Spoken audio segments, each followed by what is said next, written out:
ẹ̀jẹ̀ mi ní ẹ̀kẹ́ gbọ́ àkọ́bí ewé ayò ewé tún lè dé ìtún ló ní ọ̀tún ẹ̀ ṣe ìfà ló ní kan fà ẹ̀ mọ́ra àìbínú gbogbo àtàrẹ gbogbo méjì ọkà bàbà gbogbo mẹ́ta ọkà wáṣẹ́ orí ló túmọ̀ ẹnu gbogbo ọ̀nà ní túmọ̀ ẹsẹ̀ akọni ìmọ̀ tú ìmọ̀ jọ ìmọ̀ èmi ni wọn kì í dalẹ̀ bọ́bá lọ mẹ́lẹ́mọ́ wá fi jóye ẹlẹ́mọ́ akọni wọ́n bá lọ gbé fèrè wá fi jóye ẹlòkó bọ́wọ́ wọn bá tẹ̀lé wá fi jóye aláre àwọn mẹ́tẹ̀ẹ̀ta parapọ̀ wọ́n wá jọ ń pẹ́ mọ́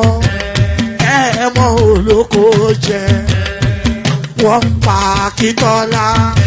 Akíntọ́lá ọmọ Ògún wọ́n pàdé Ọ̀dà ọmọ Àtàlàbọ̀bà Àkànbí wọ́n pàdé Ṣàtàdá dẹ ọmọ bá Ìjẹ̀bú Mèrè Aṣíwájú Odògbólùkẹrẹ Ajagun lólòdì ọ̀run tó bá ṣe pé tìyẹ tó bá ṣe pé tìyẹ lọ bá ń darí jọ wí àpérò ní kún gbọ́wọ́ ọ̀gọ́ ti ṣìgìdì bá gbé àgétì ló máa ń gbé àyàn tí ìlàyàn ewúrẹ́ Ọlọ́run dákun má padà lẹ́yìn ẹ kó má gbàgbé ọ̀rọ̀ tẹ́ Aṣíwájú Ọlọ́run dákun má padà lẹ́yìn ẹ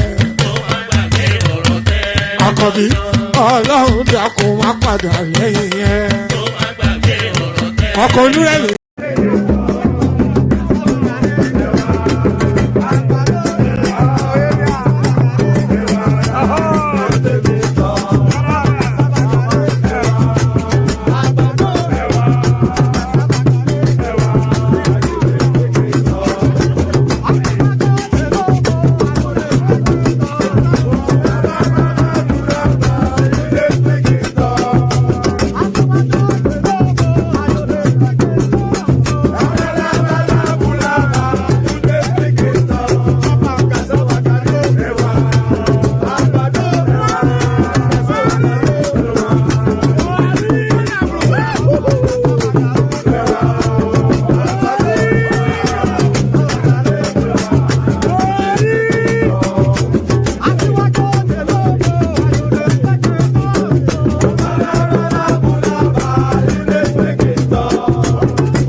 Obodo jisike n'ụbọchị eruona oyibo It's everyone, be free,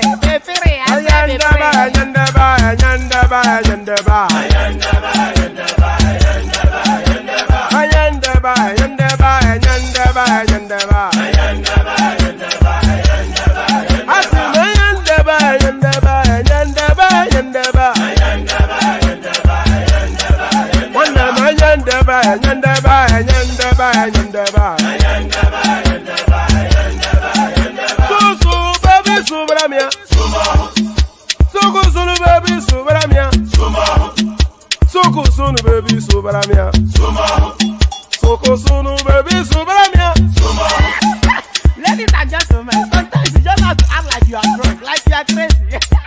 Confuse your enemies, confuse them. We mo. Yeah, we mo. Oboda sanye we mo. No basanye ga ponto mo. Iye die gugeme. Okwitara kara mi nguru ma mi ga kwuru mu gwo ya baby mo. Abe Maria. Why feeling? Ayandaba.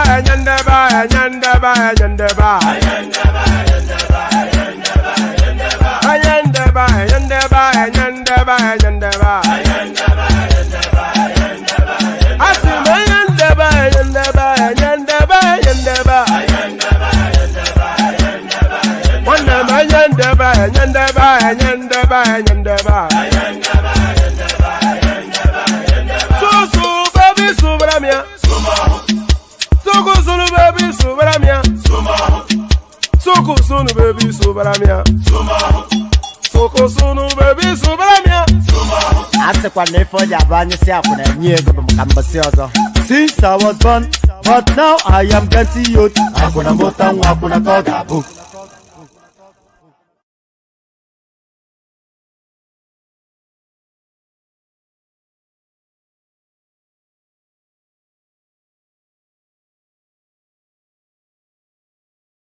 You come, you shoot, you go. They are going to see a police. I don't want to see a policeman on the street. Go and look for weapons. Go arm yourselves. And see what is going to happen. Build weapons. If you don't have any, go and construct one. Go and build one. Even ordinary catapults, anything you have, go and use it. And destroy them. Destroy them, mad people everywhere. They're going to see something they've not seen before. And as we are destroying them, we are finding out where their children are. They are making mothers to become childless. And we are also going to make them become childless. They want destruction, we give them destruction. Mad people everywhere. What's that going now? No going back. I told them, the thing is like before. You come, you shoot, you go. And commission of inquiry, this, that. Let us. Anywhere you see Sanwo Olu, you attack him. Tinubu his hotel must be burnt down. Burnt down. Mad people everywhere. The caller on the line, can you hear me? Master, good evening, sir. Yes, please. Where are you calling from? Master, my name is Kelly Padabuchi. I'm calling from Iguacha. What is happening? You lost your voice. Were you leading the protest today? Were you the one leading it? Because your voice is no longer there. Yes, sir. Yes, sir. We are generating at Oyibo Express as I'm talking to you. Oh, right now. Amazing stuff. Yes, sir. So, sir, the protest in Oyibo today was something else. I know. We walk all the way from Oyibo to. It is Obibo, not Oyibo. Remove that Y. It's Obibo. Yes, Obibo, sir. Obibo, right away now we are at Obibo Express, directing and singing. Even the police, they couldn't do anything today. They were just looking at us.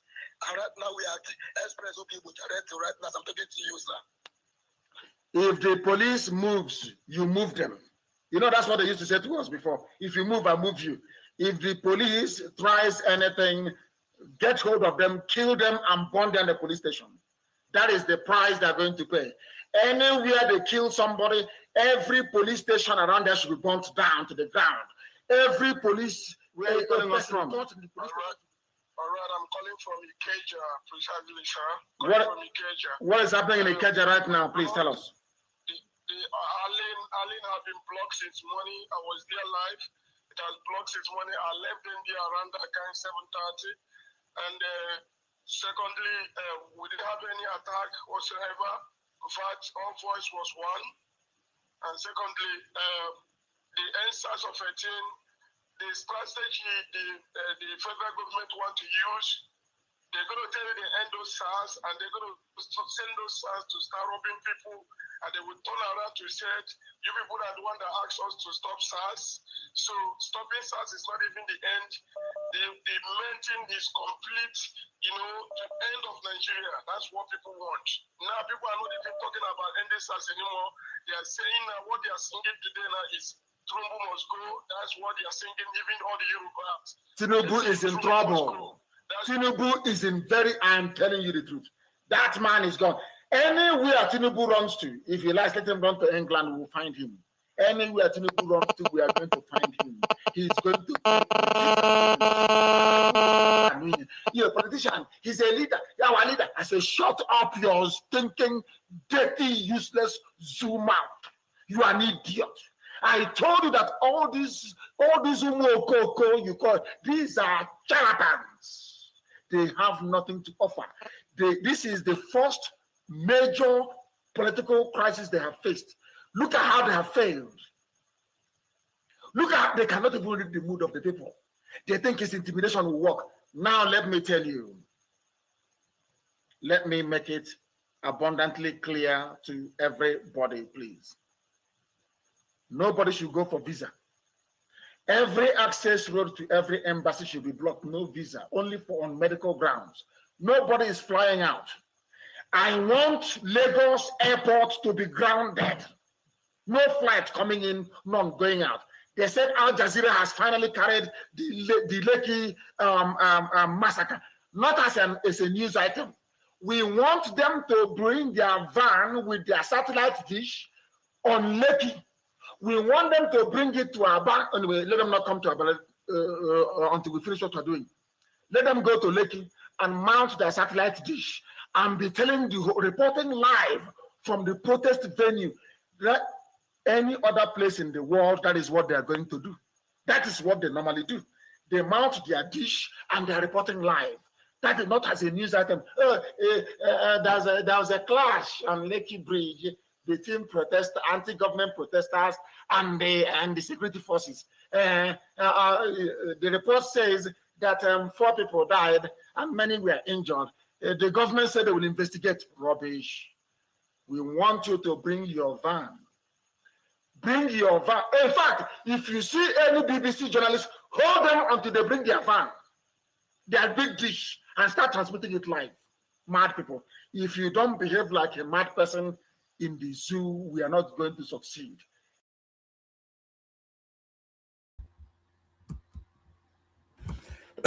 So there it is right there, and that is how we start. So that is how we start. Of course, the central theme of this particular session are not news to any and everybody. Nnamdi Kanu has been denied release from custody. So now that Nnamdi Kanu to be, and we predicted, by the way, that Nnamdi Kanu will be gifted to the southeast, just to assuage whatever it is that grieves that space. So we don't always get it right, but it looks as though the law has been allowed to run its course, and the law running its course, of course, would never release Nnamdi Kanu. So we just played you. That is one of the milder samples of how this guy had wreaked havoc upon that nation for years and years. Seize Lagos, burn it down, attack the police, kill them, burn their buildings down, destroy everywhere, hunt down Tinubu, burn down his hotel. So if that is not treason, then I'd like to know what is. So good day to you, good to see you, and good to be in your company. So we've happened upon another weekend again. So a skip and a jump now to Christmas. So a skip and a jump to Christmas, but here we are still doing as we always do. We really have to discuss how we're going to manage the festive season. We see what we're doing over the course of that period. Yes,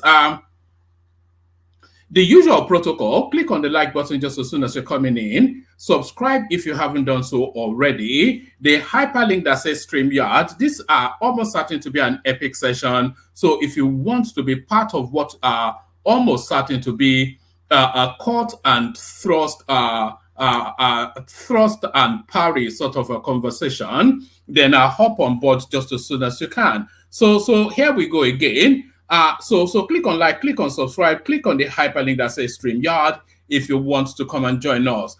The session will be centrally themed around the Nnamdi Kanu space, because that's the biggest news that has happened over the course of the last 24 hours or so. So over the course of the last 24 hours or so, we're staying within that space still. And this is what led to that clip that I just played you there. So this is what inspired it. Breaking. Nigerian Supreme Court quashes order for Nnamdi Kanu's release or case trial. So Nigerian Supreme Court quashes order for Nnamdi Kanu's release or case trial. So before we get into the readout, let's just quickly whiz through how we got to the space. So Nnamdi Kanu, of course, presented to the court. This we're going back to, was it 2015 thereabout, 2017? Presented to the court to face charges of treason. Court facilitated him bail. He with conditions. He flouted the conditions of the bail. They attempted to effect his arrest. The infamous Python dance. They attempted to effect his arrest, which led to a skirmish. In the course of that skirmish, Nnamdi Kanu was able to effect his escape. And then in the course of that escape, he made his way through whatever facilitation out of the country and landed in England. And in England, of course, he ratcheted up this now. These are inflammatory sort of language and tonality that is using to push against the Nigerian state. So just that little clip that I played you when the session started, that's just a mild little sample of one of the more vitriol that this guy was pumping out of England. So that's the build up to all of that. So he kept on pushing against the state and inviting his people. And by his people, I'm talking about essentially the Ipobians, not the Southeasterners. We must always make that distinction. So it was inviting the Ipobians then, the Ipobians. It was inviting the Ipobians to wreak havoc upon the state, very much in the manner that it was describing in that little clip. Charge at them, launch at them, burn them down, shoot them, kill them, just destroy. So a hoarding mob. It's just a baying mob. It's just launching continuously at the state. So in the course of all of that, he was captured in Kenya when he went to sample some Kenyan babes, no doubt. He was captured in Kenya, renditioned to Nigeria, and that is what has now fast forwarded to where we are now. So in the course of that rendition, of course, laws were infracted.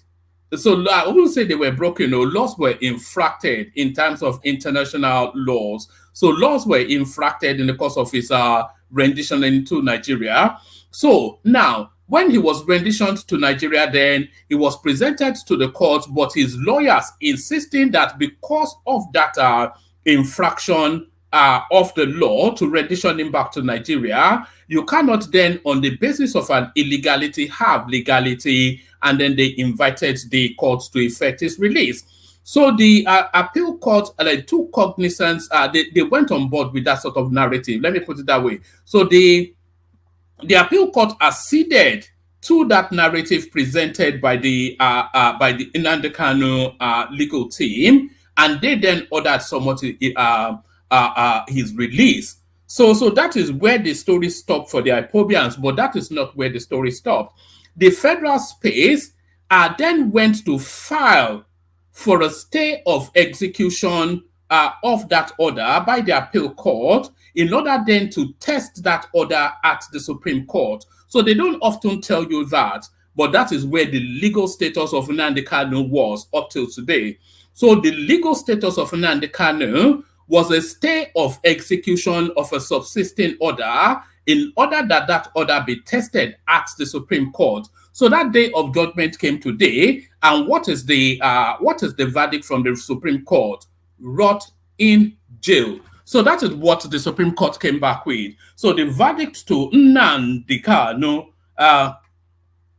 from the Supreme Court, essentially, rot in jail. So that's the backdrop to it. So now let's pick it up from here.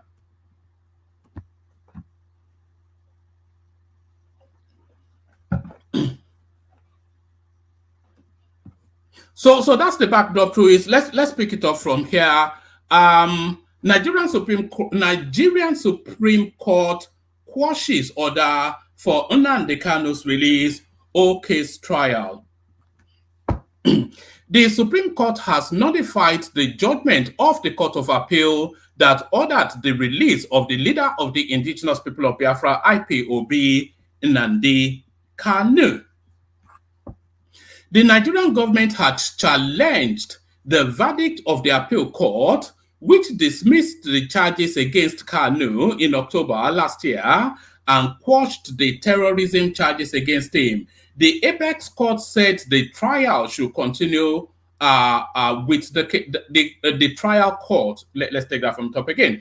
The Supreme Court has nullified the judgment of the appeal court that ordered the release of the leader of the Indigenous People of Biafra, IPOB, Nnamdi Kanu. The Nigerian government had challenged the verdict of the appeal court, which dismissed the charges against Kanu in October last year and quashed the terrorism charges against him. The apex court said the trial court should continue with the case. The judgment was delivered by Justice Emmanuel Agim, but written by Justice Garba Lawal. The Supreme Court, however, held that the Nigerian government recklessly and unlawfully that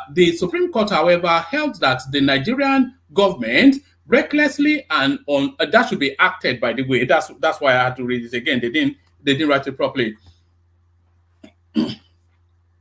The Supreme Court, however, held that the Nigerian government acted recklessly and unlawfully by renditioning Kanu from Kenya, but it added that such an unlawful act would not strip any court of its powers to proceed with the trial. The IPOB leader has been in detention since June 2021. So there it is right there. If you are looking to send Christmas cards to Nnamdi Kanu, if you are looking to send Christmas cards to Nnamdi Kanu, send it via Yusuf Bichi DSS Abuja. So that is his residence of abode for the foreseeable. So send it via Yusuf Bichi, CO, care of Yusuf Bichi, number 1 DSS facilities Abuja.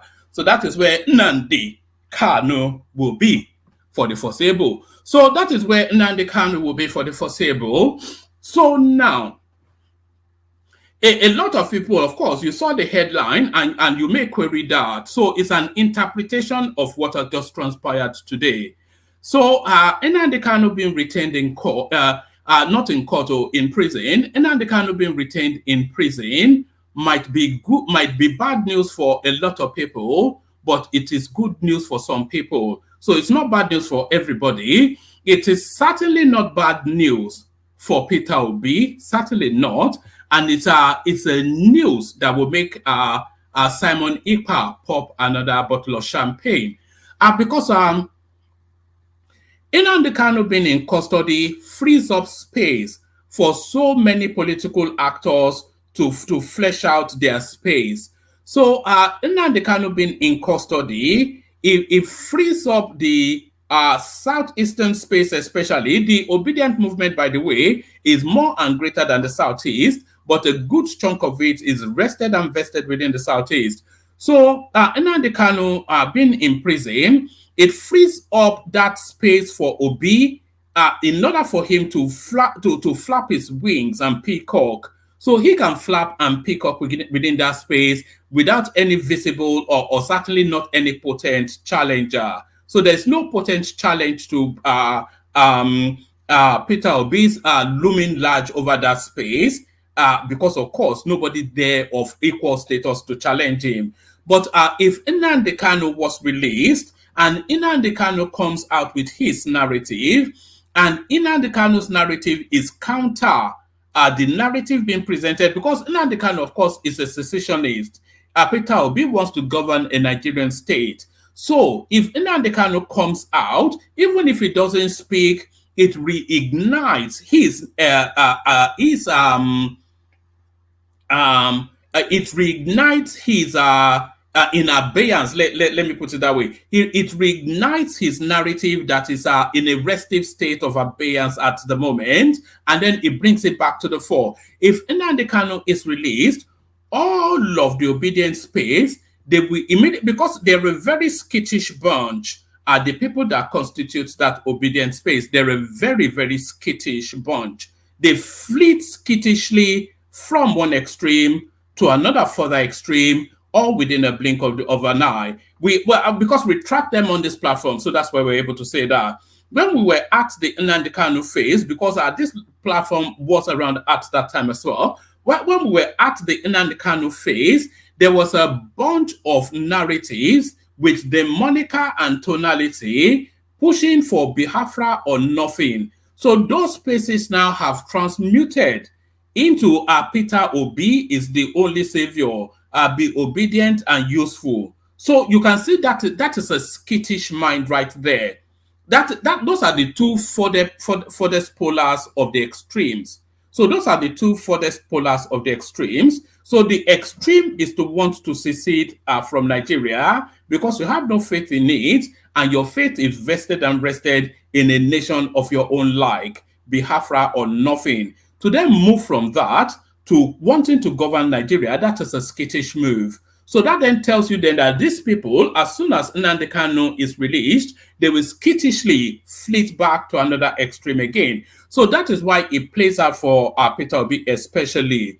Because, of course, if Nnamdi Kanu comes out, it challenges his preeminence within the Southeast conversational and political space. So that's the Peter Obi bit. And, of course, the Simon Ekpa space is an easy reach. Simon Ekpa wants to inherit what Nnamdi Kanu has created, and to all intents and purposes, he has already succeeded in inheriting that. I don't know if you pay attention to his space, but I do. If you listen to any of his broadcasts, it's identical, as they will say in Germany, to an Nnamdi Kanu broadcast. So that's one. But then the other thing is, this guy, he canvasses. I can go and bring you a clip of this if you want to see it.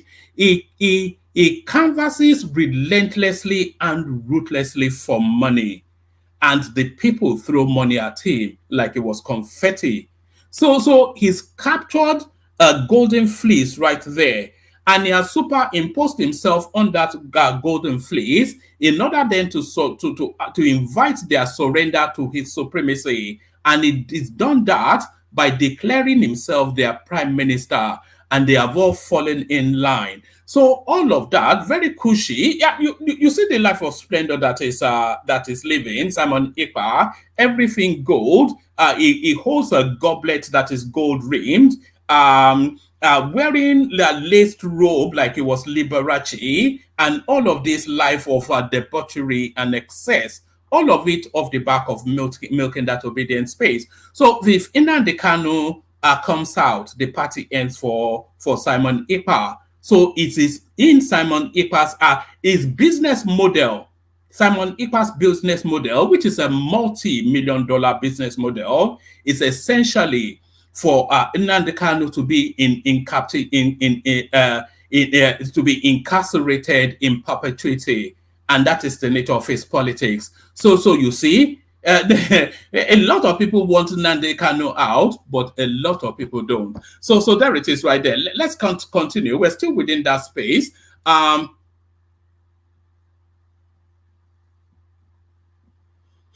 So we're still within that space. Let's go on to this. So let's go to the fallout of that space. Supreme Court verdict on Nnamdi Kanu consistent with law. So this is the senior advocate of Nigeria telling us that the law is actually what's in play. A senior advocate of Nigeria, SAN, Wahab Shitu, has said that the decision of the Apex Court on Nnamdi Kanu is in line with the law. The Supreme Court on Friday ruled that Kanu, the leader of the indigenous people of Biafra, IPOB, should face trial despite a previous dismissal of charges by the Court of Appeal. Shitu, in a live appearance on Channels Television's Politics Today on Friday, acknowledged that the Supreme Court was correct in stating that the process of bringing Kanu back to Nigeria was flawed.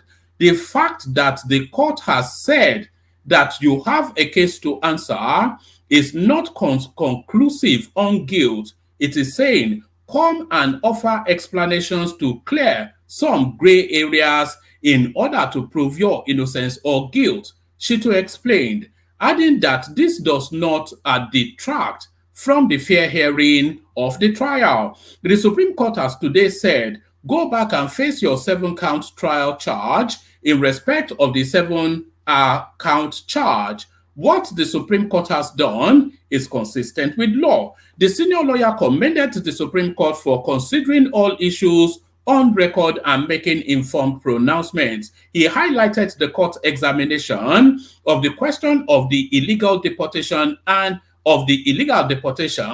condemning it as offensive and noting the importance of upholding the country's image both locally and internationally. Furthermore, Shito pointed out the Supreme Court stance on the revocation of bail, stating that the trial court was not entitled to revoke bail after Kanu fled for his life following security agencies' invasion of his premises. The Supreme Court is a court of law and justice. At that level, all issues on record, everything will be considered. The Supreme Court examined all the issues and made pronouncements. They examined the question of illegal deportation and pronounced that that is clearly offensive and that henceforth our country should be conscious of its image locally and internationally, he said.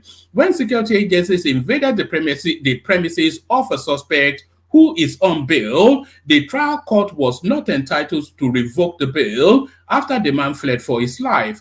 On all issues, the Supreme Court has done justice to the matter. The court's judgment, delivered by Justice Emmanuel Agim, pointed out that the Court of Appeal was mistaken in ruling that Kanu could not be retried based on alleged illegality of his arrest and the invasion of his home by the government. Despite Kanu's absence in court during the judgment, the Supreme Court asserted that the government's action, whilst reckless and unlawful, do not deprive the courts of the power to proceed with the trial for alleged criminal charges. The proscribed IPOB leader has been in detention since blah, blah, blah. So there it is right there. So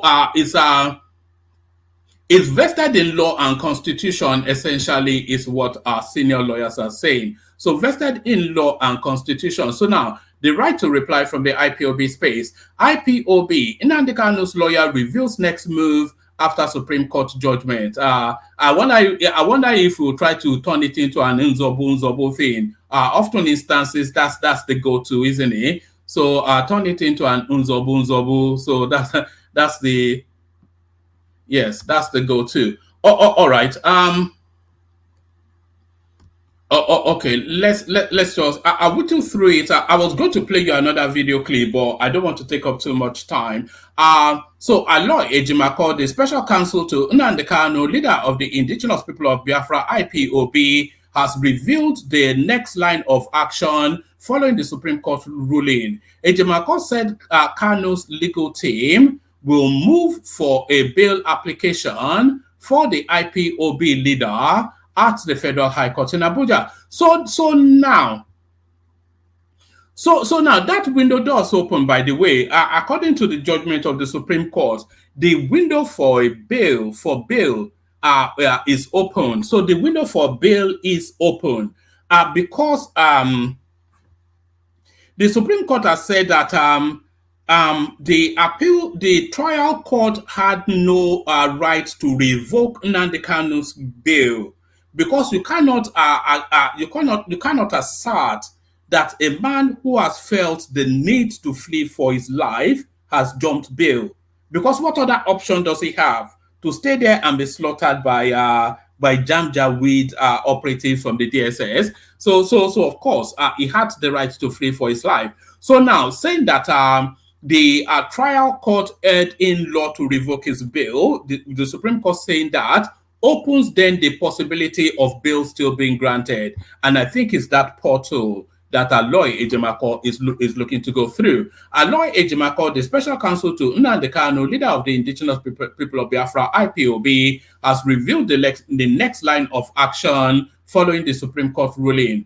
Ejimako said Kanu's legal team will move for a bail application for the IPOB leader at the Federal High Court in Abuja. He spoke to correspondents shortly after the Supreme Court refused to order Kanu's release. In its judgment delivered, so we've read all that. Reacting to the proceedings, Ejimako said he was expecting the Apex Court to affirm the ruling of the appeal court.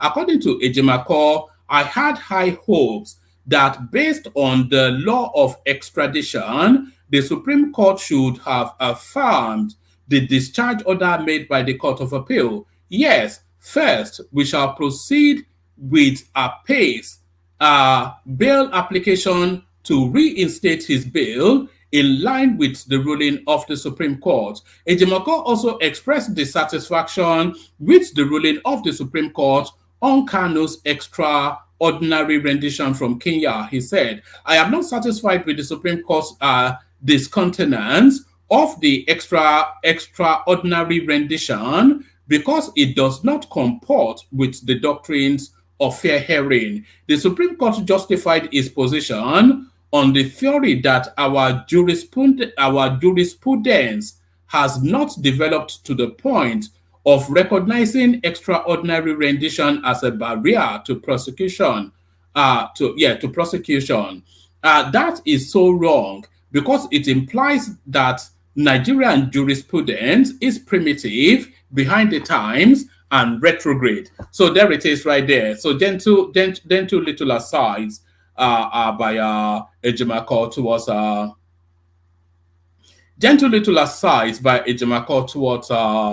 towards the Supreme Court there. So let's go on then from Nnamdi Kanu and let's go to just a different storyline. UK set to deport Nigerians, other foreign students with low grades. So they're tightening the noose around immigration, really, especially in the UK and also in Canada, by the way, because the pot of money of entry in Canada, they've doubled it. Previously, you needed about $10,000. They doubled it to $20,000 now for Canada, and they're squeezing now in the UK as well. UK set to deport Nigerians, other foreign students with low grades. So it's not essentially targeted at Nigerians, but really international students. The United Kingdom government is considering stricter regulations for international students, hoping to stay on 2-year graduate visas. According to the Telegraph, the Migration Advisory Committee, MAC, commissioned by the Home Office, by the Home Secretary, James Cleverly, will scrutinize the current program as part of a broader effort to reduce the net migration by 300,000 people. The committee may bar foreign students on 2-year graduate visas who fail to achieve high grades from staying in the UK. So that's not a deportation, is it? That's an invitation to leave. Because, of course, they are not there illegally. So you can't deport somebody that is not there illegally, can you?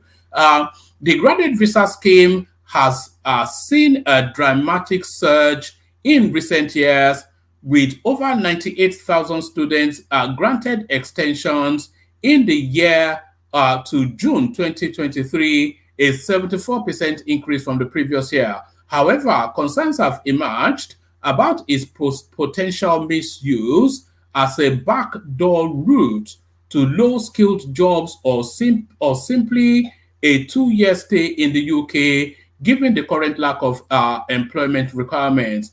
There are fears that it is being used as a backdoor route to work in the UK, often in low-skilled jobs, or simply to stay for 2 years, as there is no requirement to take up employment, it said. So yes. Yeah, well, you know what that means anyway. You don't need me to interpret it. I could if you wanted me to. The chairman of the MAC, Professor Brian Bell, highlighted the absence of academic performance benchmarks in the existing visa criteria. He stated, there is no requirement to get particular grades in your university course. That's the question we want to review. Bell said the committee will explore introducing minimum grade thresholds or specific course achievements as potential eligibility factors. He added that further restrictions potentially under consideration include limiting the visa to graduate of certain universities or specific courses and restricting visa holders to specific job types or activities. Currently, visa holders have no limitations on their activities within the UK. So there it is right there. So they're tightening the noose around that space. So let me just bring you this. So the remaining bits that I'm bringing you, they're just snapshots. So do you remember this guy? It's one of the most ridiculous is one of the most ridiculous people within the Nigerian political space. Let me remind you who he is. If you don't remember him, he's now gotten big boots. This ridiculous. Okay. The one that we are going to make, the one that is going to create. No, you see, the question is, what is your website? Wait. Okay. The one that we are going to make use of is the one that is going to create. No, you see, the question is, what is your website? Wait. Okay. The one that we are going to make use of is going to remain known by my Oga at the top. Yes. I can't announce one now. And my Oga says it's another one. The NSCDC has multiple websites? This is something we can have multiple websites. But the one that we not the one for employment. No, it's not the one for employment. Employment. What is your website now? The one you use normally, your official website. Know about the NSCDC, what website do you go to? Okay, if you want to know about NSCDC as of now. Exactly. Okay, www.nscdc. Yes. So that's all. www. The one that is going to create. No, you see, the question is, what is your website? Wait. All right. So there it is. So this semi-illiterate now has been made the chairman of something. Remember him. He's now the DCG of Nigerian Civil Defense. So the semi-illiterate now has been put in charge of Nigerian Civil Defense, and there it is right there. So there it is right there. Yes. Let me see. Do I want to give you one more? All right. There it is right there. Okay, yes. Let me bring you the IPOB response to Nnamdi Kanu's verdict, and then we see if we can get the conversation going. Did I just kill it off? I think I just shut it down. Oh God. Anyway, they described it as a miscarriage of justice. That's essentially, I think I just clicked on the X that took it off the screen. Oh, where is it? Una momento, por favor. Una momento, por favor. Do you know what that means? That's Spanish. Give me a minute, please. Yes, give me a minute, please, is what that means. Una momento por favor. Una momento por favor. All right, let me just all right, let me put this up. Play the Kegite music. Still plenty of space on the studio, by the way, for whoever wants to hop on. So whoever wants to hop on. The people that have hop on. Thomas in the house, good to see you, Thomas. Let me do this. Thomas in the house, good to see you, Thomas. Ekene in the house, good to see you. Oh no, that's not Ekene. That is Ekesin. So a new voice. So we'll start with you then, Ekesin, when we do start, because we always like to sample new voices. So King Emeka, of course, to give us the real understanding. You know, Emeka now is super brain. We always need big brains. And so he will counterweight my stupidity by telling you exactly what's going on. So that's the panel so far. If you want to hop on. The links are there for you to hop on. But let's before we do that,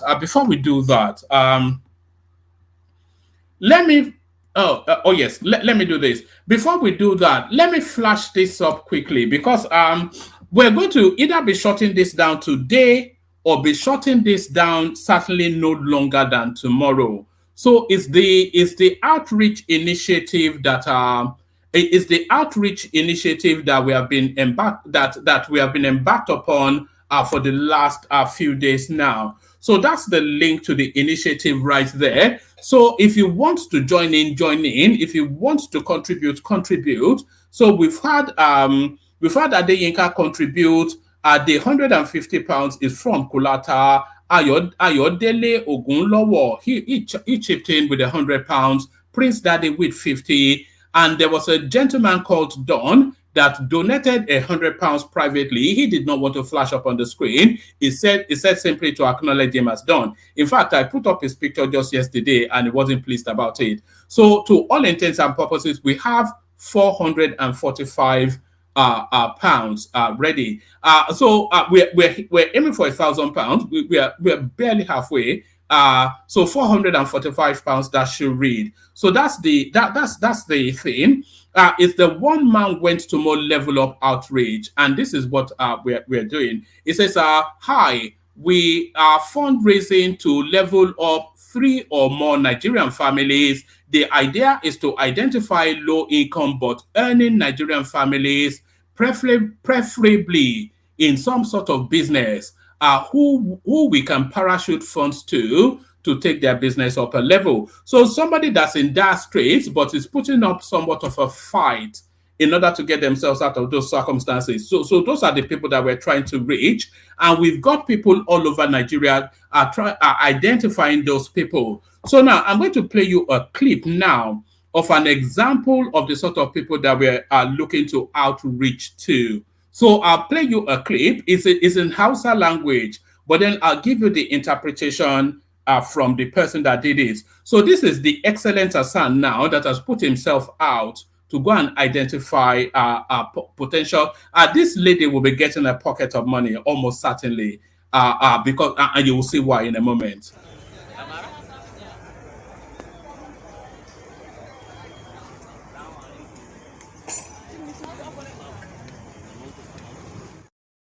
And by the way, the guy in the black kaftan, that's Hassan, of course, who comes here regularly. So that's Hassan.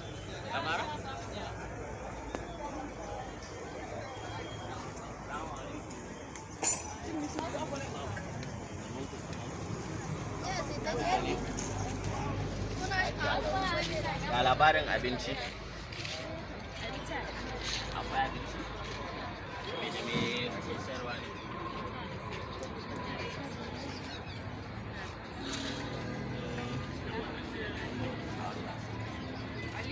Wannan ayi mutum yana da shiga dauke ni wallahi zan bata ki ko shiga ba to ni to ki bari na wuce bari garago bari da kama yayi ya kasuwa ai shine duk da ke akwai mutanen maganar da muka fara yi da ke mutanen one man platform wani mutane ne yan Najeriya amma suna zaune a kasashen turai to dangane da abubuwa da yawa da ke faruwa yanzu a kasar nan kuma na san sannan kuma insha Allah su kuma za su dubi yadda za a yi su ma su taimaka ko abin da ya kawo mu kenan. Amin. So idan kina da lokaci in za mu iya yin fira a nan to kuma za mu iya komawa gefe mai firan ma duka yadda kike so.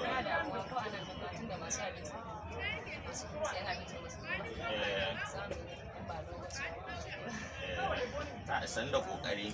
So yanzu yaya rayuwan kuke ciki, yaya kuke fama?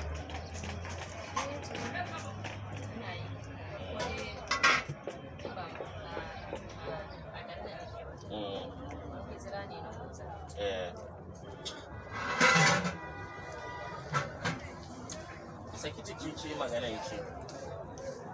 Yanzu ina da yara guda. Maza yaran da ba su yara su kaga kuma ba zai yi yanzu ba kana a cikin zauna ce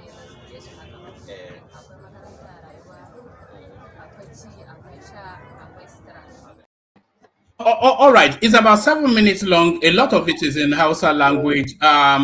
So I will play you the fullness of it over the course of the session because it's important because Assam put himself out to go and do that. So that lady there is one of the candidates that we will be parachuting money to. But like I said, a lot of it in Hausa language. And I told Hassan to send me a clip of an interpretation, but because of where Hassan is, the weight of the fact, it took him 2 days to send those clips in that we're watching now. So he couldn't get a clip to us, but he sent a full voice note. So I'll play you now the voice note from Hassan that explains the backstory to this lady. Tell me if you can hear it. If you can't hear it, then I'll just tell you what he said. But this is the backstory to the lady. Hey, one man.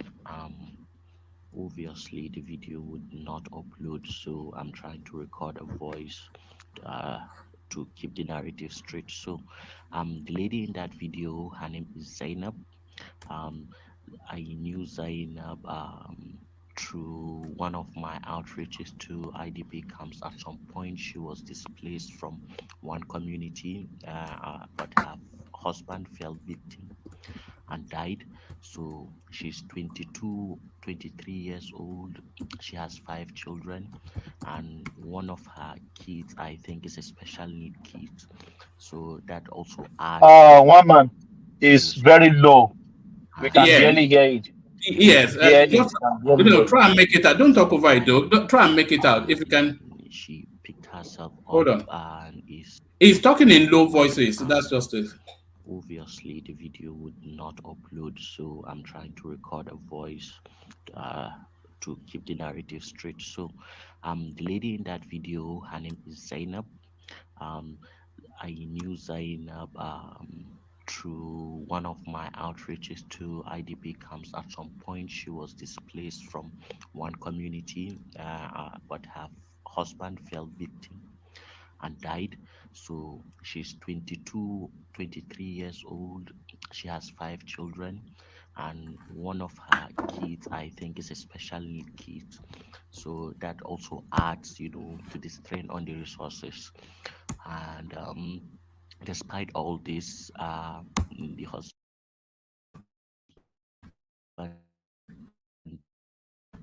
dying, and then she picked herself up and is 5 kids. Even though she's sponsoring them to go to school, that our government schools, at least she's doing something. I know of an effort she did previously out of that business to buy a wheelchair for the disabled child. She has a disabled child. And I did the general attitude, they never say never, always looking at the positive side of the resilience. Yeah, that kind of attracted me to the way she was carrying herself, and not just letting life beat you into defeat. So that attitude is, I think, praiseworthy, and whoever helps will be appreciated. If she can eke out a living from the little that she has right now, imagine what all right. All right. So what I'll do is I'm actually in the process of doing it. Is I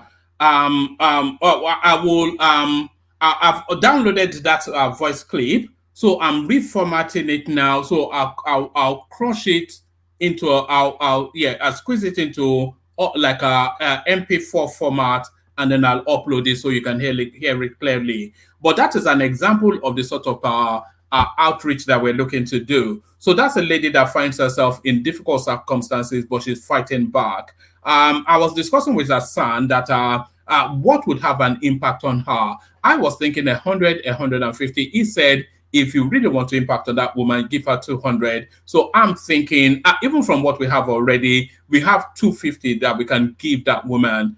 Just to level her up, so that's our first candidate right there. If everybody's agreeable, so she will be the main person. and then we'll see if we can do 2 others. So we'll do one more from the north, and then if there's any leftovers, we'll send that to the southeast for bags of rice for Christmas and all that. So that's the plan.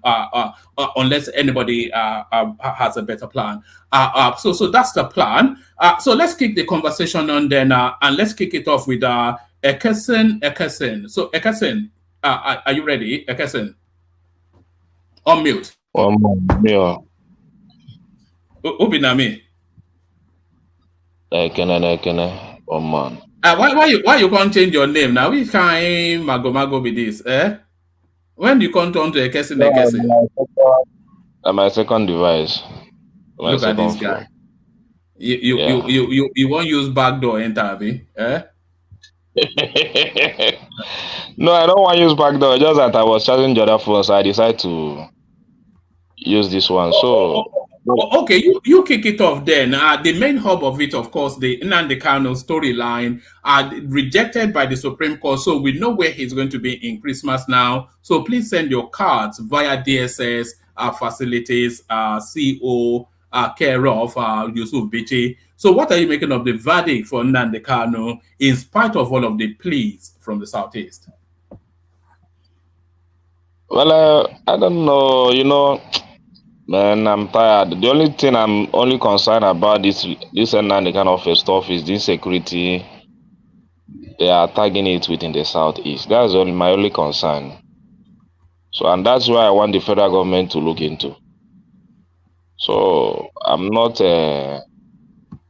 That's the area I am much bothered. But before that, I want to. One of our legend died today, Okwadike. Oh yes, I saw that in the news cycle. Yes, tell us about his. I don't know his backstory. Tell us about him.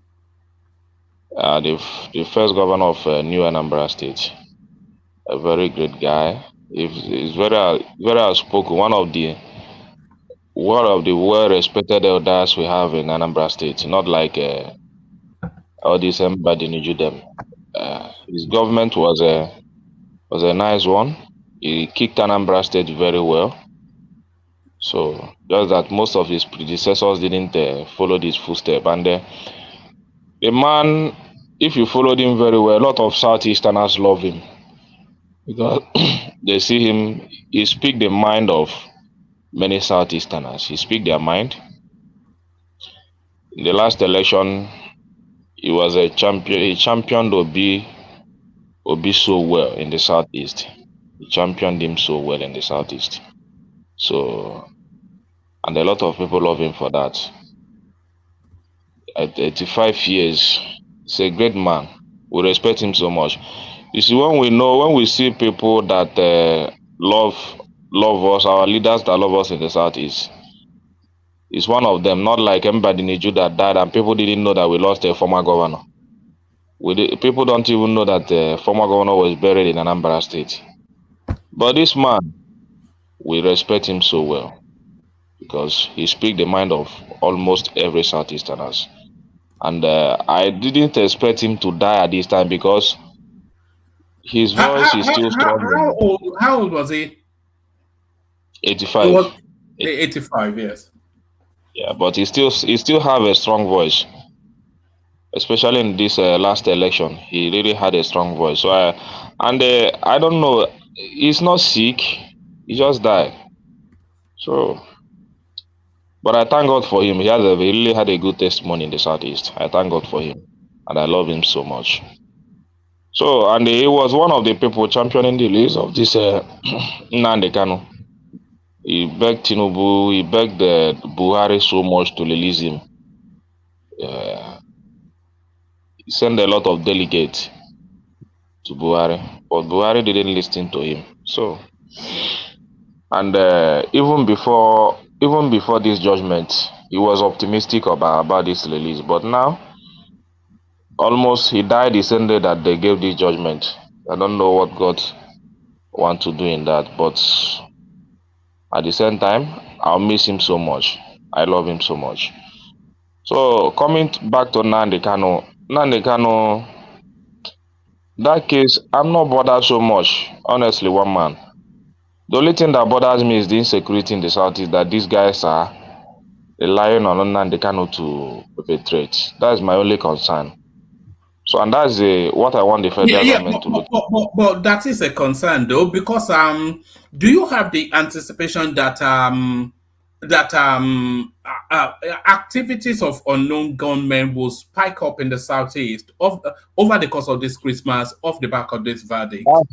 It's a major concern. In fact, I was going through internet with a lot of the way those guys were trying to put on rest, and the course of this judgment, I'm not comfortable with it, and I wouldn't want more killings to continue in the southeast just because of this one man. It's almost certain too, though, because we're expecting. Probably he has done it already. A broadcast from Simon Ekpa to ratchet up the, he can say there should be no Christmas in the southeast, and what can you do? There will be no Christmas in the southeast. There will be. My family has moved. How are you, my brother? I'm very fine. Hello, how are you? Good. Yes, yeah. I'm okay. Are you? Yeah. Yes. Are you? Were you surprised the judgment? Sorry for asking you that. Well, I'm not too much surprised because. Yes. I'm happy that you are not surprised because we knew that they are not going to release him. No, I am surprised though, but let I can answer first. But I am surprised. No, one man, I'm not too much surprised. Maybe in their next level, they said they will now go for the release, the bail condition and all that. I don't know, but for me, I'm not surprised because I don't expect Tinubu to just come and release. Because a lot of Northerners, even if Tinubu wants to do that, a lot of Northerners don't want him to do that. So, and it will be a very big blow to his government coming from the northern side. So, many of them don't want him to release him. So, and I believe he knows what is going on in that space. So, he wouldn't want just to go there, release him. It will spike off a lot of hatred for him from the north. So, he needs to trade with caution in the case of Nnamdi Kanu. So, I understand that. I understand this so well, but I wish every other people can take the security of the southeast in consideration. At least they know what to do. But for me, I'm not bothered. Sure, my only concern is that insecurity, one man. But I'm not too much bothered about this. But that is a big consideration, though. And to answer Thomas's question, I was expecting them to release Nnamdi Kanu because it doesn't serve any purpose for them to continue to detain him. Ekene was just expressing concerns about the spike in insecurity that will be resultant of this.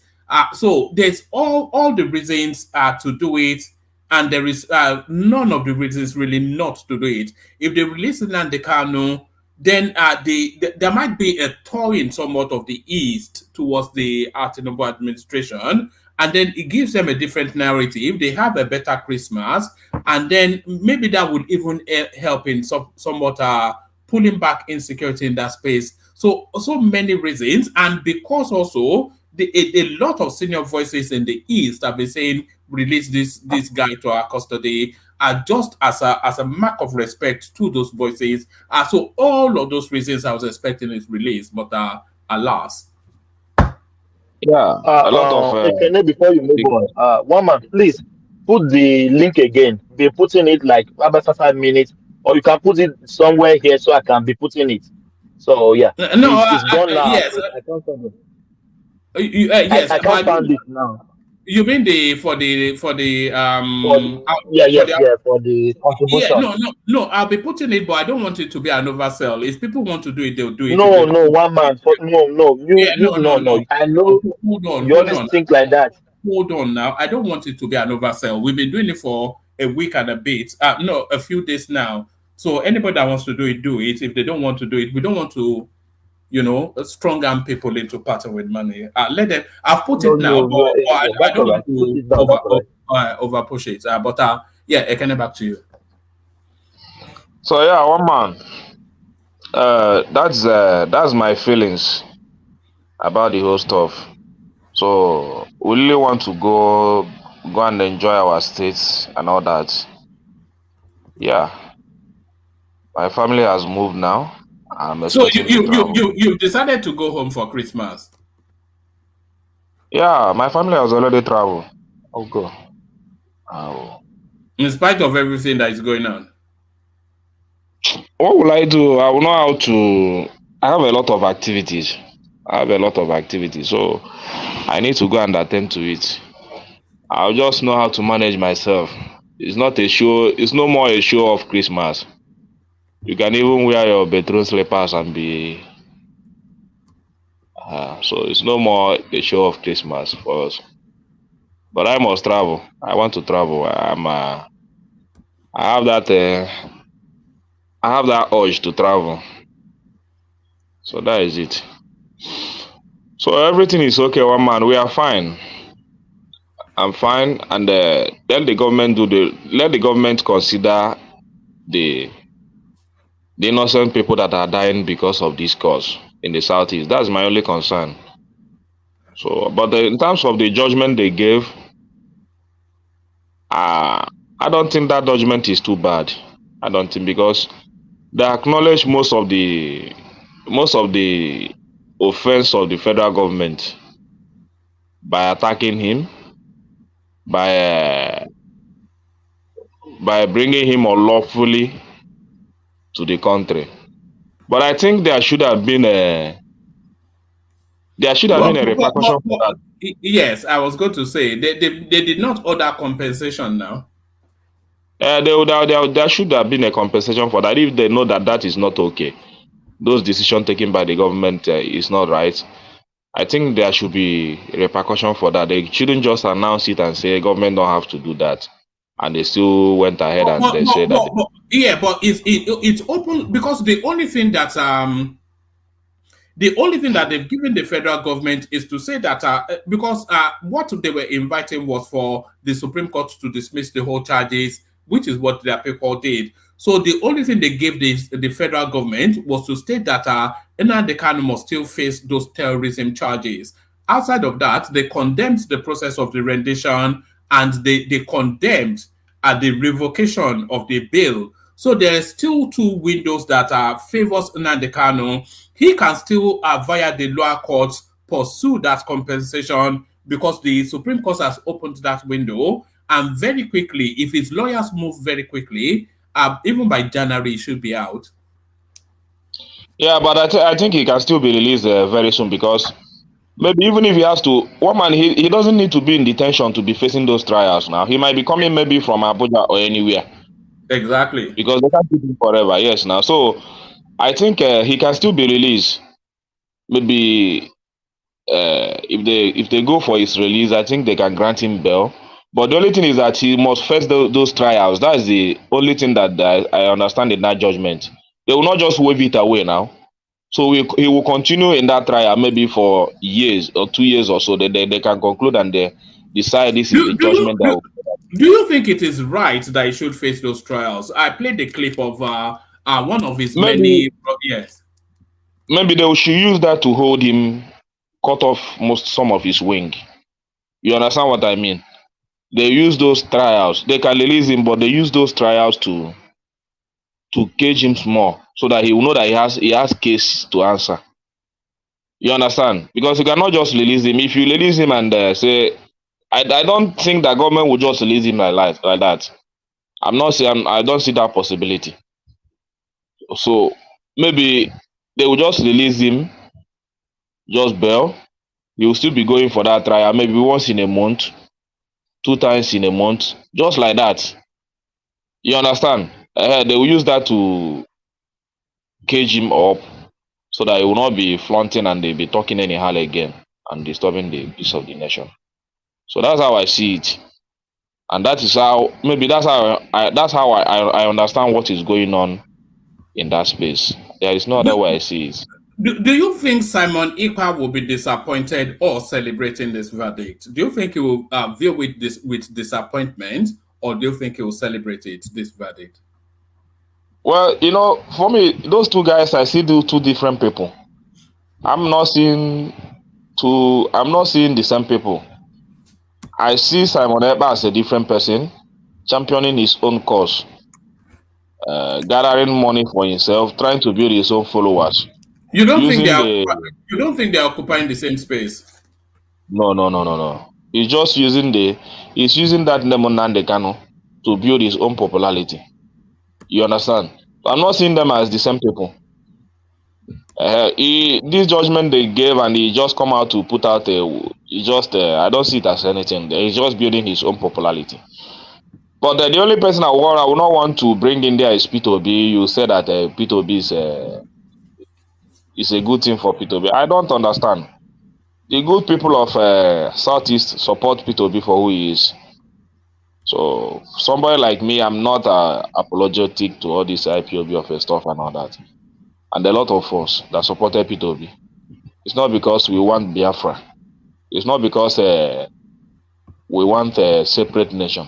It's because we want a united nation. And we believe that P2B have a mind to unite the country. So bringing P2B there, making him an IPOB and all that, or because of him, even if Nnamdi Kanu comes out, the good people of the Southeast that supported him will still support him. Not because of Biafra. Yeah. If this country can live together, if Nnamdi Kanu is released and is allowed to speak freely, do you think he will attack P2B? He has always attacked P2B now. So what makes them the same people? I've watched him attack P2B. So what makes them the same people? The only thing is that P2B don't respond to many things. He doesn't have time to respond to him. But Nnamdi Kanu personally has attacked P2B. So I don't see that narrative that you are creating to make Obi an IPOB supporter also. I'm not seeing it there. Even IPOB even their leader. Individually, there might be people that love him from that angle, but their leader himself don't like P2B. He has attacked him several times. So what's the need? So there is nothing to bring in P2B there. P2B is a different individual. We supported him to build a good nation for us, not because we want him to create Biafra. That's the last thing that P2B can do. Even though he might release him, but I don't expect him to. He will never be a president of this country and decide to do Biafra stuff. It's not possible. He has fought them even when he was governor. So I don't see it. I don't see P2B is not an IPOB.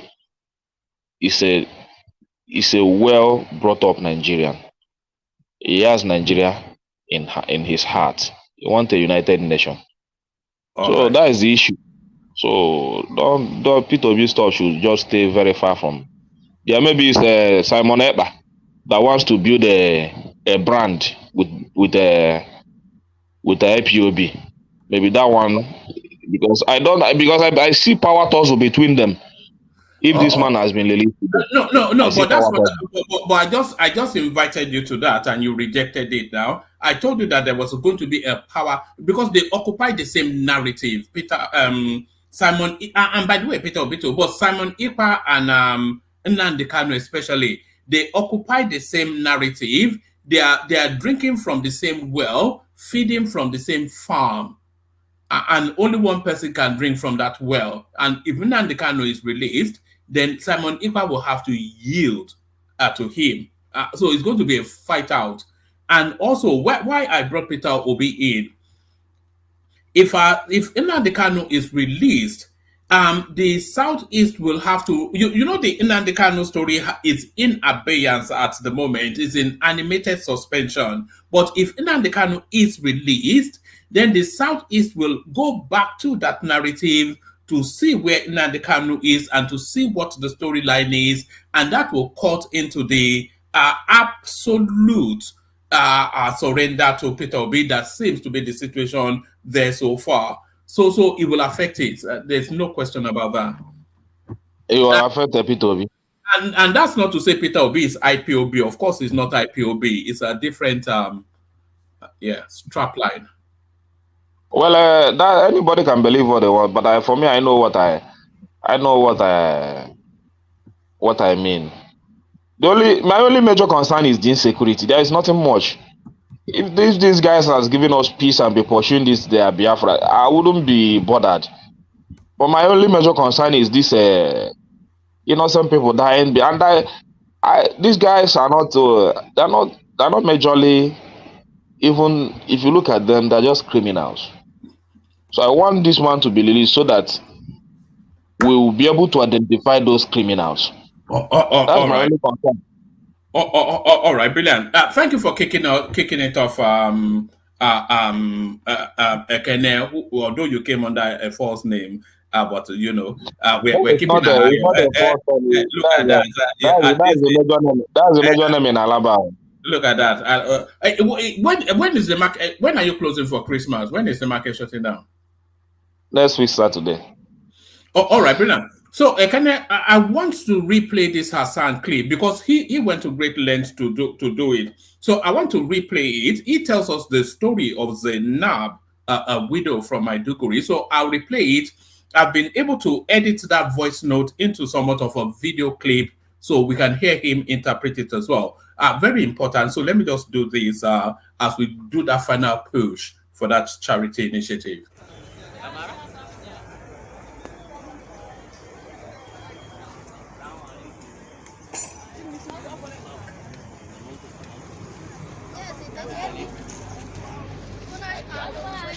Labarin abinci. Akwai abinci. Me da me ake sayarwa ne?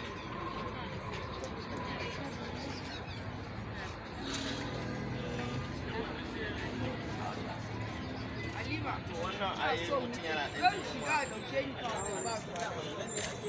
wallahi zan ɓata mu shi gon shiga ma to min to ki bari na wuce bari ga rabu bari ga wuce kama yayi ya kasuwa ai shi ne duk ita da ke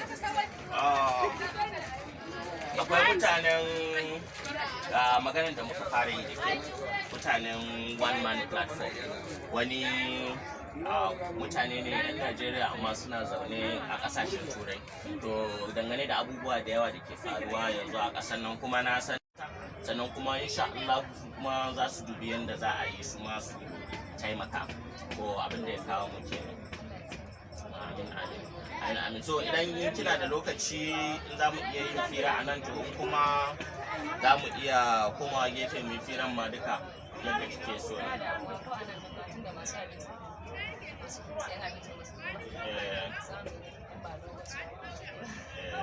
ta san da kokari so yanzu yaya rayuwan kuke ciki yaya kuke fama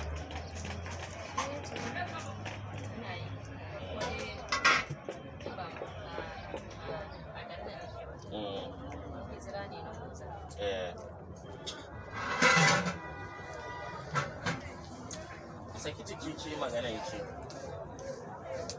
ina da yara guda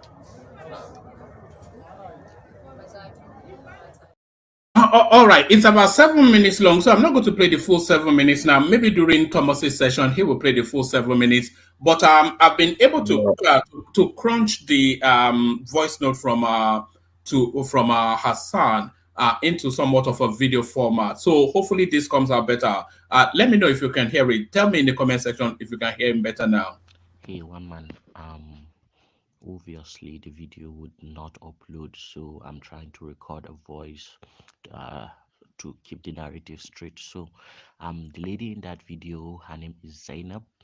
I knew Zainab through one of my outreaches to IDP camps. At some point she was displaced from one community, but her husband fell victim and died. So she's 23 years old. She has 5 children, and one of her kids, I think, is a special need kid. So that also adds, to the strain on the resources. And despite all this, the husband dying, and then she picked herself up and is looking after these 5 kids, even though she's sponsoring them to go to school, and that our government schools, at least she's doing something. I know of an effort she did previously out of that business to buy a wheelchair for the disabled child. She has a disabled child, and the general attitude, they never say never, you know always looking at the positive side of the resilience. Yeah, that kind of attracted me to the way she was carrying herself, and not just letting life beat you into defeat. So that attitude is, I think, praiseworthy, and whoever helps you know will be appreciated if she can eke out a living from the little that she has right now. Imagine what real help will do to her. I think she's like a matriarch to her kids now, and she's going to do a lot better, I believe. And yeah, and yes, our conversations in that video, which was mostly in Hausa, is me, inquiring generally about her life and how she has survived to this point, and then her telling me some of her, little problems and how positive she is about life, and also and saying a thank you to the one man platform. If you listen carefully, I told her like twice or thrice to say it correctly. So that is just it. So even from me, I think this is a worthy effort, and I thank all those who have contributed, who want to contribute. There is a lot to do in the hinterland of Nigeria, and I hope this is a beginning to, doing better things and touching more lives as we move forward. So this is just a narrative, to go with the video. So take care, everyone. I cannot be on the program today again, but I wish you all the best, guys. So bye. So that was Hassan telling us the backdrop story to that woman. If everybody is agreeable and we have sufficient enough in the pot, I'm suggesting that we give a real chunk of it's not a chunk by your reckoning, I'm sure, but a chunk of about 250 to that woman. Her name is Zainab, to Zainab, just to kickstart her and to show appreciation for her efforts not to allow herself to be defeated by life. But there it is right there. King Emeka, you're up next. One man. Yeah, good evening, everyone. Good evening, one man. Good evening, fellow panelists. Emeka? To the comment section. Emeka? Yes? Emeka? Yes, Please, yes, I want to say something. One man, please. Yeah, I want to say something, please, before you. Yeah. One man, are you hearing me? We cannot hear you. Are you hearing me, one man? Are you getting me now? Yeah, we cannot hear you, Ekene. You cannot hear me. We can. Okay, there is one. I don't know how to to identify the foolish guy in this comment section. He made a very terrible comment there that I will not take lightly if you didn't correct him. One Ghanaian, you somebody. He made a comment that he want the IPOB to visit me if I travel to the southeast, so that I will feel whatever he wants. So I don't know. So I want you to correct that guy, or I will lay a curse on him here now, and he will die a painful death if I do that. Just check that comment. I want you to check that comment very well. Check that comment. Go through it.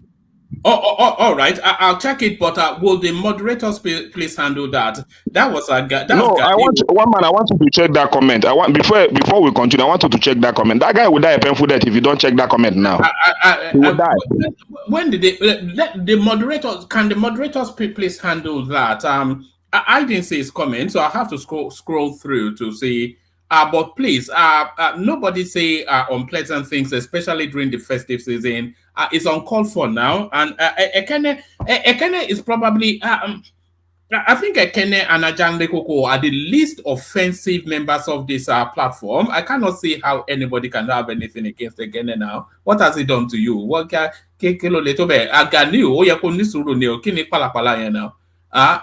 Ekene, it's just I don't know what is his problem. I don't know. If I knew that for him this night, he would die a painful death. Let him know that I'm not. Let him not take me for granted though.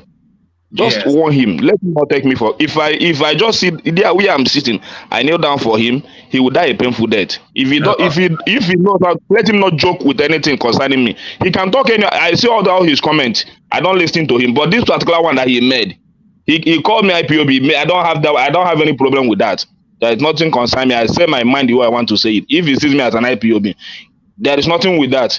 But for him to say that people will visit me and kill me in the southeast, in fact, one man, that guy will die a painful death, honestly speaking. All right. There are certain things that cannot be joked with, and the realities of what. And by the way, his comment has been removed, and he has been and I think he has been restrained as well. So the moderators have acted swiftly, but there are certain things that you cannot joke with, and you cannot joke with insecurity in the southeast.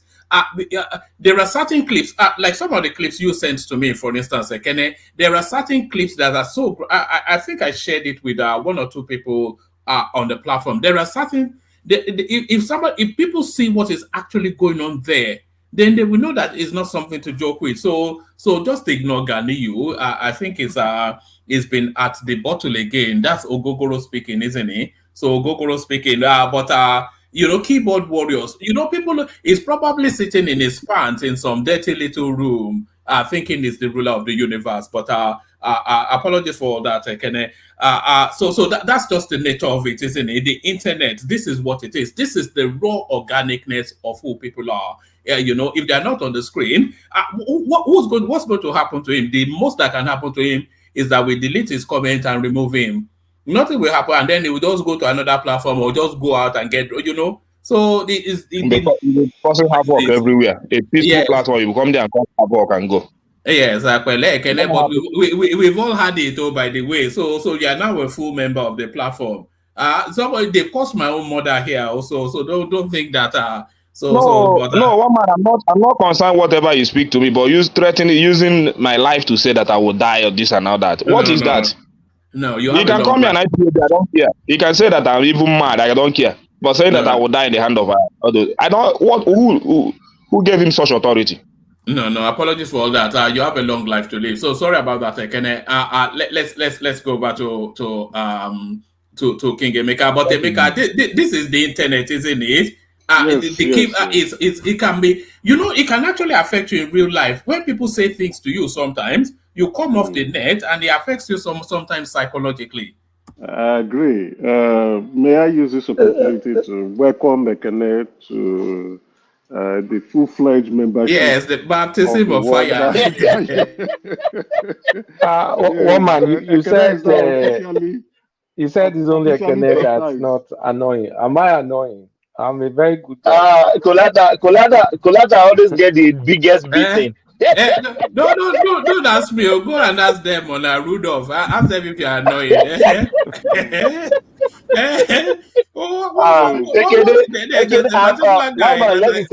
There's a particular guy that has determined that Kulata is a gay lord. Who is that guy? I'm a cross-dressing. Unbelievable stuff. And that's another example. Kulata, but that's another example, isn't it? The sort of people just behind their keyboard feel they can say anything and they do. Yeah, of course. Yeah. You don't get bothered with stuff like that at all. It's not. I No, don't no. think Ekene, it's I'm sorry for what they said, but you never hear anything. This is very small now.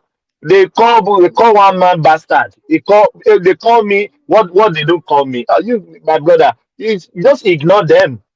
I will be in the background. I will just remove them, but just ignore many things they say. Look, my brother, don't bother yourself. Nothing will happen to you and your I family. think it's only Ajale Koko and you that have escaped it so far, but now you've gotten it. So it's only Ajale Koko that they've not I got used to yet. see that guy comment, but I know the verse, yo. But the one I read that one, that one touched me. I said, I must. No, If no, that guy don't know me, that is why if that guy see me face to face, if that guy see me face to face, if as in with that comment now, what I will do to him now, we go die here now. Because me, I that's know why they we're put verse, welcoming but you now. anything We're worth verse welcoming me, you to the club. I will put my We're life to it. welcoming you to the That's club me. because All right, no vex. All right, Ekene, you are not a troublesome individual, right? over to For you, for Emeka. for Ghanaian to do that, that is quite not cool because Ekene is a jolly good fellow. Even though we disagree on most, we know why we disagree. Ghanaian, I think your comment is not is very insensitive to the plight of especially we in the southeast, you know. And then now making it personal to Ekene, I don't think it's cool. If you want to take a jab at Ekene, there are polite ways to do it, and more comic ways to even go about doing stuff like that. Anyway, good evening, everyone. To Nnamdi Kanu, I'm not surprised with the verdict. I think the verdict seems to be very fair. The court sat down and apportioned blames to those who should get it, and then also said Kanu has a case to answer. Let's not forget that Kanu jumped bail and fled the country, and then that he committed an illegal act and he was brought back into the country illegally. So, like they say, two wrongs don't make a right. So the Supreme Court has ruled and said, oh, the federal government acted wrongly, but the man has a case to answer to also clear his name from those charges so that those charges cannot haunt him for the rest of his life. It provides him with an opportunity to stand trial and plead innocent to the cases. So anyway, it's sad. We hope that there will be no backlash. We hope and we pray. Uh, let's see how it goes. Like we all said, before I can attest to the fact that it's a fair judgment, it provides him with an opportunity to clear his name. Let's see if now back to the trial court. Let the trial continue from the trial court and up it goes, regardless of the outcome. We hope it's cleared so that we can have peace in the southeast. We hope things goes right because anything happening to him, he's a popular figure. So anything that happens to him would affect the region and the likelihood of security in that region. I know many people will be saying Tinubu, no, we need to distinguish the fact that the courts or the judicial system is also part of the government and they are independent or autonomous from the executive arm of government. So we should all also avail the courts what is due to the court. And the court has said this is what they've given their own stance on the matter. Then everybody sit down with. I believe we have a president who obeys the rule of law, and that is why maybe. Yeah, but Tinubu has presidential fiat to release him. Can't he? He can use clemency if he wanted most to. Definitely, most definitely. But then again, he must have been found guilty before the president would provide clemency or pardon. But there is a court proceedings that is about to commence now after this Supreme Court verdict on him having a case to answer. Probably that is what the president is waiting for. Oh, Ogbeni is here. Please go ahead and correct me, please. Yeah. Just to correct something there. Yeah, the president can actually stop the prosecution at this point. The president doesn't need to wait till he's been convicted before he can exercise his discretion. So what the power is called is nolle prosequi. So nolle prosequi simply means that the attorney general would just quash withdraw the case at that point, or withdraws the charge at that point, then everybody goes home. And I think that's what Sonko is talking about. Settle it politically so that we can all have peace. Thank you, Ogbeni. Thank you. Thank God you are here. King Emeka, before you go on, is Ekene there? Ekene? I'm there. I see you the verse. I'm not saying the quickly verse, but your Mickey Okota on the comment section, say I did happy now. I hate Nnamdi Kanu. I want to confirm our time again. Not just hate. I want time to executioner stick. Firing squad. Use 4 corner bullets. We not get sharp mouth. Shoot up for forehead. So make it a year. So sorry, say that say make you go home. Not waiting the third person, but see waiting your own people. They talk for comment section. If they talking to other people, they don't feel say they hot. But if somebody to repeat out to them, it will become something. We wanted to shut down that space now. No. Ekene is not responsible for Mickey's comment now. I'm not supporting for. No, I'm not supporting that guy that insulted Ekene. If you want to insult somebody, Ekene will be the least person. But I just pity for Ekene, and I wanted to come in, but I was washing plate. No, this is the mindset of people in the Southeast. You said the late governor is one of the respectable voice in the Southeast. I use pidgin. So I respect him well. And the same person, one of the respect him because he's supporting Nnamdi Kanu, and he was just, I said he will soon show his hand, and truly he did. Secondly, he was agitating for Kanu release. That's why people love him in the Southeast. When this guy come out to condemn the killing in Southeast, or speak against Nnamdi Kanu in Southeast, or speak against Obi, if he has done that, you Ekene will be the first person to stone him. All right. Let's now open that space of justice. Emeka, back to you. We open our Thank you. Before you pass what peace, please. The reason why I'm pleading is, it's a sensitive topic, right? And it's politicized and also divide people. I understand your concerns, which are genuine. But if we open it up, you will find even those who do not want to join the platform will come up just to attack you. So let's just keep it calm. Can I ask a legal question? Okay. Ogbeni, why did you say Tinubu can pardon him? Don't you have to go through fair trial? Because it's supposed to be pardon or clemency. So pardoning him before a trial, isn't that jumping the gun? Because normally a pardon is reserved for someone that's been tried and found convicted. But Kanu has not been convicted yet. So how can Tinubu preemptively pardon him?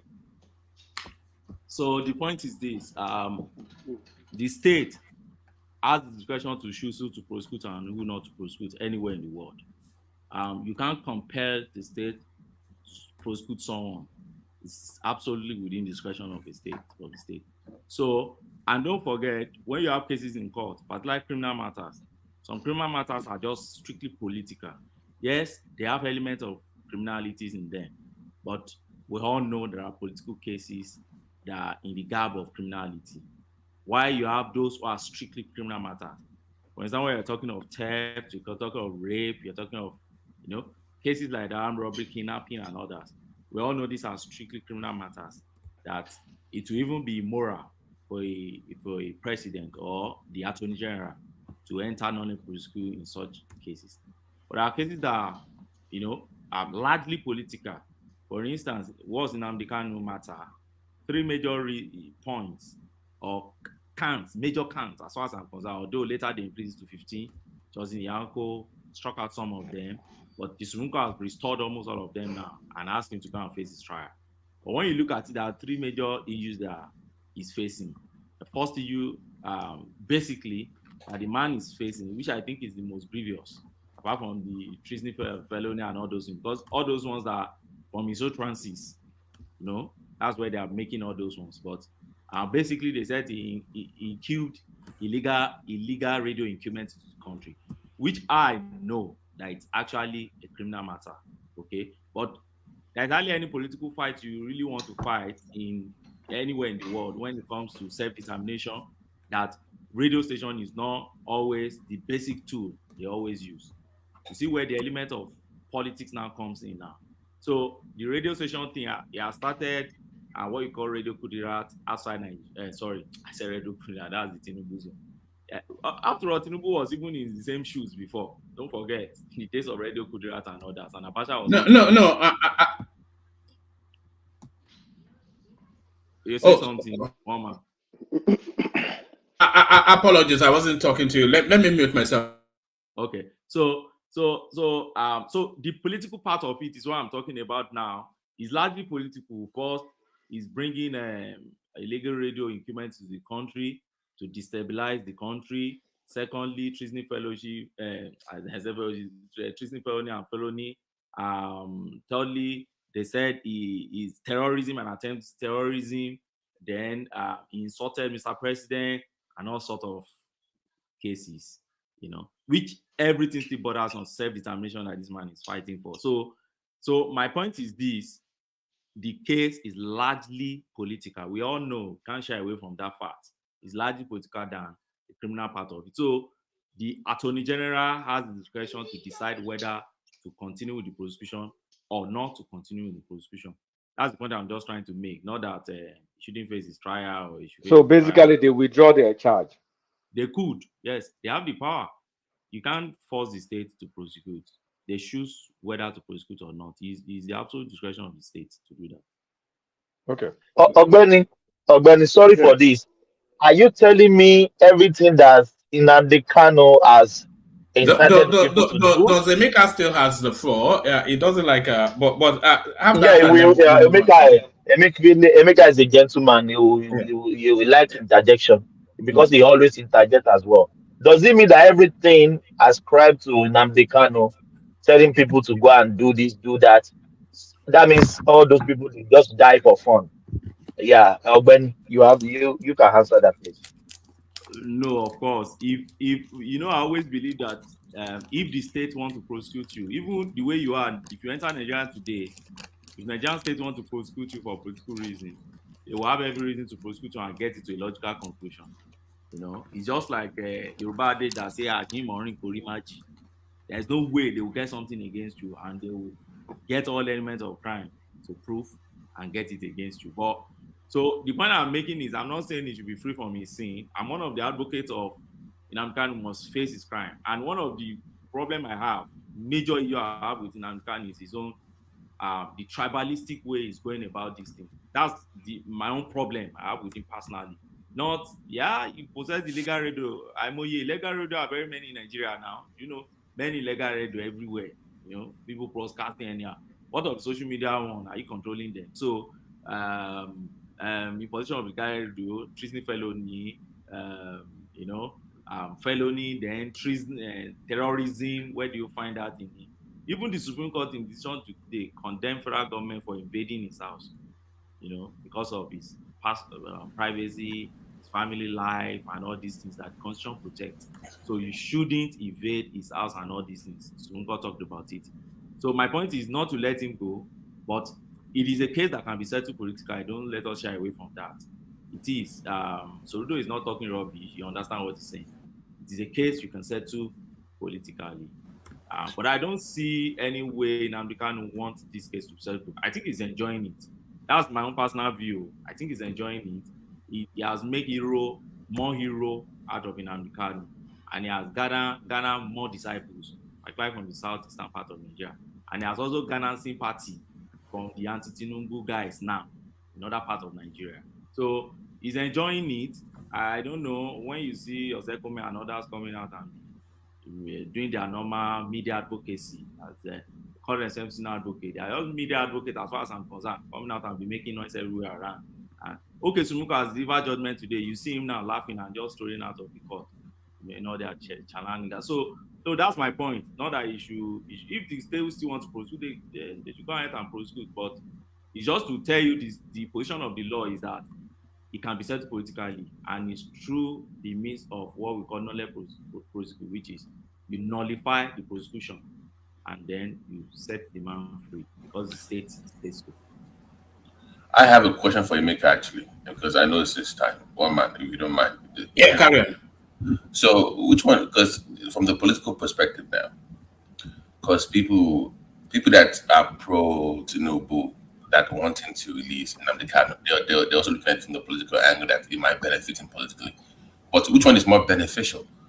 Release him now, look good for a while, or wait towards the elections where he could have been convicted and he tried to save his life by, clemency. So which one do you think politically is better? Wait for him to go to trial to, like, I think that Kay was actually mentioned that earlier, that it's better that maybe perhaps it was seeking clarity from Ogbeni. Do you think that's the play? Do you think they want to play him wrong? I think they want to make that space where it's a form of humiliation at the same time, where you humiliate him like, dude, I could have killed you but I saved your life. That kind of where we'll see. I gave it. So do you think because what is facing is a death penalty? Right. So pretty much, is it politically beneficial to release him now, or to wait to after he's convicted and make it towards elections, then release him at the clemency? I think it's politically beneficial for him to be released after conviction, right? Because one, in my view, this is my opinion. My view is let him go pass through the rule of law, go answer for the case that awaits you. Can I interject a bit? Because for me, this is funny. This Ghanaian guy has come back for Ekene. So in the comment section. Is it true? Come on, don't bring that up. Solely, come on. Just ignore him. I don't know what I do. Why did you bring it up? Come on. Yeah, the only way you get at trolls is to just ignore them. Don't give them life. All right, back to Babate's question. So I think it's politically beneficiary to the president, right, to release him after the conviction of Nnamdi Kanu, right? So at that point, the cries would reach at the crescendo, and everyone would be like, "Hey, this man, he's only fighting for a cause. Why do we want to send him to the Gulag? Why do you want to expire him?" And within that course of the passage of time, we'll be very close to the election, and the president could just say, well, "What the hell? Let me use this as a bait, or use this as a political advantage for my own campaign," and everything is annulled. And then again, it's also because what's happening there, on the security side of things, they watch the environment and see what's is going on in the southeast. If the security situation is going to change, or if things remain the same. That will not determine. Can I add one more real quick before you continue with your actual original point? So, if that plays out, like I think it will, what kind of condition do you think what kind of condition should Tinubu put in place, like some guarantees when Nnamdi Kanu comes out, in terms of what he can say, where he can move, like even when he's let me see, must they have some kind of conditions for him to get that? Pardon is not conditional, right? It's a full pardon. No, Ogbeni can correct me anyway, but I think I don't know. Just want to see clarity on that one. But what it's a full pardon, but at that point, like what you said is, he is probably taking him to, making him humble, be humble. Right. This, so it's not a case of, the government didn't have a case against me, they released me, you understand? But now just forgiven that we convicted. Exactly. So it will be stated in his record that he's a convicted criminal of humiliations, sort of. Exactly. You are a convicted criminal, but you were not pardoned. So there is a difference. You were convicted for your crimes, and then you are not pardoned. Then the charges were just thrown away. So, despite the fact that, yes, your slate is a bit clean, people will say, but you were once a convicted criminal. Don't forget. And then you can now come back and say, but I was pardoned. My slate is clean, right? Or like, the federal government has no charges against me. They have no case and they threw it away. That's why you say, I'm a free man. You can beat your chest. But, if he then opens up his mouth after, like, medical accident, they're supposed to keep.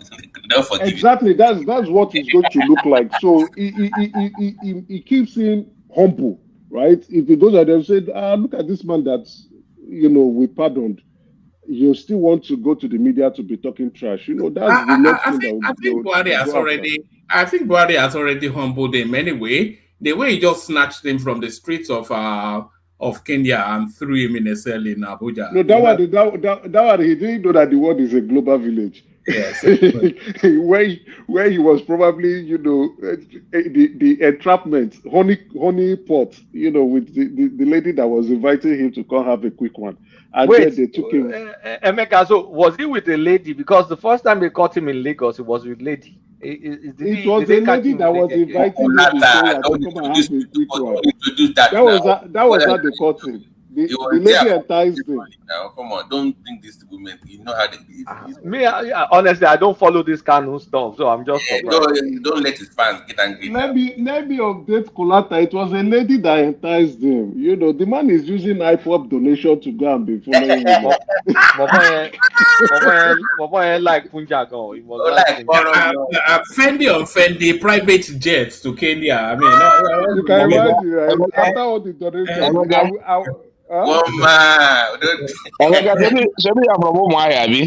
yes, I am. That is not I like woman well because the other day when I too like woman you and then Nnamdi Kanu. You are from the same place now. No, not up to the point I will leave UK to go to Kenya to go and look for. Don't worry. Those Instagram babes. Maybe you are not on Instagram, but those Instagram babes they can make you do funny things. You know they do me like that. It's you know me analyzing the whole thing. I was like, disclose that then. If that is true, why is the government not disclosing that he met up with a woman in Kenya? Why it was in the media. It was in the media. Maybe you know it's been a while, right? I didn't hear about it. Okay. Oh, it was in the media. That was how they caught him. It was a honeypot entrapment. That's how the DSS caught him. They bundled him, and before you know, in short, they covered his face as he opened the hotel room. They covered. He didn't even see the woman. But wait, am I crazy? Isn't this the first time they caught him in Lagos? Maybe he was with some woman. I don't know about the Lagos part. Yes, the Lagos one was. Am I mixing things up? I don't know. Maybe you are, but I don't know about the Lagos part. Emeka, the one in Lagos was with the woman. That was they caught him with the woman in Lagos. The first time he came to Nigeria with that. His poor wife, man. There was one clip that I put out also when he was on the bed with his wife. Both of them barely clothed. You know that guy, man. You know, that's the thing with this situation, right? From obscurity to popularity, right? You know, you are not popular among your not even your peers. You are now known in the country. You know, from your little village or from the little noise you are making now, a lot of people are now aware of you. You are getting the attention of the nation. And then women they love people with popularity, even though you have a little cash. But this one, he has some cash. People like who else? Like Pansat were donating to him, so he was using Pansat money to sorry, Emeka, without apology, Pansat is the most dullest Southeasterner I ever know. That's speak awara, Igbo funky, English. I think is important. But Pansat actually grew up with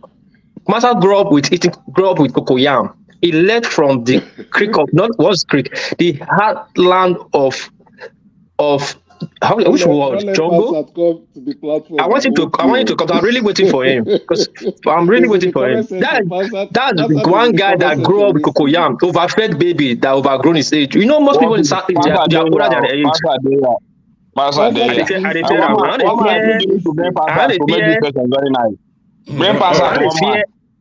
Listen, I want to enjoy this session this night too. Grandpa, you know, I want to say something today. Pansat is not banned now. In fact, nobody is banned really. Even the banning himself. Pansat should be banned. He's banning himself. He think it's very useful. We don't believe in this type of voices. Yeah. Emeka, I'm not sure that they will allow you to speak today. Emeka today. Sorry, we are taking your time because the topic is a sensitive topic. I understand. Emeka, this topic is not sensitive. You guys are making it sensitive. This man that is here. You will not call me to speak. It's a topic that makes you want to express yourself, and that's why you're expressing yourself. Wait, Emeka. No, this man said his death will bring Biafra quick, and I'm still waiting for that, so that they get it quick, so that Kene can go home and enjoy his Christmas. I'm sad in here because Kene cannot really go home and enjoy his Christmas because people are doing nonsense. But Pansat, what I'm going to say, including you, Mecca, you people in South, you people outgrow your age. No, so when don't they sleep sometimes, because you blow it up into an ethnic something. No, it's not a bad thing. Actually, my friends I know I have here, you see some of them are bigger than me. Don't worry, I'm not racist. My best friend is black and all that. Let Emeka carry on. Emeka carry on. Okay, thank you, Walmart. Okay, all right. So Nnamdi Kanu, using the sweet donation of Pansat to go and chase women all over the world and enjoying himself. They should keep fueling his lifestyle. And unfortunately, he will be spending Christmas with the DSS and cooling off there. I hope they are going to cook a good meal for him so he can forget I'm about not quite sure why they are making all the fuss about Christmas, getting on the. It's religion is Judaism, isn't it? And they don't even practice Christmas, do they? Hanukkah now. We have Hanukkah this December now. Okay. We have Hanukkah. Because I saw him in Israel wearing the Hanukkah and hitting his head against the wall because he's now he's a sweet talker and he's a Confucianist. He confuses if this kind of individual can convince Pansat to part away with his money. You can imagine, right? Pansat, I'm drawing you out. I'm smoking you out of your hole, right? You know the worst thing. Pansat know they wear Givenchy, where Kanu they wear. Kanu they wear design all these designer stuff. Pansat know this slave away in America. Kanu they take the money wear white. He will wear white sneakers, white, clean, fresh guy. But look at Pansat dressed like Aguero. You know what they used to say back in the day when I was in high school? They used to say Otuno Mashemorari. Otuno Mashemorari. That is what we used to say. That's like Aguero. If you know, you know. Let me use this opportunity. I said something to you, woman, right? For those who, in case you are, Nigeria is not really a safe place. Let's call it spade a spade. And I saw something from the PRO of Lagos State Police Officer, right? One day, right? He said we should all register our vehicles in the Central Vehicle Registration website. In the case your vehicle is being stolen or hijacked, what they do, convert it and resell it to someone else, that they can no longer register that vehicle anymore. So it makes that vehicle useless in the hands of vehicle thefts or hijackers, and then easy for the police to even track it and obtain it from those who have either purchased it from stolen hands or those who stole the vehicle. That's a good initiative, but they will only just strip it for parts, won't they, really? Well, if it's no longer profitable or if that market is dead, then definitely they will now steal and break it and start going to go sell to Idumota, not Idumota, these boys in this close to Pangrove. What's that place again? That's motor or spare part shop. So, but it is good that we all, since the police is providing us with this information, it is good we make use of it, proper use when we're in the country. If you have a vehicle, or you can tell your family or loved ones to go register it, so that because our police, they were always like, did you register it? No, that's where your problem has started. And say, okay, let's see, and they begin to extort you. But to make their situation easier, register your car, and then the tracking can be much more easy for them, and they can locate your vehicle as fast as possible before they exchange hands to a third party or to a willing buyer. Woman. All right. Okay, yes. Also, thank you for showing this up. You said the UK, right? I know this was coming when they opened their gates for everybody to flood in and bring in their phones after the UK left the EU, and they were looking for those who would come into and pick up low-paid jobs in factories, which the Ukrainians were doing, and a few other Romanians and the rest.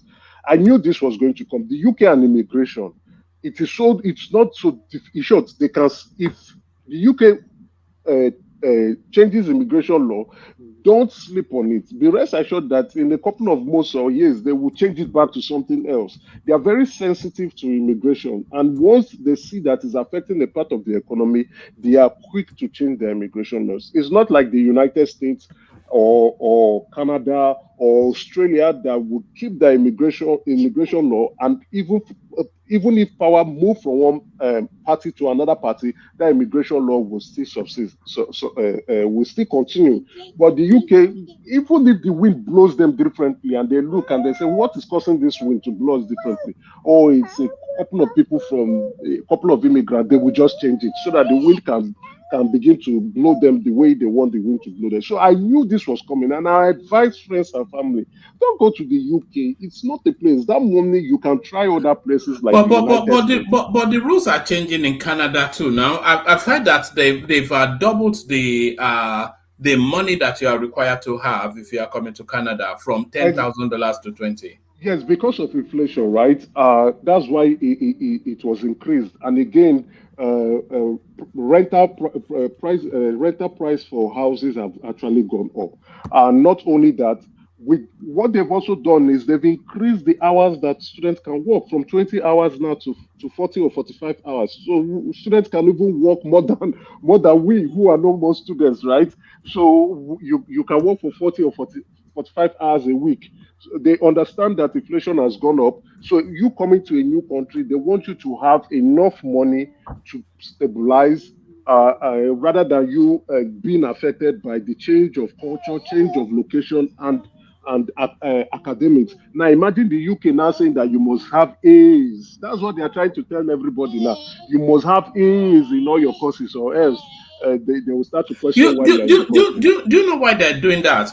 A lot of people use that that study something as a window into the country, and then they do the. In fact, they've changed the rules around academia now. You have to be attending lectures up to a certain percentage as part of the criteria for your degree, and it's all around. These people, they just register and then they go and do. They call it buru. All these 3-4 jobs just to make back the money that they used to come and then to make a profit. So all these low rent jobs, all these jobs that it's not easy, right? Let's be fair. Let's be fair. If you don't mind, interjection on that Canada. You see, that Canada you mentioned, I don't know.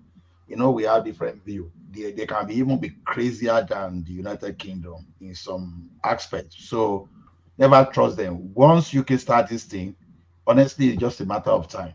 You will see the like of Canada cutting the ball, because only thing that's Canada. You know why I don't think so. You say Canada still need people, but in the UK there are lots of people, so that's why they are making it strict. And they will continue to make it more strict. Canada where they decide the post 27-year-old that never knew anything about his own father's land. It depends on the route. It depends on the route you entered into the country, right? If you come in through the refugee route, it becomes very difficult for you. You need a very good lawyer, and you need a very good case. I know of people who came into the country through the refugee route, and they said, "Oh, genital mutilation." You see why you made this statement, Emeka? Canada still use convention, and you know what consumer convention means. That. If it's not written, you just invoke it the way you want, and you just believe it's part of your custom. And the same Canada you remember a section called Section 33, that's a notwithstanding clause, that even in some instances, a court will give some kind of ruling, the parliament will say, no, this thing is within our jurisdiction, and they will just change the decision of that law. That's why I'm saying that Canada can be crazy. You don't trust them in the long term. It's just my opinion anyway. What UK is doing simply means that go to that place and face your education. I'm not saying it's good. Not really. What UK is doing is they don't want students to take away the job. And that's where they be now. They've allowed a lot of people to come. In short, they've trapped them, right? They are now in between the devil and the deep blue sea. So you've allowed people to come in. You've collected their money. You understand? They've contributed into the economy. First of all, what you now did is increase the availability of healthcare system for them, to make it very difficult for them to get healthcare system, and they will have to pay through their noses. Now you are now reducing their chances for them to get employment. That's and even low-skilled employment that students will really want to use to support themselves through school. And then you are not telling them to be getting A's. So which means if you want to continue to be in the country, focus on your study. If you come through the educational route, focus on your study. And once you are done studying, it doesn't still guarantee you that you will stay. So if you have gone to sell your house, your land, your property, and everything you have in your country, or especially what Nigerians do, then it's a bad situation for you. So what eventually what they opened their doors because they needed the money. People rushed in because it's difficult. It was easier for those who were applying through the UK educational routes to come into the country. It was very easy. It's difficult in the United States. It's difficult in Canada. It's difficult in Australia. They allowed a lot of people to come in. People rushed and jeopardized. They now closed the door and started to now change the keys, change the locks. So now it's not offer. Even to go back to Nigeria will be difficult for you. To stay in UK will be difficult for you. Now, what do you do? So my advice to those who are trying to go to the UK, forget about it. They will only make things much difficult. Look for other countries. Try Canada. Educational rapport with Canada. Do you not think the UK is played out anyway? I'm not quite sure that the UK is still what people imagine it to be. No, it's a drudgery in the UK. It's not. It's not anymore. It's not anymore. The place to be, the number one place to be is the United States. Number one, the United States. Number two, Canada. Number three, Australia. Then Australia, yes. Australia is still Australia still has the scope because it's let me tell you what is going on. Let me tell you what is going on. Hold on, let me just say what it's a vast country with a small population. Yeah, that's exactly. Same with Canada too. Yes. Emeka, if you don't permit me, people still do the same thing here. There is the easiest way to enter this country is student visa. But what people do is before you finish one course, you enroll for another course. It extends your visa. So in that window, they will just find one black man or black woman to marry. So automatically they become the citizen. That is what our African brothers are doing here. So if you came for 2 years visa, student, before you finish that one, enroll for another student visa. That will extend your visa. People did almost 5 courses, even if they don't need it, just to extend their visa. So at the long run, they will find one white man to do a joro with, and they will become the citizen. Yeah. Yeah, I agree with you, Thomas.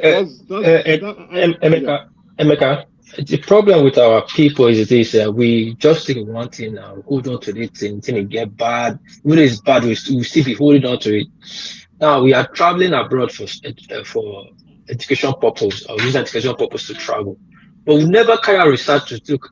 We'll be going for different courses, and there will be a time they'll start screening those courses. Not all the courses are viable. Yes, I came to abroad, Japan, today with student visa. I came through school. I passed through two countries before I got to Japan.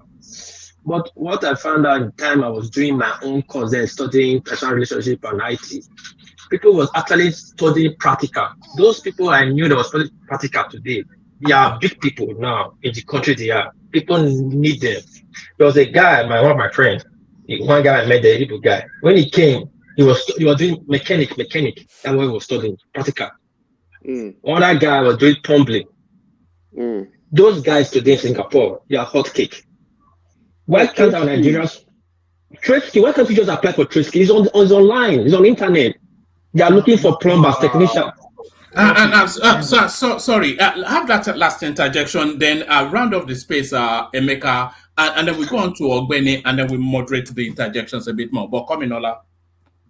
I was just going to tell what he says. Look, it depends on the country. In Canada now, if you choose a course, number one, you as a person, you want to choose what you are comfortable with, but you must fall within the program that the country allows you to use to apply for your PR. So you can't just go and say, okay, because you go, even whether it is skill or whatever, you can't just go and apply for anything, but it has to be within. So you may go and learn plumbing. If plumbing is not applicable, sorry, they won't take you. But you can go and do your master's degree in information technology. If applies, that's what they will take. In most cases, they will take your MBA project management and some other things that you think they don't take. So the most important thing for you after is just to work. So you don't blame people. I can't blame them. I'm not saying I can't blame them for taking their decision. So that's just my point there. All right, bring that space home, Emeka. I'm determined to get to Ogbeni before he falls asleep on us again. You know, Ogbeni now. He's a young man, so I don't quite know why he sleeps so much. You know. My advice is to those who are trying to leave the country. I know a lot of people intend to leave the country. Forget the UK for now. It's only going to get worse in the future because that place is a small island, number one, and there are lots of people too. So look for other country, and if you are young, and you are young, and probably you have a good sponsor, probably your parents or whoever can sponsor you. I think Canada would be a very good place for you. If you are old and you want to come through the educational route, I think the United States would be a very good place for you to come. Then you can also try Australia too. Maybe you can try Japan. I've never been there anyway, but I think World Peace can give us more information. But for now, the UK is not the place. The standard of living has gone up. Things are not like what it used to be, like, in the past. Don't go there. You will only get yourself to blame. I hear even the low-skill jobs are not even available. Don't go there now. It's better to be in Nigeria than to be in the UK, where you might lose all the support system that you have, and then you cannot fend for yourself. You don't have a job. It can be brutal, Exactly. People, if you don't have a support structure, it can be brutal. Yeah. But before I go on to Ogbeni, just this question, a snappy little. Now, what's the ideal age by your reckoning to Japa? And is there an age that you consider that is you're just too old now to be Japa-ing? So when should you Japa ideally? And when should you just settle for your lot in Nigeria? The perfect age, and that's what Canada is targeting, is between 22 to 30. That's the age they are looking for. Young, and if you are single, preferable. And then, you just finished university, right? People are finishing university at 19, 20, 21 these days, right? But within that age gap, then it is more difficult for you when you are 40. And I would, a lot of people have done it at 40, right? 40 is not so old. But it's difficult at 40 to begin to leave the country to go start a brand new life somewhere else. Now you're living in Nigeria. But if you are younger than 22, 25, or you've not finished university, I would advise you to just hold on, finish your schooling. I've seen a lot of people who finish secondary school coming over, and you see them. Those people are still very impressionable, and they turn out to be useless, right? Because they come here and they start partying, and then they don't understand the reason why they are here. So the right age is 23 to 30. You have actually come of age. You are now an adult. You have the right thinking set and the mental fortitude to go to persevere, because abroad could be very lonely, especially when you come in single, and the cultural shock can affect you in different ways and different angles. So you need to be matured enough to persevere and handle such kind of situation, and then and still be an adult to make good decisions. So if you are 18, 16, 15, say no. Just wait till the right age and then leave. Or you can use that period to begin to save your money, right? So that's a 40 is okay. 50, no. You are not that old. Just except you have so much money like the general who stole funds and went to buy house in Texas. You now have money and you're stealing funds from government, then it's something you can do. But if you are coming to hustle at 50, it's very difficult. The cold will skin your bones alive. All right. That's the. I'm going to move on to Ogbeni now. But that code that Emeka was just talking about, Ogbeni, people that are coming to this country now that they are complaining about cold, they don't know anything or Benny. If they are come, like let's say 2 decades ago, thereabout, that you want to open your door and your hands are so frozen that you cannot get the key into the lodge. It's not even, I wear t-shirts throughout the winter because I don't even, they don't know cold or Benny, but Benny, good to see you. Oma, good morning from Scotland, everyone. And yeah, that's the land of cold, isn't it? Really? yeah. Carry on. So Oma, you could wear shirt in maybe in England or some parts of England throughout the winter. You can't try that in where I am in Scotland. You won't try that in Aberdeen, or you go to sorry, Ogeni, I'm not targeting you. Emeka, did you hear that? And hear these saw these jokers from Europe. Tell them waiting you they face in Canada. What could they better one? Oh man, all those the code in the UK is not up to this one. Better if could beat you here, you remember they used to have this drink. They used to have this drink back in the day. They call it eggnog. It's a mix like that you pour a lot of brandy just to chase away the cold. Already. Emeka, the kind of cold you will get in Canada. You see, the kind of cold you get in Scotland is not just only cold. It's a no. Scotland is too small. No. It's windy here. It's terrible here. It's so windy. It's hazy. It's cloudy. If you drive, sometimes you'll be driving. There's no way you won't even see what is in front. You can't see. You hardly see 2 minutes. My brother, you have not seen. Have you seen minus 42 before? Minus 42. Minus 42. And the wind chill is like minus 60.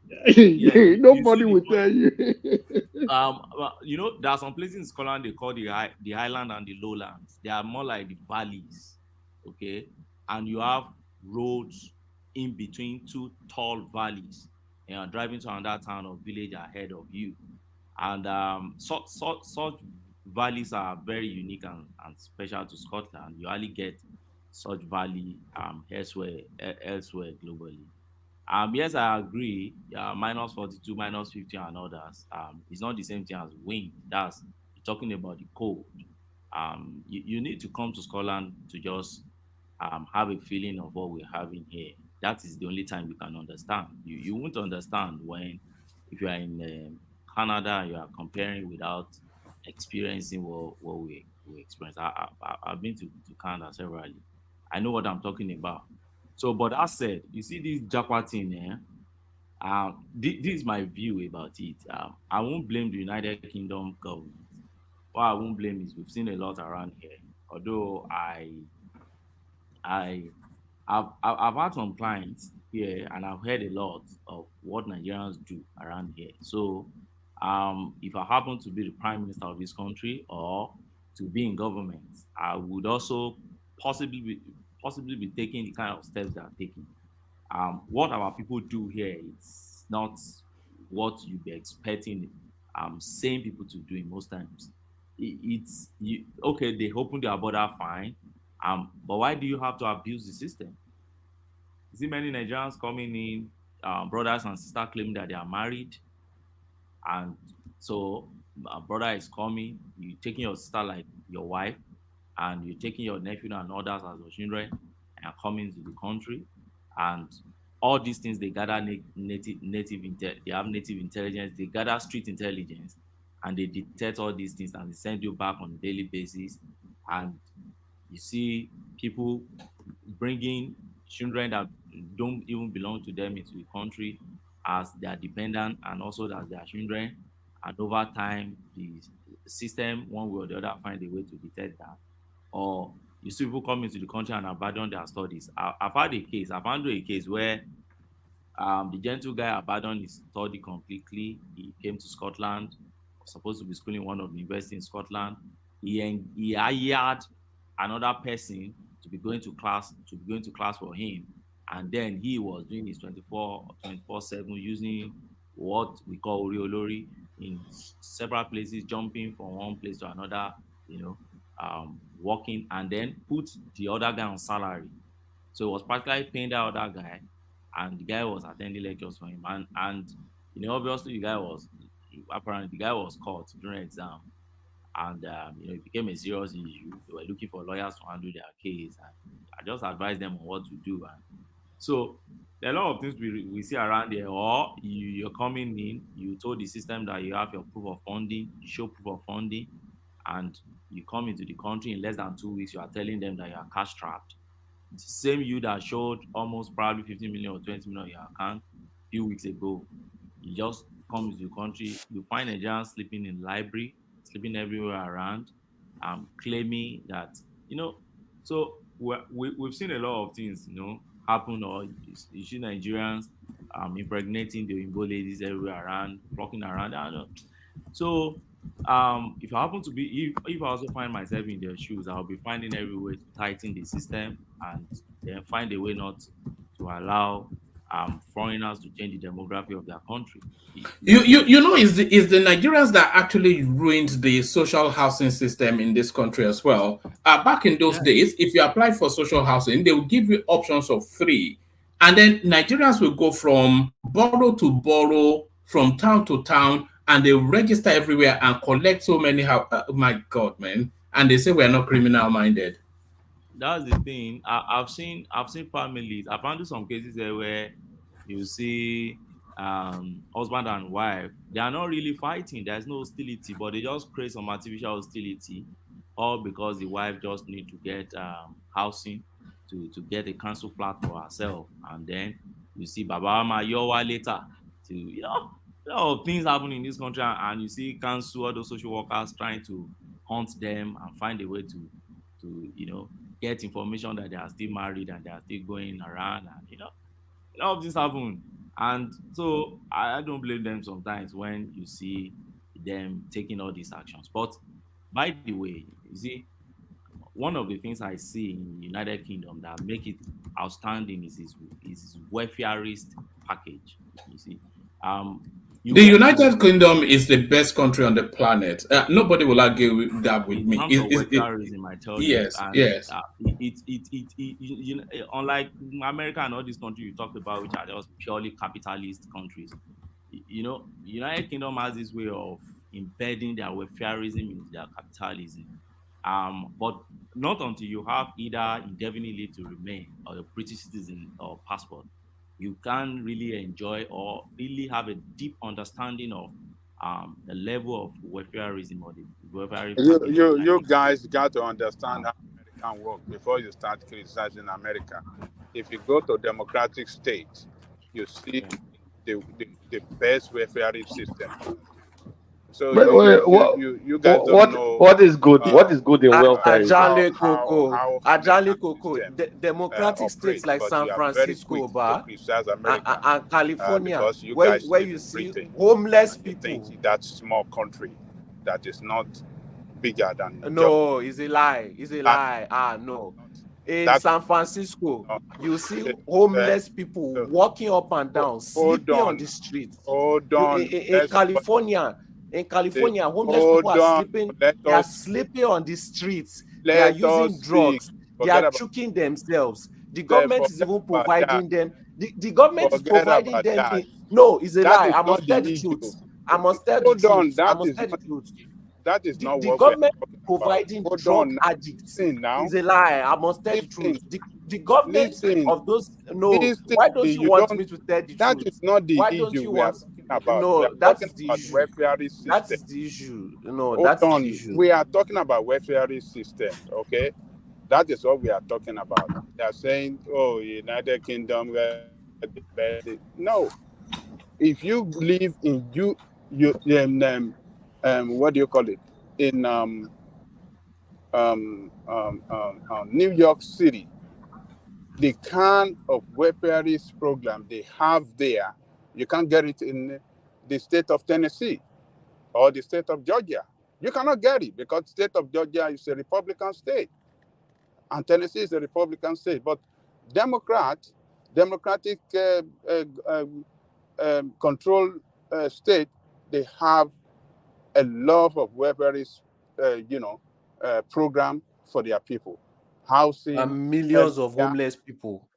Forget it. We are not talking. What is your problem with homeless? So in London, they don't have homeless people. What's your problem? Just leave that on. We are talking about welfare. So you guys got to understand. Look, when I came to this country, it's on the street. I got my insurance on the street. I was begged medical insurance. Hold on now.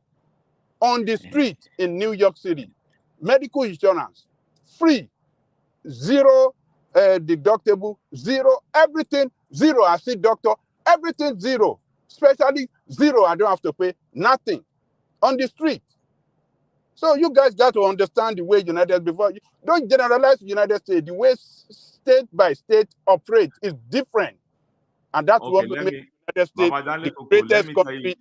Make it the greatest country in the world, not your United Kingdom that are so full of discrimination and they trample on the right of you black people there, and still you want to. Baba Jaleko, let me tell you the difference. So the difference is in the United Kingdom, medical services is under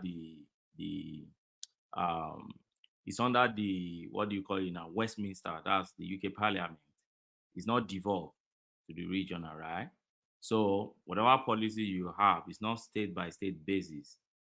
The National Health Insurance, NHS, which is unparalleled in the world, it's WHO and all of that testify to it. NHS is unparalleled because it covers a full range of medical services, and that's why I said unless you have your permanent residency or British passport, that's when you start enjoying full benefits that you see that United Kingdom actually offer. You can't understand it if you don't experience it. That's it. The universal credit, the housing benefit alone is huge. Then they have a lot of job seekers allowance, employment and support allowance, child benefit alone. You know, some people in the United Kingdom, what they actually feed on, what they hand they are living on is just child benefits. And many of them are immigrants. They are immigrants that are just immigrated into the country and find a way to settle in the country. They're having child benefit as the major thing that they are feeding on. They have a lot of tax credit. If you do business in the United Kingdom, you understand the welfare package for businessmen. During COVID, businessmen were really enjoying the United Kingdom. Not the same thing happened in the United States. I know the same thing in Canada. Yeah. So let me tell you what happened in the United States. Let me tell you what happened in the United States. You don't live here. You don't know. You don't live here. You don't know. The same thing in Australia. You don't know. You don't know. You don't live here. Wait, guys. Why are you? What's wrong with all of you fighting which welfare state is better? Welfare state is terrible. What's wrong with you people? We pay for the welfare state. No, it's us. Baba collector, you are not fighting. My welfare is better than your welfare. What kind of nonsense are we arguing, sir? No, Kulanta, they are overpacing. They'll be taxing us anyhow. You look at your paycheck, they're taking how many percent to feed all these welfare people. But Kulata, do you not feel rested in the comfort that is not likely to happen to you? But if you find yourself in circumstances that there is a baseline that you cannot fall below. No, I don't think like that. No. I don't think that way. I mean, what would you? I mean, well, except you get bedridden or something, or I mean, but not for able-bodied people now. They will just be collecting something. There's no incentive to work. There's no incentive to invest. They just sit down, and all of us will be. I mean, we that were not rich enough to dodge taxes will be paying stupid amount of percentage. It's not fair. I don't think it's nice. No, Pulata, wait. You need to study the way these things work now. The only thing I need to study is to look at my tax bill. That's all I need to look at. No, not only just your tax bill. What about the health service? Do you object to universal suffrage in health services? But your health service is crap now. If you need any specialist care, hold on. The UK now, it is nonsense. If you need any specialist care, your mama too is now gonna be lock of draw. No. Like, if you need to see a specialist in the UK, can you walk into the office and go and see a specialist? No, you cannot. Where are you picking your own news from now? You cannot. You can't. He gets it from Alex Jones. He gets his news from Alex You Jones. can't. To see a specialist in the UK, you have to go online. Bohemian Grove No, narrative. Kulata is correct now because at least we used to. Kulata is correct. I live in the UK. Ogbeni lives in the UK. See, if it is But you guys don't go and see specialists, except it's just basic health. You go to hospital now to see. How many months do you have to wait to see a specialist? Assuming let's say you have to see a cardiologist. It depends on the urgency of the situation. Exactly. But you don't actually have to. You don't actually wait that long. Nah, man, no. Why are you picking your news from? These are just like CCTV news. Nah, it gets it from Alex. The only thing you guys see is all this GP, GP. No, you see, GP. That's all you guys see to give you Panadol. You see the way it works, eh? GP are just general practitioners. Their first is the first layer of medical service provider that interface with you. And if they realize that your case needs to be escalated to consultants, then they send you to hospital, and there are hospitals everywhere. So if you forward your case to hospital, depending on the urgency of your matter, you're going to see a consultant almost immediately. But if yes, they're having backlog in some cases. Maybe not some cases of many, a lot of cases. No, it's not in all cases. Now we do visit hospital now, not in all cases. For instance, now let me give you an instance now. Maternity allowance, I don't even know where to start. Let's just leave this topic. Because let's navigate back to politics. I have family that are put to bed in US, I have family that are put to bed in Canada, and I have family that are put to bed in UK, which my wife also put to bed in UK. I know the difference. It's very clear difference. Maternity is subsumed under NHS in the UK. It's not like that in the US and Canada. How come Canadian care system is ranked better than yours? You say by the World Health Organization. So how come all right. Navigate us back to the politics. Before you navigate, let me just make one last comment. The hospitals in the UK, they remind me. If you guys used to watch this 6 days show, Carry On. I mean, I don't know what man you know. Carry On. No, the Carry On movies. Yes, Carry On. Yeah, Carry On of the Kaiser. Yes, all those Carry On. Is that your view of the UK? Is that the prison? Oh God, that's what I grew up knowing of the UK. Oh God, Carry On. Carry On, Cleo. Carry On this. Carry On Nurse.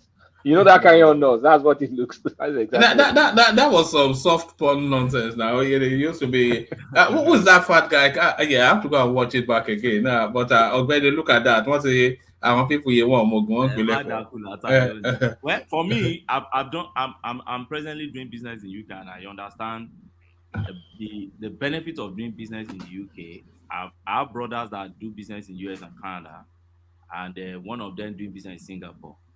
I understand the peace of mind you have doing business in the UK, and I understand there is this integrity that goes with it when you have a UK company, and you're transacting business globally, And I don't know how to explain all this. Except you experience it personally, you won't understand the kind of support you get as a businessman in the UK. The state is running after you. Yes, they want to collect your tax, but they don't want your business to die. They want to encourage your business. So it's not a fully capitalist state, the way I see it. The welfareism package part of it, I love it. But that said, let me move on to this Nnamdi Kanu. And okay, before I move on to Nnamdi Kanu, I think I agree with the last speaker that talked about age bracket to who you shouldn't do japa. I think I agree completely with that person. And for me, I've advised all my relatives, if you settled in Nigeria, your career is within the space of the what they call mid-career level, and you're married, you have your own house, you have shelter on your head, your mobile, you have no business traveling even abroad. If you're going to go abroad, grow your business. You go abroad and have leisure there. You go abroad and have probably medical care abroad, and you return home. I know some people will say, oh, there's no security here and there and blah, blah, blah. Yes, I know. But there are still spaces in Nigeria. People still stay in Nigeria and they live their life. So for me, but if you abandon on those things, because I've seen a lot around me here, you see them, in fact, if you check phones, you see them borrowing money here and there, and first 5, 6, 7 years, they're not going to even get settled. You're in your 40s and you're still borrowing money as 6 years after you've entered UK. You're already looking at your 50. So when exactly do you want to enjoy the japa thing you're doing? So for me, don't go and sell your house. You know at that age it's usually japa for the kids, isn't it? People like that, they've surrendered their lives to create a better life for their children. It's for the kid. But one man, let me tell you something. It's actually eventually not for the kids. I remember when I wanted to travel, my dad called me and said, look, in the 60s, there were japa too, when their own mates were japping in the 60s. He said, but sometimes when he tried to have a retrospect, a look back, that he wonders, he realized that those ones that jackpot in the 60s eventually lost their children into the society. Because the point is, you jackpot at your 40 plus, where you now start working 247 to ensure that you give those children probably basic meal and all these things. And eventually you're in your 50s, going to your 60s, they are now in their teenagers age, and you just lose control of them if you're not careful to society. And eventually you've lost touch with Nigeria too. You can't return home. Apply for those ones who believe that I'm going to, like these days now, I'm tearing my international passport, I'm no longer Nigeria. Nigeria is bad, Nigeria is evil in their sight and everything, not every day. Now you lost touch with the country, you can't even return to the country again. You've demonized the country so much that your children are even afraid of returning to the country. So you're just hanging midway. And Oyinbo is not going to make you Oyinbo because you're skin for life. So I advise my brothers back home and sisters, if you are settled, you have your house, don't sell your house, please. You have your cars, don't sell your cars, please. You're married, don't just bundle your wife and say, let's go abroad. Don't bundle your husband and frustrate your husband to ensure that you go abroad by all means. You are in your mid career or mid, because there's a psychological realignment that usually takes, if you are very sharp, it will still take you 18 months unless you've been coming and then you know the system somewhat, and then you have people that can break you through. But it's a completely different system now. The way you cross the road, even the way you buy things, the way you speak to, they don't press the horn in the UK when you're driving. You rarely. I cannot recall the last time I heard people pressing a horn. That's the rule, Mama. So the rule is that except a car is about to hit your car, you must not horn. And then when you're even if a car is about to, you can't play music loud after 7. You can't. There is so many. Within the hours of 8 to the hours of 8 in the morning, 8 at night to the hours of 6 in the morning, you can't even horn if someone even is about to hit you. The best you must flash. Especially in a residential area, you can't. Residential area. And when you are flashing, you must only flash to inform the other driver that you are around, not that you are doing any other thing extra. So, but my point is this: you see the psychological thing and emotional thing you just mentioned now. I've realized that. Do you know it's even breaking family now? Yes, now, because the traditional relationships that are forms your backdrop where you're coming from, it doesn't apply here. The thing you just you cannot be I am a man. I am a man. So the thing is just breaking homes, breaking things, and so my advice is please don't japa if you and people take to alcohol very quickly. Yeah. Don't abandon your career. You have built it to an extent. Get to the peak. Don't abandon it. Stay where you are if you have all this. But if you don't have all this, you can give it up and try abroad. Some of us who are there, we are still going home and trying to realign and find a way to go back. So I know you're keen to move on to the politics of Gwenny, but there's a friend of mine. He decided. Just that backdrop that you said is an engineer from he went to a solid and he had a solid job. He knows senior people. He's built his house, all of these things. His children are doing well. He decided to japa. He went to Germany, and then he was talking to me. And I'm not one to tell you not to do whatever it is that you are intending to do. But the body language of our conversation was I wasn't really thinking it was a good idea, especially Germany as well. So he went, he learned the language, and he ended up in a rubbish job, and he was just telling tales of depression. And then 2.5 years later, he's made his way back to Nigeria to try and pick up from wherever it is that but he has now lost the momentum. Or it's just a tale of woes. One man, I have a professor presently where in my town now, in this place now, presently, who is a care assistant. He's a professor in Nigeria. He came with his wife. His wife is the one schooling. He resigned to come with his wife. So my point, when I can't even really understand why a professor, you abandon your career, you coming to do what? Care assistant. You think with your professorial rank, or what do you call it in Nigeria, you come here and they will just give you a job. Does it work that way? A professor also coming from here, if you land in your own space there, is it the way you also give them job? You see? So my advice generally is, please take it easy. Don't just japa for japa sake. All those guys and ladies you see on Instagram, it's all packaging, They're all suffering within, so many of them, and you just think it's packaging. And for those who are here already, I always advocate self-employment. That's the major way you can free yourself within this system. I've seen many people gnashing their teeth. I've seen many people complaining around. One area that I think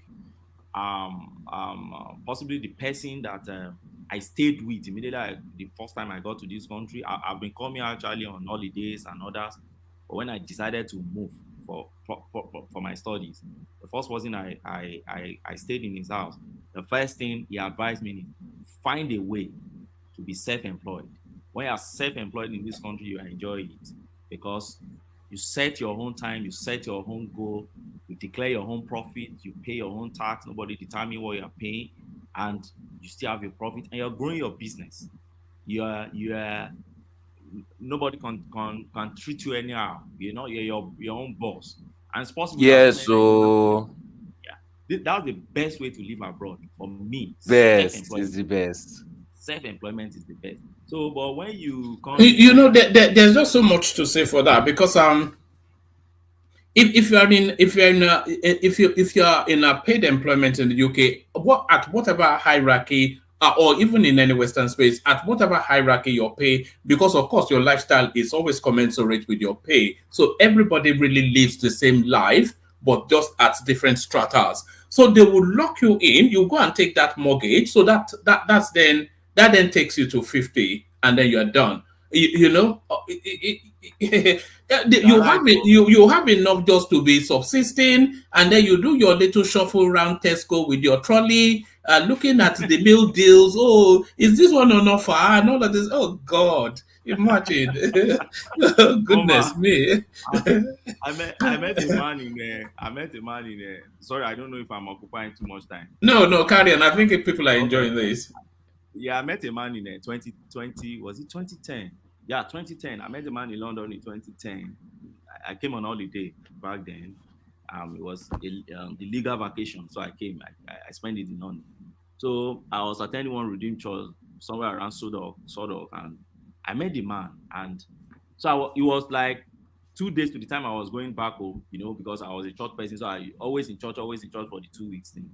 And so I was noticed, so I was about going and I announced to them that I'll be going and everything. Some of them pitied me that I was returning home. The kind of pity the Japan Nigerians will always have. Sorry, you are going back home. What happened? Can't you find a way to stay? These ladies here, they are not doing bad though. You can one of them. I felt like I'm going back to my country. You are pitying me. What kind of life is that? A man called me, was a dentist. He looked at me and said, "You're taking a good decision." He said, "I came here for master's years back, a dentist. He said, I came with all full hope and aspiration. I thought I would be able to do my conversion to get licensed."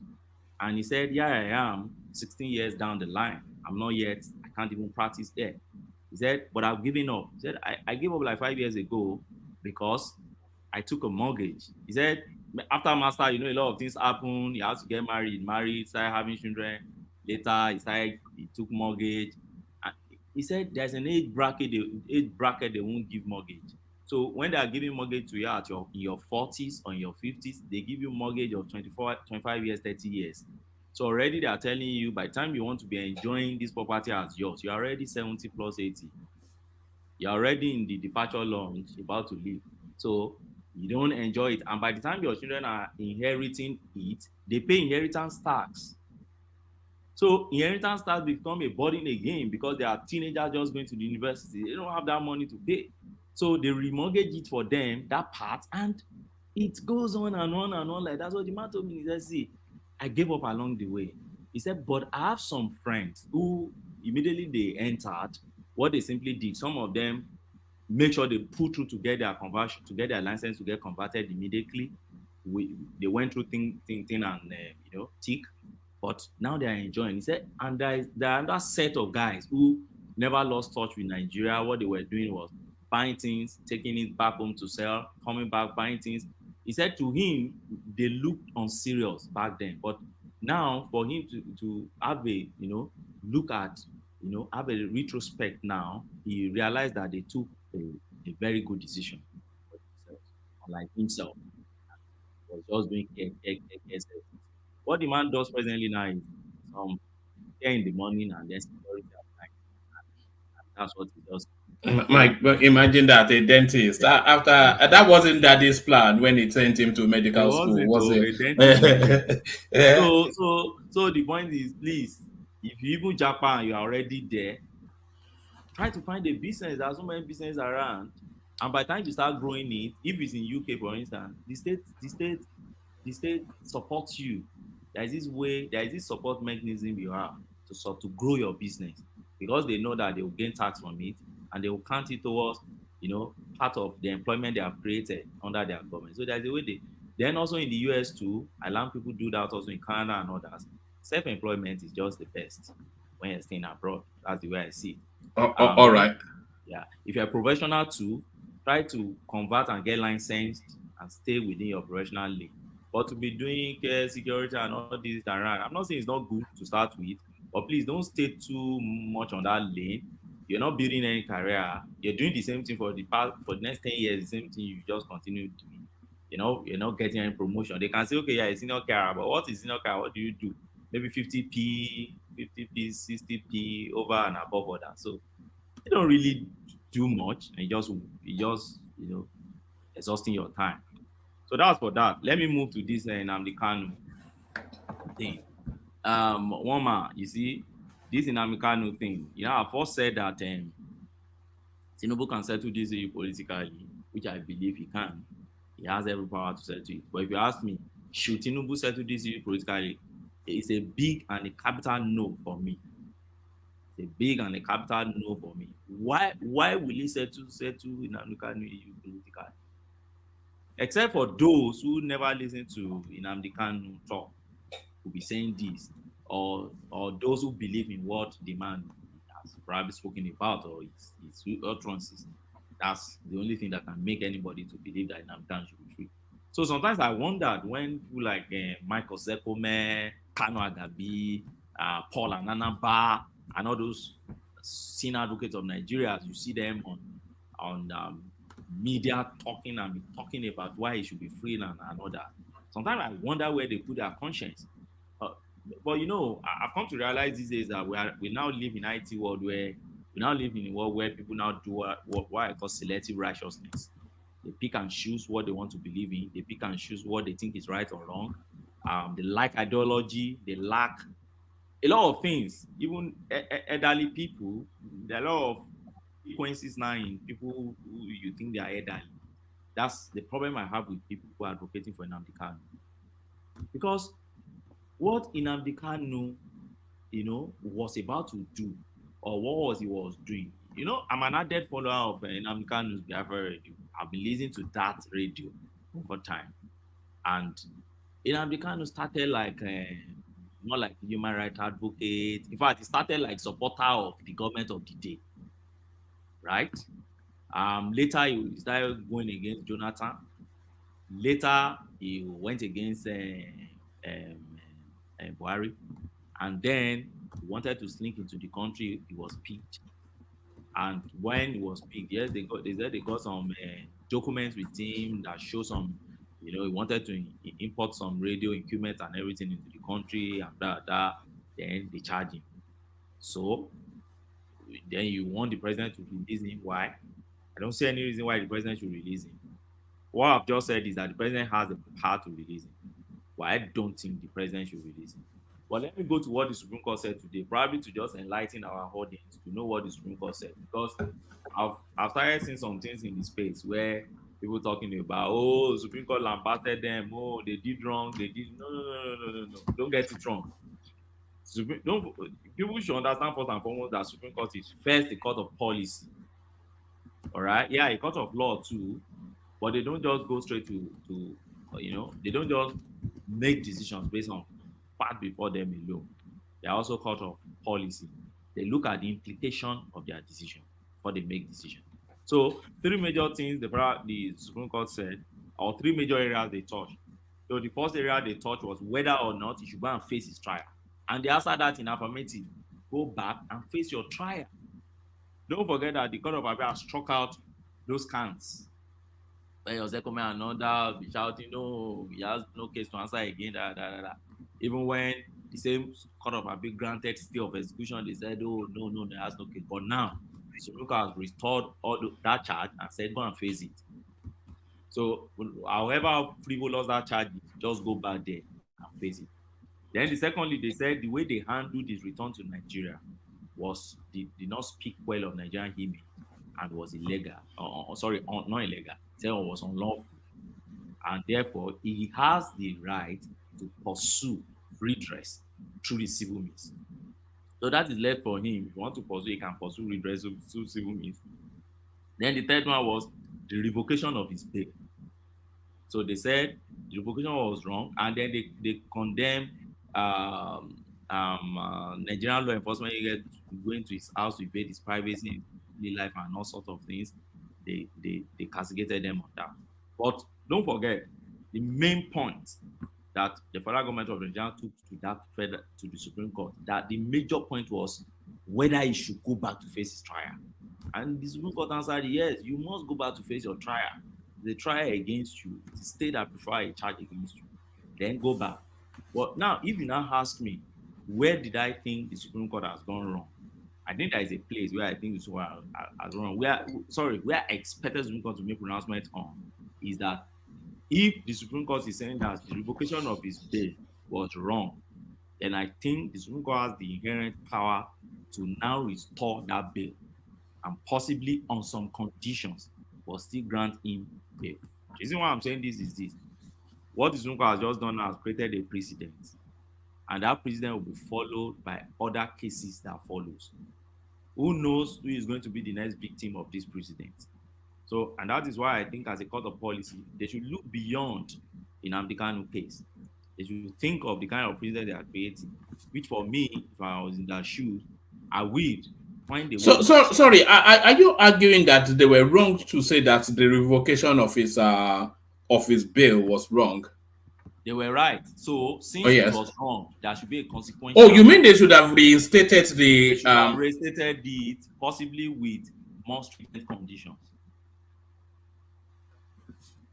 But have they just not opened it up for the lower courts to administer that? Because very quickly, I expect that by Monday, his lawyers will be filing for that bill, and I'm not expecting any judge to put up any. I think the guy should be out by mid next month. What do you say, one man? No, I was saying they've essentially opened the window for his lawyers to very quickly, I'm expecting by Monday, to go and file for that bill. And I'm not expecting that the judge will put up too much of a resistance. So I'm expecting that by mid next month, it should be out. Because essentially, that's what they are saying, that just granting bail. But they chose not to grant it at their... Yeah, they just exercise their discretion not to grant it. But they have the inherent power, that's what I'm saying, to just grant it and then make the conditions, probably give their own conditions, so that there's no need of going down, because if you go down, then it starts coming up again. So why do you have to wait till you go down and then it's coming up again? something you can easily grant. Oh, okay. Sorry, Ogbeni. So you mean if they go to the lower court to appeal for that bill, then they have to, and the government puts up a resistance, then it will have to cascade again to the Supreme Court. Yeah, you can Yes. cascade. Any application can cascade. If the lower court, if the High Court now grants bail and it's still not being released, you have to still go to Court of Appeal. Do you understand? You still have to go up, and if it's the state can still appeal against that and said there was no reason why you should grant this bail. The only thing our law says is that you must seek the leave of court before you can file such application. No, they will seek the leave. It's government. They are not paying any money.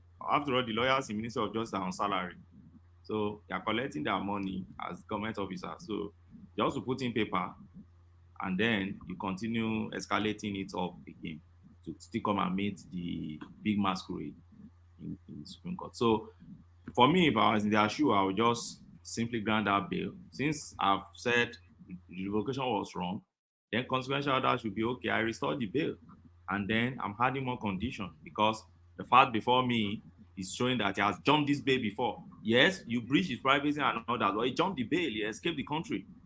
Even the senator, Abari Bill, what do you call that one? That gave him the bond and everything, said he can't find him. At that point, he lost communication with him. So he jumped bail. Yes, his privacy was intruded and everything, but he jumped bail. That's the part here. So if you jump bail, then you have a bad record that you can't trust. We can't trust you. You don't have integrity when it comes to your bail, regardless of the bond. So as a judge, I would look for more stringent condition that will make you to respect that bail, or to observe your bail. Possibly what they did with Sowore, confine the man within Abuja and let everybody be looking after, looking, or confine the man within his own, maybe if he has an estate or he has a property in Abuja, let the man be within his own property. Something like that could be that's what I expect anyway. But my Lord has their discretion. There's a saying that it's a final court, not because they are infallible, but they are infallible because they are final. So they've exercised their discretion, and so be it. Nothing is changing it. They will return to the High Court, and we'll still see what Nnamdi Kanu is going to give to bring out from that space again. All right, brilliant, excellent. Well done, Ogbeni. So well done, Ogbeni. Ogbeni, stay with us just for as long as you can. Let's hear from Solly as he takes the floor. Solly, you're up next. Solly. I agree with the previous speaker. And I concur with my learned colleague. I concur with my learned colleague. Yes. So. Yeah, I know you've come on to give Nnamdi Kanu a flogging. That's your favorite sport. And it's true. I used to listen to this guy almost every day. I even used to gather some people to come and listen to this guy. Even some white people were listening to him. Then all of a sudden, this guy started talking about getting the heads of 100 girls from his own region. From that day, I was like, come, what is going on? Like, this thing has taken a different turn. What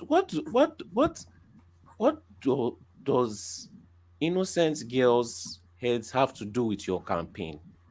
And it's not from any other region. It's from your own region. It doesn't even make any sense. It doesn't make any sense. How would you spend 90 to 95% of the time saying something sensible? Something capturing. It was literally speaking to all the tribes, and we're all sitting down. Nobody was arguing with him. We're all agreeing with him. It's very rare you see a Nigerian that can do that. You always have to have one tribe that does not like what he's saying. But this guy, everybody was listening. Then at the last 5% of the part, you just see some ludicrous things. And you know that this guy is not in Nigeria, so this guy is exposed. So for him to be saying this kind of thing, what's the point? And he's damaged. This guy really damaged his people more than I've seen anybody damage them in my lifetime. Anyway, However, they keep supporting this guy. It's like the logic is beating the sentiment is just so powerful that it's beating logic, which is scary. You know, this guy will never last in Yoruba land. Never. The moment the guy starts entering another key leg like this and is becoming questionable, nobody will support him again. One time, you know. So it was very, very scary. This guy has done a lot of damage. It's not even like I'm making things up. It's facts. And most of those facts, if you want them, he uploaded them himself. Self-snitching, you know.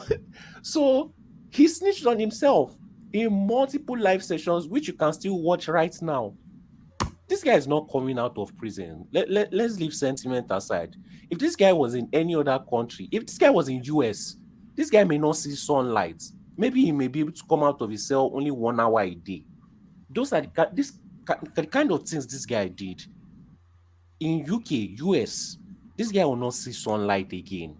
But sentiment wants us to allow this guy to come out and be working with the general public. This guy. Hey, this guy will destroy the whole Southeast again if you let him come out. He will destroy the whole Southeast again. And this time, he may destroy it at such a point that he may never be able to come out of that depression again. People were sitting down at home, but they were not happy, but they were doing it. You know, I've never seen anything like that before in my life. I'm telling you.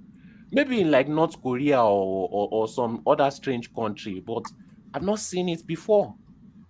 You know, so this guy, and I don't believe it's anything spiritual. This guy is just a genius in his own sector. I know one man used to say it's because of what the sector that he's in, but this guy is too dangerous to be let out in general public.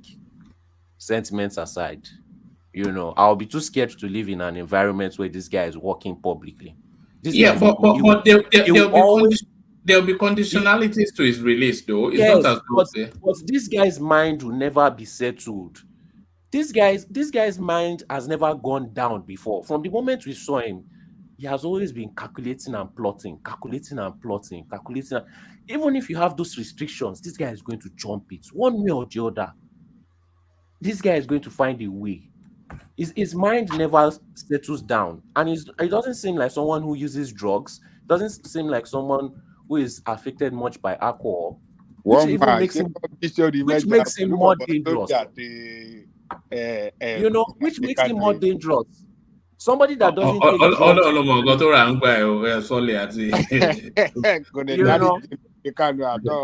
Yeah, I don't know. You know, no, this guy is very scary. You know, let's say he didn't do all those violent acts. Is that violence that caught me off guard and I not support again? Let's say he did this campaign without violence. Even me, I'll have some sentiments for him. I want them to allow him to come out. But you know, if you can do that to your own people, I'm afraid of what you can do to me. You know, that's just my own. I don't see them letting this guy go out. And even if it's just for him to come out in the general public and wait for his trial, no, you don't let this kind of people come out. It's just too dangerous. That's just my own. Do you not think, though, that because it's been there now since 2021, it would have had a supreme period of inflection that might well. I don't think he would be as bushy as it was if they release him. I think they've beaten that spirit out of him. One man, do you know there are some of these drug dealers in US that even though they took these guys to jail and gave them life sentence, these guys were still running their organization from prison. Some of them were not even seen. Some of them were not allowed to go into general population in prison until they only give them 1 hour a day. And that's what these guys needed. There are some type of people. This guy's mind will never go down. Their mind is always building like muscle. And it will always keep on functioning. You can't let this guy out in general public. His mind will never settle down. What is 3 months? What is 1 year? This guy can stay inside there for 5 years and still be plotting, waiting for the day that they let him out. He literally said it on his life that he will never. He said they have to take him out for him to stop. I feel like he believes that statement, because I feel like he believes that if he's taken out, that'll be the day that you get Biafra. So he wants it to happen. Yes, exactly. But it will not happen, because the sentiment will not reach that point. We are all Nigerians at the end of the day. We can be sentimental, but at one point we use our common sense. His materialism or whatever he wants to do will not work in Nigeria. He can't work in that kind of environment. We have too many people for that to happen, but it's too dangerous. All right. Is there anything else you'd like to add before we go on to Kulata? My own is, I don't know why people are running to in terms of this immigration thing. Let me be very honest. Europe is very open. Most people don't know. It's very, very open. I just don't want to talk about it. When people were going to the UK, I've not been to UK before, but from the amount of British people you've not been before. Why not? You don't. One man, UK denied me a visa for stupid reasons. So I told myself I'll never try to come there again. But you're European now. No, I've not collected passport yet. All right. After 150 years in Holland. Well, you have to give up your Nigerian passport for it. Okay.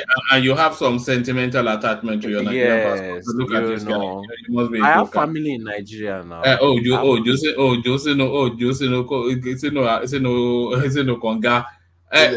If you give up your Nigerian passport, that doesn't mean you cannot enter Nigeria again now. What? You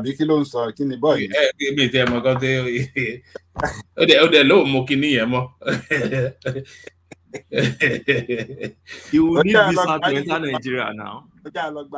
You will need visa to enter Nigeria. And second of all, they have this kind of rule, like, okay, I don't know if they do it in UK. I know that America doesn't do it, but if they feel somehow, they can decide to rescind your passport. If they rescind your passport, what will you now do? Then you revert back to your Nigerianness. So under international law, under international law, you can't be stateless. You get so yeah. So you can't be stateless. So they can't. They shouldn't. If you drop your Nigerian passport for their own passport, if they have to rescind their own passport, they must find a way to get a citizenship for you. They must not allow you to be stateless. So it's even safer for you not to hold two, but to hold only one, because they must not allow you to be stateless. They will give him Biafran state passport. Look at that. Hey, since Nnamdi Kanu.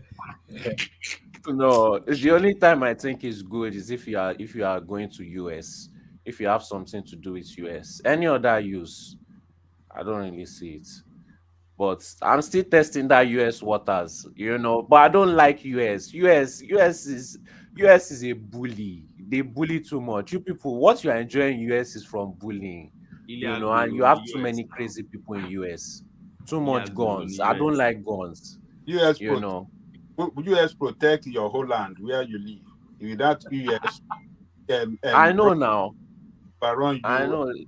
And put you and make you one of Russian state. They make them German. German. He's not talking so of US the US protect you, but you continue to still, say a lot of bad things about US. So no, respect US all the time. Without US, Europe will not exist. US no, that's not what he's saying. Just imagine you and me in the shut down. Even as I like you rich now, I would fear you because you're an American. Because you feel they carry rifle. I not go say because you be Yoruba, Agbalagba. I will still be afraid of you. That's what Soli is saying. How can I be talking to my friend and my friend will be hiding rifle behind? No, it's scary. And you never know what somebody is thinking at any moment. So I'm very, very scared of US. Because the amount of crazy people I've seen in my life, I ask myself, if this person had a gun, the kind of damage they could have done. When they first allowed plenty people to have gun in that US, a lot of people would have done a lot of crazy things. This is 2023. If they try that in Nigeria, the population will reduce drastically within the first year or There, second year. there are laws. It's not Wild West, for God's sake. There are laws that guide against owning guns. So if you allow Nigerians to have guns, of course you're going to have stipulations and regulations. It's like Do you you think they will have follow it? guns. But you start from nothing is perfect, but that is based on how strong your system is. So if you have a weak system, you don't bring that in. Ideally, they should have guns, but you don't have a system that is strong enough to properly regulate ownership. So you have to fix that problem first before you introduce it. But ideally, Nigerians should have a right to own weapons, to own guns. That's my own belief, and that's just. But don't be scared of America. We love weed smoking Europeans, anyways. A lot of people are scared of Americans, America. But I am scared of America. I wouldn't live there. I can visit. I don't think I could visit America for more than 2 weeks.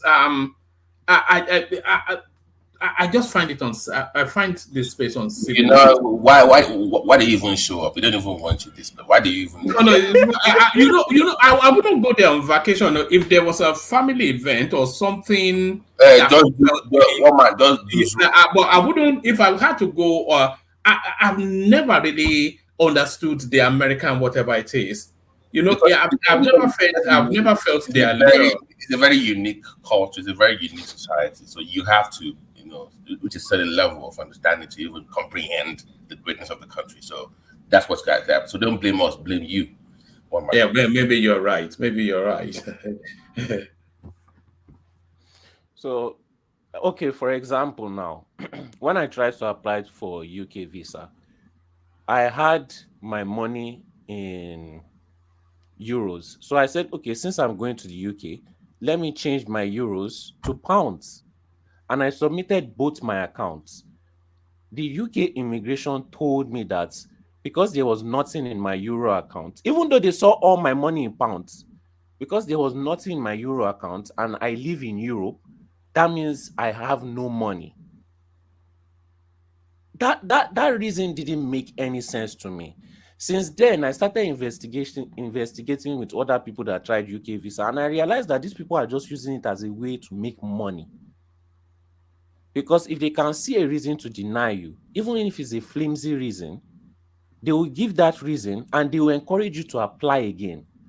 They used Nigerians and they were accepting a lot of people were getting accepted. People were using another person's account as proof of funds. They will deny some people, they will tell them some flimsy excuse, they will encourage them to apply again. It's just a scam. And I was telling people, if you look at these people's immigration law, it's terrible. It's terrible. So many reasons why they can send you back. Flimsy. Now they are saying that if somebody is not passing in class, they can deport you.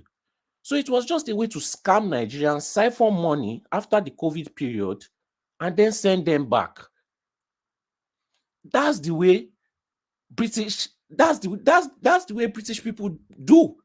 Sorry to say, the British government, that's how they behave.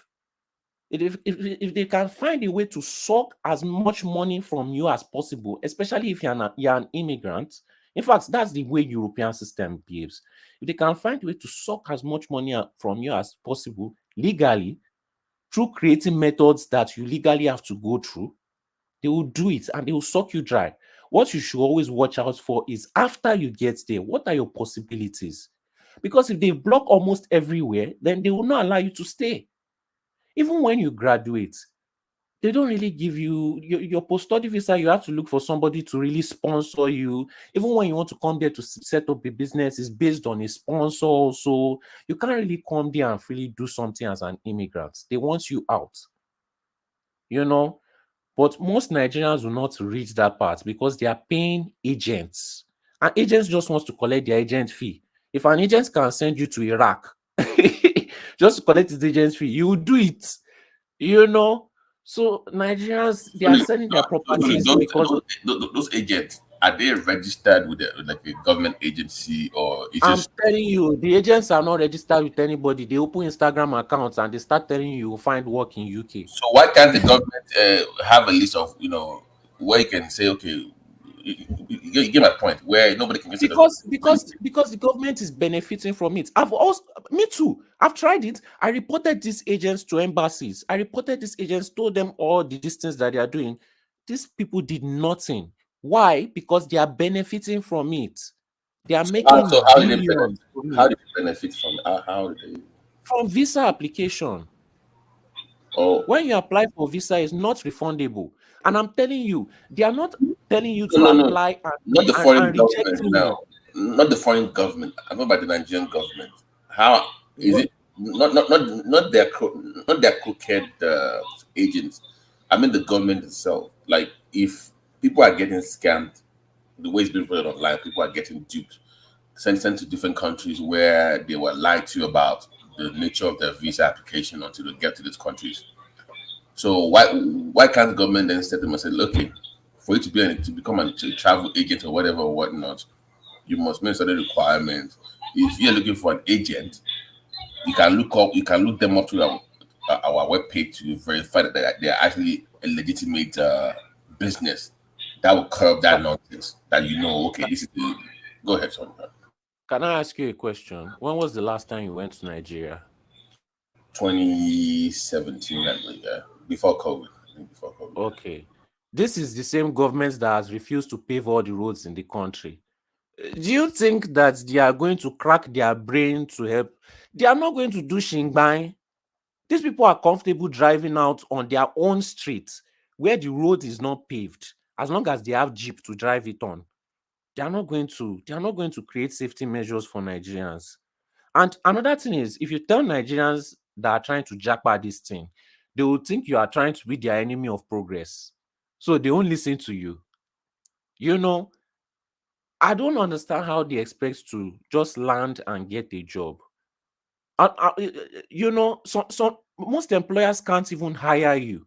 If they do it, it's illegal. They might get into trouble for that. So, but they won't listen to you. So it's like a pandemic. Is a serious, and it's true. It's only Nigerian governments that can solve it. But can they crack their brain enough to even know what is going on to solve it? Then to be interested to now put application on it physically. That's too much work for them when they can just transfer 50 million, 100 million and call it a day. Right, because because people always think about people jackpotting to the west, where even if you're illegal, you can still find a way, which it is difficult. But people are also going to eastern countries where I'm like, what the hell are you doing here? Where they're still looking for that greener pasture at all costs. That might not have the same like somebody jackpots to Bangladesh or all those ridiculous. I'm like, what the hell are you doing here? And you're even here illegally. Because they just want to jackpot. That's my point. They are not thinking about the staying. Exactly. So that buying illegally to Europe, that buying illegally to Bangladesh or all this, this might get my point. So I'm not really worried about you coming illegally into Italy or Europe, America. I'm more worried about people going to Pakistan, Bangladesh, all those ridiculous environments for a black person, not fully understand like their illegals and the ramification of that in those societies. That's that bothers me. People going to South, all those Yemen or for housekeeping, whatever, getting raped by their all those ridiculous stories you hear. Libya. Yeah, where there's no embassy, there's no missionary to kind of, because if it turns bad, if it goes back in those countries, the first question will be, okay, are you legal here? And once you're not legal, how does Nigeria then defend you in those countries? Nobody wants to get involved in one person that came there illegally. Now they're like, young man, you didn't even come here. You didn't even come here legally. So it's more. If I come to America illegally, even the American government can see, they say have leniency and they can protect me a little bit. But in those Pakistan and Yemen and what happens to you as a Nigerian with no papers? They don't even treat their own people well. So somebody needs to go after this so-called agent. BT, you're from Ijebuland, aren't you? I'm a FNAF. I'm a bad Ijebu. All right. Are you aware of a title called Bobaniyi of Ijebuland? Bobaniyi. That's across Yoruba land actually. Bobaniyi is a popular title across. So yeah. Do you know who the Bobaniyi of Ijebuland is? I don't know who the current one is. I don't know. Well, the one to be is R0T. Ewo. Let me bring you this. It says this is from R0T's Twitter handle. It says weekend announcement. I am pleased to announce that on Saturday, the 16th of December 2023, His Royal Majesty Oba Sikiru Kayode Adetono, the paramount ruler and Awujale of Ijebuland, will honor my brother and confidant Otumba Jimi Lawal with two, yes, not one but two, chieftaincy titles for his contribution to the Ijebu Kingdom and Nigeria, alongside his wife, Mariam Lawal. I am also privileged to be the first Nigerian outside of the southwest of Nigeria to be conferred a chieftaincy title by the Awujale in his nearly 64 years reign. I am to be recognized as the Bobaniyi of Ijebuland. I am grateful to Kabiyesi Awujale for the recognition and thank all those who have wished me well for this. Please join me, Jimmy, and our families and friends in prayers for a hitch-free event and good health, etc. So there it is right there. So what look at that. I don't know, man. Don't have to change your word here. No, you can't say for Nigeria. This is not Nigeria. This is Ijebuland. So yes, how he has Bobani in Ijebu. I want to know what did you contribute to Ijebuland because it's a ceremonial title, by the way. It's not like anything. Yeah, of course, but still, he will. And I think they gave Ganduje one in Oyo State as well, but I don't know. So that is for your bad to talk behind the scenes, because sometimes I don't even kind of. Let's just go by the Ijebuland.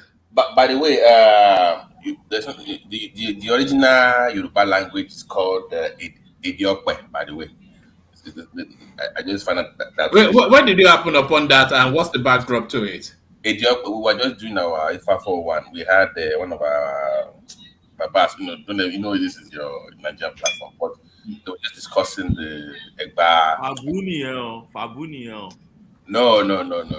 We had an actual Babalawo, but we had they were discussing Ekpa land and the word Abeokuta itself. Did any professor Yoruba history validate that? So I'm discussing with Baba tradition. You're discussing. No, they actually have professionals that came on the platform of Clubhouse today, and they had an extensive discussion about that. So I don't know what Ogbeni is talking about.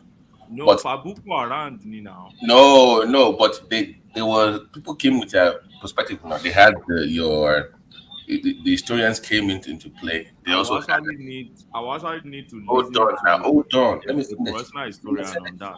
Let me finish. What did you call it again? What did you call the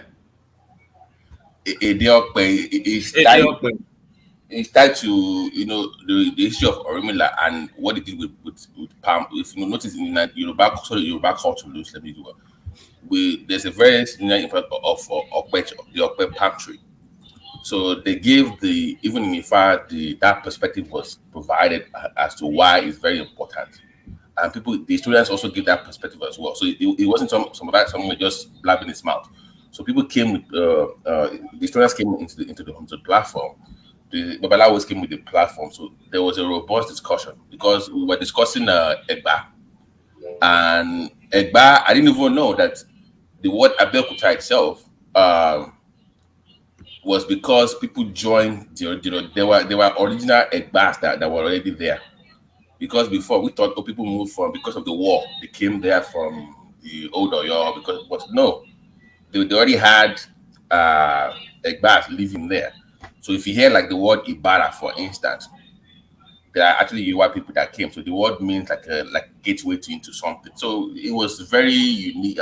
I learned a lot today from that. But maybe next time, moment, I will go into it with you. We can have a mini show when we have time. But it was just where was I anyways? Okay, back to this ridiculous title. but that's actually a topic of special interest because I thought I thought differently, but so yeah, because one man, can I come in, please? Oh, of course, yeah. Yes. What is wrong in R0T getting chief title in Yoruba land?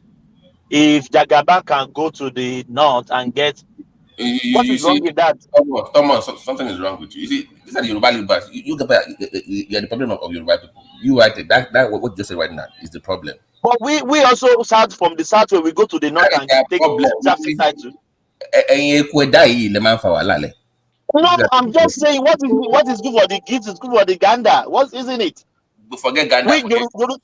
Yoruba go to the north, to the east. I don't care what they do right there. I'm not. So why I am not. Hold on, Babati. Hold on, Babati. That was the question. Why is our own? Hold on, please.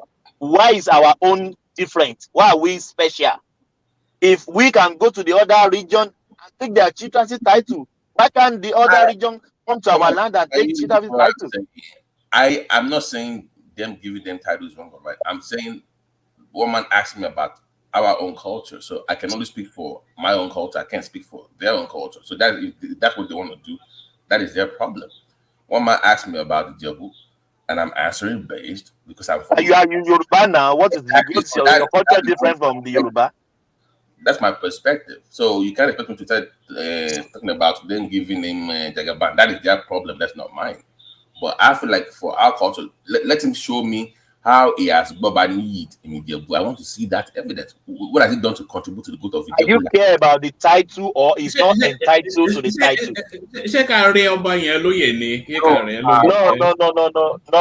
No. One man, you guys are being racist now. You guys are being racist now. No. Babati, no. Wait now, hold on. When Orukoni Utumon Yoruba land. I understand. When you say you are Bobani, that means you have done something that elevates the king. That's what it means, or the land. So you tell me, what has he done to Bobani of Ijebu? Forget about the title. But he has the. So meaning meaning. There's no meaning to what you just got about you for nothing. So but you are not teach English, you are not object to them taking chieftaincy title in Yoruba land, are you? No, if it's not tied to any delay, if you make R0T a ballot, now I have an issue. Then we have a problem. Yeah, they can. Yes, this is the only they can give him. But even make sense that I'm asking the question once again. How? Forget about that, Babati. Continue. I'm not sure that title even existed. I think they just created it just to give him something, isn't it? Abi? One man we'll talk behind the scene. I will send you an email. We can talk about it. You know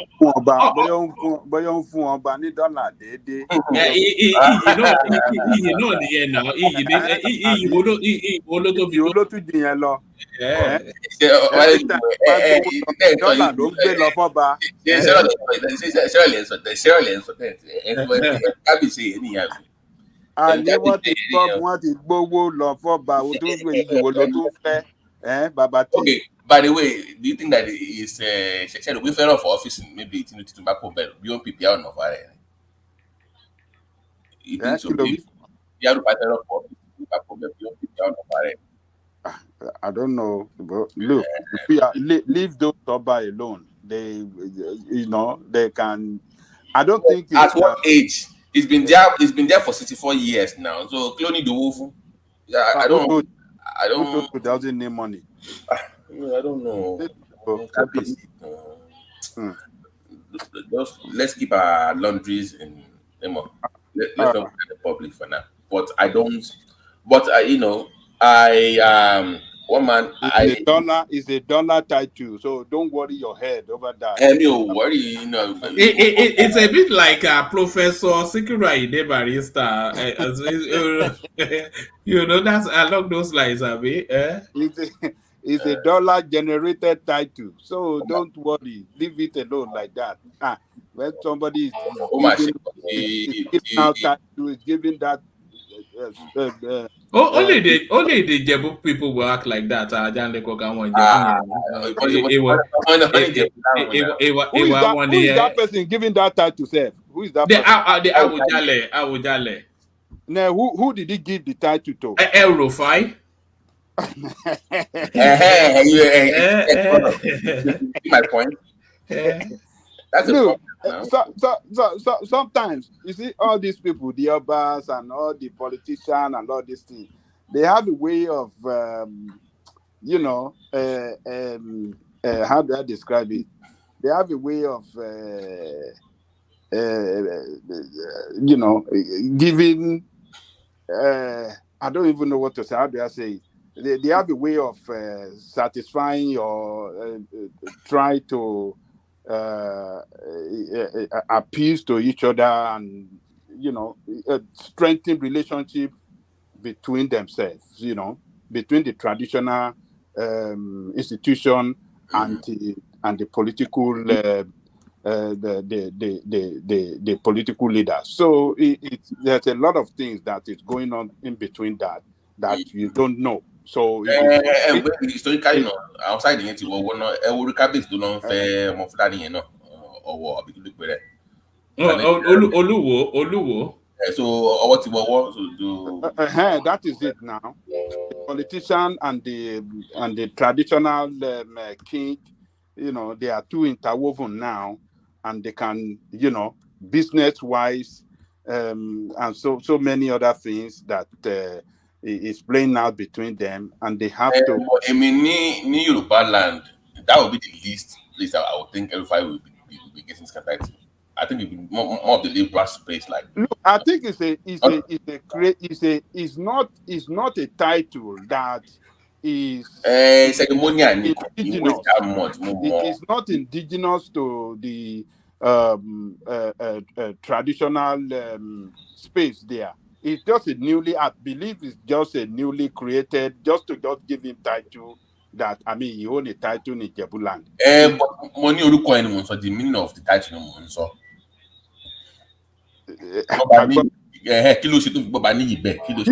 You didn't know. You wouldn't know. You didn't know what he has done.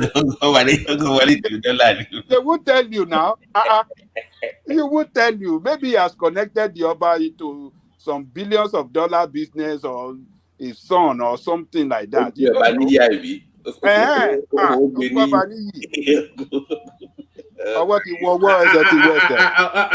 I think shortly after that ceremony, you'll be seeing R0T commissioning a wing in that palace that he built. He will go and build a wing in the palace for and you have your son there, Makadenu guy, the one that Bobani to have and gbogbo àwọn nǹkan tó máa kó jọ nìyẹn when he wants to do his presidential run. It will go under the banner of Bobani of Ekpa land. Vote for me, I am recall. The same people who are doing of course now he got that Jagaban of Bogu. It was a real pivotal part of the Tinubu narrative now. It was a part of it. That Jagaban added to what made him president, the Jagaban of Bogu. Well, it was about but oh god, but yeah, but But to the law, maybe one day you can present your own evidence before referring to some people say as fabu, with your educated self. Ogweni Omo Yoruba language now he only knows law now. There's an element of Takpa. We're still investigating if he has Takpa blood in him. We are not sure about.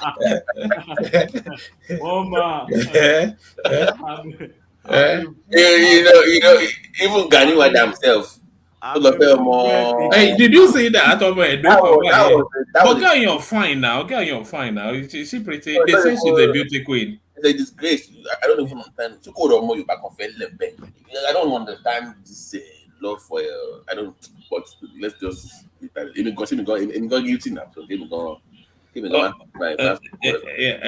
that. Also, Ogbeni, are you like rational mind? Quarter Fulani, half Niger Republic, a little bit of Morocco, and all of that. Well, my children are half Ekiti, half Fulani, so I don't have any issue. Oh yeah, no, that's true actually. Yeah, that's true. Yeah. Half Fulani, you say? Yeah. Yeah, they're half Fulani, half Ekiti. I married a Fulani lady. That's good. One man is already building his political future. Very soon, just see a house of rep. Do you remember that parliamentarian that bought about his 30 wives to the parliament and said, "Look at it." On a more serious note, though, how much does that really help you if you are half and half something? Like case in point would be the Gbadebo thing, where it didn't really help. Maybe that was his own fault. But if you are half and half of something, does it really help you politically in Nigeria? It helps you with the Gbadebo one. What killed him was that he did not imbue his paternal heritage. But then he wanted to have politics in that paternal space. Right, because I'm like, why is he pandering to the Igbos? Because that one's already given. Because once they knew it was affable, he had their vote already. So there was no need to pander to them any much further, right? You're supposed to get towards your paternal side more. But yes, because I thought about it. I'm like, so if I'm half and half something, that should, if I play it right, it should actually favor you, right? It works for the Adele case in Osun State. Right, yeah.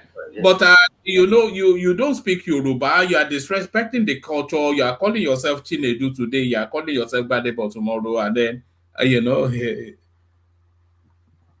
Well, that guy just tackled himself the whole political campaign. I swear, if he kept quiet and said nothing all through, you would have had a better chance. Yeah, that typical Yoruba behavior tweet by the way that really got him. I'm like, dude, you can't do that. Yeah, so. All right, bring it home, Solly, and then let's check on Kulata, who may well not be with us in body, yes, maybe in spirit. Bring it home, Solly. So, in conclusion, UK, USA, UAE, all these Arab states, you will not get any stay. They are not opening up any stay for any immigrants. It's almost unless you want to marry from there, but that's another topic on its own.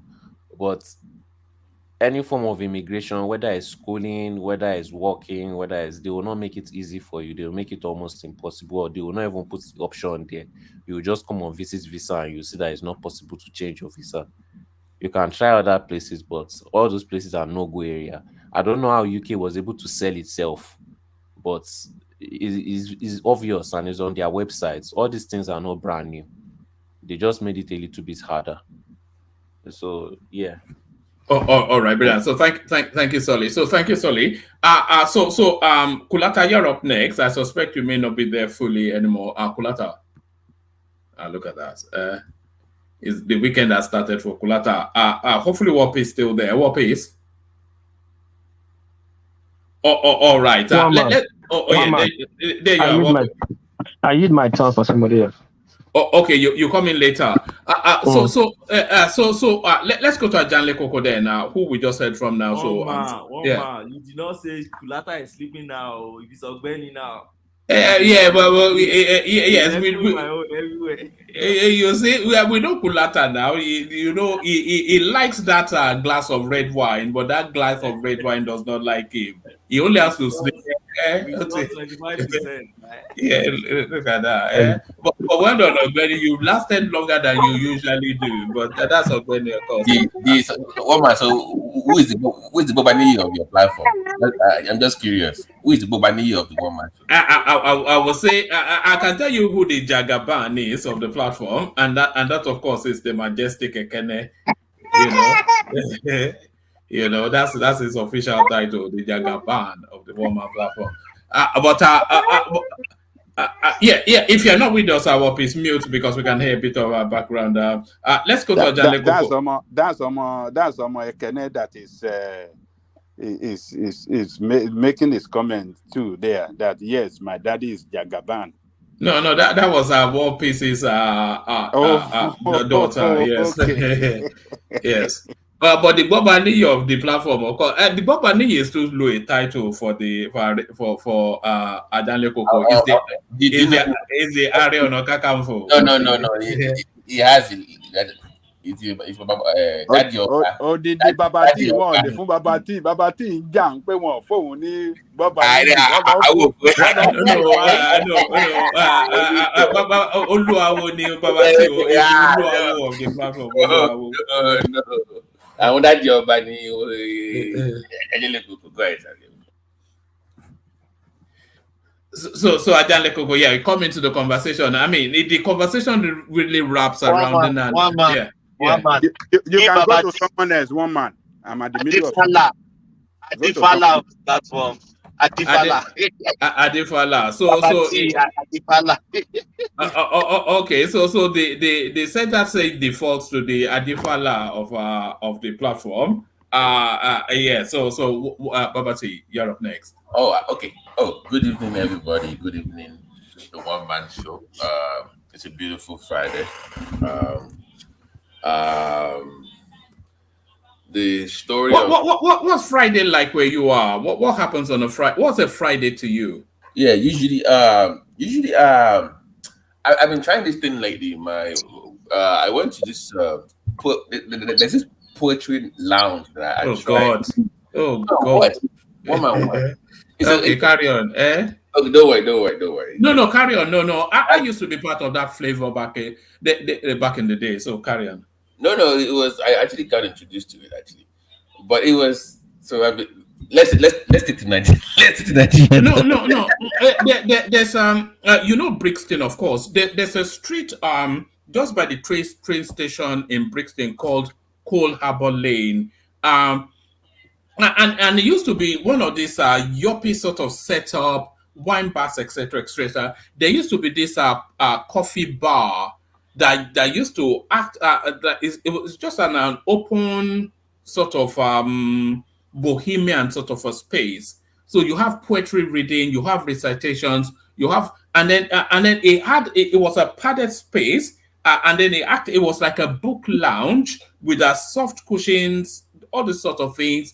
It themed around coffee, but it was more like a creative hub. So I used to be that flavor. So I wasn't mocking you when you were saying you were going to poetry recitations. Because I started with the weekend, like the family time, movie night and all that kind of stuff. So I tried this poetry lounge thing, and one man, it's quite interesting though. Like people have a lot to say. There's alcohol all over the place. There's jazz music and there's the poetry part, and people come with their different perspective, love, historical references. I mean, it's quite, refreshing to hear people's perspective. People speak. I mean, I'm sure you know what I'm talking about when people express themselves on that stage. So. Yeah, the spoken word. That's what they used to call that space, the spoken word. Yeah. Yeah, but typically Friday night for me is just if I'm not working, of course, it's just to see with the family, movies and hang out with the family and friends, Do you enjoy spending time with the family, or do you look for an escape bolt? When they're not annoying, yes. Yes. They're annoying, but by my I've been yes, but that would be typical evening. But Saturday, that's my me time. It's yeah, this is me if I'm not working. So. So what do? You go to a game or something, or you just go to Yeah, some barbecue bar? The boys, if they don't have their kids with them, if they escape from the wifeys and stuff, sport bar, we can go to a game, just hang out, try, yes, we can go to a gun range, just something for that men will do to just hang out with each other, stay away from that. Your ladies will even encourage you to go and hang out with your boys, if you've been putting in a lot of hours for the week, just to cool off, And Sunday, it's family stuff all over again, I mean, do you go to? Oh, okay, you probably do. I was going to ask if you are if you go to church, but you are a nativist, aren't you? No, I've not been to church. I don't even know. I mean, I'll show up once in a while, but it's out of family obligation. This commitment to show up at the end of the year. I don't know why Nigerians do it, but for some reason, the 31st of the year, we have to show up in some church somewhere to pray for the new year. It's just a family thing that I've been doing for a long time, and that's probably the only time I show up just to listen to what they have to say. But that's pretty much it for me. All right, brilliant. So take us to the politics then. Nnamdi Kanu, a no from the Supreme Court. For once, God bless the Supreme Court of Nigeria for not bowing down. I mean, anybody. I mean, if we've been objective, I think that was the best decision they could make. I mean, go to the trial. Remember, prior to him escaping, it was standing trial, right? That he got a bail for. So even if you dismiss this current case from the DSS, he had a prior case. So back to that case, I think that, like I said earlier, when Emeka was making his submission, I think Tinubu should just, let him go to the trial. Of course, he'll be found guilty because I think they have enough evidence to convict him. And we know for treason, that is it Nigeria? Did we still have the death penalty by hanging, or did we join? Did we sign some world agreement to stop hanging people? One man. I think we still have. No, I think that's more awareness. But no. People feel what that guy is doing. What is charged for is a capital punishment crime. They think is rightfully so. Yeah, Rightfully they say release him without right. Yeah, like just that. You see, that's the thing with Nigerians. We try to this our culture into what is forgive him is our son. That all those traditional BS. No, if you can find that you committed a crime, then you pay for it. Now, if Tinubu, I mean, to be honest with you, they should throw the book at him. I'm being honest right now. Throw the book at him. If he's guilty, let him face the law. Let him. If they have to put him away from Baba T, quick question, please. One man, if you don't mind, please. Yes, sir. Do you see the hand of Tinubu in this thing? I'm just asking. I'm just curious. No, I'm suspecting. Okay, I think that he's going to use Nnamdi Kanu as a political tool for his election bid, where he's going to box the Southeast into a corner, where you want your boy back, you have to help me out with 2027, and they have to play game. Do Tinubu really need them? Tinubu doesn't need the Southeast to win. No, it's not about needing them. It's one thing for me to need you. It's one thing for you not to hurt my chances of winning again. So I think that this is what I think. It goes through the whole shenanigans, is convicted, then is put into prison, awaiting sentence, whatever. Then out of his persuasion, and you have the elders begging Tinubu, then he forgives him towards the elections, or after close to the elections, then he's seen as showing mercy it's a way of humiliating Nnamdi Kanu because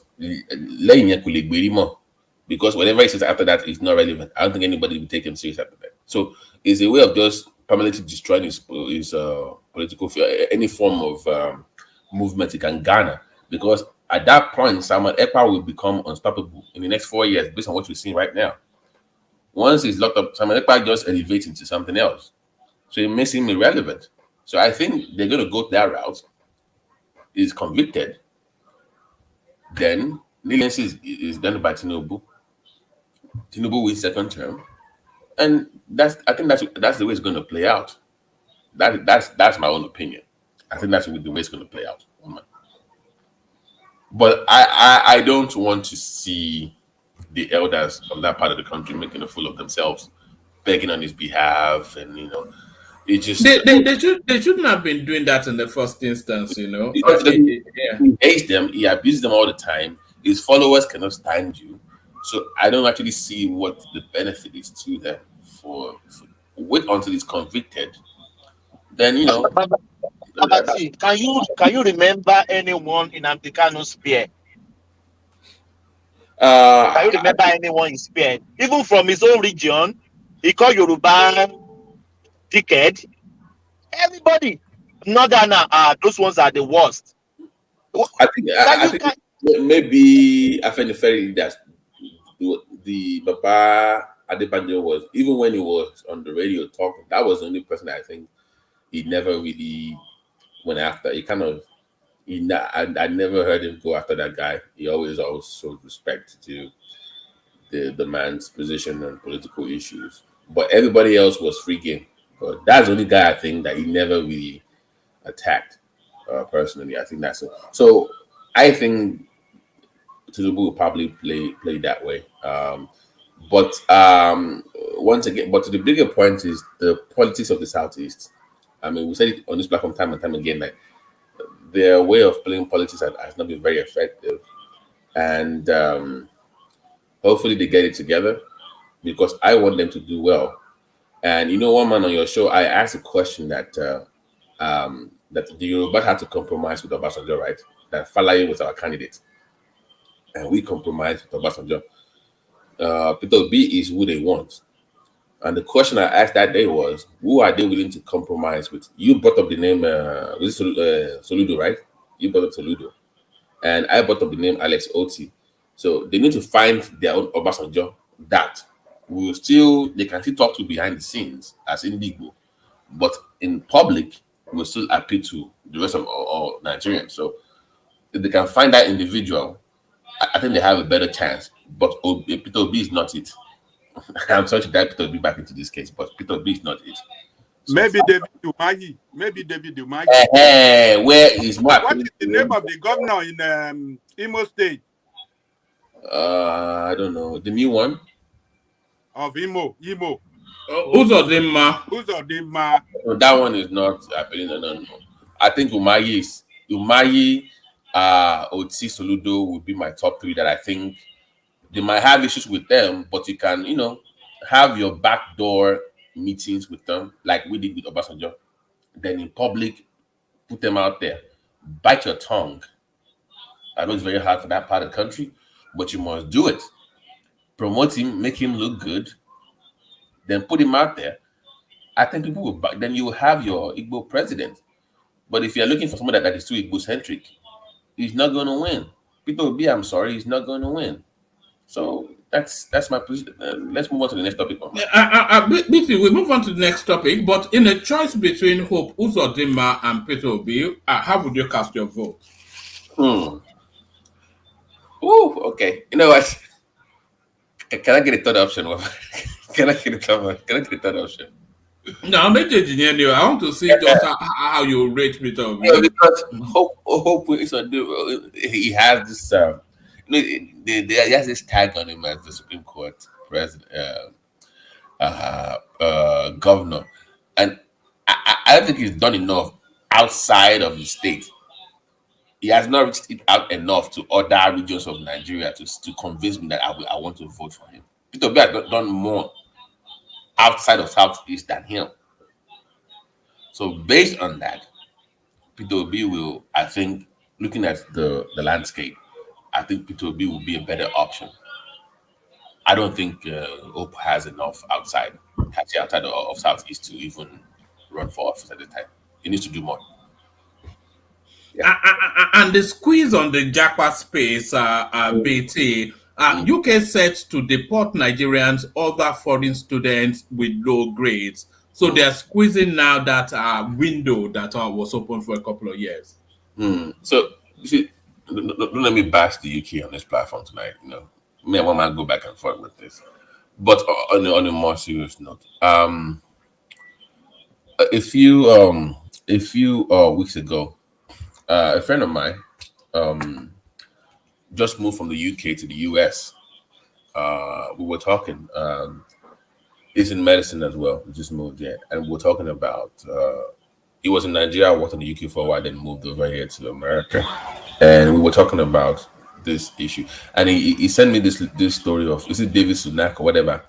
They changed the requirement for healthcare workers, where if you are coming to work in the UK now, you can no longer bring your spouse, and they have increased the amount of money you have to make. I think about £40,000 a year, I believe, that you must make to keep your stay or whatever.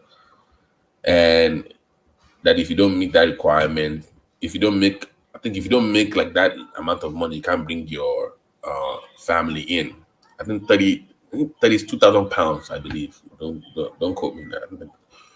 But my thing is this: if we're deporting Nigerians and foreign students with low grades, didn't you know? Did they take did they know this, that it was going to happen, or was it done on purpose to bring people in, get all the money, all the cash from them, and then push them out? Like, I'm not sure what the gameplay is here. Like, so I know about the healthcare one because I have friends that have told me about it. You know, when it comes to what they're changing in the laws, but for other people that might not be in healthcare, I don't exactly know what they're thinking. I mean, the NHS still needs a lot of people, so I don't know why they're targeting Nigerians. I mean, that's the way that story was told to me, that is some kind of anti-black foreigners and the Indians in your country are going after the African immigrants. So, one man, is that true? Do you think any credence to that?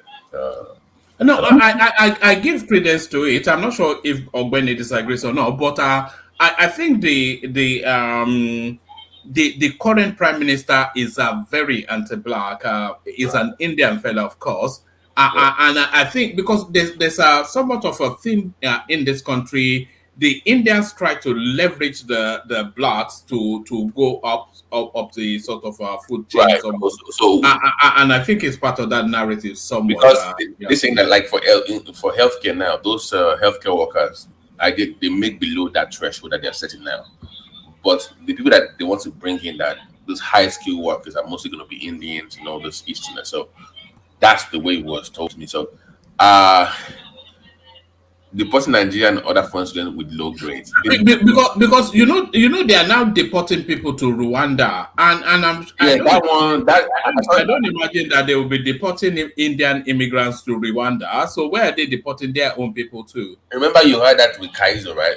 I'm sure you heard that with Kaiser. So the foreign, maybe for skill workers, I understand that, but the low grade part, I don't understand that. Why grades has got anything to do with, I mean, if you're passing your classes and you can get a job with whatever grades you're making, I don't think that should be relevant to keeping you in the country. But that is something new that I don't know. I've never heard of where you keep them in the country because of grades. So that is something new. I don't understand the UK. You can better speak to that topic. But in the US, we are more welcoming to immigrants. We are more, especially the Mexicans, Abby. We all see what they are doing to them in the borders. we love the Mexicans. I love Mexicans. They give me cheap labor, quality service for half price. Is there not a shoot on side policy now at the borders? If they are crossing, you just shoot them. It's America. They will always come in and go out. There's nothing. Forget what you see in the media. America is not going to stop anybody from coming in. They are open to everyone. So, but I don't understand why this has been done, but hopefully they can get their act together. And the UK, you leaving the EU so far, it's not been working out so far. It's been a disaster, I think. That's from my own viewpoint. I don't think it's been. Maybe you should just go back and beg for mercy, one man, and just rejoin, because this shit ain't working. It's been a disaster so far. But let's move on to something else. I don't want to speak on. I think Ogweni wants to come into that space. Ogweni, go ahead, Ogweni. Yes, one man. So I don't know if you have to read this this news. This UK said to deport Nigeria and other foreign students relocate. But all I know, with the most time all these headlines sometimes doesn't really show what exactly it's all about. But I want to believe that what they are saying here is, if your grade, if you are struggling with your academic performance, then they may show you a way out from the country, which they've been doing over time. It's not new. If your attendance, even if your attendance is low now, they send you back. If you are struggling paying your fee, they send you back. If you are struggling with studies, they send you back. So I suspect that is what this folk, Olugbenga Ige, or what's his name? Olugbenga Ige is writing about. So unless I see the content, but by and large, about the 28,000 and others, the UK government has said that it's not applicable to people who have. What happened to the law? I think it dropped. It's back. That is not applicable to those who have entered the country, who are within the country already. So it's applicable only to those who are yet to come. Yeah, but they're saying that they cannot bring their spouse in anymore. So if you're a healthcare worker coming to work in the UK, I think it's a way of discouraging people from even applying in the first place. Yes, it's a way of discouraging people from coming. So the point is, I think they have a target of the numbers of people or population they want or wanted at a point in time. I wanted to believe that now they made their targets and they don't want anything that will change their demography. UK is just an island, so they jealously guide their demography. The more foreigners you have within the space, the more there's a likelihood, or the demography is susceptible to be, But the sooner guy, do you think his policies are kind of favoring this immigration of more people from the Indian compared to the blacks? Do you disagree with my assertion that it's anti-black, Sunak? No, I don't think. I think he's anti-immigrant. He's not, because if you see all these, there are more Indians that enter this country than Nigerians. That's the fact. Even their health industry that we're talking about, all this care thing, nursing and others, as a statistic they show recently that Indians and I think either Philippines and India, there are two countries that have more population of, there are people coming into the country than Nigeria. I think our rank is number 4 or number 3 or so on that list. And even the first two double the population of the first two that entered, double the population of Nigeria that is within the UK space. But because our interest is on Nigeria, that's why we always think, it's the immigration policy is focusing on. But the narrative in the media space also has like the deportation to Rwanda, for instance. That's a black thing. No, I don't think. Yeah, it's a black thing, but not a Nigerian thing. So the deportation is basically the first target for that deportation is actually the people crossing. So what happened to illegal a Nigerian that is a legal immigrant? Would they deport him to Rwanda? Yes. So if you are a legal immigrant, wait now. I'm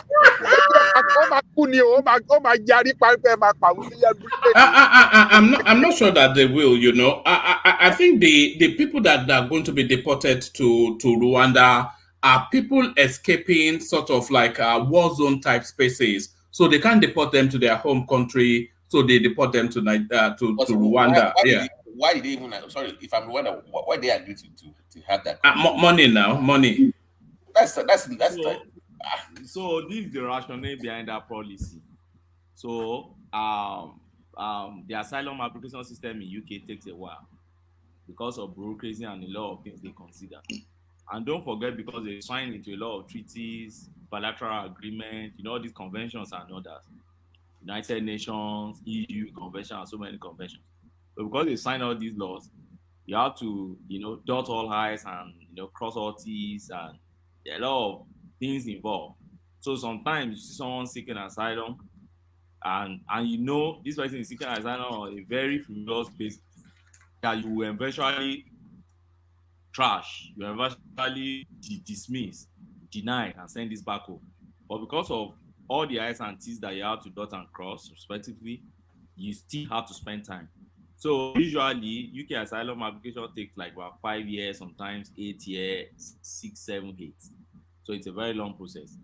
So because of that, people coming in to seek asylum find,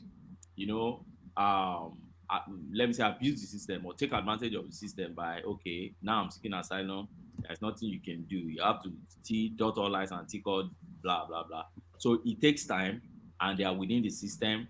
They rely so much on the system. They overburden the system.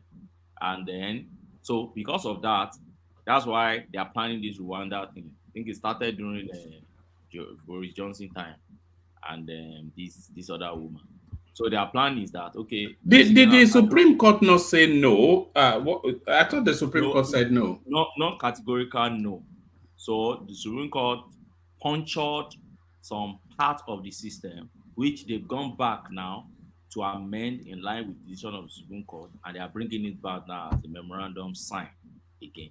So the Supreme Court is not emphatically saying, oh, don't do it. The Supreme Court is saying, see this program you have put in place, it identifies some areas that are in conflict with, right of asylum seeker, right of a lot of, all these human rights things. Those instruments are so many. So they pointed out some, and that is why they've realigned it now, and they are thinking they can go ahead with it. So yes, people will still go back to court and still fight it out, but eventually, if it's UK is UK. UK is going to do what they want to do. The only thing is, I think they just want to ensure that they obey their law, they comply with their law. Okay, sorry, I know it's mine, but let me just ask you something. I know we're discussing the UK. What is Nigeria's immigration policy on deporting people? Because if you look at our low-skilled workers now, there's this inflow of West African countries taking over those jobs. So what is Nigeria's policy when it comes to immigrants taking all the jobs? Do you have any idea? Nigerians also deport people. Yes. Back in my stay in Abuja, I remembered what do you call them now? All these immigration officers. They used to raid so many places in Abuja, Area 1, Area 3, Mapo, Settlement Center, a lot of spaces where you find all those guys. And whenever they're coming to raid, you see those guys running everywhere around, their wives, their children running everywhere around. And whoever they pick, they put in their pickup, and you may likely not see them again in Nigeria. So they do deport because there are a lot of, go to Abuja, a lot of Ninja guys, a lot Yeah, of, because I'm saying down south is a lot of. When I went to, I was surprised. I mean, so it's hard to deport people down south because of ECOWAS treaty. Right, the treaty and agreement. Yeah. ECOWAS allows freedom of movement from country to country. Ghana can settle in Nigeria, Nigeria can settle in Ghana. You don't need visa to go to all those places. So, and don't forget that it's actually southern part of Nigeria that share, particularly southwest, share border with the western, the ECOWAS countries a lot. So it's difficult for you to deport people like that. And that's why they do it more in the northern part than coming to the south. Because you find a Benin Republic person in Nigeria, you can't deport him now because he's carrying ECOWAS passport, or maybe a Gambian or Liberian or Ghanaian. Those guys are. I'm saying in terms of how it affects the labor market when it comes to low skills, especially in the housing market. We have to be honest with you, they do a better job. I have to be honest with you. They do it better. They are good. So they are good, but the Nigerian, we can't keep up in that. They just better skilled when it comes to building. But I'm concerned that market is being taken over by them to the detriment of Nigerian market. Nigerian. As far as I'm concerned, Nigerian market is very big and massive. We just need a government that is very responsible to open the space for everyone and make it, a conducive business environment. It's a very big one where everybody will come, you get your own and you go. That's the way I see the Nigerian market. Is it farming? Which one do you want to pick? The Nigerian market is so massive. We just need to get serious. That's all. All right, let's go to the next topic. All right, let me take you to this space. This one was actually sent in by your favorite party man in the otherwise known as enigmatic. It says this is from there's a particular organization called 30 Cents, and all they do, I would suggest that people follow them on Twitter. They mainly function on Twitter. And all they do is they come up with all this interesting statistics, data about Nigeria, etc., etc. For instance, yeah. So this was the one that Enigmatic sent in. It says, states 2024 proposed budget. So Abia State, they are borrowing 71% of their budget, but they are it's a narrative of sustainability. They are borrowing 71% of their budget, but generating only 29%. Adamawa State. So this is we keep saying that the North, they don't, but Adamawa State, they are borrowing 25% of their budget, but generating 75%. And Borno State, the equation again, generating more than they are borrowing, and Lagos generating 18%, borrowing 18% and generating 82%. So the narrative of sustainability, I think, is what is been highlighted. I think Kay brought him something like similar data, like where I think it was like 500 billion, and they were only going to generate about 100 billion right in Abia State. Yes, and this governor, I think is paying more attention to the to online space, and somebody needs to remind that it's time to govern. I don't understand how they praise him on Twitter, on YouTube, like he's some god walking on earth. I'm like, he's barely there 6 months. He has changed Abia. No, he hasn't done anything so far. So I don't know where he's going to get that money from. I don't understand. Maybe he needs to explain to Abians and Nigerians where that money is going to come from. But it does not make any sense to me either. I mean, like most rational human being, I don't know what this is about. But let's give him a year so we can better assess this. But I don't think it's possible. But if he makes it happen, which is even ridiculous, 71% is too high now to borrow. Maybe at least 30 or 35%, but 71%, that's too high. Who's going to even give him the money? Huh? Yeah, I don't give know. him the money. Yeah, so we need to explain to Nigerians where these funds are going to come from. Emeka, in that budget, how much is provision for debt repayment? It's not that they are still owing now. They are still owing. They are That's still what owing. I'm They saying. have How much in that budget? How much did they allocate for debt repayment? If they want to still borrow on top. If you borrow that amount, if you borrow this joking much, around. what happens the next year then? What did you say, Eka? I think he's just joking around, if you ask me. Because you said over 71% of who is going to borrow? Maybe you can borrow up to 40%, which means the budget you set, you are not going to implement it. So you are setting a budget for the media to carry your name. Just like what I don't know. Is it the last speaker? I don't know. I've forgotten the name. I wanted to say this matter. That was BT Babati. Oh, Babati, yeah. So if you borrow 71% this year, 2025. How much will you borrow again? Let's see. Anyway, I think if we kill that state with debt now, that is what it is. And they have I wonder if they can foreclose a state. Maybe with the first state they will foreclose. No, it's not a laughing matter because if you're borrowing 71% of your budget, right? They just sell it to Lagos. Let Lagos come and control that place. Do you know, guys? Lagos annex. Lagos annex. On a more serious note, they need to return some of this state back to their original state. Like Ekiti needs to go back to Oyo. They need to all this small. If you're not commercially viable, at some point we don't. It was never under Oyo now. No. So, sorry, not the. And Delta and Edo needs to be merged together to Bendel State.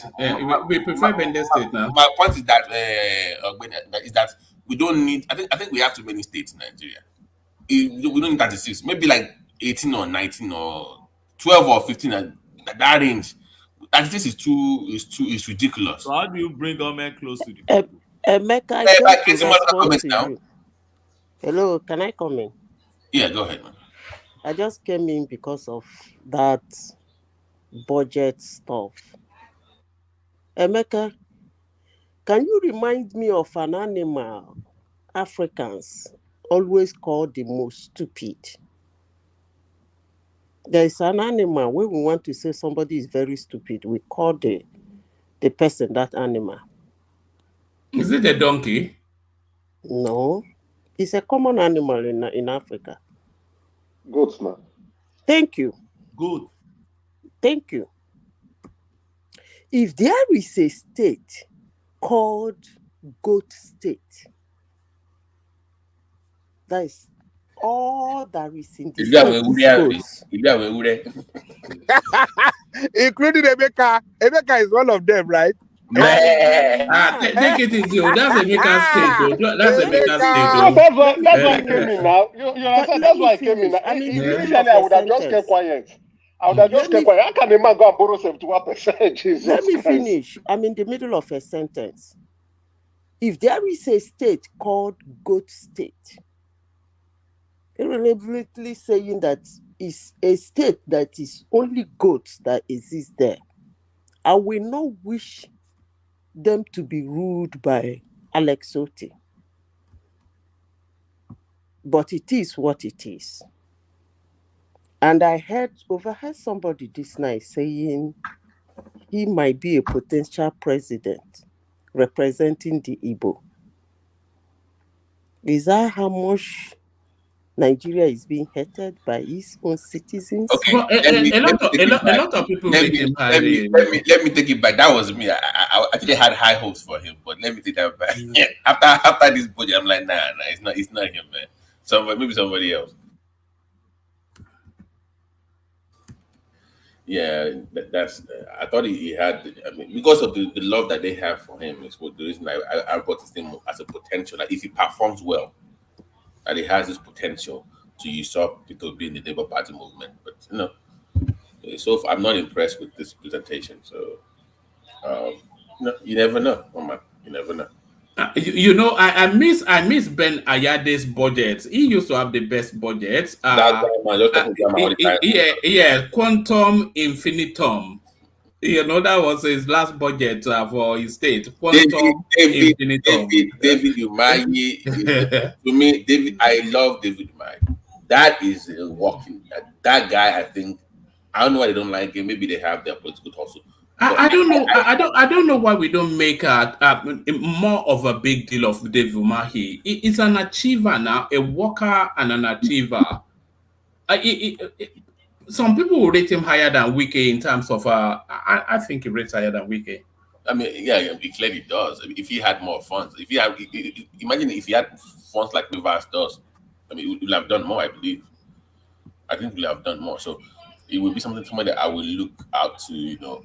If his people support him, though, that has a political feature at the federal level in R0T someday. I mean, how old is he now? Is he one man? Is he in his 60s? I could check, but I suspect if he is, then it will be very early. It looks like a man in his 50s to me. With somebody younger. But this back to this state budget. Sorry, I meant Ondo. Return Ekiti back to Ondo State.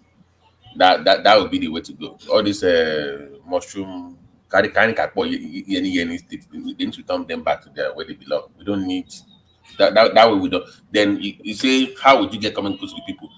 Create more local government councils and empower them to do more. You don't need to have 36 states. So all this that way we'll not be having all this ridiculous budget presentation to very nauseating to even read. But Abia, I want them to do well. If they do well in Abia State, we all do well. Okay. It bothers me because here's the point.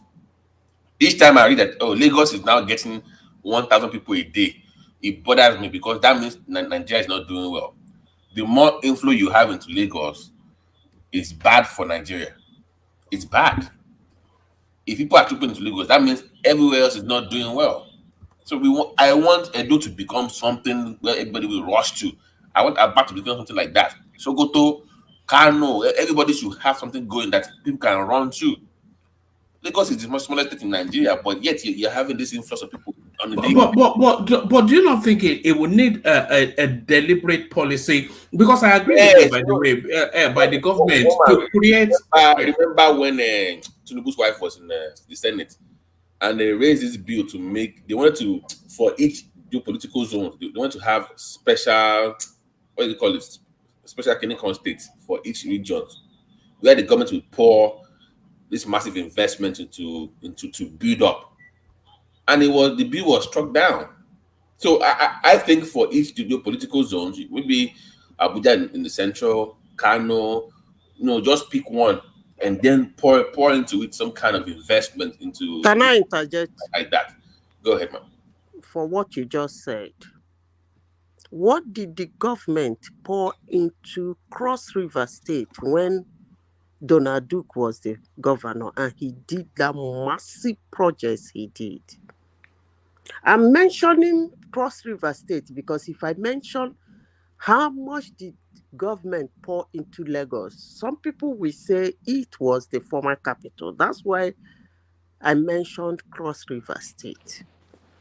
I don't really understand what you mean by government should pour in fund, because funds have already been poured in. No. Severally. Because let me clarify. Listen. Let me clarify so you know, please. Okay. Let me clarify what I mean. When they call something special status states, that means they enjoy some certain benefits for businesses that come there. That means they anchor the business for that region, like the way Lagos does for other states. But when you make Lagos the official anchor for, let's say, Southwest now, people can have, let's say I have my main office in Lagos and I have some branches in Ibadan or those states. The kind of tax system that you will have for that company will be different because they have something anchored to Lagos.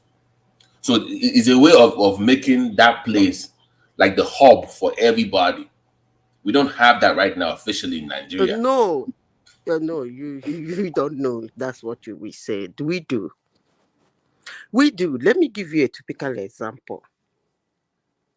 Company like Mobile could not move their headquarters. It was in Ekpa for so many years.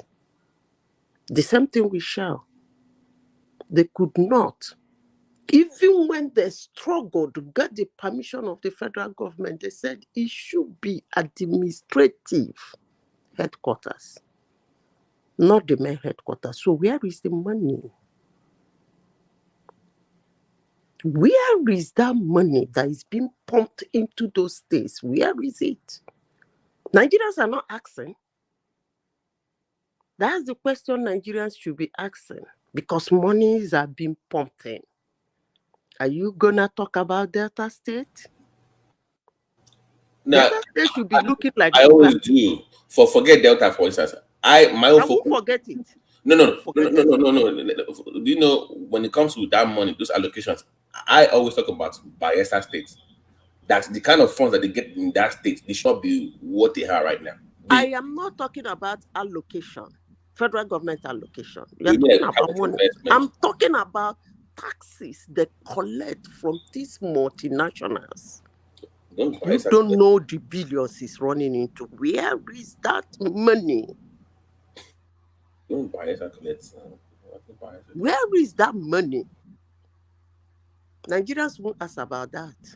Yeah, but because everybody is focused on Abuja, which is a problem. I've always said we should focus on our states. And if you look at what the government is doing right now, even the kind of reform that they are bringing in, you can see that is geared towards making the states viable economically. But now, that now depends on how creative your governor is. If your governor is not that smart or creative in this new administration, your state will suffer. So if you look at the kind of policy that Tinubu is designing for Nigeria right now, in transportation and electricity, for instance, governors are not coming together. You can see what's going on with Ogun, Lagos, and Oyo. You've seen Ekiti also come into play as well. So the question is, where are the other states coming into play? You must be active in this new political dispensation now. This new sector requires that you, if you cannot fund it yourself, you must meet with neighboring states and say, guys, let's do something together when it comes to power, when it comes to a real system. That is the new Nigeria now. So it depends on how creative your governor is that can make your state viable economically. So I do get your point in regards to that position, that we should pay more attention to our state rather than Abuja. So I get your point on that one. So it's just I get what you said. All right. They like calling me names. They've not started. One man. Who called you names? Nobody called you. They call me names. Oh, you mean the comment section? Don't pay attention to that. Why do you? They've already given that. I don't think they can do worse to you than they did to Ekene already today. Woman, I'm just messing around with them. Look, let me tell you. If that is the only way they can honor their things, I don't care. But I think I will be ready for them in 2026, 27 election. Mm-hmm. They think they have the monopoly of being rude, flexing in the internet. We will do the show. I'm ready now as I speak. But whatever I have will not be important until 2026. I will not behave like Atiku, who is a dumbhead. Something you want to use to rancor the situation, you wait, the person won an election, finish everything, then you start rancoring the environment with it. I don't do that. 2026, they said a headless mob. I am ready. For their information, nothing you do to me, Odavi, it doesn't. I don't care, because I'm somebody who speaks in the public, and I have been able to understand how the public behave. If you are not telling them what they want to hear, you are in trouble. And they will not even tell you the reason why they don't want to hear that. They will just tell you they don't like it. So I don't care. They can honor their things, but I hope they will be able to honor their things come 2026. They said I should bring it on. I am ready now, and I will definitely bring it on. All right. This last one, right? Yes. So it's a human interest sort of a narrative, but it's one of those quagmire sort of avoid anyone who prioritizes his or her career over having a family. They don't make good partners. So it's a case of chicken or egg, isn't it? The family has to eat, but then of course the family needs more than food. Right. It depends on the question is, at what stage of your life are we talking about this? Are you in your 40s or your 50s, in your 20s? Obviously, when as a man, for instance, in your 20s and early 30s, your priority, of course, will be your career, right? Building something for a woman to come into and invest into, right? No woman wants a man that has nothing going on, right? So you want to that 15-year period to build yourself up for a woman to, you're supposed to provide comfort, protection, and care for a woman, and and the kids you have with her. So I think maybe they were more addressing the modern woman now. I think that's what this is geared towards. That's what they're trying to. Anthony's for the men. It's a difficult space for women these days because they're having to evolve out of their traditional spaces. But then the new spaces that they're coming into is costing them a lot. Yeah, because ideally, I don't see. It's my opinion. Okay, I don't think women really want to walk that much. I mean, if I really ask them, forget what you see on TV. If I tell a woman that, okay, you make 200K a year, right? If I as your husband can give you that same 200K and ask you not to work, will you still go to work? Most would say no. I would just stay at home and have. I don't think most of them really want to work. So I get that, but at the same time, it's finding the balance. If you want that education, do it early, or like the Mexicans will do in America. They have all their kids first, then they pursue the career second. So everybody fights. You figure out a way of doing it. But to say that because they're focusing on the career at a particular point in time in their life means that they don't want to have family. They don't have. I'm not buying to that way of thinking. We have to adjust to the modern world, and in this modern society, in most societies right now, you need to pay checks to even run the household, right, woman? You need to pay to run the household, so you can't blame people for adjusting to what is really going on in the world today. But woman, before I wrap it up, did you touch on that wiki issue again with the level of people are really? All right, since you've opened up that wiki space, let me trail your commentaries on that space with a little clip. Right. Do you know what a diss track is? Do you know what a diss track is? Yeah. Do you remember that YouTube phase when the Paul brothers and KSI were diss tracking each other? Yeah, those clowns.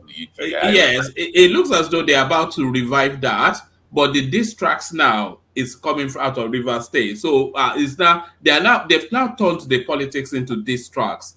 Listen to this. For the interest of our dear state. Thank you, and may God bless every one of you.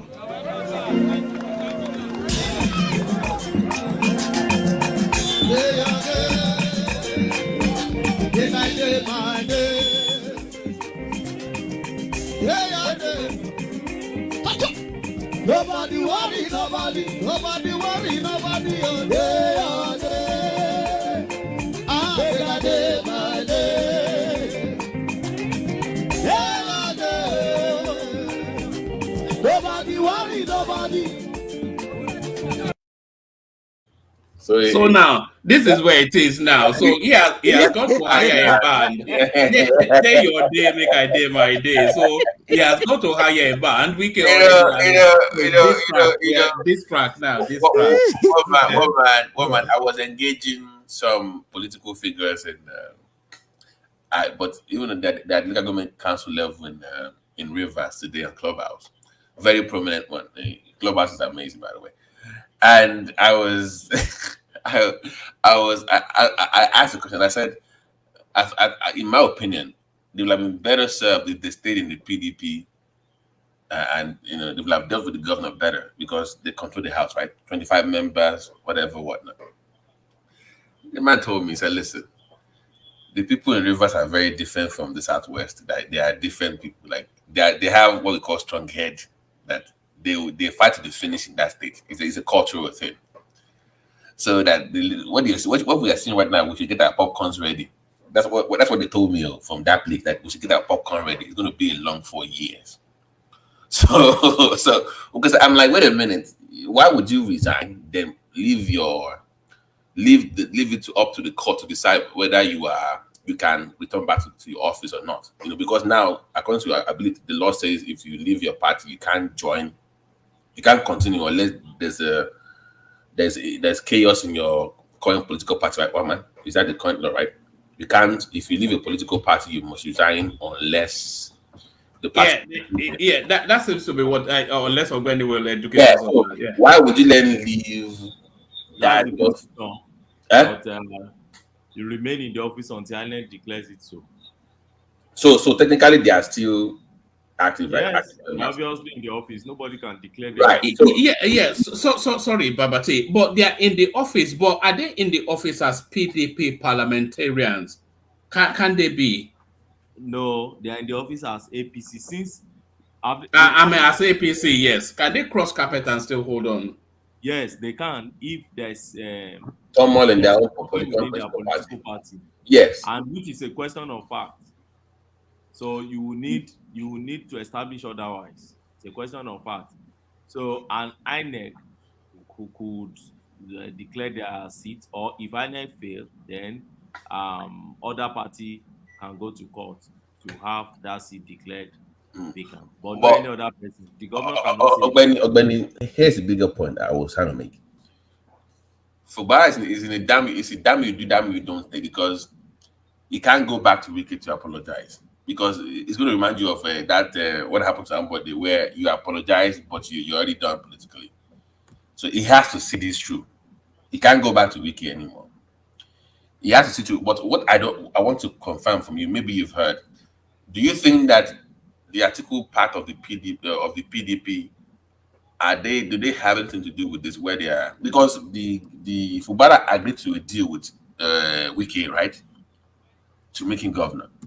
They had some terms and agreement, right? Yeah. So now, if he's going to go back on that agreement, did he have that in mind before he signed up to that deal? Like he used Wiki to get there, or he really wanted to do what Wiki wanted, but something else happened? Maybe a different part of PDP and in his ear. Like, do you think that? What do you think is really going on to make him renegade on that promise to Wiki to be his boy, quote unquote? Because Wiki needs that quote unquote party structure to remain relevant in the political space. If that is taken away from him, it becomes irrelevant. So, what do you think happened from that Fubara's perspective, in your own opinion? Just want to see your take on that before I wrap it up. Oh, you mean me? Yeah. I'm asking, like, what is Fubara thinking? Like, what, for me, if you were in his mind, in his head, what do you think? Because he's been quiet. It's like what you might call Kaja. He doesn't say that much, but he's a ruthless, quiet guy. One man. He doesn't say that much, but he has a lot of honesty. But what do you think he's thinking? Like, what is his own political game plan? I think it's a normal human being thing. Because his antecedents show that he has been very loyal to Wike. They said he's been loyal. They've been together for a very long time. Yeah. Well, what changed? Is like, what changed? What changed? Yeah. So for me, I just believe it's human being thing.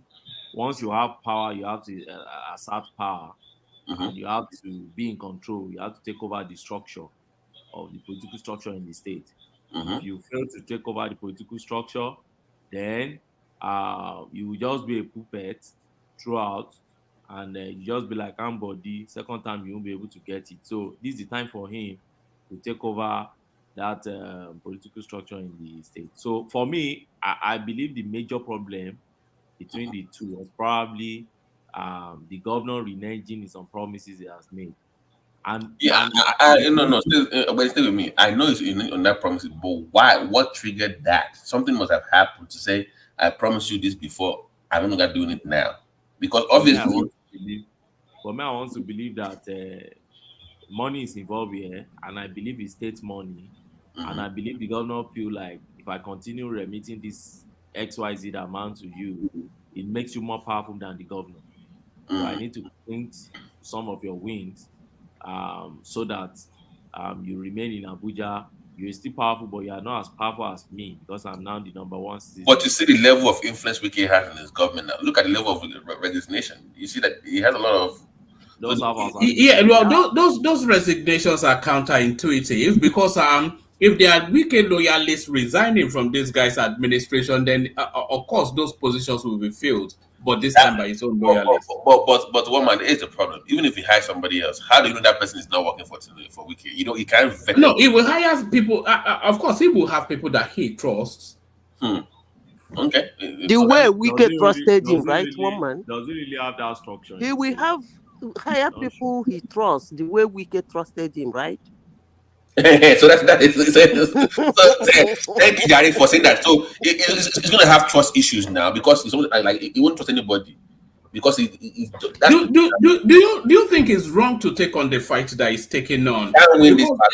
Because the thing is, hold on. The thing is either a governor or is not now.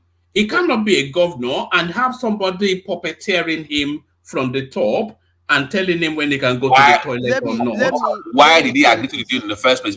Thank you. Why did you agree? You know, as it stands now, about 8 or 9 of the commissioners have resigned. When people speak, you listen to them carefully. I listen to them carefully. Wike said, and I quote, that he is learning from Lagos. When he was leaving, he left a lot of projects. He did the ones he wants to do. There are some he did have. If you listen to him during his campaign, he said he was leaving those projects for continuity. That's the word he used. He worked for Lagos, handing over. I don't know what you people mean by puppet. If the project is done in River State today, it will not go to the credit of Wike because Wike is no longer the governor. If anything is going on in River State today, it's not going to go either to Wike's failure or to his credit. So I don't even understand this word puppet. That means in Lagos State, somebody was a puppet. Is that what you people were telling me? And the face of Lagos was changing every day. You see, this is one thing states in Nigeria has not been able to establish. It's only Lagos that has been running on it. And the face of Lagos keep changing every day, every day. Anytime any other states try to do it, by hook or by crook, people run out in the street and start saying, puppet, godfatherism. Either you are a governor, you are not a governor. So why is it being done in Lagos and it's working? Why are we not shouting puppet? And why are we not shouting, is that governor or they're not being governor? This is what should be established in every state in Nigeria, because I'm not saying it must be somebody, but make sure the governor hands over to somebody who will continue. The master plan that you already have for the state, you must have a plan that you must follow through. You must have a plan. All these abandoned projects, grasses is growing on it. Somebody can start his own, he's not concluding it, grasses is going on. How long will Nigerians continue like that? What is wrong? According to some people, they said the rail line, it was who? Jonathan that started it. Didn't Buhari complete it? Niger Bridge, some people even claim that Jonathan has even almost finished building it before Buhari came and concluded.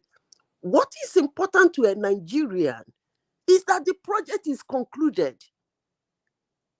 What is all this puppet or hair puppet? Anyway, let me say this. Whatever that is blowing the drum, beating the drum for Fubara in the bush, and Fubara is dancing, all I want to say is that let that thing, he should make sure that thing continue playing that drum. Madam, can I ask you? That drum should not stop. No. Halfway, Can I ask you, dancing. Who is playing that drum for him? Is what I want to know. Is it the PDP somewhere? Who is playing? No, it's not PDP. It's not PDP. I have said that here, and I will say it again. That is a well orchestrated political effectiveness. That's the word I will use. But no, who is playing the drum? No, no, the name. Yeah, But it's not PDP. I think it may be Rotimi Amechi that is. It's not Rotimi Amechi. Really? It's not making Rotimi. Those people don't. The people you people are mentioning don't have that power to empower that guy. That's all I can say. But if everybody think I'm stupid the way I used to be, that's no, you don't have to be saying you do. Everybody thinks nobody thinks you're what I'm saying is, hold on. I'm saying that people are calling that is the one empowering him or beating the drum for him. They don't have such power. No, we don't know who they are. For him. We don't know. I'm saying that. I told you now. Me, I know, and I have told you. That's why I said, if anybody thinks I'm speaking rubbish, that's fine. But you've not said anything. You are saying it. I removed PDP. I removed Rotimi Amechi. I'm not gonna call any other name. The people so that's the thing. All right, let's get back to your bit here. You're talking in abstract. Okay, I'm saying that one man to cover what you said. Obviously, he agreed to some deal with Wiki. Right? Okay, I make it governor. You do my bidding ABCD, like AI was alluding to, complete project ABCD, whatnot. So something happened to make him again. Okay, I will not follow through anymore. Who or what made him do that? They had the issue about money allegedly. We're not sure that is, but Wiki is also desperate at this point. Okay, so that's what I want to know. What triggered that? If anybody knows, they can respond to that question, woman. Like AI has secret intel that she doesn't want to share with the platform. She always speaks in abstract, and then she will say, but if you guys think I'm stupid. No, what I said is that it is a political strategy. That's the word I used. Yeah, being played by whom? One man I don't know, but it's not PDP. Neither is it Amechi. So the man just woke up and said one day, okay, I'm going against my girlfriend, and so. But Martin said, "Oh man, even if anybody goes away and it has different people, he's going to have trust issues, one man, because every time and every 5 minutes, because he will not trust anybody in his own government. So what is the point of being a governor when you cannot trust anybody in your own government? You become pretty much useless, because you always be in the fear of people taking over or taking advantage of you in the government. So I don't know what kind of policy. So the reason I asked that question because I want to know what is he thinking? What is behind this political move by Fubara? I want to know if anybody knows. What is he trying to achieve? If I get to a deal and I don't want to do it anymore, why don't I want to do it anymore? What is the game plan here? Is this idea of the enemy of my enemy is my friend kind of thing going on here, where it was approached by a different group to say we hate Wiki, let's help you take him down? Is that what is going on here? No, Babati, let me tell you something. Rivers State is not a swing state. If any politician who wants to win Rivers State as it is now, define a party for Rivers State, is not going to win it. That's all I have to say. If you call I've said this before, if you pick your phone now and call any Rivers State person, I say, where are you people now? He will tell you he doesn't know. But that's the situation in Rivers State. Does not bother with that. People think about it. I'm a governor. I made a deal with my godfather. We are having issues, and my workers are resigning in droves. That should bother you as the governor of the state. That's why I said that he doesn't have that political cloud. But people are saying he does. Then who is backing him up then? If he doesn't have that much weight, how can I have no political sagacity, I have no political weight. Why will I go against a Wiki if I know I don't have that more political power? What can him Monroe? What am I thinking? Somebody has to be assuring him of something somewhere for him to be doing what he's doing. What I'm saying. Obviously, you're right. Somebody. Then who is that? What are those people? Who are those people? I don't know. I think it's Rotimi Amechi, BT. I think Rotimi Amechi is orchestrating this guy using his political experience to I think he's promised to unbuckle him from Wiki and is showing him how. And Rotimi Amechi never won any election. How do you He's mean? that powerful, right? It was two-term Rivers State governor. I said It was the director general of Buhari campaign twice. Outside, and he couldn't win Rivers State. He won the presidency for Buhari twice. He couldn't win it in Rivers State. Well, what does it matter? We don't know what went down in Rivers State. We're talking about Rivers State. Wike shot his way through to that. It was guns that Wike. We all know what happened in Rivers State now. And you think it will happen again? Can I wait. What point are you making? Get to the main point, then we know what conversation. You are confusing us somewhat with that. I'm not confusing anybody, one man. I am not confusing anybody. But I will not come to a global platform and start mentioning names. You said that is Rotimi Amechi. I said, why is he not, just as Ajani Koko asked the other day, why is he not winning the state if he has such political clout? You said he won. I said, why didn't he win Rivers State? Twice. He never won. You said he's gunning, that this guy gunned his way to it. And then I asked a simple question. And you think it won't happen again? You said, what am I talking about? Okay, I think that Fubara will gun his way through. Is that what you're saying? Can I add one more? You said Wike gunned his way through, and I asked, you think Wike cannot do it again? He doesn't have the levers to gun it. He's not the CEO of the state anymore. But one man, for your information, when he became the governor of Rivers State, he wasn't the CEO of Rivers State. Amechi was. Yes. Yeah, but Amechi was not in play then. Okay. Can you take us to where you actually want? You talk in abstract so much. Zita is okay. Babasi. Let's think what we can actually for now. Yeah. Okay. But because once you bring up Amechi's name, now you're dragging Tinubu is going to be involved because this. I think this. If that is true that Amechi is involved, let's say that is true, one man, then I can safely assume that this is coming from the anger from the primaries of what happened in the primaries. Yeah, of course. That guy, I think, is dedicated the rest of his life to the destruction of Tinubu. So this is that drags Tinubu into the fight now. How does that play out? Because Tinubu needs, we all know Lagos, Rivers, maybe Delta or Kano. You need those 3 or 4 states when you're running for anything. So it's more of a fight for the next cycle, right? That's what's really playing at play here. So how does that turn out? Because Tinubu is going to be dragged into this by crook or crook. He has to get involved. Do you find a way to make Fubara join APC at the expense of getting rid of Wiki or something? I think Tinubu is already in it, but it wants to velvet glove it rather than use a steel fist. Woman, at some point, is going to have to use a steel fist at some point. Because the way this is going, he's going to have to put his foot down. You can't let this thing get out of control, man. Because if you wait too long, you're going to have other political interests coming after the governor to seek his support for the next legislature cycle as well. You don't want that to play out. So what happens to Wiki? It becomes politically irrelevant if he loses those his powers in Rivers. So you see, ultimately, they will. Fubara will still have to yield, and then we'll see some sort of public reconciliation, somewhat. But then there'll be mistrust. That guy.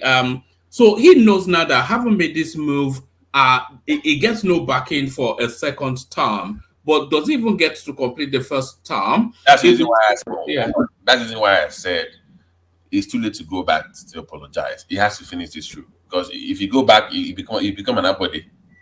That's it. You don't get second term. If you continue with this path, it might not end well for you either. You might get impeached. So where does it go? He's stuck in the middle. He's stuck in a hard place right now. I don't see. Okay, you tell me. Maybe join the APC. that's the only thing you can do. Tinubu, I'm an APC member now. Guarantee me second time, and I'll let everything slide. That is the only way. And it's got Ganduje in the shadows as well, and you know him. So that is only I don't see. I don't know. That's the only way. Or do you I don't really like what is going on in Rivers State. It's too early. It's too early. Well, yes, because the governor opened it up now. So, and by the way, I'm not sure that I agree with you, Zita, that they can hold it in abeyance till 2027. Oh no, no, no! I'm not I saying think it has to play out soon. Yeah. Yeah, they won't hold it in abeyance. No, they won't. But I'm talking about presently what is going on. They are not holding it abeyance. So, woman. No, but you were saying sorry, Babati. You were saying keep the chaos going till 2027. I think you said that yesterday or the day before. Yeah, I said keep the chaos going till 2027. Yeah. Abeyance doesn't mean that even if Puvara leaves, there is not going to be.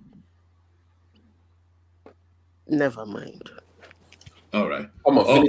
Yeah. Don't leave us hanging.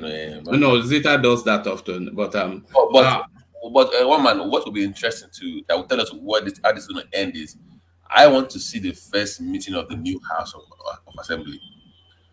So that will tell you where they're headed. So when they meet up for the first time, that will tell us what's good, right? One man, do you agree with that? When they meet up for the new APC member House of Rep now.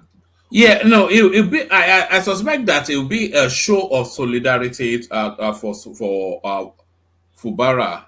No. You mean the APC, the ones that crossed over? Yeah, the ones that are actually, the one that crossed over when they come together. Those ones that crossed over. Yeah, I suspect they will one day you just see them resurfacing in that demolished site to sit. Watch out for it. So you want to see what they have to say, because that will tell us where this is going. If they will go to that site and impeach him and don't forget, they are more like they have moved to the ruling party now.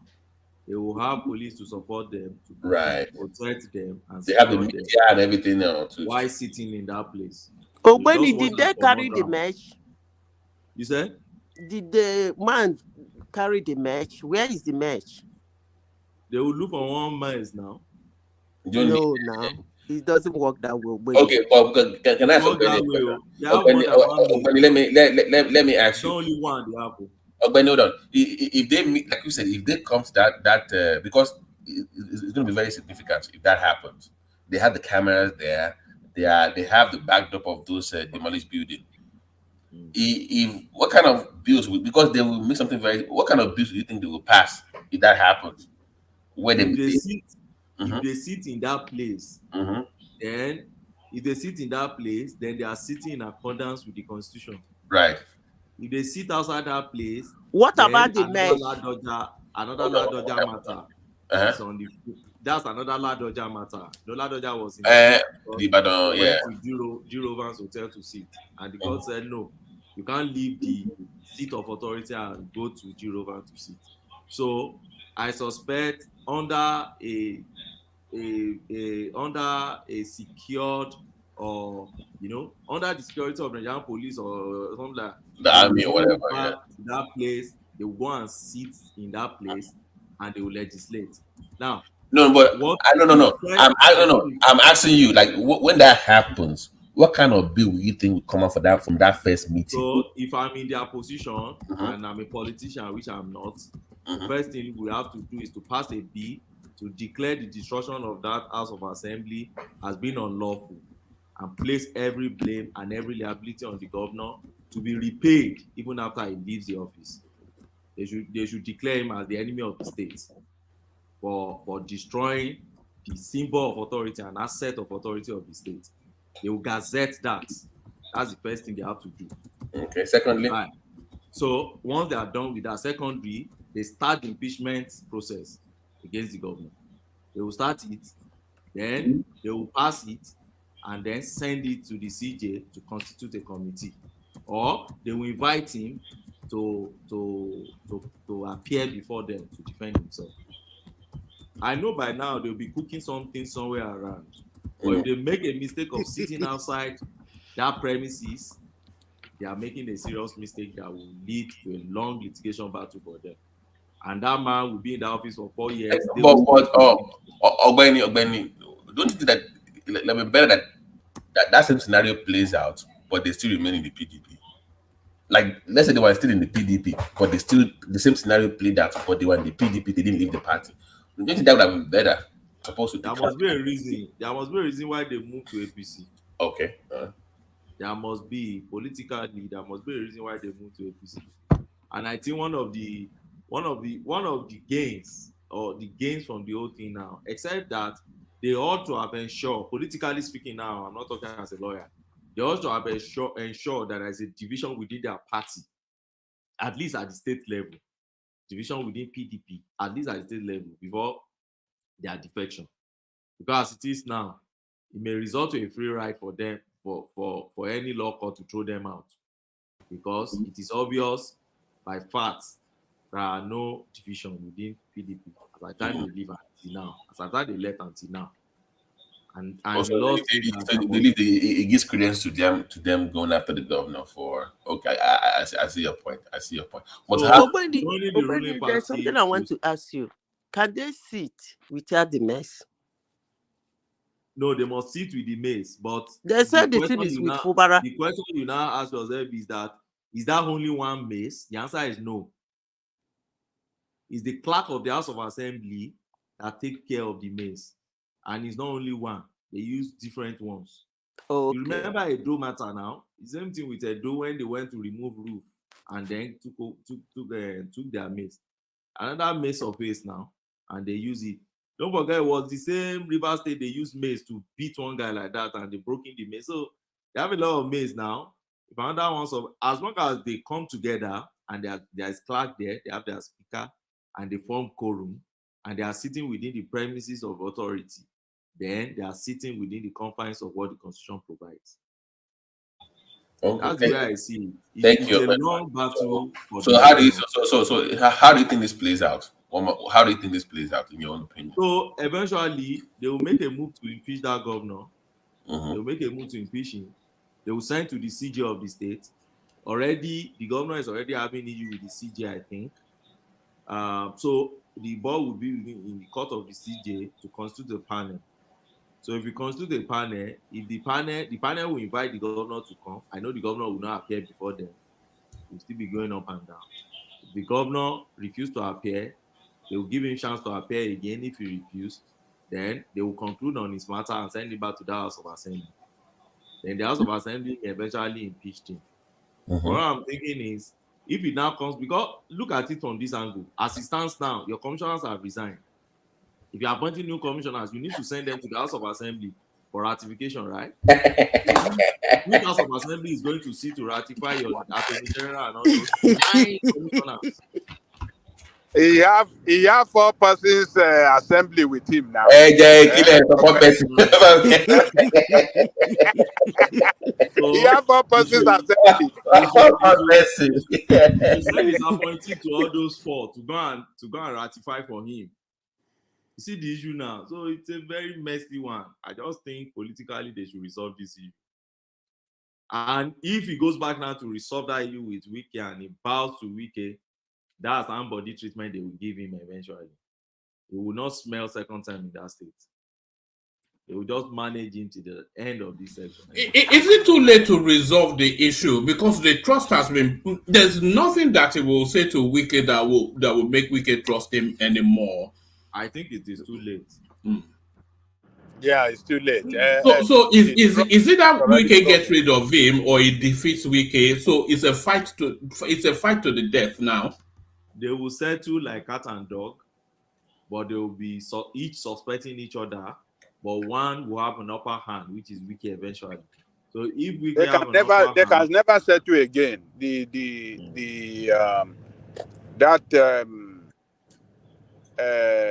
How do I describe it? That ship has sailed. The die is cast. It cannot. No, everything is broken, and they can't. You should have started this too now before you start doing what you do. But I thought you said the whole River State is for him. For Fubara. Don't mind those people. Those ones where they talk now out of sentiment. Madam Sita, don't mind them. when almost 9 commissioners don't resign, which River State people? They said if you remove Fubara, they blow down the pipelines. That's the River job State people will now. boil. And the job people, and they are mostly their president. That was Aizon as Libis yesterday. Aizon. Then they talk all this thing yesterday and they laugh. Hey, they said they go cry Aizon. Everybody go come from Gabon, from Saudi Arabia. All the jobs go they come. Hey. You see my point though. Kí ni gómìnà yẹn rò tó fi make move yẹn? Àwọn olóòtú ti lẹ́yìn. Abi, that's the question. He doesn't need to absolute power corrupt absolutely. Yeah, and that's what I'm saying now. He doesn't need to have anybody to tilaya there now. He's a governor. He never tasted power before. He's just having a taste of power for the first time, and he's just running it illegally, absolutely legally. He doesn't. I don't know. I'm saying the man agreed to a deal with Wiki. You go be out you get by accident. You agree to something. But why do you go with him? Let's be looking at that now. But it happens now. It's not the first time in Nigeria now. It happens now. Look at Andy Uba and Ngige. Look at there are a lot of examples like that now. Even Peter Obian is even Peter Obian whatever. Yes, in Abga. And so it does happen. The point I know is that human beings, just give them power, they have to assert. And it is natural. You need to assert yourself first. And then let that other person know that you are now in charge. There's a new sheriff in town. But my own is that demolishing the House of Assembly, you've taken it too far. You've not even that's a symbol of authority. That's an asset of authority for the state. You know. But they said that some engineers said that the structure was kind of weak after the bombing or whatever. That's the reason they demolished it. So nobody's buying that lie though. It's simple now. And your commissioner in charge of property, all those things have resigned. So when did you convey meetings of your executives and agree on that? Or you didn't pass it through your commissioner at the right ministry or department? Yeah. So Ogbeni, how good is your Yoruba language? Yes. This woman there. Yes. How good is your Yoruba language, woman? We're about to test it. Ogbeni, how good is your Yoruba language? Yoruba language. All right. If I start a proverb now, can you complete it? Well, my depend on the proverb here. Right. Ogun akotele. Okay. So hold that and listen to this. Your Excellency, my counsel is to you. God will help you. Don't see more than what you are supposed to see. The moment you want to see more than you are supposed to see, you begin to see spiritual. I know we go. Now, if you say he will fight you, it's either you surrender or you look for that trouble to the end. God will not find you weakest problem. He has. So there it is right there.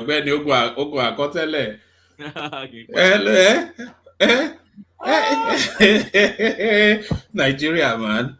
You know. He has to play to the end. He cannot. Because he has to play this thing to the end, and he will lose. You're about to say, "Palangbare is Segi." At this point, one man, he might not lose. It depends. What under what circumstances do you see him winning? He joins the APC. No, that's the only way he can survive this. Go and join the APC. That's it. But if he joins the APC, are they then going to substitute him for Wike? That's my point. You just make a deal with Tinubu. Listen, I know you want this for your election. I guarantee you the structures. I work for you. You make me the weekend. You get to the weekend. No. He cannot be trusted in that area. Forget it. He cannot. It's politics. Nobody can trust Fubara. No, because he's the current governor. He has the money. He has the funds. and it's going to take over the structure very soon if it keeps going in this direction. So you make a deal with the devil again. You want my state? I want to go for second term. Let's make a deal. That's it. Join the APC. I'm sure the EFCC are already calling in the account of that state as we speak. I'm telling you. But that means Tinubu has to bring Wike and Fubara together. That's you don't have Wike. Wike is already in Tinubu's camp now. So to push him forward like that, they have to persuade Wike. They have to settle that course. Wike also has to declare that he's a member of APC officially. All these PDP one day APC, he then have to play that game. So that's the only way they play. Because once they're gonna say I'm APC now, that forces Wike to say, "Oh, you must do the needful." Force they put that on APC. Wike's membership in PDP is strategically important to Tinubu. Yeah, I was just going to say that they need him more in PDP than APC. But what? Okay, pray for the government. Cancer ni fún party yẹn. It should remain there. But one man, Madam Zita, which kind of politics we can call Wike? I don't understand that guy.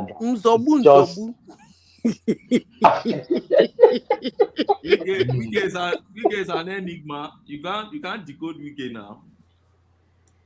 Wow. Yes, I think Wike is introducing a new political language to Nigeria. Yeah. Wow. Woman, usually when you remember what happened to Ike now, usually when you join the other party and they give a powerful position, it doesn't usually end well for you if you are one leg in, one leg out.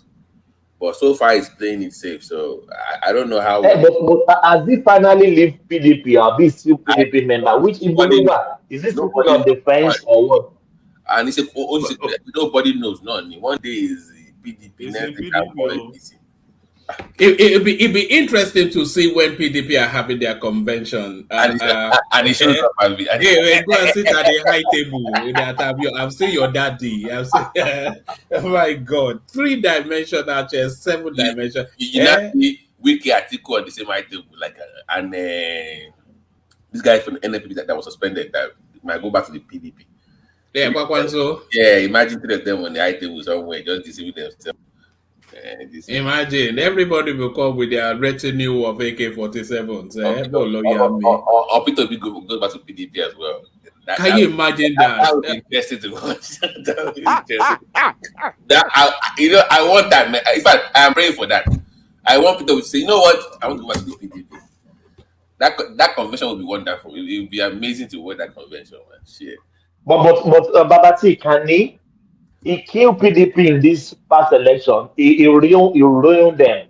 No, but now Thomas. But remember, now it's not coming back to the political party. He now has 6 million votes now. Now has the political capital now. So when he returns to the PDP, he has this compared to the way it was before. Now he has something to say. He has something to offer. He has followers. Babati, they're supposed to be throwing him stones when if you want to go back to PDP. Atiku is the one that why would they still allow Atiku in the PDP? Is what I don't understand. Why I did not told him out yet. Why is Atiku sitting in the PDP? I don't understand why won't he be in PDP? It's not good for their party now. Although they have grounds to get rid of him now. Yes. I don't think there's anything that defines anti-party activities more than what Wike is doing. Is slowly bleeding the party from the inside and nobody can get rid of him. See, one man, when you allow somebody to do everything, if the person wants to have everything, he will. That's what is happening in PDP. I've said this before and I will say it again. PDP members in Nigeria, more especially the renowned ones, are the most stingy politicians I have ever seen. When their party died, they refused to resurrect that party. They ran away. All of them. They allowed Wike to do everything. And now, He wants to have everything. I don't know how they're going to get it from him, but if they feel they can, they should go ahead.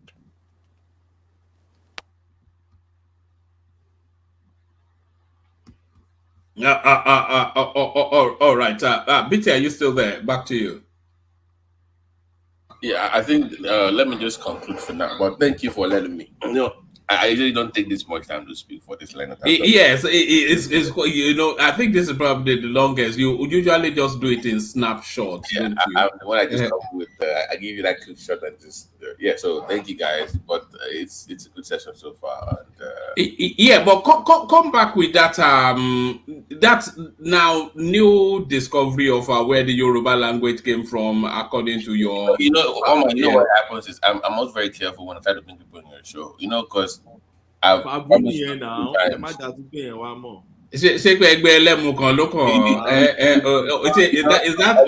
Oguro speaking? I will deal with you when the show is over. Don't worry. I will handle your problem. Don't worry. But the most serious not one man. What happens is once you invite people on your show that are into spirituality or finance, whatever, they come around and they listen to the show. And when they come in, if they're hearing the banter, whatever, they might feel uncomfortable, like they don't want to come on. So sometimes that's what happens. So I'm very, like I don't want to. Yes, I think I've had that experience a couple of times as well. Like, we're not sure about, So I'm not being that sometimes people check in to see, okay, what am I coming to? And they might listen to something that might find uncomfortable and they want to come on.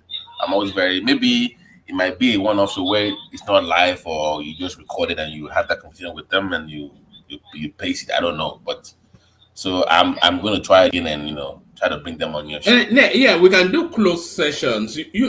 Actually, let me show you something. Actually, let me not show it because there's an element of confidentiality to it. But there was this big guest that I wanted to bring on, and then he popped in one of our rowdy sessions, and he says, "No, you can get lost." But I've sent him several clips now of other senior politicians coming in, just to tell him that the experience varies. But I'm still working on him anyway. One man, this involves the issue of spirituality and beliefs, and people take that to heart more than just politics. So if you listen to I've been desperately trying to open up that conversational space, but I cannot find because it's not a conversational space that can just open up without the guidance of somebody that has. I'm trying to open up so many conversational spaces. I want to open up that spirituality and Africanism, but I need a hub I need somebody that can, so that we're just not talking nonsense. Yeah. That's a space where I go and imagine me going to speak and I listen. I just listen.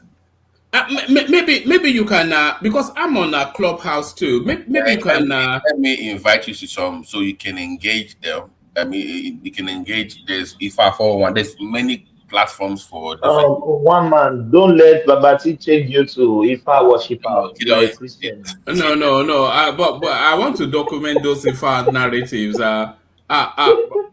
Babati, if you can, if you're not happy saying it, if you pop it in the comment section, some of the spaces that you would recommend on Clubhouse, where you can actually ask questions. So there's all details where when there's no Ifa Yoruba, there's Ifa. It's tailored to your own peculiar culture or your Ekpa. So if you come in as an Oyo man, then they will tailor the response to you based on your own part of the culture. So they're very detailed and they know where you're coming from. If you're new to it, they address you, they respond to your questions.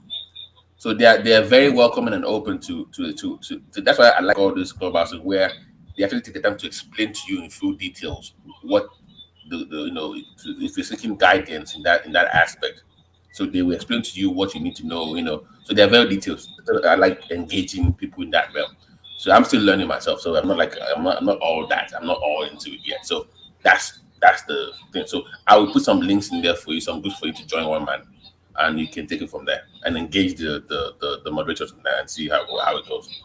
All right, brilliant. All right, brilliant. So let me take that as my cue to bail out now that Thomas is here. just to acknowledge, I think it was, you see, this is the thing. If Ayo is not around, then we don't get super chat. So that's just what it is. So thank you, Adiola, who's the Lone Ranger in that space. So the Lone Ranger in that space, I was even going to push you in the direction of our charity initiative, but I think I'll just leave that. But let me put it up because let me just do this. So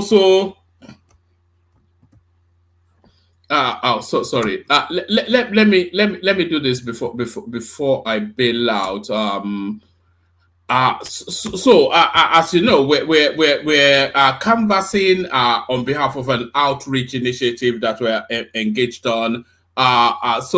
It's somewhat of a, we set a target of £1,000, which I thought we'd have hit on the day that we set it, because there was so much. In fact, you guys actually even pushed me to setting it up, but there it is.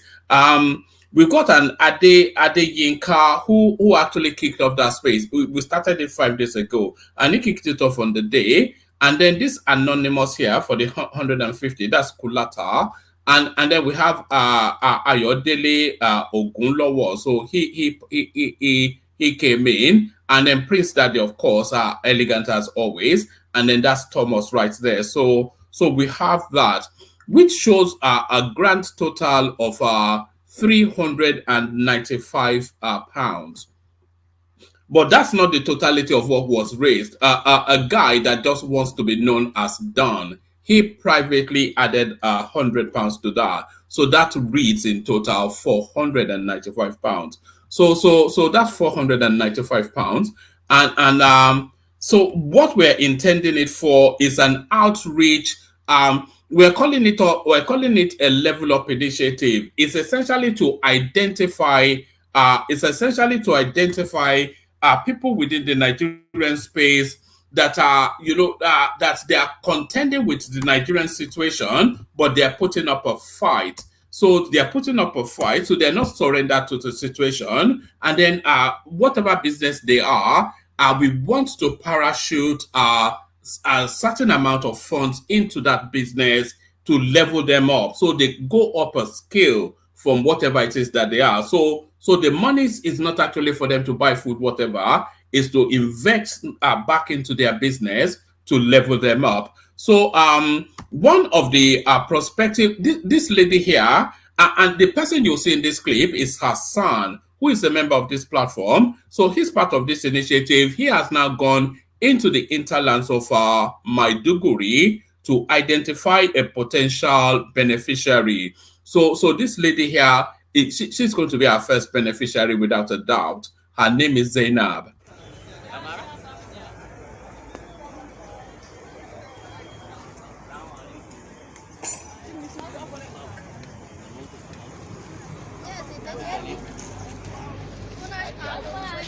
Labarin abinci.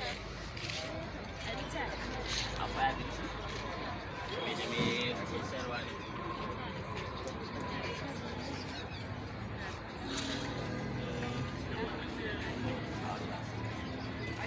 Wannan ayi mutum yana da shiga dauke ni wallahi zan bata mu in ban shiga ba to ni to ki bari na bari garabu bari kama yayi ya kasuwa ai shine duk ita da ke akwai mutanen maganar da muka fara yi da ke mutanen one man platform, wani mutane ne yan Najeriya amma suna zaune a kasashen turai. To dangane da abubuwa da yawa da ke faruwa yanzu a kasar nan, kuma na san sannan kuma insha Allah su kuma za su dubi yadda za a yi su ma su taimaka ko abin da ya kawo mu kenan. Amin. So idan kina da lokaci in za mu iya yin fira a nan, to kuma za mu iya komawa gefe mai firan ma duka yadda kike so.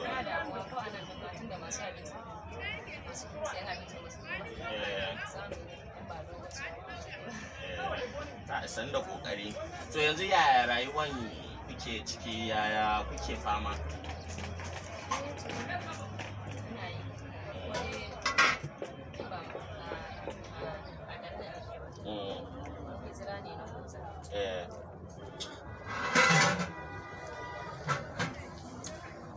Cici magana ce. Yanzu ina da yara guda. Maza biyu, mata biyu. Yaran nan baban su ya rasu ya bari da su. Kaga kuma ba zai yi yanzu ba har ma ce na zauna in ce na je su haka ba. Akwai makaranta rayuwa, akwai ci, akwai sha, akwai sutura. Kuma bayan nan yarinya na guda ɗaya ba ta da lafiya. Tabbas kin gaya mun lokacin da muka yi wancan maganar da ke? Ba ta ma iya tafiya, shekaran ta bakwai. To kaga irin wannan sai na tashi na tsaya kuma yadda yara suke yawo a garin. So now that was Hassan speaking to Zainab. So that was Hassan speaking to Zainab, who will be the first beneficiary, unless anybody objects to it. I feel that she will be the first beneficiary of the initiative. So he was interviewing Zainab, and she was telling him about his about rather her life story, but of course a lot of it in Hausa language, so you may not have an understanding of what was being said. So I spoke to because I couldn't get the subtitle. So I spoke to Hassan to give us just a snapshot of what the lady's story was all about. So Hassan then sent in a voice note just to bring us up to speed with what is going on in Zainab's life. So this is the voice note that Hassan sent in. Hey, one man. Obviously the video would not upload, so I'm trying to record a voice to keep the narrative straight. So the lady in that video, her name is Zainab. I knew Zainab through one of my outreaches to IDP camps. At some point she was displaced from one community, but her husband fell victim and died. So she's 22, 23 years old. She has 5 children, and one of her kids, I think, is a special need kid. So that also adds, to the strain on the resources. And despite all this, the husband dying, and then she picked herself up and is looking after these 5 kids, even though she's sponsoring them to go to school, and that our government schools, at least she's doing something. I know of an effort she did previously out of that business to buy a wheelchair for the disabled child. She has a disabled child, and I did the general attitude, they never say never, you know always looking at the positive side of the resilience. Yeah, that kind of attracted me to the way she was carrying herself, and not just letting life beat you into defeat. So that attitude is, I think, praiseworthy, and whoever helps you know will be appreciated. If she can eke out a living from the little that she has right now, imagine what real help will do to her. I think she's like a matriarch to her kids now, and she's going to do a lot better, I believe. And yeah, and yes, our conversations in that video, which was mostly in Hausa, is me, inquiring generally about her life and how she has survived to this point, and then her telling me some of her, little problems and how positive she is about life, and also saying a thank you to the one man platform. If you listen carefully, I told her like twice or thrice to say it correctly. So that is just it. So even from me, I think this is a worthy effort, and I thank all those who have contributed, who want to contribute. There is a lot to do in the hinterland of Nigeria, and I hope this is a beginning to, doing better things and touching more lives as we move forward. So this is just a narrative, to go with the video. So take care, everyone. I cannot be on the program today again, but I wish you all the best, guys. So bye. All right, thank you, Hassan. So that was Hassan telling us the backdrop to Zainab's storyline. So we'll be parachuting certainly to Zainab without a doubt, and I think we are sufficient enough to at least reach towards Zainab. So we've done things like this in the past.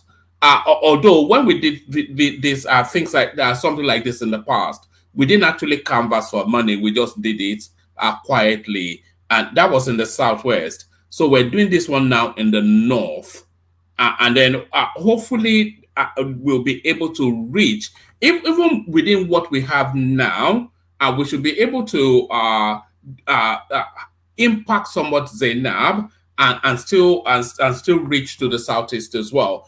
So that's the whole setup. I'll be shutting the GoFundMe down tomorrow. So anybody that wants to do it, do it. Don't feel pushed, but if you feel inclined, then just do it. Thomas, let me hand over to you, Thomas. Before you go, one man, Yeah. I have a suggestion. If we can do one bag of rice at Azan's region, maybe when Ekene went to his interland as well, and one in Yoruba land, just one bag of rice, just share to people on the street, and the rest can go to the Zainab and any other people we want to do. I just want somebody to, eat something from that money. That's just my suggestion. It's up to Yeah. you. I think we have enough to do that already. Anyway, because I was thinking maybe 200 to 250 to Zainab, which will still leave maybe enough for 2-3. I think they're saying a bag of rice is about 60K thereabout. So we should 55, still be 60,000, yeah. yeah. So and I was then thinking because I was actually depending on what we get in total. Zainab is a fight through story, but Hassan was also saying to me that there are victim stories that just needs something. So I was thinking if we're able to do 2 from the north, and then what's left, maybe then we'll use via Ekene to bag of rice to the southeast. Yes, it does make sense. That makes sense. Let's see what we got. Mama, let's close it tomorrow. If Yes, anything we have, then that's what we we'll are going definitely to. close it tomorrow. I No, think One man send the link again. Is it? Baba, Send the link. It's on the. I have the link on the private chat now, but if it's already. I'm officially private chat already. Yeah, so we do that. Yeah, I've seen it. Yeah. All right. So over to you, Thomas. Oh, thank you, Mama. See ya. Who hasn't spoken at all? I think we have 1, 2, 3. Everybody that has spoken. I think Solly has spoken. I can Madam Hia has spoken. I was driving. I wasn't listening. Do you have Madam Hia? No. Ajale Koko. I don't think Ola has spoken, but I'm not sure that Ola is fully with us. Akulata are almost snoring already, so. Mokolata is Ajale Koko has not spoken to. Okay. Ajale Koko.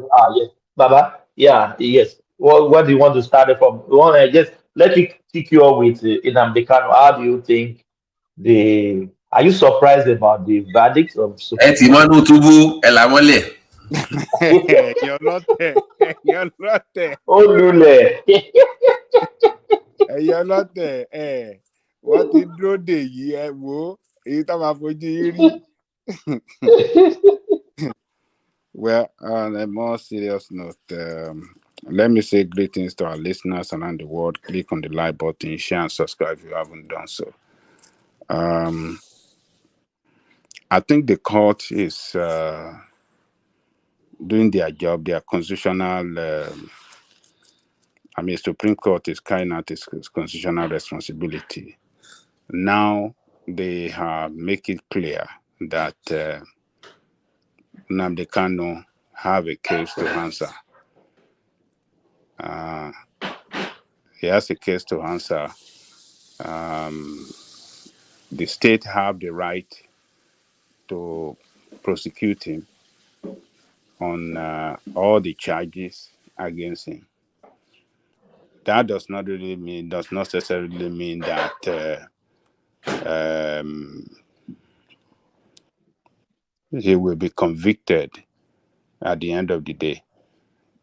It's just a clarification. I think this judgment is just to clear the way whether, yes, they can try him or not try him. By my own understanding, maybe I'm not right in that respect, but that's the way I understand it. So, to the obedient, I don't want them to feel worried. I don't want them to, and the lovers and fans of Nnamdi Kanu and those that really believe in IPOB. No. Nisuru, kí ló kàn ọ̀bìdẹ́ pẹ̀lú Nnamdi Kanu? Yeah? Kí ló kàn ọ̀bìdẹ́ pẹ̀lú Nnamdi Kanu? What are you saying? Babati, what are you saying? They are the same camp now. Can you differentiate them? No. Wink. They are different though. That's Peter Obi and no, I'm not mentioning Peter Obi. I'm talking about IPOB. Did I say Mr. Peter Obi? You said obedient. No, you said obedient. No, sorry, obedient. I'm not talking of obedient. Obedient. Sorry. All right. That's a slip of tongue. So I'm not putting obedience in this. I'm just talking about the IPOB, the lover of Nnamdi Kanu. They are the same. They are the same now. Actually, Coco, what Babati was not punisher. No, they are the same now. No, they are not the same. Don't say that. That is very wrong. They are not the same. There are a lot of obedient that don't believe in Nnamdi Kanu. So we can't group them together. In Nnamdi Kanu, they don't believe in Nigerian state. They want to separate from Nigerian state. IPOB, their mission is to separate from Nigerian state. Obedient, yes, they still want to be part of Nigeria, and they want Obi to be president of Nigeria, so that he can correct all the. It can turn Nigerian from consumption to production. So.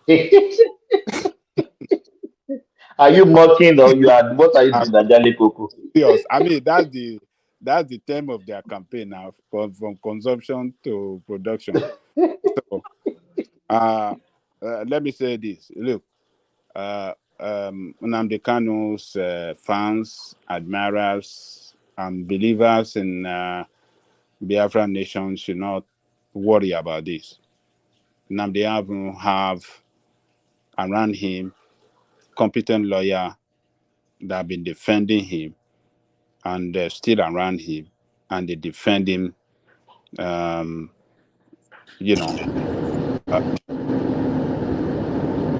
That somebody driving, and they will. Sorry, that is Patoski. I've muted him. Yeah, go on, they will defend him well until he get that victory against Nigerian state. So, what Supreme Court did today is what should have been done for. How long this guy has been in detention? In 2021 July. 2021 for 3 years. What kind of country is that? How can you put somebody in detention for almost 3 years? No concrete trial, no. This case should have been settled long ago. Why the detention?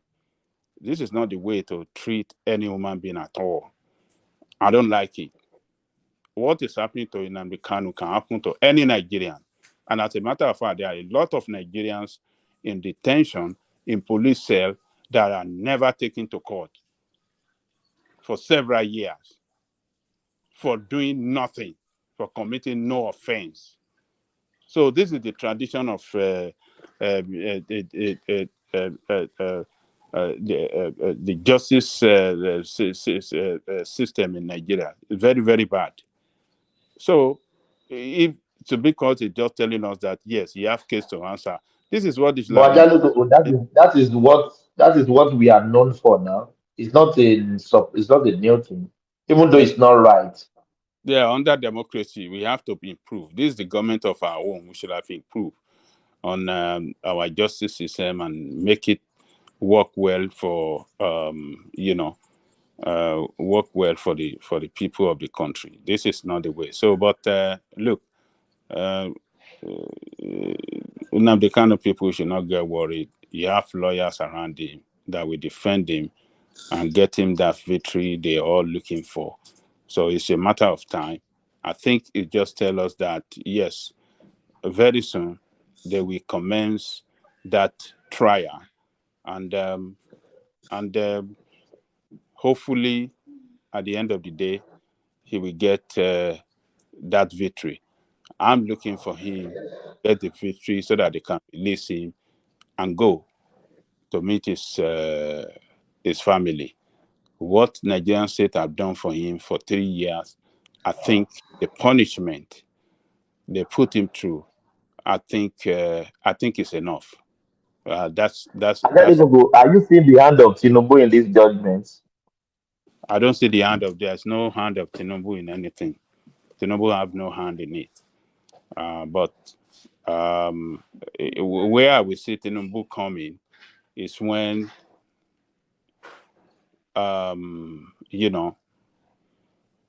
after the whole trial played out and they convicted him, that is when I see federal government Tinubu will come in to say, okay, maybe we should give him a state pardon or something.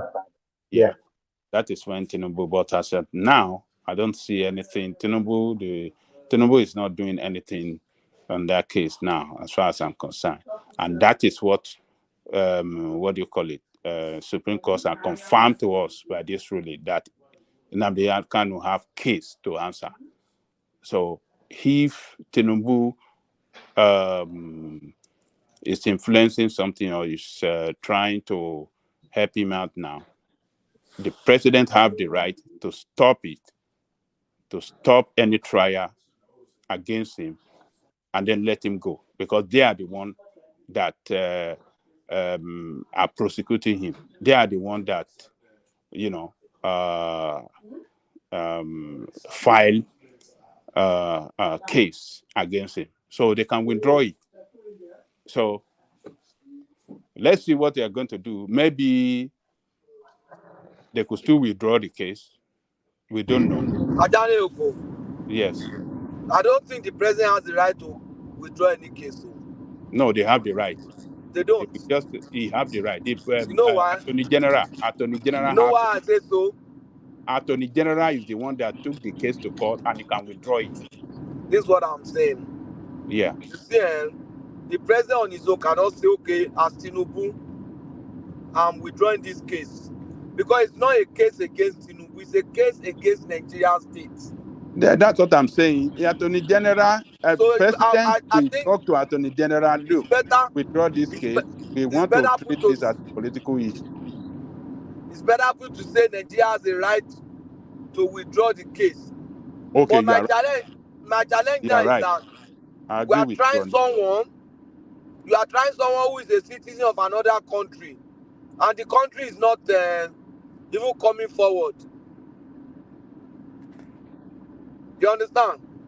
Who is that? Who is that person of another? Nnamdi Kanu now is a citizen of Biafra now.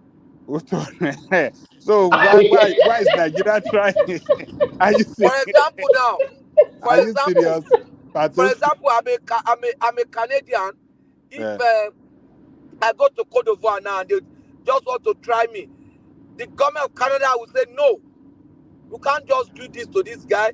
he has not committed any crime, they will start doing some diplomatic negotiation. Since Nigeria has said Nnamdi now, Biafra foreign minister has not even the governor,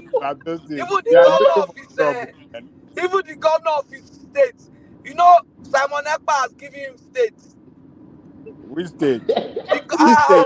You don't know that Biafra has more states than Nigeria. They have over. They have 40 states. 40 states. 40 it looks like states. they even have more states than USF. They have over. I don't know how many states they have in Biafra land now. Ìlú kékeré tó Ìbàdàn yẹn. They even have Kano state self. And they come back Ekiti Mondo Pada. The guy they have Kogi state. Patoski, sorry, Babati, Shoarai. Babati Shoarai. Ó yẹ kó máa di Èkìtì àti Oǹdó papọ̀ kí lè àwọn Èkìtì yẹn nípa wọ́n máa di wọn jàre. Wọ́n máa di wọn. Ajale Koko. Ajale Koko. I don't even have problem. I don't even have problem. Ajale Koko, you have to be careful because if you talk too much now, Simon Ekpa will convert your state to Biafra state now. If you talk. Kọ́ dẹ̀ má di Ẹ̀dó, kọ́ mẹ́ẹ̀dì Ẹ̀dó state mọ́ Delta state, kọ́ dẹ̀ gbé headquarter sí Warri, kọ́ gbé headquarter sí Warri. Delta state wà bẹ́ẹ̀, village mi, ó wà lára Biafra, Afema state. So you are Biafra. So you are Biafra now. Odigbere Patoski. Patoski the Biafra. According to Simon Ekpa. Ibo nìyẹn wà Patoski, ìlú wo nìyẹn? Afema state is Biafra. Afema state ni gbogbo àwọn. No, I'm saying the current under the current Kinibolo force right now. Currently. Ibo nìyẹn. Edo state ni now. Auchi, Uzeba, Afuze, gbogbo àwọn Esako yẹn, Afema làwọn yẹn, gbogbo àwọn Ìsọ̀bẹ l'Ondo state yẹn. Ọ̀sẹ̀ Ìsọ̀bẹ Afema ni wọ́n. Gbogbo wọn sì wọ́n ti wà. Tó bá tẹ àpò gan mi rò bóyá they will give them their 5 states. Wọ́n máa fún wọn ní gbogbo yẹn. They will just give them their 5 states now. Wọ́n lè fún wọn ní gbogbo Afẹ́mà or gbogbo ọ̀dọ́ǹkà yẹn. Ẹ̀sán gbogbo olú àwọn world peace yẹn. Gbogbo olú Tony Biafra ni. Mo sọ pé tí Tony bá rí kíní ẹ̀ orí àkọ́kọ́ dàrú náà. Mo rí lísì tó kọ yẹn, is it 40 states ló wà bẹ́ẹ̀? 40 states of Biafra. Ẹ̀sán state gbogbo olú Tony gbogbo àwọn olú Tony a ní nìyẹn. Ambrose Ali, all of them, Biafra ni gbogbo ẹ̀. Biafra. Patoski kò ṣáà kọ state mi tó kọ kàn mí. Ó bá ti dé Ogun state kò kàn mí. No, kí ló sọ yìí? Ṣé àwọn gbogbo àwọn ṣé kò ti dógun state ni? Ibo nìyẹn wà. Gbogbo Biafra. Gbogbo Ìṣẹ̀kírí land yẹn. Ìṣẹ̀kírí Ìjẹ̀bú kọ́ ni wọ́n ni. Ìṣẹ̀kírí sì Ìjẹ̀bú náà. Ṣé kí wá kí ló kàn pẹ̀lú Biafra? Ó ti sọ wọ́n di Biafra. Ó débẹ̀ ni. Ṣé ó débẹ̀ ni? Nǹkan tó dé sàn ni ò ní dé Ìṣẹ̀kírí. Nǹkan tó dé sàn. Mi ò rí má Thomas ó ní kíní yẹn lọ́wọ́ ya ó ní 40 kíní yẹn lọ́wọ́ tó gbé lókè. Thomas. Àló dé. Ó ní 40 kíní Sàmánẹ́pà yẹn lọ́wọ́ 40 state of Sàmánẹ́pà yẹn ó wà lọ́wọ́ ẹ̀. Yes, let me check.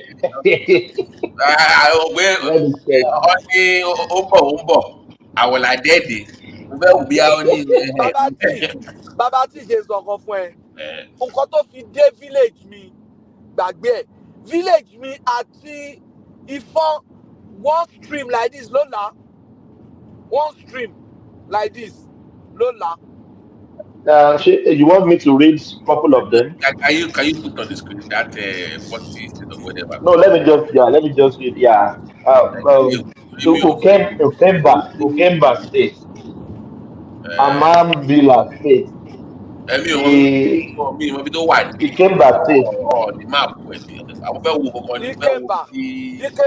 So came. Yes. Amambila State. Odu Kilikon State. Yes. Ebonyi State. Edan State. Enugu State.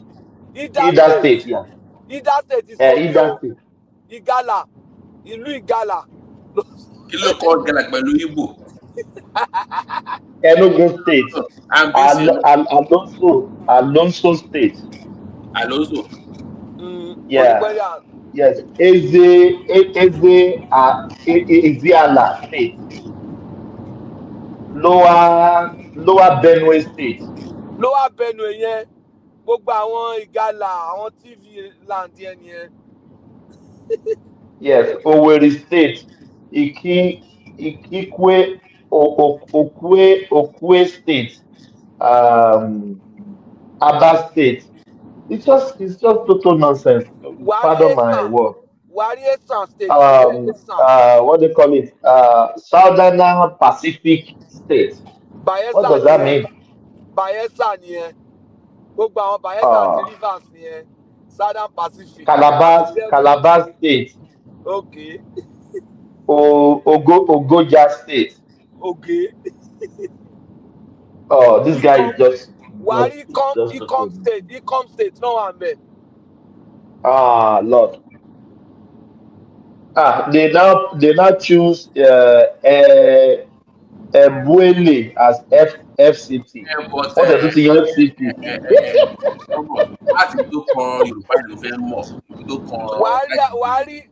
Wari Esan State in bed. Asian State, yeah. Asian State is there. Esan State, Ekpa. I know Isha now. I've been to Isha now. Yeah, I know Isha very well. Wari Afema State in bed. No. Nnamdi Kanu said anywhere they attack rapping 2 or 3 rapper. You remember that thing from Nnamdi Kanu? That's what he said now. Ni Ghana, no. Biafra ni Ghana. One guy 2 rapper. Wọ́n dẹ̀ máa ń ta ẹ̀ràpá náà ní Thailand o. Àwọn ló ti jẹyọ síbẹ̀. Oh my God! It's just total joking. And they call it Biafra represent United States of Biafra. United States of Biafra. Oh my God! I don't know. It's just total nonsense. It's just total nonsense. You see, one thing is that life is about risk, right? Everybody knows how to make his own money. So Ekpa has just found his way to his own oil good. So, do you know some people? Their paycheck every fortnight, direct debit is going to this guy. Yeah, because every 2 weeks. Direct debit is the direct debit. This moment is a religion now, so people are dedicated, so they follow. And if the government allows that to go on, it can be from generation to generation. So they will keep making money through it. Add intergenerational wealth. Exactly. So what is Simon Ekpa? What is he doing for a living? We are discussing one now. You asking us questions. So he doesn't have any job. Is this one is doing go? Well, it's a job, Sha. It's a job. Yeah. Iṣẹ́ àṣelàmà níṣẹ́ ìyá àbí kí ló ń sọ? Tó gbé Nnamdi Kanu tó ń gbé chartered flight káàkiri. Babajare Oko. Chartered flight ló gbé lọ sí Kenya ibi tó ti ràgàbó. Ó lọ wọ́ mọ́ mẹ́rin. R0T bàbá kan tó advert Equatorial Trust Bank tó béèrè question rẹ̀ tó ní bombastic asking ni question tó béèrè yẹn. Bombastic asking ni now.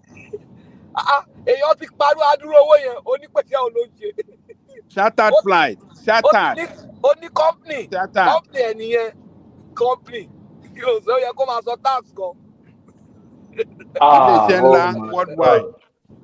Of some people, Thomas, how many years? add money. What this guy can make in a month? How many years do you think it will take? No, you can't use. No, it will be forever. I can't even mention the year. God. Respect. I'm being naive. This is the big enterprise. Thomas, ó yẹ kó respect bọ̀bọ̀ yẹn. Bọ̀bọ̀ yẹn ó yẹ kó respect ẹ̀. Bó ṣe wà ẹ́ United Nations General Assembly next time, ó lè lọ bẹ̀ kó lọ give speech as president of Biafra state country. Ní United Nations. Ṣebí Australia nílùú àwọn Thomas lọ ní headquarter wọn sí. Àti Japan. Finland ni. Ìlú world peace Japan. I laugh in pidgin. I just laugh in pidgin. I think it's just indoctrinating. He has indoctrinated people, so they are not seeing what you are saying. I don't think so. Honestly, so them. Come from only 5 states, one command. Give me a command. No, Babati. To them, Nnamdi Kanu is a prophet. Okay, comment on Nnamdi Kanu bad. So when this man is a prophet, he's a prophet. Illiterate conveyor. The way to Maswan is, you see, Mazia already said this. He's a prophet. He's the prophet of our time. I say, oh my God. So to buy one ni pe Jesu ni. You see, even the best person in the academia world can still believe some ridiculous things. So, because tomorrow now, some people will still tell you that Jubilee was the one that took over Nigeria for almost 7 or almost 6 years. So, and tomorrow, even to generations, they will still tell that story, and some people will still believe. So that's just the way it works. That's why you have to be very careful what you say in the public, because some people might just believe you, and you can't change their mind, or except you even the belief can even go to some extent. If you now tell them that I was just playing you, they will know like it will be too late for you to change their mind, because already that becomes their way of life. So it's just ridiculous. Meanwhile, the query madu. Is anybody guru? Ibi tó wà yẹn ó wà secured now. Ṣé bò tó ta kí ní ẹ̀rọ? Bàbá tí. Wọ́n ti gbàgbé ẹ̀ síbẹ̀ yẹn, ayé máa le o. Ayé le, èèyàn ṣòro. Ọmọ aráyé le. Wọ́n gbàgbé ẹ̀, àti ẹ̀ ti gbàgbé. Even on this platform, àti gbàgbé ẹ̀. Ìkà làwọn èèyàn. Ìkà lọmọ ejò. It's sad. Ta ló wà náà yìí? Ó máa ṣe gàgà ni. So I learned that Ogbeni is not one man was even making proverb the other time, and nobody even tried to correct one man. Was that supposed to be Owe Yoruba or Owe Anogo? You know? Ṣé wọ́n máa ń pòwe ni? No, one man sọ pé ogun àkọtẹ́lẹ̀ bolo ti gbọ́ ogun àkọtẹ́lẹ̀ ṣe ogun àkọtẹ́lẹ̀ akọ. I can't just understand that thing. Wọ́n máa ọmọ wọn rẹ̀, wọ́n máa tó ẹ pé gbogbo orúkọ ni wọ́n máa. I was disappointed that even Babati could not even correct, even though I know that a person like like Thomas now, we know that he's not a Yoruba man. But So, what of Babati that claimed to be Ifa priest? How can a holy Ifa priest like Babati don't know? Say Ifa priest, Babati. I don't mind there. You know, people they've labeled me in sort of ways on this platform unfairly. You know, I've been labeled. Babalawo. Don't mind there. Don't mind there. Like, if I bring up Bakari now, you start getting sensitive. So don't mind it. No, you can talk of Bakari now, but the way you talk about him will be the reason I will just talk now. But can you man say why? One man said, Ogun Akpotele. Are you saying Ogun Akpotele? Is are you saying like the word you have written? So was that how did that come from Yoruba land?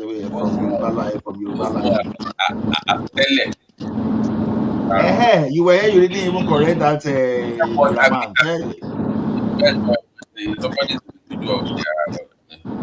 Wọ́n máa mọ̀ wọn ara ẹ̀ ni ẹni tí ò mọ orúkọ Yorùbá pè tó ń pòwe. Ó yà mí lẹ́nu o. Àtorúkọ Ìgbò, àtorúkọ Yorùbá, àtorúkọ Haúsá, wọ́n máa English name nìkan ni wọ́n máa mọ̀ pronounce. Iṣẹ́ ọ̀mọ́ṣọ́ pé tó bá ní kí wọ́n máa pronounce Yorùbá name wọ́n máa ó máa tún sí pé wọ́n máa what's your Yorùbá name? Ó máa a ní Adégbètè. Adégbètè. The only Yorùbá name tí mo rí pọ́ pronounce ni Tinubu. Ó dẹ̀ ti gbọ́ ni. Don't mind now people like Babati no tell one man the right thing, Jerry. You guys always discourage him from joining anything that has to do with Ifa, whatever his roots. You say that Thomas, don't go and do anything that is Ifa. Let Babati take you to this. Must he not know his roots? Thomas, must he not know where it's from? Must he not know his spiritual roots? He left out. I blame you people. But Babati, what made you run away from Christianity? If I may ask. I didn't run away. I didn't run away. It wasn't. Okay, you were never a Christian. No, I was what you term. Let me put it this way. So I don't hate Christians or I don't believe. I don't think what you do is wrong. What I'm saying is that to what you experience in this original raw form, at some point, and it becomes diluted. Oh, they go back to what it is right now. So to me, when I was in that thing, it was when it was at its raw, best form of that was at the point. But believe it one way or don't do anything else. I don't buy into that. I'm not into it. No, you can practice whatever. God speaks to you in different ways. So that's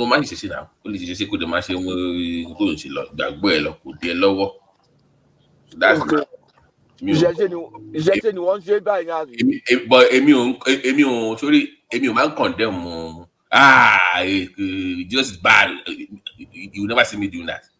I don't condemn people. Bàbá tí sọ ní ìṣẹ̀ṣe ni wọ́n ni. Yeah, so you didn't know that? Mi mọ̀. Àwọn èèyàn ní tántọ́lọ̀ tí wọ́n mẹ́bàá yìí ní tántọ́lọ̀ tí wọ́n. No. That had politics involved now. You know that now. That had politics all over it now. Okay. Mo tẹ̀ mọ̀ pé táwọn pé Ìpògùn State ní wàá máa wọn Oníjàdú nìyẹn. Oníjàdú sister oníṣẹ̀ṣe ni wọ́n. From the Monabom on Spotify now. Babati. Bàtà tí Kẹ́ndé yẹn kú tó bá wo bẹ́ríà àwọn oníṣẹ̀ṣe ló wá ṣe bẹ́ríà fún. Ta ni ẹ? Àwọn Oníjàdú sister. Mo mọ̀ wọn látàbẹ́kúta. Mo mọ̀ bí cousin wọn kan lábẹ́kúta. Family ọ̀dà kò oníṣẹ̀ṣe ni wọ́n. My favorite one of my favorite artists too. Group of my favorite artists. I'm telling you. Oníjàdú sister. Yes, so I like them. Don't know Bàbá Oníjàdú yẹn gbà tó kú àwọn oníṣẹ̀ṣe ni wọ́n wá ṣe kíní fún. ìgbà mo kọ́ rí pé èèyàn ṣe line state ẹ̀ ó stand by ni ó wọ́n gbé dúró báyìí ni wọ́n gbé dúró. And if those people sing Yoruba for you, the Yoruba is strong. It is speaking I'm having to even go to back Yoruba person nígbà yẹn ó ti dilute gan àti dilute Yoruba yẹn gan torí Yoruba jùmọ̀ tá à ń sọ yìí gan ó ti wá dín nǹkan mi kò dán gọ́rọ́ mọ́ ó ti Yorùbá yẹn gan Yorùbá òde òsì kò ṣe kí ni kò dán gọ́rọ́ mọ́ kò dán mọ́rán ó ní kò dán gọ́rán. God, Baba T, come on now. What is Dogo? Moro, my bad. It's just simply if we go committing, but then we got to complain. If we got to ṣé Baba T parí secondary school tó kúrò Nàìjíríà? Baba T ṣé Baba T parí secondary school tó kúrò Nàìjíríà? Ìlọmọ Ẹdó ni mo correct ẹ Yorùbá kò dán mọ́rán. Àwa kan wà tó yẹ pé a ní ẹ̀fọn paralẹ̀ Yorùbá yẹn nìkan decision. Dọ́gọ́rọ́ is actually a word actually, I believe so now. Kò dán mọ́rán kò dá sáká. No, actually dọ́gọ́rọ́ is actually a word. No, Baba T may be using Yoruba àdúgbò. Yorùbá Ẹ̀gbá is dọ́gọ́rọ́ now. Think about it. Yorùbá Ẹ̀gbá wo ni ẹ? Yorùbá Ẹ̀gbá kọ́ ni èèyàn. Ó ti gbà yín pábẹ́ òkúta mú gbé. Yóò tún fẹ́ yí síbẹ̀ yẹn. Kò ṣe Yorùbá Ẹ̀gbá. No, it's just like àwọn èdè àdúgbò. Look at this now. Some people will call àgbàdo, they will call it àgbàdo. Some people will call it yangan. Some people will call it yangan. Some people will call it ọkà. Some people will call it ẹ̀kà. So it depends on. Àwọn ẹ̀dà ọ̀rọ̀ nìyẹn. No, it's not ẹ̀dà ọ̀rọ̀. See, Ekiti, for example, Ekiti as a group were never part of Yoruba. The Yoruba are those people of Oyo when you talk of people within Oyo Empire. But those of us who are under Ife Empire, we were never referred to as Oyo in reality. So Ekiti is Ekiti. Mo sọ pé wọ́n ní èdè tá a sọ lẹ́nu pé èdè Yorùbá is actually èdè ọ̀pẹ ló ń pè.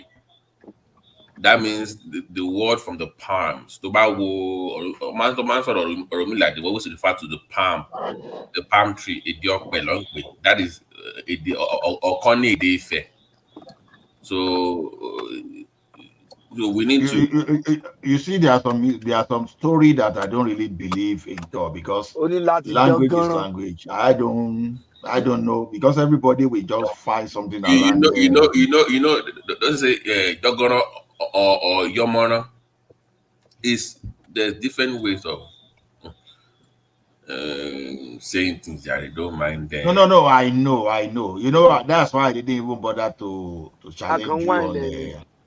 I can whine it. But we need to show you, Amy, because I listen to all these babas that come on Clubhouse all the time to discuss all these things. They bring them every week with different, but you must document all these things down. But join or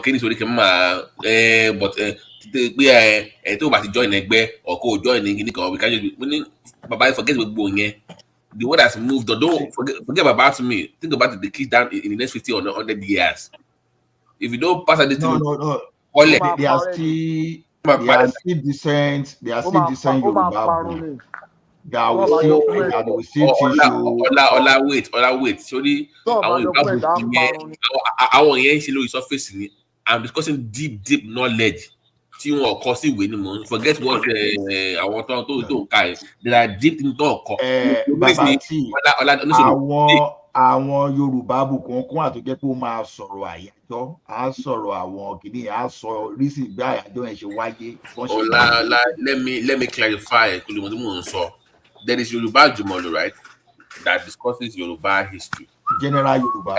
But there's also the one that okay, meaning if I'm discussing Yoruba, I have a different perspective. That's very popular. We don't have enough of that across board. It's always waiting for everybody. But you must have from each, the Jebu must have their own storyline that links up to yours, like that across board. The That's correct. Yeah, that's the issue we are having. You can't keep writing Yoruba stories. Funny enough, I don't even see Ijebu as Yoruba. Funny enough. Today, I might not break down Ekpa because I already know about the story of Báwọn Kìíní ṣe wá sí Ẹ̀gbá, àwọn Ìjàyè lọ wá. Yes, I'm aware of that story. But sorry, there is the original Ẹ̀gbá. Àwọn tó kó ní before they came, they already had people that were in Ẹ̀gbá already. So the word Abeokuta could exist before. That is a newer word. Abeokuta was because they used it as siege. Yeah, as a place of siege. But before they came, before they came, they already had people living there already. That were already. Kotokoto wa join in one bed. Lonso. You get my point. Adoski, which one you do? Fọwọ́ rẹ pàtó.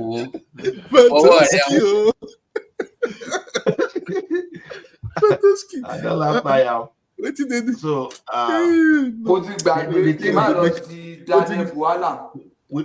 we've lost our culture.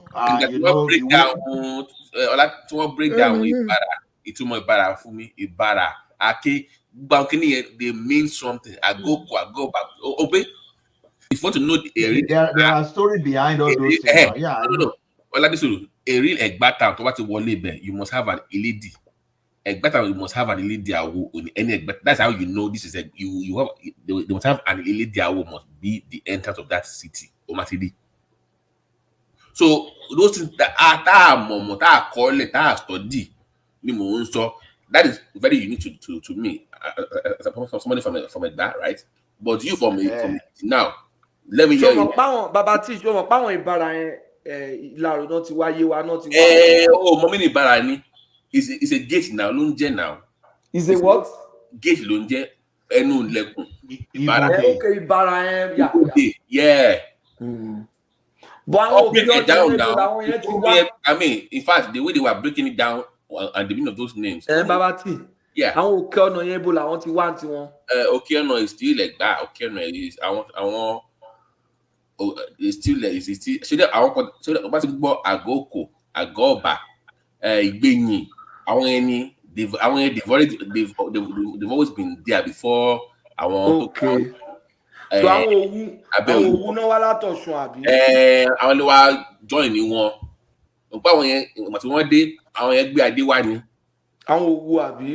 Nípa àwọn yẹn gbé adé wá ni. Àwọn you come with adé, you have some kind of form. But people are already there already. Okay. So àwọn Ake yẹn ibo làwọn ti wá.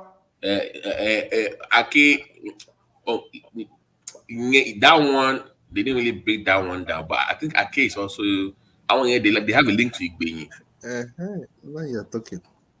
So even Ijemo. Baba T. Yes, sorry to interject you. You know that many of me, I understand Yoruba, but many people at the background doesn't understand Yoruba. You know that. Oh, sorry. I'm so sorry, but okay. But the point we're making is that it's for people now. Okay. I'm sorry. Okay, but the point we're making is that. Even within, because I always thought Ẹ̀gbá was just everybody's one and blah blah blah blah blah. But when they broke down the history, I'm like, wow. Even myself, I have to go study that, and I'm still Yoruba, but there's more to study. So just saying that we have Yoruba history, no, it's not enough. You must. I want to hear the Jebu perspective. The Gebu. No. See, Baba T, that thing you say, even in a township, right? In a town, by the time you see different quarters. Okay, let me give you an example now. Let's assume in a town, we hear, let's say, Kajola. You hear something Kakari, you hear for all those kind of things. You know, all those people, they arrived from somewhere to come together. So most township you see in Yoruba today, they are like I call it confederation. No, they are like a union of different background, right? The different cultural background that come together in a unitary. You understand? That's the way some. So when you hear streets or quarters in a city, you know they are different. You understand? Even Ekpa you are saying now, Ekpa they are not one. For example, you may have different people from different areas that come together, to form Abeokuta rather. Don't let it be Ekpa. So Abeokuta, for example, now you may have different cultural heritage that came together to become Abeokuta. So that's what we mostly have in Yoruba land. So they have the Chinese, they still stand out. They didn't really integrate that much. Even to today, they still stand out as very unlike the other ones. But back then also, I want to form a city, don't form a bilu. They also have Aba. Nita. Yes. Mokoloki is still an Ekpa town now. Even what they call Abuli Ekpa in Lagos today is Ekpa now. Ekpa people settle there, yeah. That's correct. So you still have outposts, when people move out to go and establish other places from that place.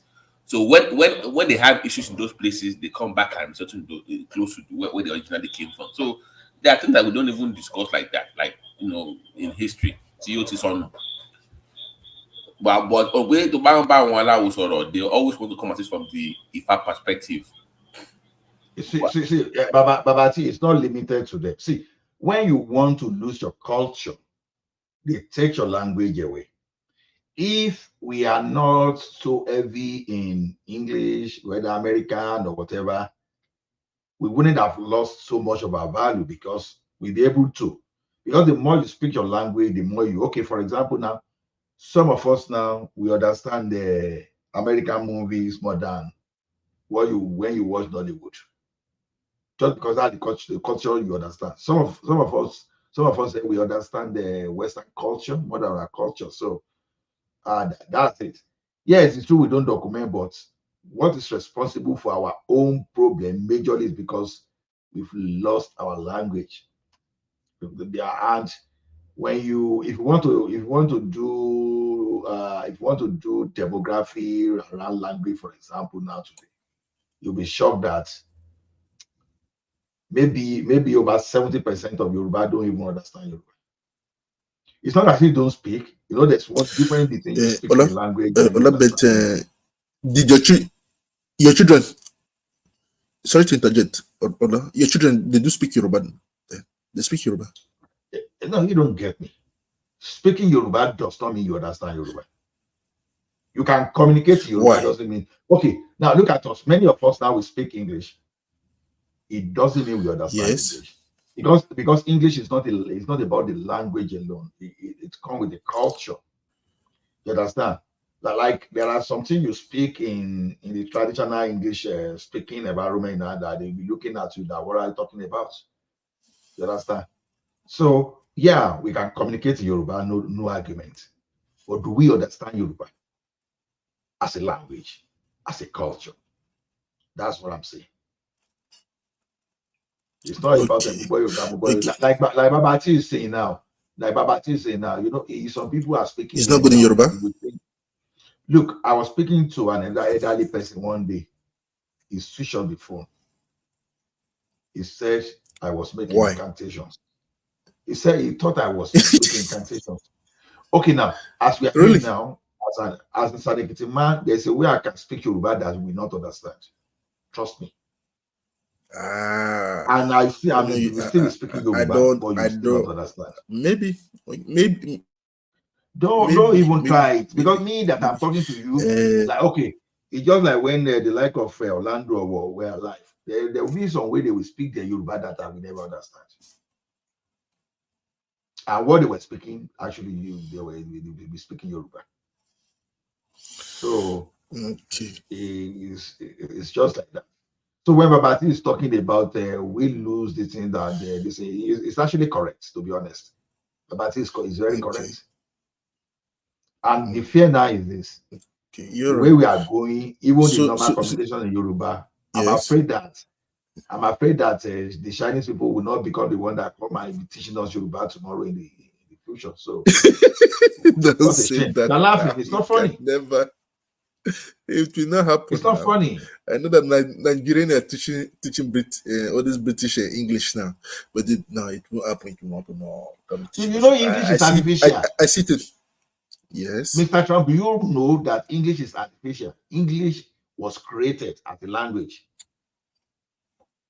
I don't know. Someone told me, and I've heard it from so many people, and I've searched it too. English was artificial. That English evolved from the French, from the German, and some other languages that I don't know. You understand? Because I was in a class before that. If I decide to say tomorrow that instead of good, better, best, if I decide to say good, gooder, goodest, that in English that it can be acceptable. That over time people will pick it and they will be saying good, gooder, goodest. I'm telling you that American evolved their own language. So English is fake compared to Yoruba. Research just on your own. The spiritual importance of the palm tree.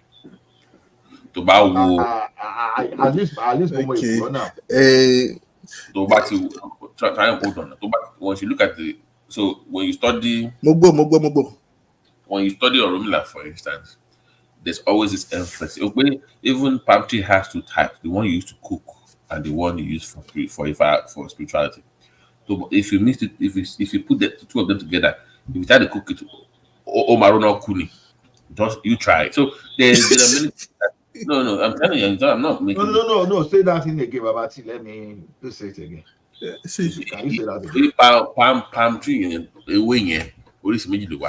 You mean the real palm tree, like the one they use to cook and whatever, and there's the other one, the Shefa was spiritual.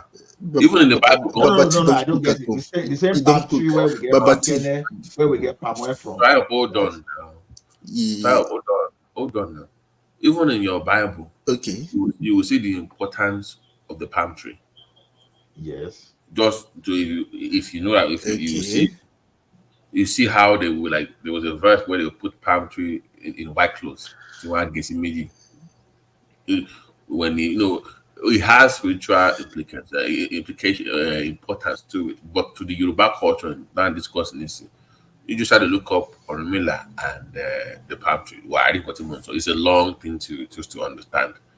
That thing is not limited to Yoruba only, right? Yeah, so even we have more links with the Jewish culture than even that the so-called Arabic.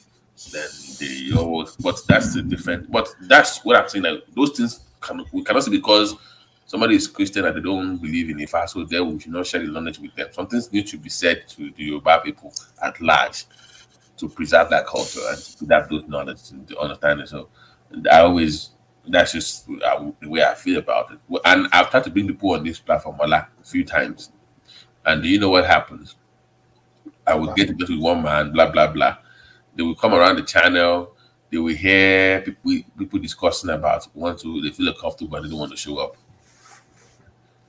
Because no. See, that's what I'm saying. If I speak, I told you that I once spoke call Yoruba and an elderly person going to 60 just switch off the phone. I said, what happened now? Okay, we were speaking. I said, when I started making incantation, I said, like seriously? Okay, it just like look at me. Let me just give you an example. When we were reading all this Yoruba in primary school, then there's is it Ladili at Ladejo or whatever like that. Say when they say it's just like a we, right? It's just like the Yoruba poem. So okay, when you even listen to some of these Nollywood actors, when they say they are making incantation, some of them have just laugh because they were actually referring to some of these statements from Ladejo Kediji and all those people that did Yoruba, this thing that we all read, all those so like those things are Yoruba Ewi, Yoruba poem. And they will make Yoruba poem like this, and you even know that you even think it's an incantation. You understand? Because only will you find all those guys come openly and come and make it incantation, because once you start making all those incantations publicly like that, it can have some implications. You understand? Because some of those really? Some of those you said what? I said really? No. It had No, some of those Yoruba artists, some of the things they are taking, they are just some of it are just poet. They are just they are not really incantation like that. You want to come out and the incantation. No, it can have implications now. So you don't joke with incantation and all those stuff. Okay. You know, in the word of incantation, there's a division, but I will only tell you of what I know. What I know. But they say but they used to say in Nigeria that what you don't know don't kill you. You don't know. But Paula, what are they speaking in this song? You listen. Àkànbí ewé ayò ewé tún méje ìtún ló ní ọtún ẹ ṣe ìfà ló ní kan fà ẹ mọ́ra àìbínú gbogbo àtàrẹ gbogbo méjì ọkà bàbà gbogbo mẹ́ta ọkà wáṣẹ́ orí ló túmọ̀ ẹnu gbogbo ọ̀nà ní túmọ̀ ẹsẹ̀ Àkànbí ìmọ̀ tú ìmọ̀ jọ. Ìmọ̀ èmi ni wọn kì í dalẹ̀, wọ́n bá lọ mẹ́lẹ́mọ́, wá fi jóye ẹlẹ́mọ́, Àkànbí wọ́n bá lọ gbé fèrè, wá fi jóye ẹlòkò, bọ́wọ́ wọn bá tẹ̀lé, wá fi jóye aláre. Àwọn mẹ́tẹ̀ẹ̀ta parapọ̀, wọ́n wá jọ ń pẹ́ mọ́, ẹ̀ẹ́mọ́ olóko jẹ. Wọ́n pa Akíntọ́lá ọmọ Ògún. Wọ́n pa Ìyọ̀dà ọmọ Àtàlàbọ̀bà. Ẹ̀jẹ̀ mi nìyẹn. Is that not incantation? And this you can see that people are running away once they start hearing now because people are misinterpreting. See, you know, in Yoruba, there's is that not incantation? Wait now. In Yoruba, there's Ayajo and there is Ofo, or you call it Ogede. Ogede. Yeah. Ayajo. Thomas, anything wrong in incantation? Maybe it's I'm not saying anything is wrong with incantation. I'm just asking, is incantation, is not incantation, is it incantation they are proclaiming there or not? That's Ayajo. That what he's doing is like Ayajo. You understand? You what is Ayajo? What can you translate to Ayajo? Is that not incantation? Ayajo is mostly when you are making a reference to your tradition and you are using that thing to pray. Okay. To greet. Look at when Gbenga Adeboye, you know, Gbenga Adeboye did a lot of things. You understand that people started thinking, that was okay. He made one play like that say, okay, in this is a YouTuber about all those stuff. You understand? Yeah, I know. So in that story, he called Itu from his prison cell, and Itu answered. So Itu now, okay, now he was now telling Itu, so Itu said, so you were the one that's been looking for me. He said, yes. You shouldn't have disturbed yourself. That you should have gone to under my bed and take that St. Michael candle. Ola Timbani Ujumoma Mileni Pirigidi Oyela. Is that incantation? That's not incantation. Don't mind. I don't know what. That's prayer. So it's Ayajo is like a reference, right? Wooden in there. Not you understand? So it's just because we are ignorant of our culture.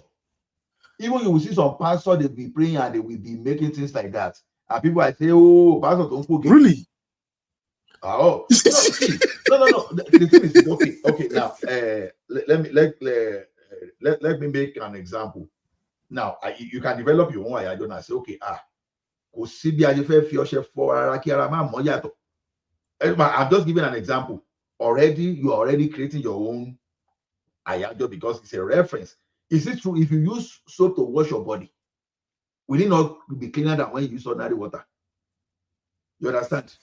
Yes, now, that's someone true. can say, okay. So someone can say, oh, okay. Someone can say, okay.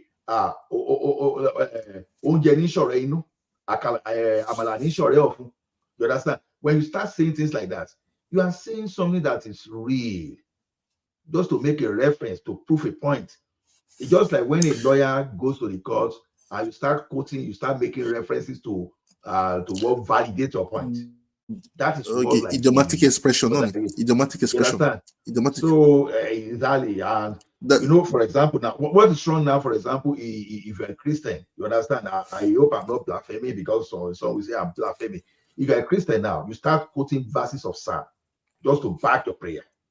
You understand? Like say, oh, let me say, okay, this ayo power alejo. Once it feed once saga the crew because of feed go pashe. You understand? When you are referencing the Bible and you are making your prayer. You understand? So when you go to the traditionalists too, you understand, they have their own referencing point, what they reference. You understand? So is to me, just because they demonize every traditionalist, that's the problem. Yeah, somebody be bad, but it doesn't mean everyone will be bad. You understand? So to me, it's unfortunate. It's unfortunate. We've lost our language, and once you lose your language, that's a confusion. You understand? That's the confusion there. So what Wasiu was doing, he was not doing anything. Did you see him carry Leolubo? He was praying. He was praying. So someone tell you, okay, maybe off for you can say this one, or maybe now off for now. Maybe it depends on what you are doing. Okay, you understand? Maybe that one is different. You can say off for. You can say that one is okay there, because it depends on where exactly where you are going to. You understand? But you are now saying, okay, your daughter Orumila and Bo. One year Orumila, how dear. You understand? Only roll lepa. Erila for my Yoshi. Chin. You're like, no. I'm just telling you, at you know. Atagbara Akasa was like it was being that said that, right? He developed his own point of, and something about all this Yoruba say something that is just to, number one, when you are into a serious fight with someone and that person want to defeat you psychologically, he can start using Ayado for you. You understand? Already he has defeated you psychologically. What do you want to do? He has already demobilized you. Some can do it like that. But some, in fact, some that we even carry juju to come and meet you, they don't even need to say anything for a very long time. They can just put that in the mouth and just tell you, and they just tell you what they want to. They don't even need to make attention too much. Someone that wants to harm you in many cases, they won't just do much incantation. You understand? Because when you are making that incantation, they can even attack you. So to me, we've lost our language. When you like I said, once you lose your language, you lose your culture. And so we are now suffering from identity crisis. In such a way that foreign thing is what you will believe that is superior to yours. And the anointing about we Africans is this: we accepted foreign culture. We don't understand the culture like them. We've lost our own culture, so we've lost our own identity. You are neither here, you are neither there. So you are just like bats. Bat is neither okay, a let mouse, me ask you this question. Let me ask you this question. And it's never a bird. Let me ask you this question. There is a picture one man showed on air 2 or 3 days ago. It shocked me. That they were asking somebody from outside I don't want to say this name, from outside from Africa, from another country, was asking him question that that some people within that 9:30, that 7:30 in our time here in French in Nigeria, they were asking who is the superior. They showed me a picture that the Northerners are more advanced than the Igbos. I was shocked with their clothes in 1920s. I saw the pictures. Okay. And I wanted to ask him to give me so I All those are bullshit. can keep it to show people. BS. Sorry, all those are BS. Why? All those are How come? BS. But it has proofs. It has It has proof. It has proofs. You understand? One thing is that I was even shocked to see. All those are BS. All those are BS. Forget story. Not BS. I saw the Northerners already being dressed now. Being dressed. Why the other people, I don't want to mention, the other tribe was something that they just cover their private part and their bottoms. That's it. You can see. That is what Rena Moke brought out. Now him bring that Really? Now BS. Now BS. Now BS. That's not most of those things are not generally not true. I think. We understand. We understand the cultural background of the northern people. We know the cultural background. Where they dress like because they have relationship with the Arab world and they started dressing like them. That's understandable. But that like the Igbo people were just naked in the 20s. It's not true because these were the most before Awolowo brought free education. Arguably, these Igbo people, they were like, if not the most educated, one of the most educated at the top level. They occupied the civil service. So someone that were controlling your civil service as far as 1920s, as far as 1920s. You understand? I are saying what I'm saying in this, they were exposed to education for a very long time. So you don't just go and carry some kind of BS just to discredit them. It is true that maybe you see some few tribes that maybe they are suffering from lack of something to clothe themselves for. I just go give them. No, I was shocked. I wanted to say something. I wanted to boost to brand the them other tribe. No, that's not true. That's not true. These people they had access to education for a very long time.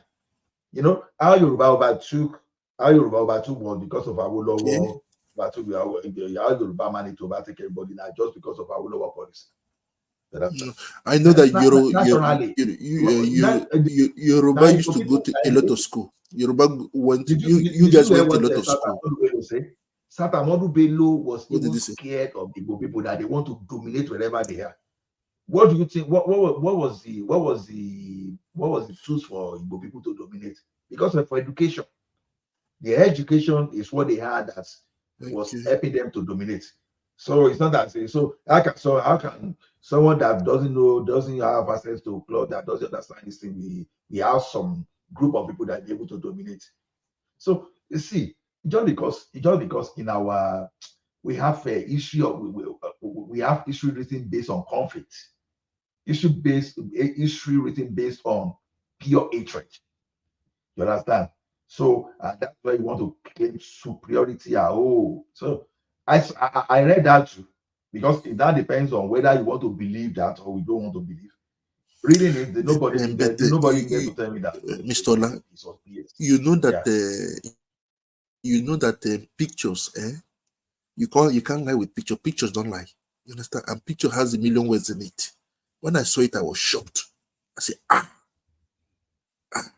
And then again, that woman was explaining that was at the background listening. That was listening. I never knew that something like that existed. I was looking the note as. Mr. Trump, I grew up in Ekiti. As even up to the early 80s. Even up to early 80s, I still used to wear pants and be rolling time in the street. Does that mean that we didn't have to No, I'm not telling you. You understand? So no, okay. Even up to 1979, we still come outside. Even up to 1981, we still come outside and still bath openly in the public place like this. That we see ladies, everybody will be bathing. Because there's no bedroom now. There's no bedroom. Does that mean? So are you saying so? We didn't have. I don't have clothes. Because I know my father at that time, we give us Shagari style. Shagari style was one of my favorite clothes that my father would give me, and I will call this thing. So, okay, but yesterday I was talking to a lady. I was shocked when she was talking about her project, thinking of building in the South. She said that she's from South. That in one man's platform yesterday morning, so she was saying that she want to develop the women development. Also, she want to be for them to get bed to sleep, toilet to go. That means that some people in the South they don't have toilet. The way she was talking, to my own understanding, I was shocked to hear that toilet care. In this 2023. That issue of toilet you are talking about is still a rampant thing. You know, even before Buhari, Diagbon regime, Buhari Diagbon regime, many people didn't have toilet. People were just throwing short put everywhere. That was when people started. I'm telling you, I know because even if I want to discredit Buhari, I'll give that credit to his regime. They really try when it came to that. People were even as at the time I even went to school. At that time I went to school self. When I say I didn't school, I didn't attend the university in the 80s, so it was in 90. You understand? We were still doing short. Okay. Have you ever been to? So the thing is, we can't use that one to judge. You understand? We can't use that one to judge anything. You understand? So don't let anybody say. So that means that that means that the governors are not because they were talking about what happened, and yesterday was a bit heated. You understand? Was a bit heated. Even at when one man left, we went to the background and we start talking till almost 9 o'clock in the morning. You understand? Till 9 o'clock in the morning. I was the last and the other woman, and then Baba Jelukuku was. I think he was listening also, because this lady was complaining. Was saying that was complaining. Mr. Jelukuku was saying that. Sorry that we are diverting now, changing the subject. That what's the meaning of Fubara is not honest. That he is ungrateful. I was shocked that he is ungrateful. That he need to follow up the decision he made with Wiki. That's how things go. So you understand? And there were two people. One was Iza and Celibis. Both of them were. I don't know if they are doing incantation. 1 hour. I was just laughing on air. They were just saying, but one thing is that they cannot even respect a small contract. Understand? That means they can never have a bigger contract if they are just like that. And the problem I found out that they are not honest with Fubara. They are pushing him now into fire. When we start burning, all of them will run away. I know how it's going to end already. Because of it's just greediness and we haven't because it was a bit heated yesterday. Even Madam Sita kept quiet. She say a bit, then she keep quiet, just to let others to talk. Understand? But there's problem in the South. Sorry to say that there's problem in South. Problem in South, and they are not ready to keep it up. And again, that I was even saying that that's where the problem of toilet came about. That it just cannot even take care of the whole Bayelsa, and they want to take care of Port Harcourt. Understand? So, but it's a shame. I'm just disappointed. Even last night, I was listening also to Dr. Damages also. They were talking about what's it called? Nnamdi. Many areas in Nigeria today, you will find out that they don't even get Shalanga. You understand? And it's a fact. No, it's impossible. No. Look at this man. Adewale, Folibi. They say it's impossible that places get. They stay there, they play. Moki, ọ̀rẹ́ mi, Adewale, ọ̀rẹ́ mi ọ̀wọ́n. The great Babalawo in the house. Ìwọ náà tó jẹ́ ìwà mi, Adewale, ìjọba sì wà. Iwájú ọ̀pọ̀ ọgbà ìyẹn fún ọgbà ọ̀. Àbúrò yẹn. But it is a shame. But it is a shame now. At least minimum, why are they constructing bridges when they don't have toilet? No, I don't understand. People are not. Babati, when they greet you about boy, where are they answer for your local? Triumph. Toilet is a local government issue now. It's not even exactly. It's when you build in America. Sanitary officer issue then. Is it when you build Babati, anything public, you must have a space for toilet, for anything, apartment, for offices, for restaurant. You must have toilet. And Nigeria just build restaurant, no toilet, nothing, and they approved the plan. Who approved it? No. That nobody. So many houses in Nigeria don't even have plan. That's a problem. That's what I'm saying. In a society, you're supposed to make room for this before you even. Babati. Go Babati. ahead, man. You that you're even talking. No, Here in America, I've seen people throwing shots put here. I know, but you look at the ratio now. You can't compare to Nigeria the amount of people does. Even inside Abuja, people are throwing shot puts. Babati, no, don't say that. Don't say that fully. Don't say that. Abuja is just like New York.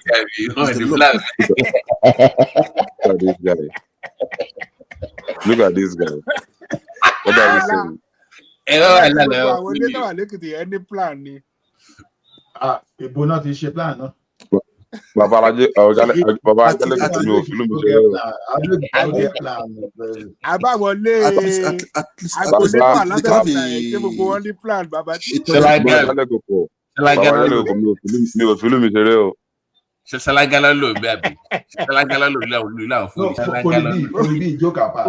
apart. Do you have house? Do you have property in Ekiti? Definitely. You have CFO. Yes. Do you have toilet? Okay. Now that's your area. The area you built was the area already planned, or you guys just go on your own and plan it? Planned. My environment is planned. So you can identify your waterway. I mean, what I mean is that the drainage. Okay, if they are planned now, where's the drainage? The drainage in the Ekiti now, where are they channeling the water there to? Assuming they plan that now, okay. Where are they channeling? Thank you, let me tell you what happened in our space there. No, Baba, you know, say I'm from Ekiti. Yeah, I know. Maybe you don't know. I know. Ekiti has no master plan. The Ekiti you know when you are here is different from Ekiti. It's not Ekiti I know. Up till now, Ekiti has no master plan. See, look at it. Why are you saying this now? You can use Google. That means they have to erase all the old houses in Nigeria. You can use Google location in Ekiti now to locate anybody you want to locate. That's not. It doesn't mean it's planned. That's not it. It's not Google now. How will you get to a place if it's not planned on Google? No.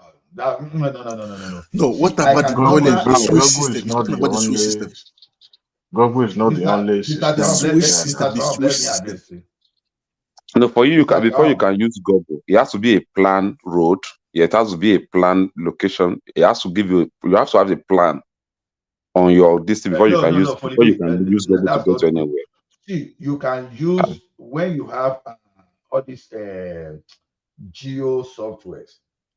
When you do something, even you can go to your village. And right from there, you update. How do you want to get to that place without a plan of this is the road you are going to pass? This is the road. This is where you are passing. You only need to get the coordinates. Even with the coordinates, how do you identify the names of the area you are going? Guys, just 5 seconds. 5 seconds, guys. Please wait for 5 seconds. General Thomas, speaking French, Thomas, Mr. What Peace wants to come in, so be aware of it. Thank you. Okay, you guys can continue. Sorry to interrupt. See, Baba, Ekiti has no master plan. I know what is that. That was before. We have plan now. Come on, stop saying all this. No, now that was before. Now Ekiti has Ekiti that you know. No, the Ekiti that you know has been. Yeah, Ekiti has moved on. Come on. Why you say Ekiti not the modernizing thing. We didn't ask for the Ogun State people. We did not ask for them. Lawa civilized wọn lógun ní Ekiti ń bẹ̀ yẹn pàápàá. Babati. Baba Yalegogo, are you from Ogun or from Akure? Hello, Baba Yalegogo, are you from Ogun or from Akure? Ogun State. I civilized both Ondo and the. I actually thought you were from Ondo. I would have told you that since we left Ondo State, since Ekiti left Ondo State, there is not any tangible achievement they've ever achieved. So you start to know what you are saying. That's not true. Well, that is true. Not true. For B, let me tell you how in schools, we have some people that did land survey, right? Now, this is a thing. Even Ogun State as it is now, Ogun State has no master plan. I can tell you that for sure because I have building in Ogun State. Ogun State has no master plan. They do the Swiss system. Ogun State, maybe Abeokuta has master plan, I don't know. Ogun State as a state has no master plan.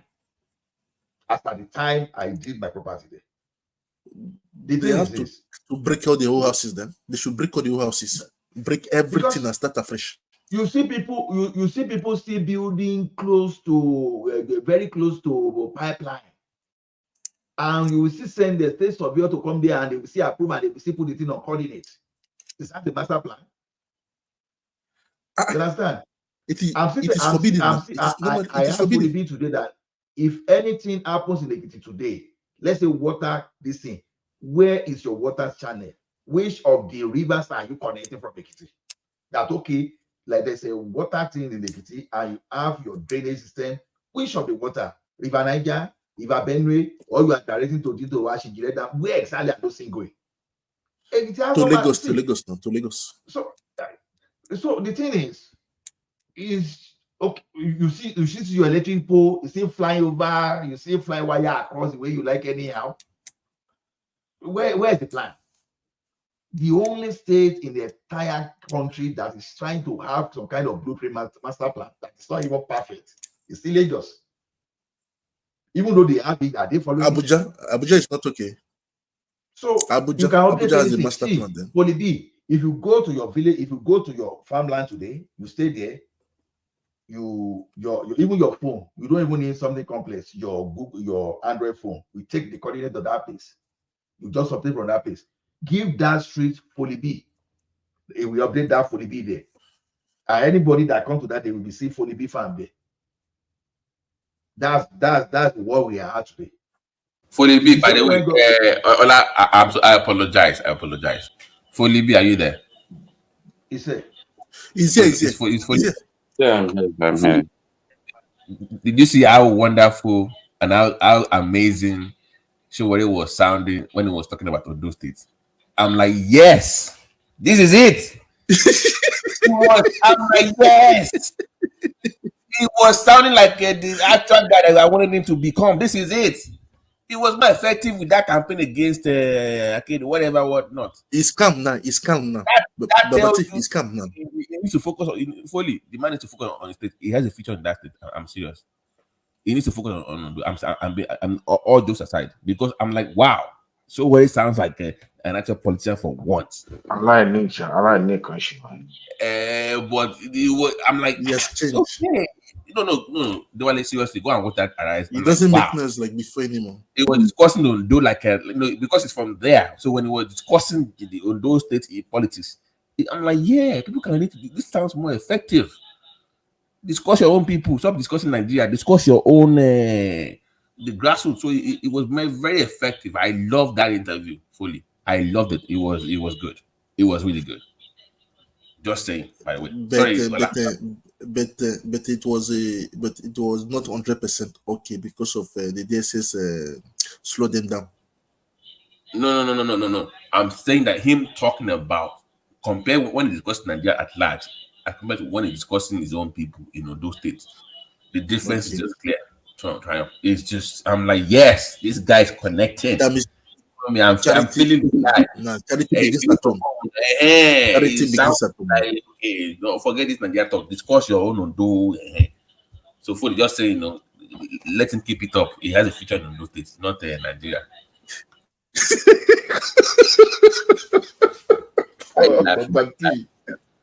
Why are you laughing? I'm just observing. So you want him to be a governor? No, you say he has future now in other states, not for Nigeria. Fully knows I fully knows my position about his party now. It's not like I'm hiding it. He knows where I stand on that now.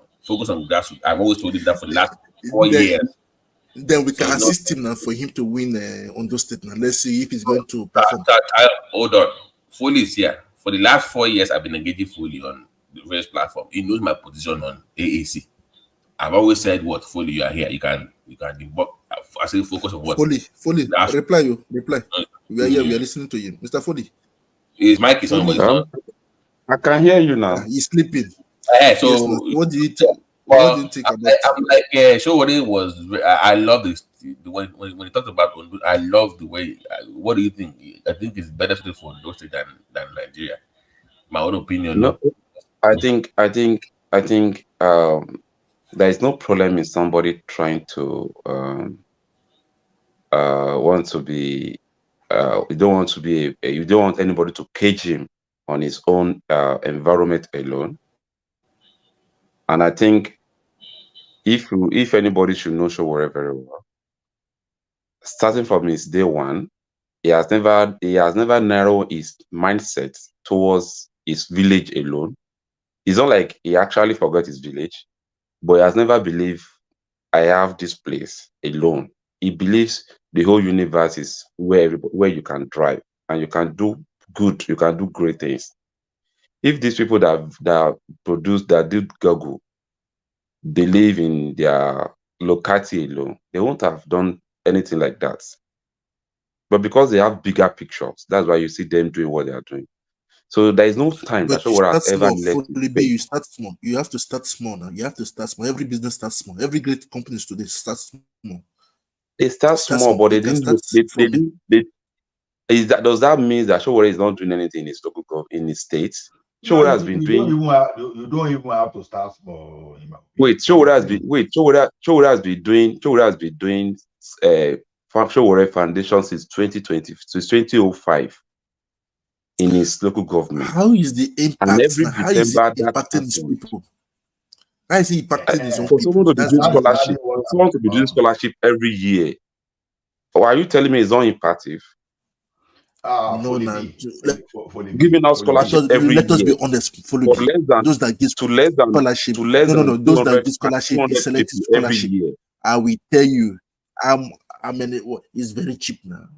Let us be honest now. Fully be that gives out scholarship in Nigeria. We do selective scholarship. I will tell you. It doesn't even matter. It doesn't even matter whether it's selective or not. But what I was about to address it for the bill is this. See, it is time for us to change the mentality in Nigeria that we have to be only president before we do anything. Like, okay, I live in a city now that some people in their life, what they wanted to become in their life is to become the mayor of the city. And the last mayor of my city really, in fact, the impact, to the best of my knowledge, has been the best because that guy was trying to model Calgary after Toronto. And Calgary, under him, really developed seriously. That's the city. There are things you can do for your people and your people alone, even if the entire space will not allow you. There's nothing wrong in Sowore looking after his own local government and make life better and make people from his local government some kind of example of how to benefit from democracy. So there's nothing wrong. It's just still our mentality because we are so ambitious that we don't even know when we are not even able to achieve. At the end of the day, we waste our time. Even if you want to do business, you have to look at the market you can realistically capture. You don't say, oh, because you want to do business today now, you want to capture the global environment. Okay, I think it's your own shit. So to me, I'm not saying the person will die. I actually know what you are saying. But do you know all these things you are saying? Sowore has been doing it. But yeah, this guy, the only problem this guy has, he has never seen himself join politics. So he didn't make it known like he's doing it to people. You don't get He has never had the mind of joining politics. He's only doing his own things on his own space. Just like Ondo, us I here heard too. that Ondo don't have light Like for the past. Some parts of Ondo don't me have now, light for the like me past now. You 10 never years. see me. You never see me doing anything. Polibi. I'm putting it on social media that I'm doing it. The same thing I Showore is heard doing. that in okay, Polibi. I heard that is it the south or the north of Ondo? They don't have light for the past 10 years. Not even blink. For the past, they don't have yes. electricity. Yes. Yes. No, Mr. Trump, what that is should not Showore even be doing? Why can't he Showore fight for problem. him? That's not even where I'm going to. No, Mr. Trump, that's not where I'm going to.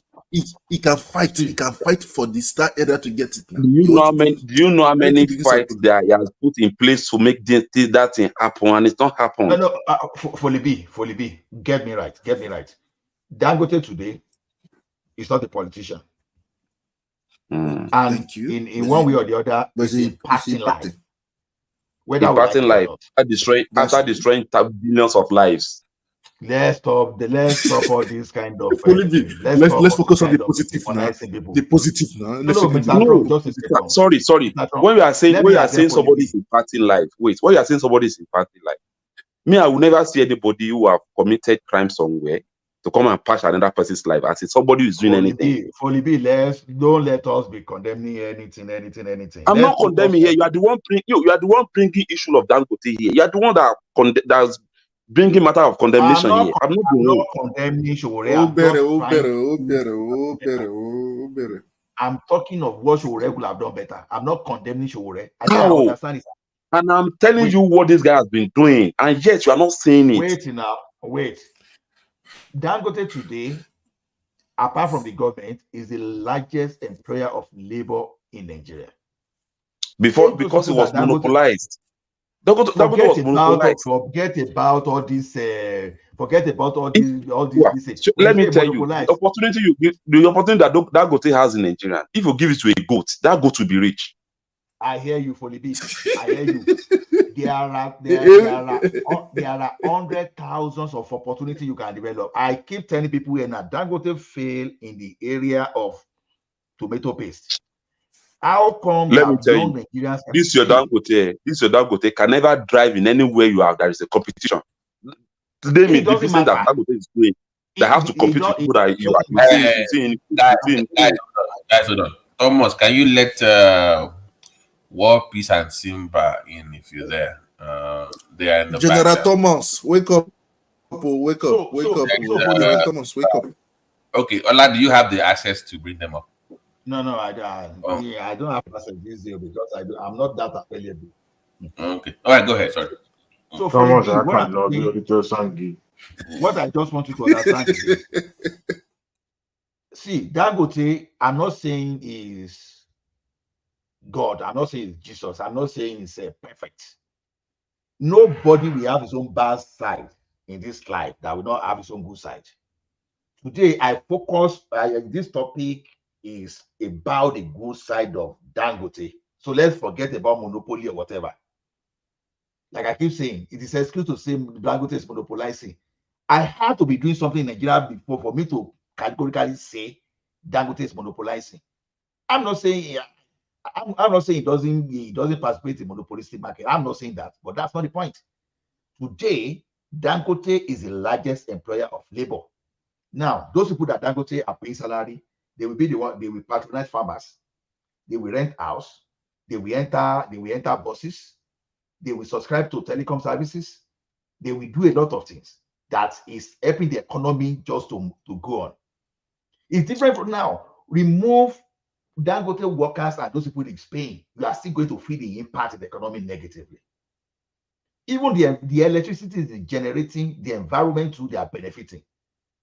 The road that lead to where this guy has his own factory, he tar the road and make good. So those are just contribute, because see, even if Allah that is speaking to you today, if I created job for 10 people in my village and they are feeding their family, I have impact more than a presidential candidate that is not even winning a vote.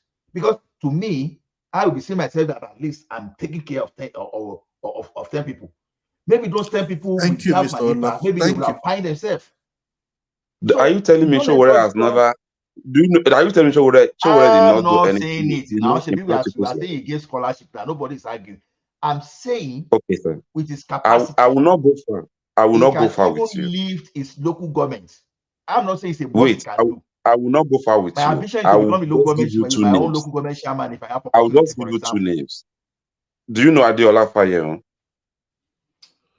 I'm not saying that guy is not doing anything at all. Don't get me wrong. This is not to paint Chowore black now. This is not the point. Ola, let's give this guy, because I've been listening to him. Let him even tell us what offense Dangote has committed against him. Tell us today. What is the problem with you? Is that Remy? Is that Remy or No, what's it called? Simba. This is Simba. Your Simba, friend. Mr. Simba, I know you very well. I know you very well. Do you know most time when we talk, say, I have put you in a condition, in a position of you don't know much about what people pass through before they come up to where they are. So you don't know much about it, so you can't talk So about it. you think my father is Dangote, have you? No, it's not necessary for a father to be. So what have you passed through that you think that somebody else has not passed through? That I think that you are the I'm only not one talking that about passed through it. somebody else. We are many here that we are passing through it, but you are not. You are not.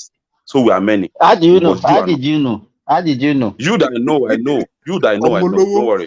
Simba. You that I know. They say that Yes. You that I know. If you are starting if you are starting your argument from that position, that is just a weak position that you are taking. I don't know. I Tell just us, want to because that. You know what? When we're arguing, when we're arguing now, it's better you share your mind with somebody that passed through what you are trying to bring out. Okay, it's not someone who I don't want to be arguing with people who doesn't pass through some stage of life. And I'm trying to tell them. so okay. So do you want me? Let me tell you. Do you want me to tell you my background? So that you understand where I'm coming from. No, let me tell you. No. Because you are just you don't know me, and you are just assuming that you don't know me. Doctor, Do you know when I go? For the fact I'm a medical doctor today does not mean that I started from a silver spoon. Oh, okay. Do you understand what I'm saying? So you don't just assume that if you think that your roles were rough initially, every other person has it rough also. I'm not like Babati, whose father is a millionaire or whatever.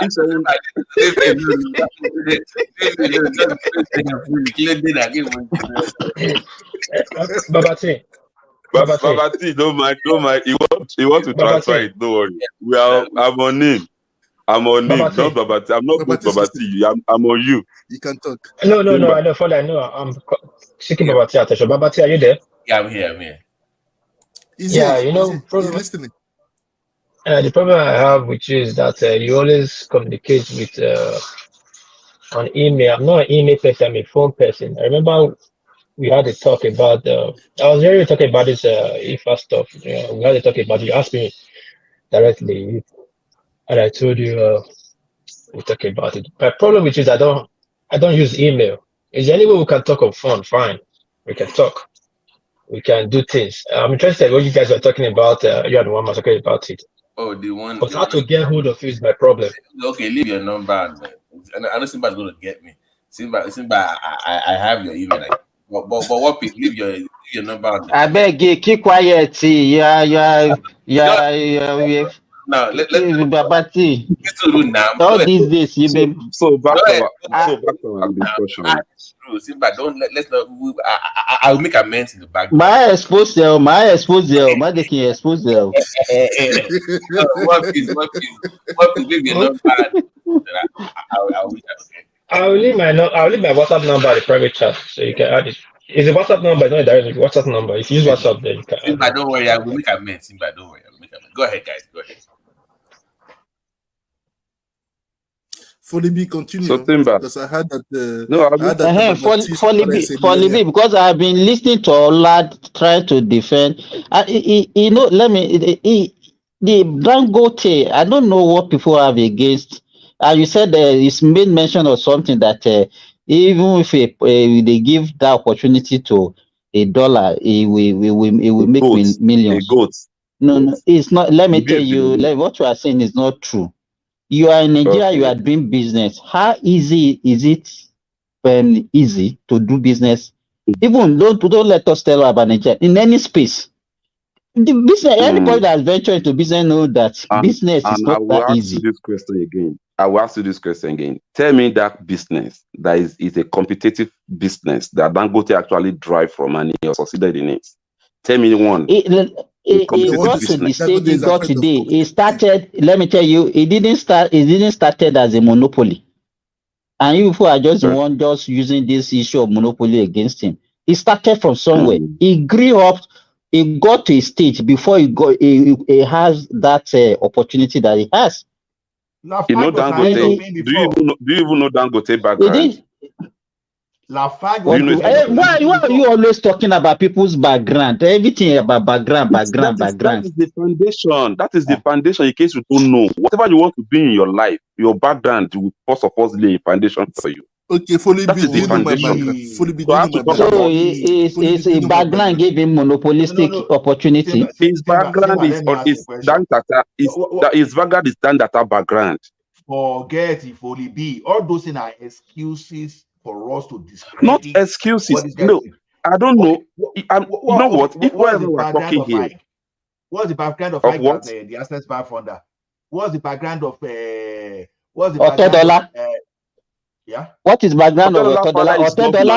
Otedola's father is a governor now. So why are we not accusing Otedola of the same thing that we're accusing Dangote? Do you mention Otedola here now? We don't have something to say about them.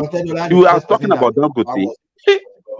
Otedola is the first person that the Baba will be governor. Is Otedola the only person? Where's the son of Adekunle Ajasin? Where's the son of Omobori Owo?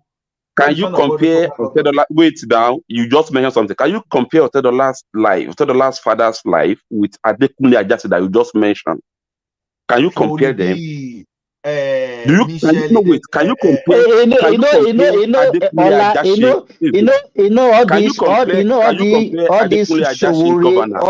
All these Showore followers, including Baba Jali Koko. We are talking reality here.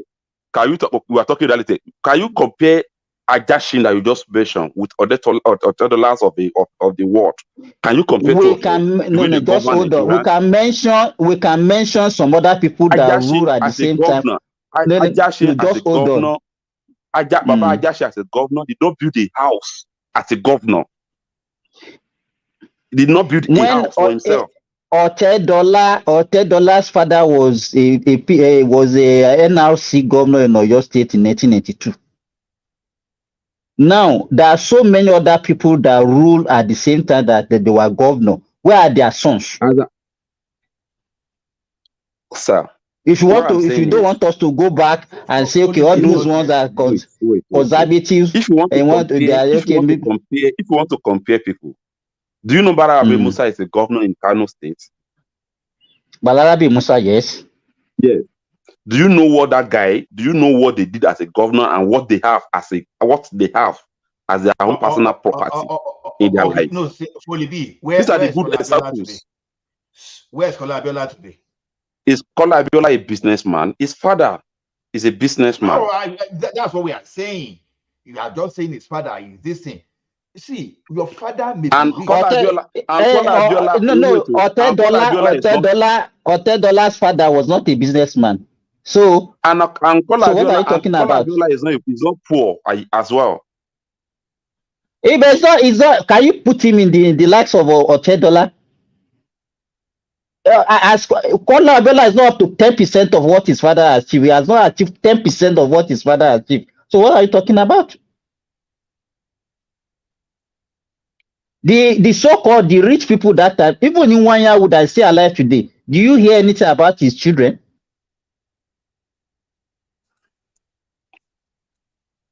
So it's you cannot just be looking for excuses and say, okay, and we mentioned Dangote. He said because he's from that family. We mentioned Otedola. He said because the father was a governor. And we mentioned this. You always look for reason. Timber. I know wherever we are talking about all these things, you did not you didn't used to go back to what actually bring out me mentioning Dangote. We're talking about Sowore here. Somebody is mentioning Dangote. Does that collaborate? Does that actually have a match? What he's saying, Sowore can show example of what he can do by starting gradually. He can start from a local government or even go to a state and contest as a state governor. Talk is cheap. We are not seeing it's very easy for you to criticize, to say this is the way you do things. But when it comes to practicality of it, it's very difficult.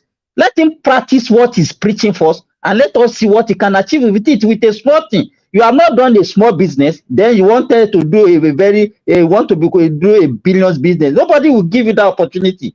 Let him go and do little things. Let's see what he can achieve with that. Then we cannot trust him. What do you say? We don't even ask you to give us. We don't even ask you to give us. We are not bitter about it. We are only passionate about our country. We are not bitter about anybody you like give it to.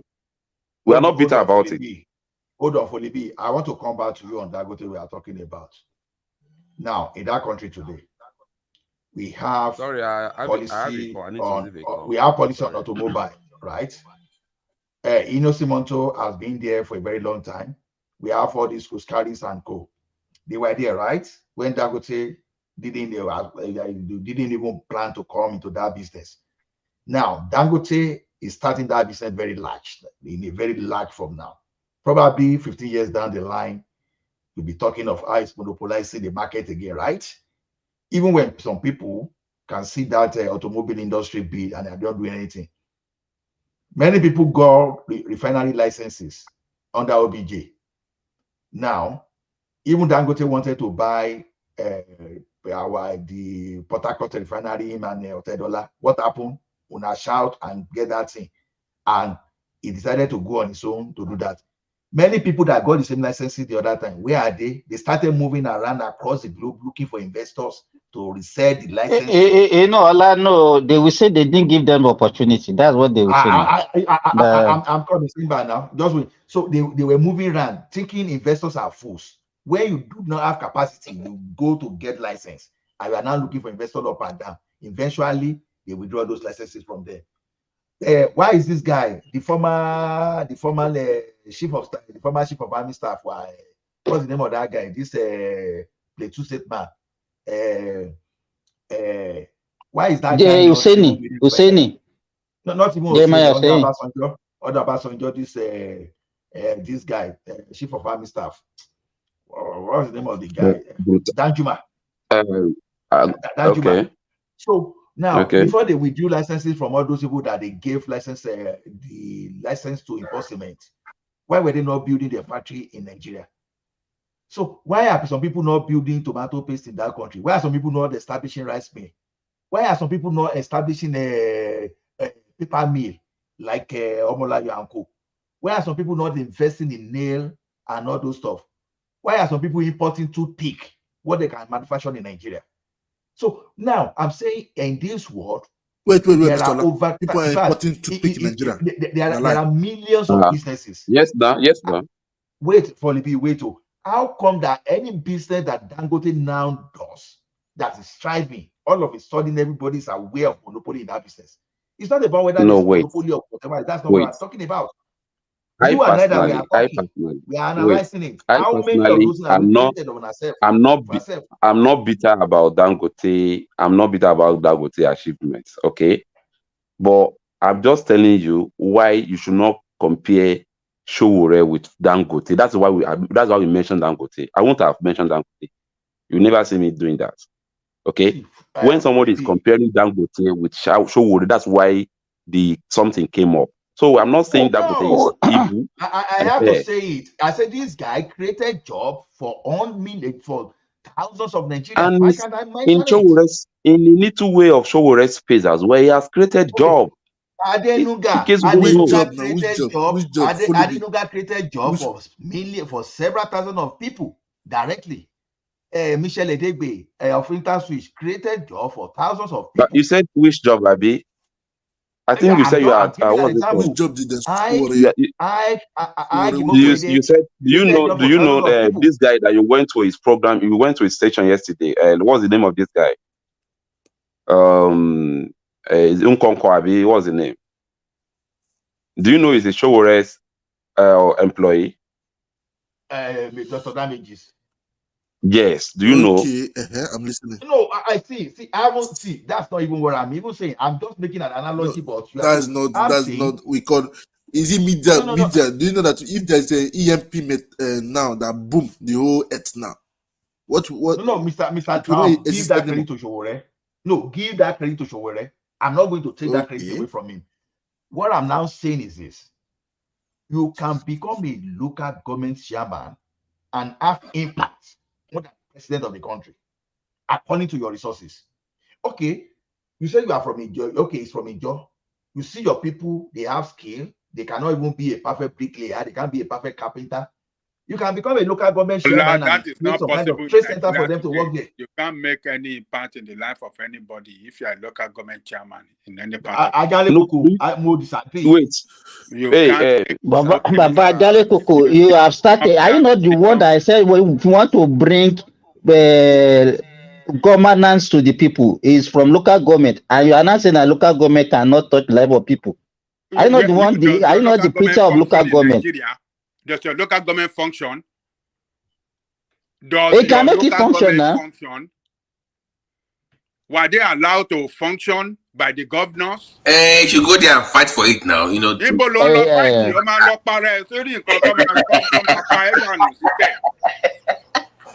Babati. Let me tell you what I find out about this Sowore. Let me say this. What I find out about these Sowore supporters is they like giving the excuses. What piece? I see your message now. Okay? They just like giving the excuses. Okay, please copy the messages. Because we are realistic. Because we are realistic. Realistic. Let him go and fight. No, let him go and fight at the government level now. Yeah, one for the fact bomb. Let me go tell you.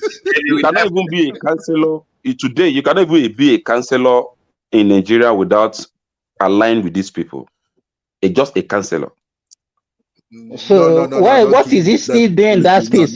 You are what you people are saying now. You are giving up. That is why we are creating. That's why we are creating our own platform. That's why we are creating our own platform. Party. But those of you that believe in those of you are not ready. You don't want anything. You are not ready.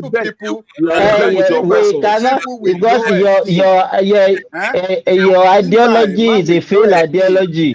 He hates the common people. It's a fail because people like you are in bed with your oppressors. I've won nothing so far. No. Don't say that, Folibi. Don't say that. I'm telling you. People like Timber, they are in bed with their oppressors. They want people to continue suffering.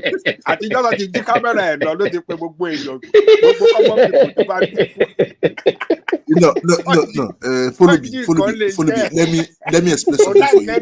Do you know that? Folibi, let me explain something. It's very easy, very simple. Understand? Do you know why we all said that you start from local government? At least people will start talking about him. And I'm telling you, you cannot start from anywhere in Nigeria of today. Not media. You have to create a movement. Not media. Not everybody has that capacity to do media now. You understand? It can start something like Mr. Tryon.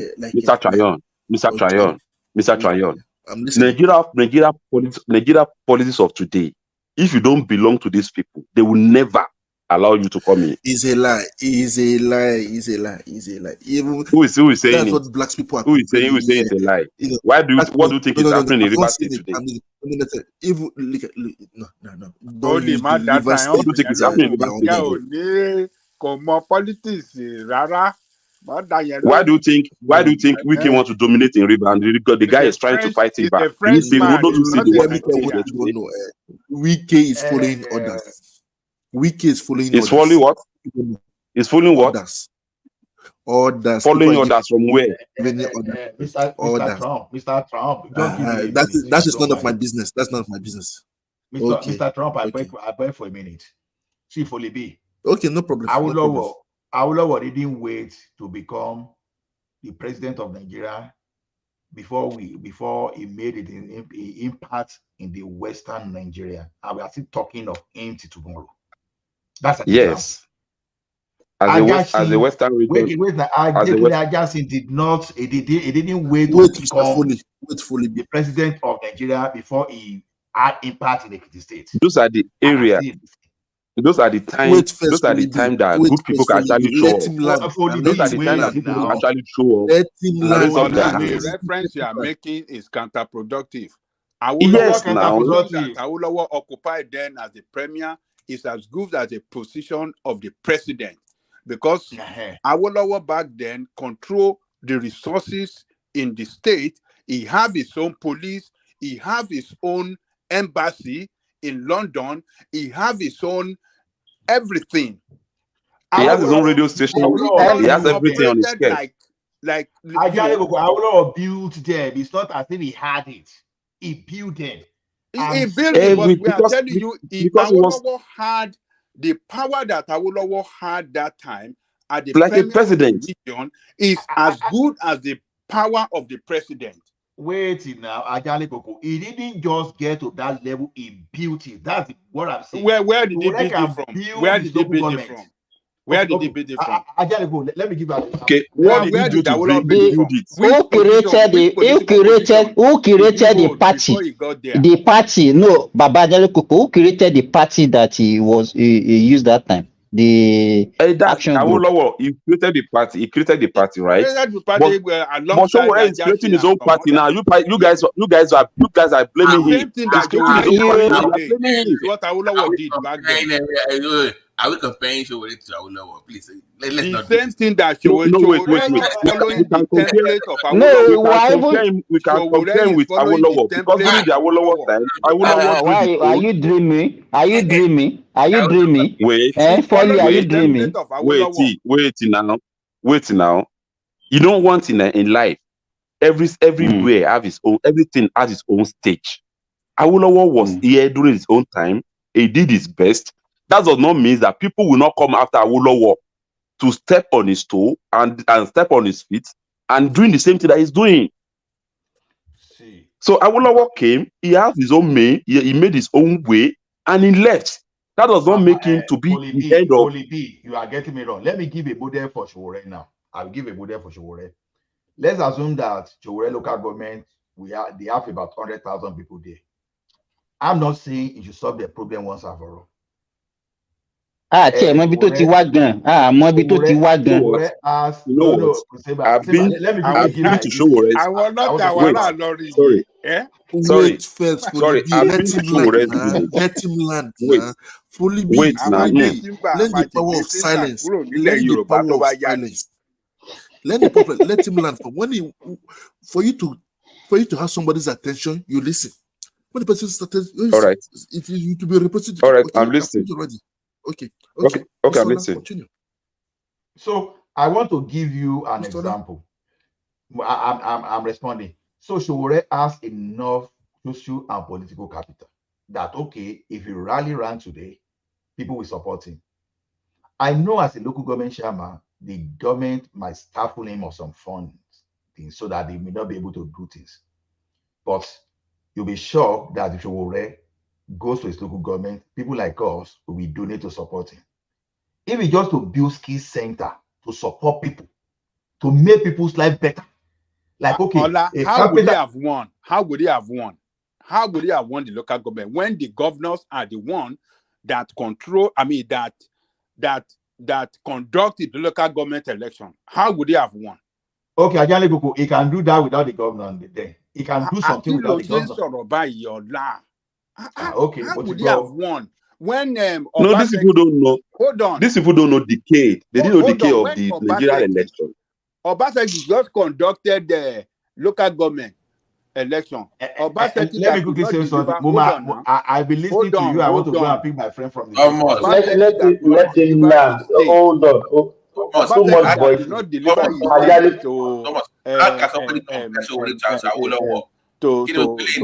Atiku. Too much he won all the local government election in the state. He won, Obaseki won all the local government, all local government in the election he just conducted. Even in my state, He won the all same the thing. local government, but yet he could not deliver the state for Atiku in the presidential election. He couldn't win all the senators. And that one is a local election now. You cannot compare local. Hold on. That one is a local election. Hold on now. We are not having election again in Nigeria and the local government. That's what I'm telling you. In the senatorial seat, he couldn't even win all the Senate seats for the state for his party. But yet, his party won all the local government in the local government election. Kilo day. Politics. Either anybody like it or not, whether anybody like it or not. There is no election in local government area again in Nigeria. No election. Okay, what about the senators? What about senators? What about senators? What about senators? Let me ask you. What about senators? He can try senator now to win his district now. We can help him out. If is it for him to be no. If he can be fighting for people over there. You know what? You know when you guys talk, say, I'll just be looking at you. So for you to be a senator in Nigeria, I have a brother. Wait, I have a brother. Nigeria is not one voice. If you are talking on each other, we won't hear each other. So let Folly go first. Folly, what wants to make some? Sir, you know, in this country, this space that we find ourselves in, our electoral process has been monetized to the level of, if you are not a devil, you cannot even try a shit around them. You have to be a devil, you have to be wicked, you have to be ready to kill and do anything, whatever you think you can do to get there before you can win a position in Nigeria today. Your money alone is not enough to do it. You have to have the wicked mind. Like if anybody wants to come across you, yes, you have to take them off in Nigeria. So our space has now gave that space to wicked ones among us. So the good people, whenever they want to try it, immediately they see the fear, they run back. And that is where we are today. And instead of us to all of us to talk about that, we'll be blaming somebody. That is true. Funny, it's not true. It's not true, Thomas. It's not true. No. Let me. You know what? Okay, I will hold on for you. But I have. Okay. Let me say this.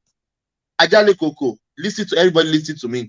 Why would they conduct a local government chairman of a 33 state in Oyo State, of 23 states in Lagos, of 24 states in Ekiti, and one party will take all the votes? Is it possible? Where is people? What are we talking about here? Thomas now. Oh, like AAC, like AAC. Go do that. No, that's the answer. Oh, like AAC. Go and do better. But why PDP? Why is it? Why the known party are not winning? Hold on. Well, like AAC, right? But in Oyo State, you see PDP won all the local government. In Lagos State, APC won all the local government. In Edo State, Ogun State, Edo State, APC. All the governor win, and where he doesn't Can I talk? I will give you examples. I can give you examples. He can remove that local government chairman anytime and appoint administrator. Let me tell you this. Let me tell you this, Thomasy. All these things that Baba Jale Koko and Foley, they are just telling lies. They are liars, the two of them.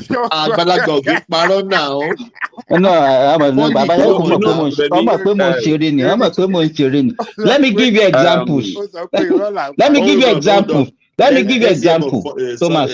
Simba, go on. Okay. You know, if you are talking about politics, everybody knows in Nigeria that Saraki family, they know the kind of politics they play in Kwara State. Old Kwara State, including Kogi. Now, during the time of Saraki, the Ofa people, let me tell you this, they were always opposition to Saraki.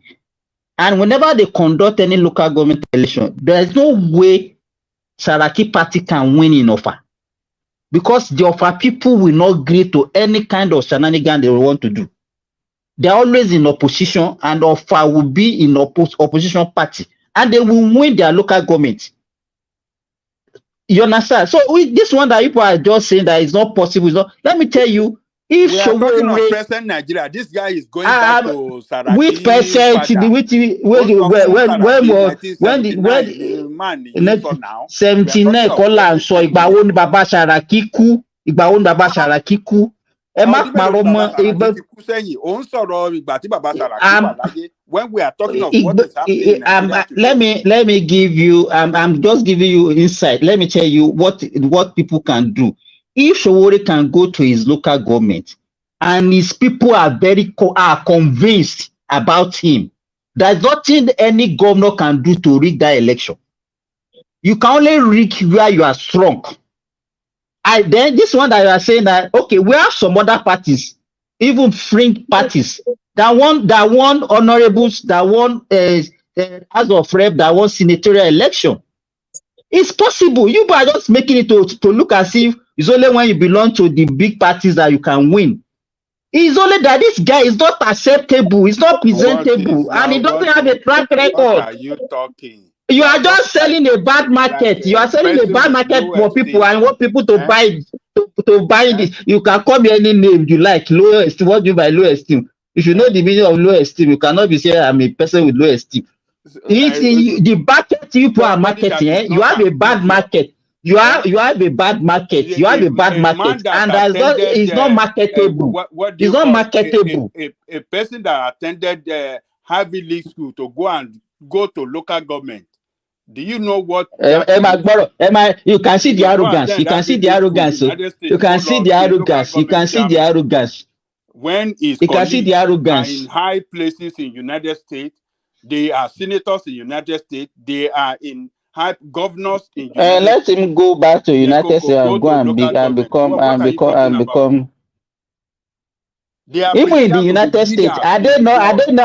Let me tell you, even in the United States that you have, Babajale Koko, I'll be the likes of Obama and all the people that your president today. He started as a senator. Forget about that. I should not forget about it. That's what we are telling your guy to go and do. Let him go and start from his people. Your president. Showore will be your president very soon. Lóòótọ́ ni ẹ máa jí ni. Ẹ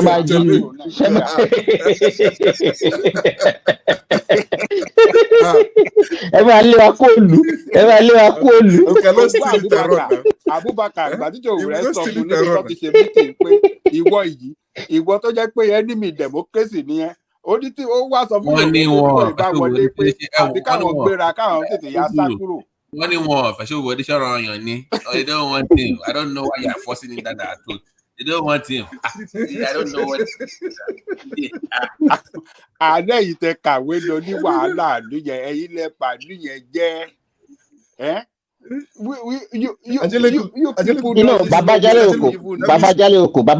Babajale Oko, sorry. Jokes apart. So you don't see that what you are saying, there's some sense in what you are trying to let these guys do. Well, no, jokes apart. So you guys could be right sometimes, at least. Thank you for accepting it. Thank you for your honesty. Look, I'm not going to say that you guys are not. Any solution, but look at the way he spoke about Ondo. It was connected. I saw that interview on discussing Ondo State. He had that connection with the all day. I mean, I felt like yes, you should focus more on those states. It's more effective that way. All this nationality that is doing up and down will work now. Let him focus on his own state. Run for office, maybe Senatorial District or House of Rep. Start from there. All they say, I want to go to Abuja. You need to stop doing that place. It's embarrassing. Okay, now. Look at the double standard that you guys play sometimes. When Showore came out in 2019. You donated money. I give you money. Hold on. You donated money into his campaign. You believe in him. But now, Today you are changing, you are saying a different story. Because he Oh, hasn't if shown you like, anything hold on now, I really Babati. yes. Hold on, Babati. What is it that you did not see that time that you are seeing now? You know, experience. What is it that you didn't see that let me tell you time? now. But That made you Baba give you Jaleko, if you money have a plan that you're A, not if seeing? you have a plan A and your plan A is not working, why can't you look at plan B? Let me tell you why. What is plan B? And this now, for 4 years ago when he ran for office, I thought he had that chance to become, I believed in his candidacy, whatever. Okay. But he regressed. How do you get half of the votes he got? How did he regret? How? No, how? I'm saying that he was not connected with the audience. Now he didn't get. There was no traction at national level. When was that? The second time he ran for office. When? Second time. Yeah, now he now has. Okay. So that is where you got it wrong. You got it wrong. That is where you got it wrong. So you looking at people is people. Is reaction of the audit what is trending that matter to you, or what you believe in? You are blaming the people. Is it what you believe in that matter to you, or what is it trending? What is it? Baba Jaleko, let's us look at Obi example.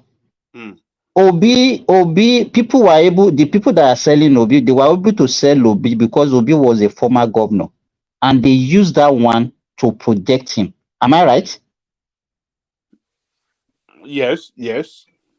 You understand? Okay, what can we use to, if I want to say, okay, I want to sell Sowore now, I want to sell Sowore to my people. What examples, what are the things that I can tell them about this man? It's the publisher of Star Okay, Reporter. can I tell you? Student Union. Can I tell you what you can tell you? What can I tell you? Can I tell you what you can tell your people? Okay. Can I tell you what you can tell your people? Something tangible. Can I tell you what you can tell your people? Can concrete. I tell your people? Okay. Yeah, starting with this man, I've never participated in corrupt politics with people that have been governing this country since 1999 to date, that have destroyed the economic base of this country, the financial base of this country, the security of this country, everything that makes life miserable for you. So this man, hold on, listen now. We want tangible things, tangible things, Mr. Jellikoko. Please. Listen. This is something new. We're opening a new chapter. We want to take a new course. This is the man that can lead us. This man, this is what he has done. He has fought for Nigerian people. He has fought for students to get their right. He has fought for this to do this. He has forced the release of people from victims. What is meaning of this? Give me 1 minute. Look, you guys are just, you just don't believe in yourself. That is it. That is the problem. You are weak-minded people. Very weak. Very weak people. Weak-minded. Look, to win, to defeat this politician, everybody must stand up, and we must stand up against them squarely. It is not about shaking. It is not about taking sides. It is not about supporting them or dividing ourselves alongside their useless party. We need the result. We need the result. Sorry, guys. Good morning, everyone, and it's an opportunity to be here. First and foremost, every person or every individual in Nigeria have a right to choose who they want to vote for. Nobody can force anybody to vote for Mr. A or Mr. B. And when you talk to Nigeria, when you talk to people, the people themselves, they will ask you, what has he done before? There is a guy who joined Labour Party under 1 month. He never campaigned, he never do anything. He defeated Banky W. Wright because people believe in that party and they voted for him. And today, is a member of House of Representatives in Nigeria. So many stories like that. So please, we should stop giving this guy excuses. In his state, they don't know him. They don't know him. Second, he has not contributed to his own local community. There was a time I was confused. Is he from Kwara, Kogi, or Undo? It's not clear cut. We don't know exactly. Do you know that you are not right by what you are saying? Do you know how many scholarships? Hold on. No, leave scholarship alone, Mr. Jelikuku. No scholarship now. Why people call about scholarship? Do you know how many scholarships that Shewore leave scholarship? Bolo tí ẹ ti ń rówó tó ná gan. Bolo iṣẹ́ wo ló ń ṣe? Bolo tí ń rówó tó ná gan. Owó tí wọ́n jẹ́ kò nílé iṣẹ́ ni. Ṣèbó nílé iṣẹ́. Owó tí wọ́n ń jalè lórí nìyẹn. Èyí tó ń sọ yẹn rẹ̀ mí, that one is not. General Thomas, sorry, wait for everyone. Mr. Jelikuku, let me say, there's Folobi wants to come in. Mr. Folobi wants to come in. General Thomas, Folobi wants to come in. Okay. Just like I was saying, if I was sure, and you want to prove your merit in Nigeria, politics is local. Whether you have money or you don't have money. If we are talking about Babajeko is continuing to talk the so-called bad politician. When you look around most of these established countries, some of them have parties that have spanned more than 60, 70 years, and they're still fighting among themselves to pick the rightful winner. A good example is America between the Democrat and the Republican. Nigeria is so lucky that, in fact, some fringe party, they have been able to win some position in state assembly and also in the National Assembly. Some people have also won under different parties to become governor. Example of Mimiko in Ondo State. He won under Labour Party. And as we are talking today, the governor of Abia also won under Labour Party. If you think you have the metal, people will ask, what have you done before? But if you guys are pointing that, oh, he has given scholarship to who? Where are they? Which states? But you don't know. That is your problem. So that is the problem. But you don't know. You got to investigate to know that. And don't be. How can I be investigating somebody who wants to be my president? He should make himself available. It's not something that we have to be searching to know somebody wants to rule us. No, interest. How do I know? We have interest. We have interest. If you ask me now, I don't know the state he comes from. I don't know the local government he comes from. I don't know the name of his town. You don't have to. I mean, that is the problem. You don't care to know. Mr. Foley is making. You guys are those ones. You don't care to know. You know, all of them, all his supporters, they are like him. Just you can see the way they are shouting on top their voice for Libya and Adele Koko. They are just like him. They have been indoctrinated, brainwashed. All of them, they have been brainwashed. Wait, follow me.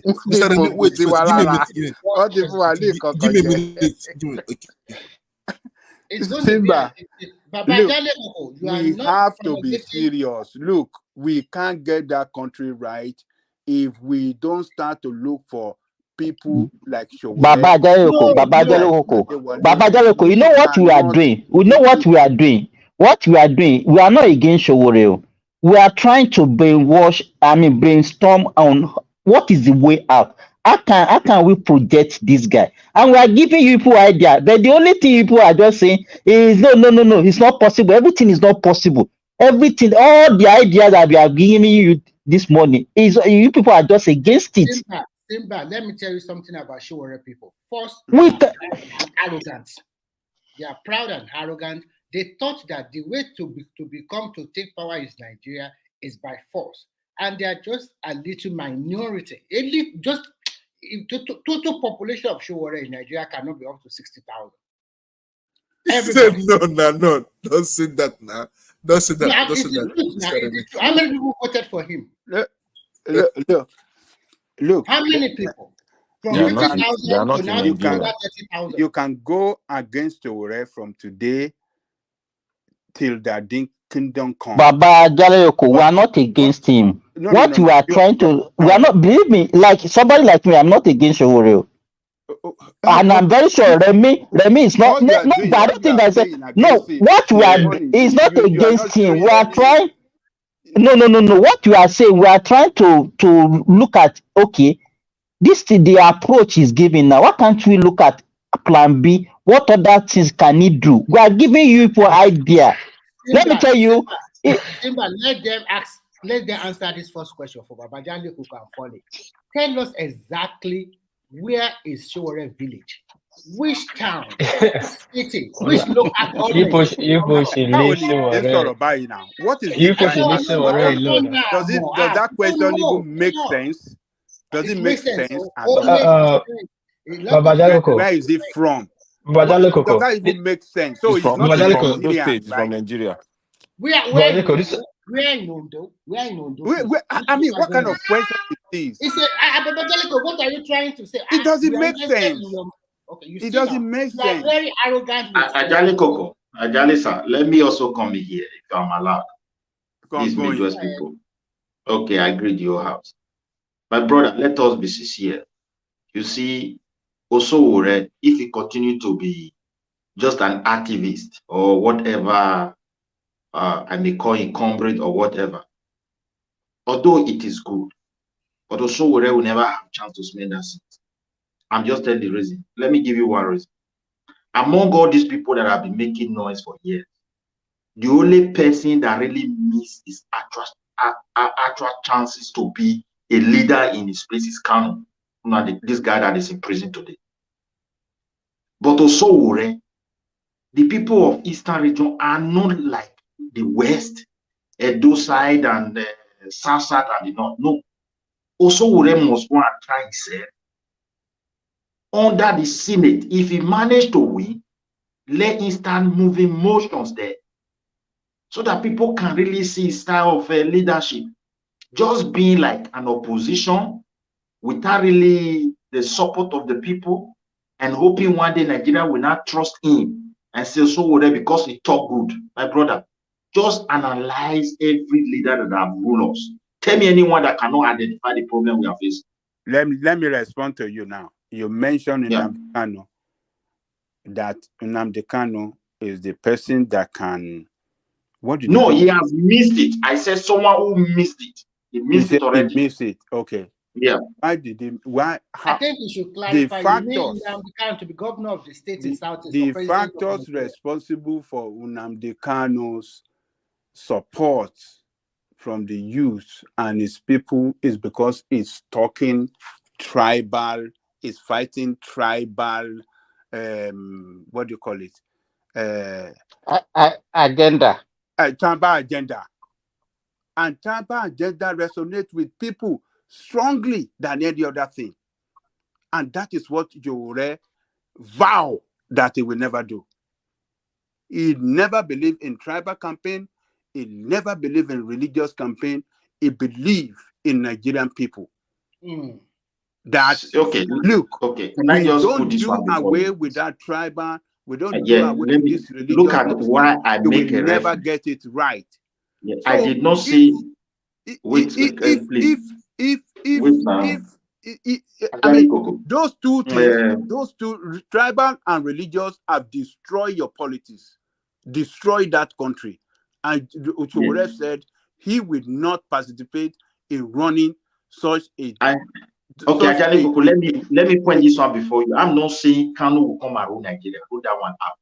But if at a point before they start this year, by something that they brought into that movement, they decided to form a political party, I tell you, that would have been serious headache to the entire politician in that region.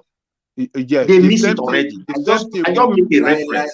The same thing with Igbo. They missed it. They missed it when they started this by something.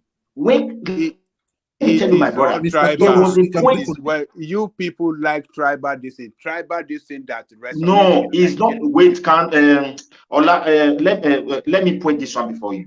You see, indeed, there was tribalism, but from the beginning, it never started with this tribal something or attacking everybody. That was when it was not popular. It is when he started the tribal. That is when it became popular among the people. Wait, he was popular.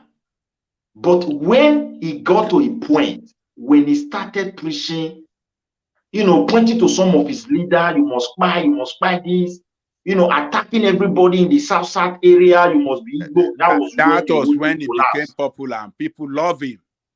His people love him, particularly the youth.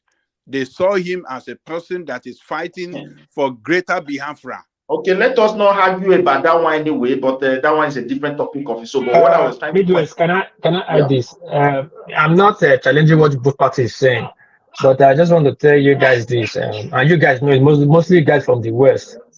So predicament right now was caused by two people, but one has 50% in it, which is Bola Ahmed Tinubu. Huh? It's my son. Don't mind them. My son is 7 years. Don't mind them. He's eating apple. He's eating apple. Yeah, he likes food like his father. Anyway, those people we could come fight for Shore in the future be that. Yeah. Now, Papa Jayoko, so Shore is waiting for what peace children. That is possible. Jayoko, let me tell you this. You know, Shore problem today, or what you call it, predicament, that Bialipo said, was solely responsible by Bola Ahmed Tinubu. Tinubu is like Dangote, who does not like competition, who cannot stand competition. When Shore came out that 2019, he was very popular in Southwest. He was very popular in South, and that was a threat to Tinubu. That was no to Tinubu. No. People don't want anybody to come up in that Southwest that will have a say that people will look to. At before 2019, Tinubu was the only person, the political leader then, that was projecting. Now, imagine Shore coming up at the same time. I get you for a while now, please. Just okay. Please. Sorry. First and foremost, please, I take God beg you now. Don't talk about Shore as a political gladiator in the Southwest. It's not possible to a senator in any of the states in Nigeria. So when you are talking about no, it's not political gladiator. I didn't say Nigeria. I said that Southwest. No. See, telling us Tinubu does not want. No. See, he cannot get votes. He cannot get votes. Enough votes. It's not about vote. Remy, listen. It's not about vote. I'm not a Southwesterner person, but I can say this for free. You people have Southwest have. It's like South. We respect our leaders. And when you now have 2 or 3 leaders, you respect. It's not Yoruba leader. Hold on. What piece? Did you drink something this morning? I can't be calling Shore Yoruba leader. Hold on now. You just wait now. Just hold on. Let me land now. Let me land. See, we all respect our leaders in mostly South and Southwest. It's not our leader now. How can you say Shore is our leader? Now. Let me land now. Please. See. Shore cannot be your leader, people above 40, which Tinubu is a leader for, from 70 down. Shore is a leader for people that 30 down, which are the youth. And people did not want. Is your assumption, no? That is just your assumption. Hold on. Not the assumption. When Shore started, he really had way from that southwest to some part of south. I cannot speak for Port Harcourt, but I know that Delta was heavily behind Shore. And now, that at all. So what were they during the election? Where were they during the election? I'm talking about. Listen, see, let me land my position on where I'm coming from. The point I'm trying to make, at that spot that somebody is dead, people can only listen to as plan B. Tinubu did not want to hear it at all. He wanted to be the person that's calling the shot for the Southwest. And that's what he got. He made Shore. Look at it. The vote Shore got in 2019 is a joke. It was allocated. You cannot tell him Shore get 30,000 votes. They brought him down morally to break the people that know this guy's not to look at this guy's for nothing. Again, look at people that put Shore in jail. Well, you said it now. Not my word. It was the Yoruba DSS that you sent for to go and get him. They really went out on to break him down. break both morals, to break him, that people to see that it's not useful, mostly in that southwest, so that people don't look at him as plan B or alternative. But you might think I'm lying. What is, let me interject. What we are saying about Shure, we here in the platform now, we want proofs. The result he has done. What has he established for his own people in those states? Because I had somebody telling me yesterday that they don't even have right in certain, they cannot even fight for their government to put electricity for certain people. I think that one will boost this. Mr. So I want something tangible, like somebody that is shouting for the state. They don't even have toilets. Mr. Trayon. Who tell you that they don't have toilet in those states? Mr. Trayon. Mr. Trayon.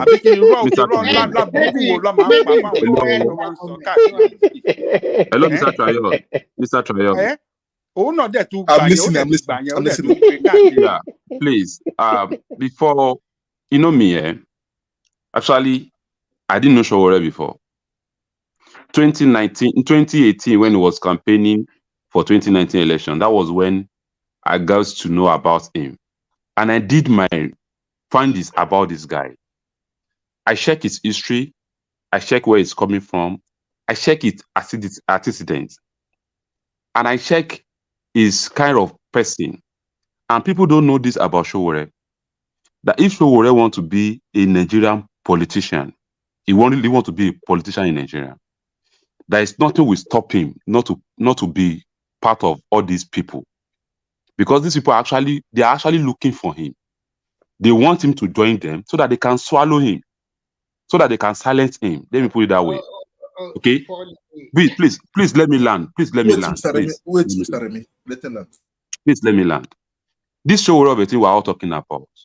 Sowore, do you know Sowore is paying for for teachers in his community, in a government school?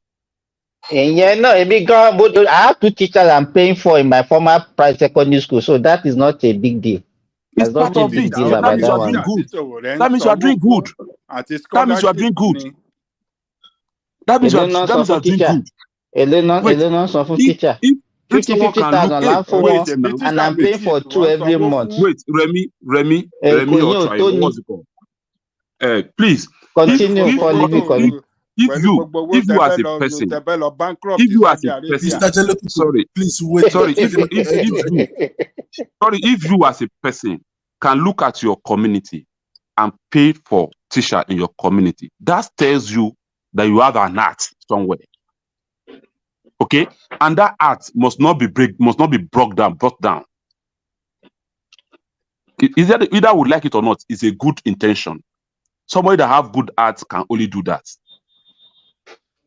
Okay, so I will never bring you down for doing that.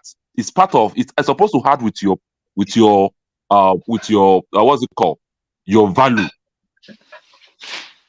So if someone can be doing all these things, Sowore of a thing, I don't know why Nigerians think it's when you are in government that you can impact your society.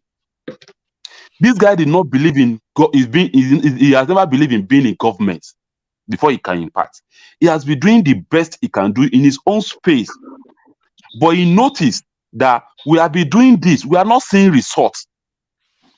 And that is why Sowore asked to bring people together in 2018. Let's create our own platform where we can channel our own mindset towards, away from what we have been doing. There is no any system changing in Nigeria that Sowore did not participate.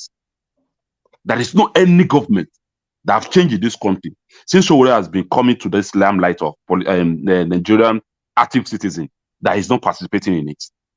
But they are not seeing results from the people who they were actually doing it with. And people are seeing him that if people are using him. But this guy, none of them have ever come out one day and said, we are the one that are using Sowore. Sowore just believe in changing the system. Let's do things that can make this system function. But when he noticed that this thing is not changing, we have been trying and nothing is changing here. How can we organize ourselves and bring ourselves to a group or a movement that can liberate the country away from these mediocres? And that is why he came down. Initially, he wanted to bring all the parties together, but the signals that Sowore received from them is why he has to go and register his own political party, where he can be able to showcase his own idea. And unfortunately for us, that we're supposed to be even asking him as if somebody is trying to make something happen. We talk down on him. We talk as if Nigeria cannot create. You have also said so many things. Wait, Mr. Foley. See, if I'm allowed to put something. Let me just say something for him. Okay. Only they thought it's all about Sowore. They don't know that it's for us. That party they thought it's for Sowore. Let me use myself. Okay, let me say what I did. I did a very big error 7 years ago. I wanted to do something national, the whole France.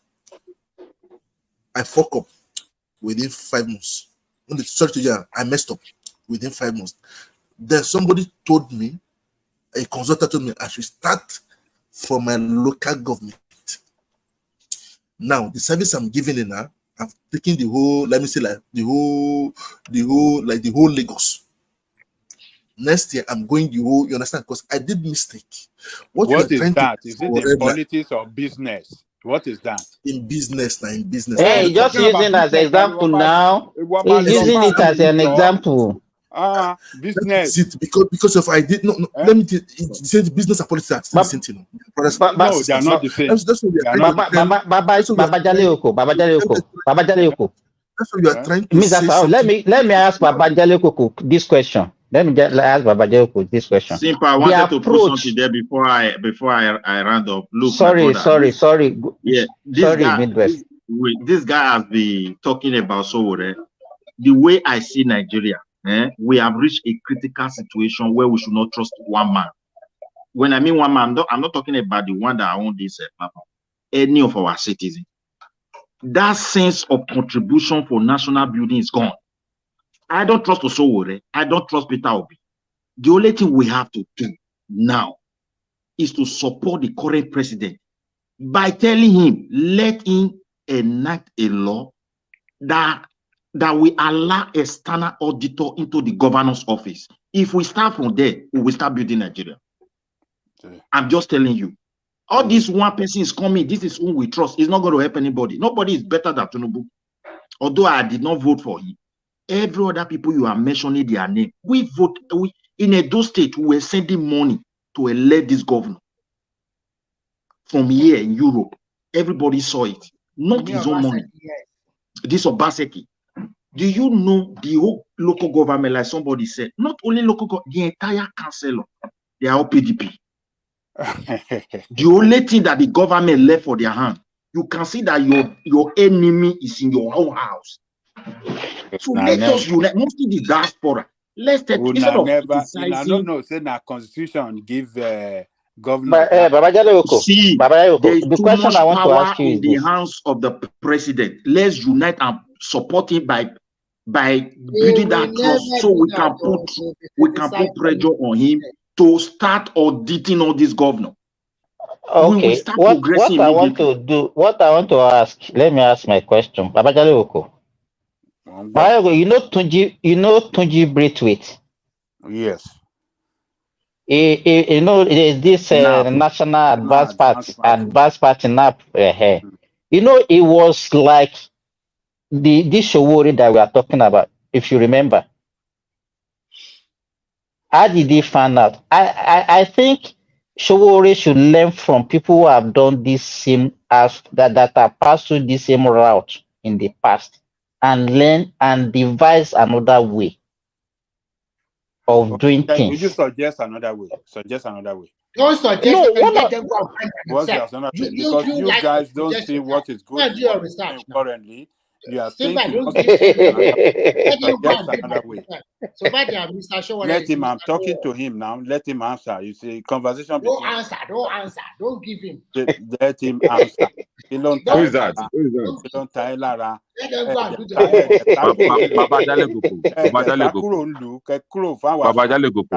Baba Jaleko. Sheriawa. We are like actually, people don't see us. Wait, no, not only. If If you are talking about being holy, wait. If you are talking about being holy, we present. We are present there. Mr. Yes. Holy. If you are talking about it, I should know myself. I should speak for myself. Okay. So you are holy. Yes, I can tell you what I am. Another big prophet. Even if you don't know me, and even if you don't know me, I can tell you what I am. Okay. And my immediate environment, my immediate community can actually tell you about me in case you have the opportunity to do your findings. Okay. But what we stand for, I'm coming to Nigeria. We are not. I will not say that I'm there, but I would like to have to know some things about you. Understand? Do you know why you Sorry, I can give you clue. I can give you clue on how you can know me. Okay, you don't need to stress yourself that much. If you go to Adó-Èkìtì today,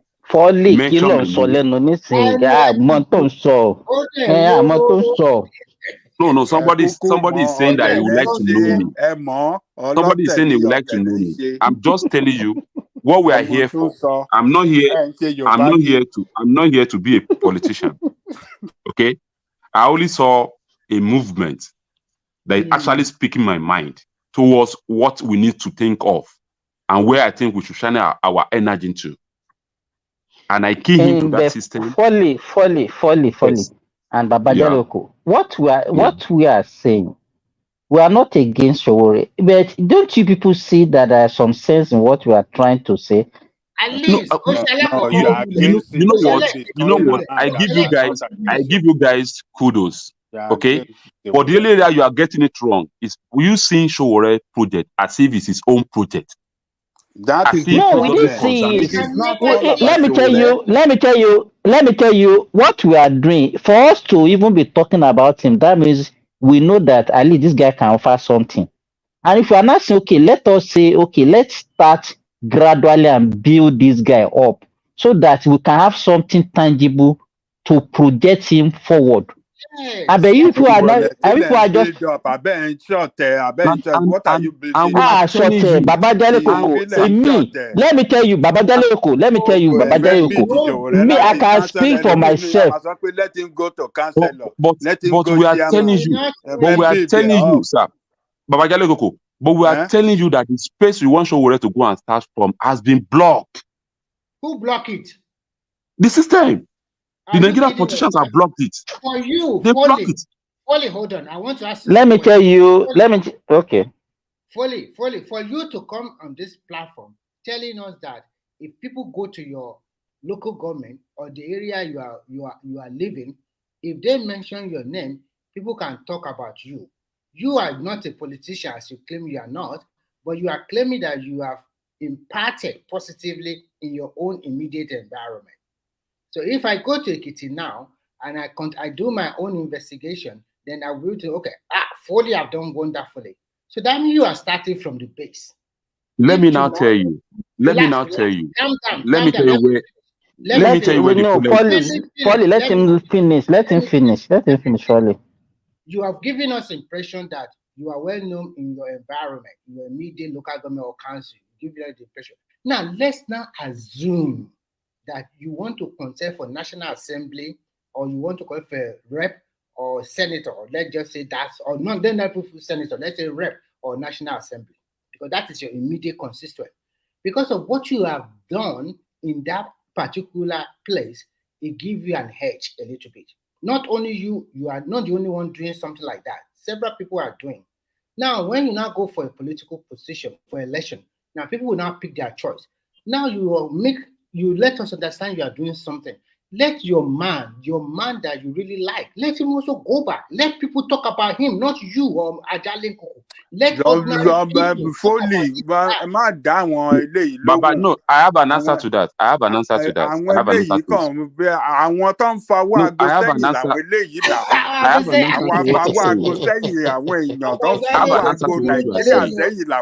it. You know what, Remy, do you know there is a difference between a citizen choosing their candidates and a political choosing their what's it called, their loyalists. Do you know there is a difference in it? No, what you do not realize is that and what I'm telling you today, the Nigeria election of today, did not allow people to choose anymore.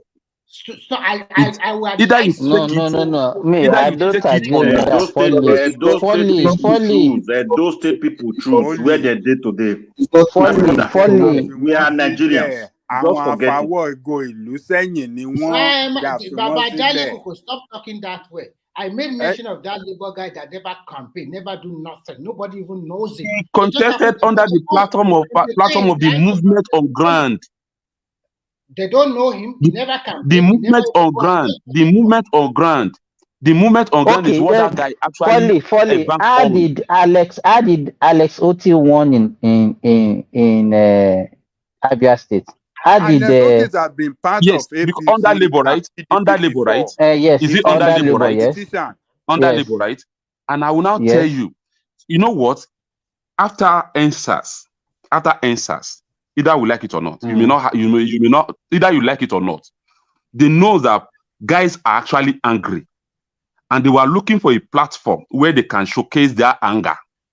So why can't Showore take that opportunity? At that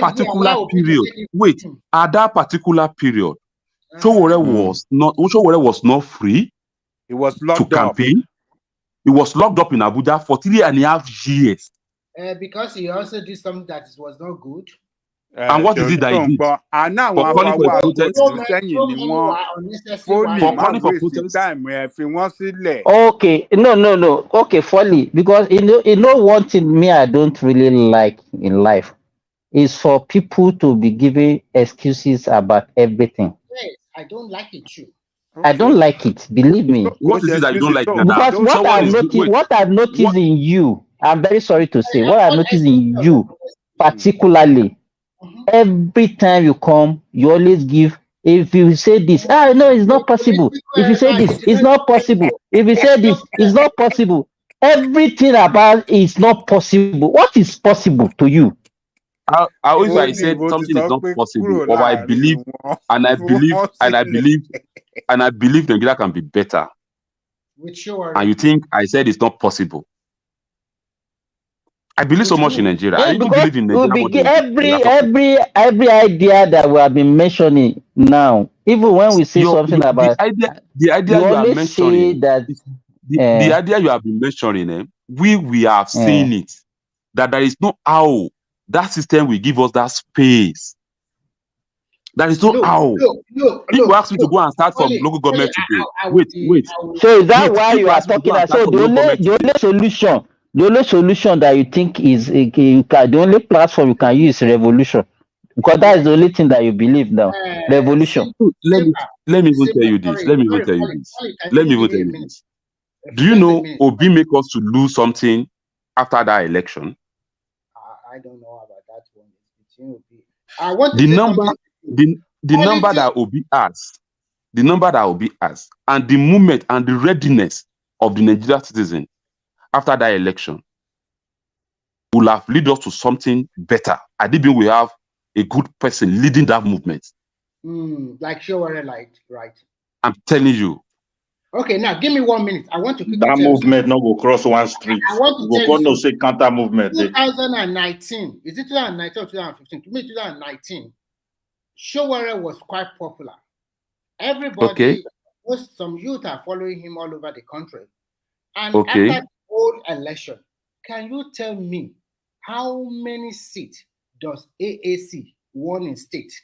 How many seats does AAC won for rep? How many seats for senator? And how many governor did they win? Can you tell us? Let's start from that one, from that basic. When he was popular, that everybody was it's the new Messiah, blah blah blah blah blah. At the end of the day, how many even when you are talking about him being popular, do you know that period? This guy was not even allowed to come to debate. I went to Kanu. Folly, what you like excuse you? What you like excuse? Do you know this guy his name was removed from the campaign, from the debate? Do you know his name was removed from the debate in 2019?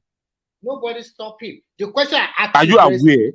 Are you aware his name was removed? I asked you a direct question. The party Wait was now. popular. And everybody The party was just 3 months before the election. It doesn't matter. How Oh many no. How many That is seats do they win? You cannot. How do you want to win? How do you want to win seats when you are not be able to campaign all around this Are you country? kidding yourself? Showore was all over Nigeria. Yes. Our party at that particular period, only produce leaders from 6 governors. Folly will always give excuse. Folly will always be giving excuse. To you, this will be an excuse. To you, this will be an excuse. Okay? But the solution we are holding is what we think is the solution of where to go. And you cannot bamboozle me to your own. You cannot bamboozle me to your own solution. Let's see your solution. You are asking me to go and contesting for councillor in a place that I know that election will not hold. Election will not hold. You are asking someone to go and contest for chairman where you know the election will not hold. We have gone past this level that you guys were still living on. You can give us whatever name you want to give us. Mind you, if well-educated person like you are not even seeing what Showore is, how do you want people on the streets to even understand what Showore is? No, why can't you flip it? No, Remy. Funny what you just said now. Why can't you just flip it on the other side? If me, as you said, I'm finding it difficult to see what you can see in Showore. You know that if you see it as a problem, you should not see it as a positive thing. You should see it as a problem. We see it as a systemic problem. Because you are APC supporter. And we are here, we are after that system. You don't find we are after that system. To see good in people. You are ardent supporter. Toba sọ wípé tó bá ń sùn tó bá pé APC o. We can do a poll. There is let me even tell you something that happened in last election. There is also wait. Last election. Please, last election. Let me share something. Don't waste your time. They are APC. No, let me just tell you what happened in my polling unit. I was not contesting, but I have a candidate. Okay? But when I got to the polling unit, I saw people inside sun, and I was not comfortable with that. I used my money to go and rent canopy and chairs for them to sit down. Because you are and I'm not even political. No. I'm not even waiting now. I'm not. One day you just tell us that the people push me, or they pushed me to go and contest for the national state. Wait. I wish God can give you spirit to actually know who is Fọlọ́run Shaw is. No, you know what? I wish God can open your mind to know. Remy, let him finish what he's saying. Let him finish. Okay, so give us that story of the election. So yes, and do you know these people came down to that place, and they started writing their names. When you vote for APC, they will write your name down. You put your phone number. This is what these people do. They didn't even give them that money before the election. They started credited their accounts. Is it not a secret ballot? Is it not a secret ballot? That's what I'm telling you. The election in Nigeria is no more secret. No, just wait. See, how would they know the person that I voted for? I will vote and go and show them. And I'm telling you, you are not. I'm telling you, you are no more relevant to a Nigerian election anymore. So when we are here. here. They use their phone to take the for the fact that you want to Polly, for the fact that you want to push your agenda, you want to make a point. Why do you need to lie to us? Why do you need to lie to us? Let me tell you somebody that voted for me. How did I know that person voted for me? Let me tell you. A guy, one of my friends, actually voted for me. He's an APC member. But he said, Foley, you will not be here. And wait. He said, that guy said, Foley, you cannot be here and you have a candidate and I will not vote for you. Okay? He said, I'm going to cut my... He said, I'm going to cast my vote for you. And this guy, after casting the vote, he snapped the picture and he sent to me. Okay? And he sent to me. What did you give in So return? this now shows you that this is how people actually know who voted for them. What did you give in Hey, but is there anything wrong This in guy, that one? Is there this anything guy wrong is in just that one?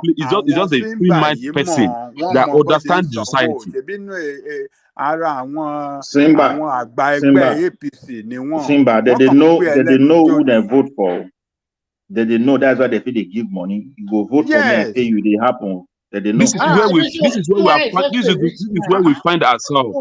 This is where we find ourselves in our political space. Ó mọ báwọn ṣe ń sanwó fún àwọn èèyàn tó bá ń sọ pé kó lọ dìbò fún ẹgbẹ́ wọn, ẹgbẹ́ APC wọn.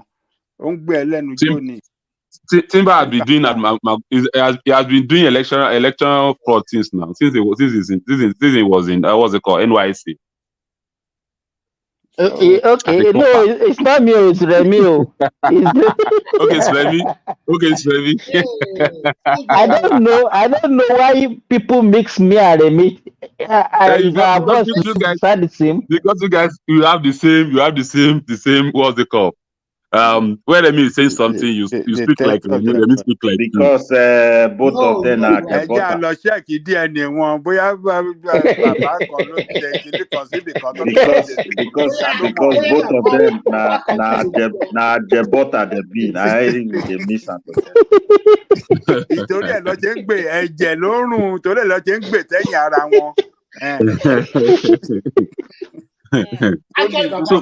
So when we are seeing something here, it's easy for me to join. It's easy for me to join PDP and APC, and I'll be fine.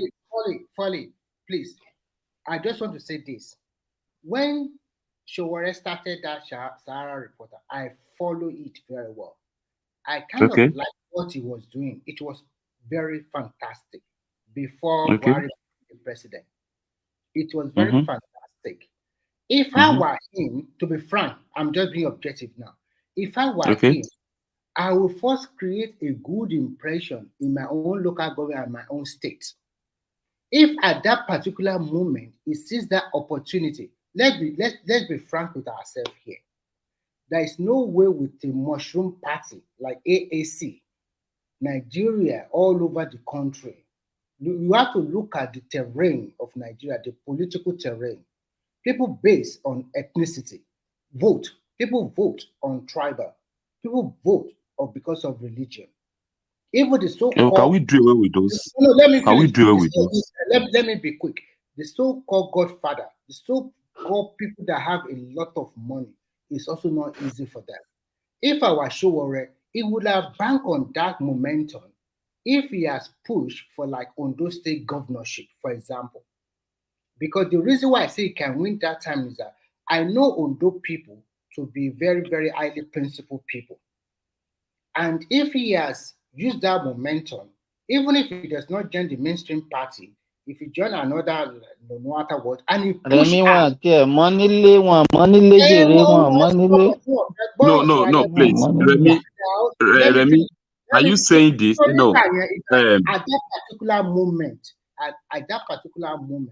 if he has pushed and pushed, maybe today would have become governor of Ondo State. And that will now put him in, he's still young. It will put him in a very good state to now launch for the presidency. But in Nigeria is so complex country with various interest groups. It's going to be very difficult for an average age of 40 to 50 to govern, to be a president of that country. Because Nigeria... But you guys, you don't want to listen to that. You think we are mocking No, we are... So, sorry. You know what? We actually know what you guys are saying. But that space you want us to go and start from, you want us to go and operate from, is closed already. It's not close. It's not close. It's competition. It's not close. Like a game. You people are afraid of competition. That is what you do. You don't have the guts to compete. Let me tell you something. I have a guy. Wait now. I have a guy in APC. Wait, sorry. sorry, I have a guy in APC. Okay, the guy has been youth president in my communities at age of 16 years. This guy has been doing wonderfully great, and he's an APC member. Now, this guy wants to contest for councillor. Okay, he already printed exercise book to give to the children on the streets. Okay, do you know these people said this guy should go and wait, and they carry one old woman in replacement of that guy. I tried to talk to that guy. Can you just move away from APC and let's go and challenge them through another? Then AAC is not even on board. Let's go and challenge these people through other party, and let's see what will happen. Do you know what they did? They called this guy. They gave him employment in Kaduna, and they removed him from that system completely. Completely. Today, this guy is a civil servant now. So our system. My brother, yes. Let me also quote yes. my own. Let me present two things before you. You have been saying a lot of things. See, revolution is totally impossible in Nigeria. It can never happen. Have that one in your mind. It can never happen. Anybody that is telling you revolution, that person, him or her, they are wasting their time. It can't happen. You have to know. You have to, please, what is revolution? A revolution is a kind of people coming out in a massive number. No. Revolution is a revolvery. It's a Latin word. It's a revolvery. Trying to revolt.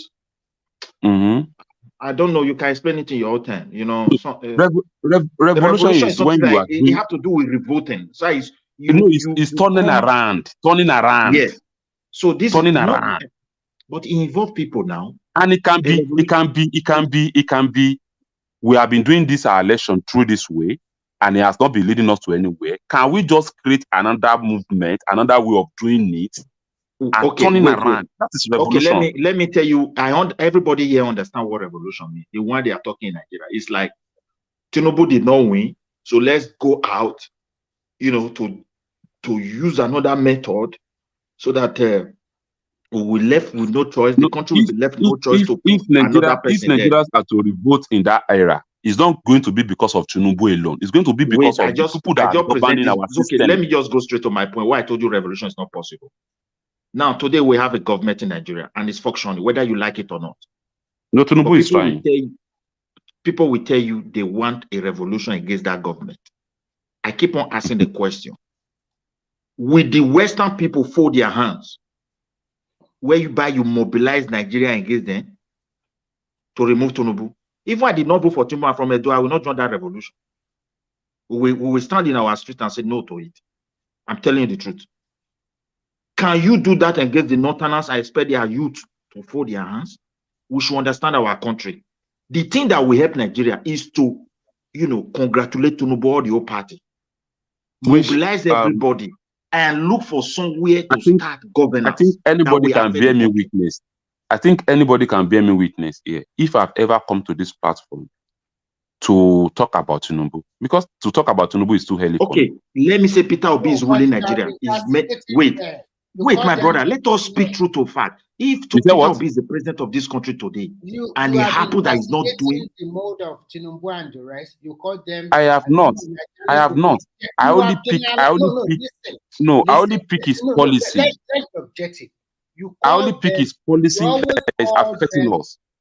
Please, you call them the whole order. Remy, don't misunderstood. I want to ask this guy. Let me ask him. What Polly is saying, don't you people should not misunderstood what he means. So it's not about a particular person. It's not even about a particular government. He's talking about total change. That is what Foley is talking about. Total change. That's what he's after. It's not about a regime. If Obasanjo, Tinubu, Buhari, everybody put together, you are the whole order. You are bad. You are corrupted. You are this. You are that. And I did not bad. Wait. I don't know, but I want to ask Foley a question, brother. If Peter Obi is the president today and it happened is messing up, and you are saying revolution, you think Easterner will allow you to carry that revolution to their brother? And I will tell you 100%, Obi will mess up.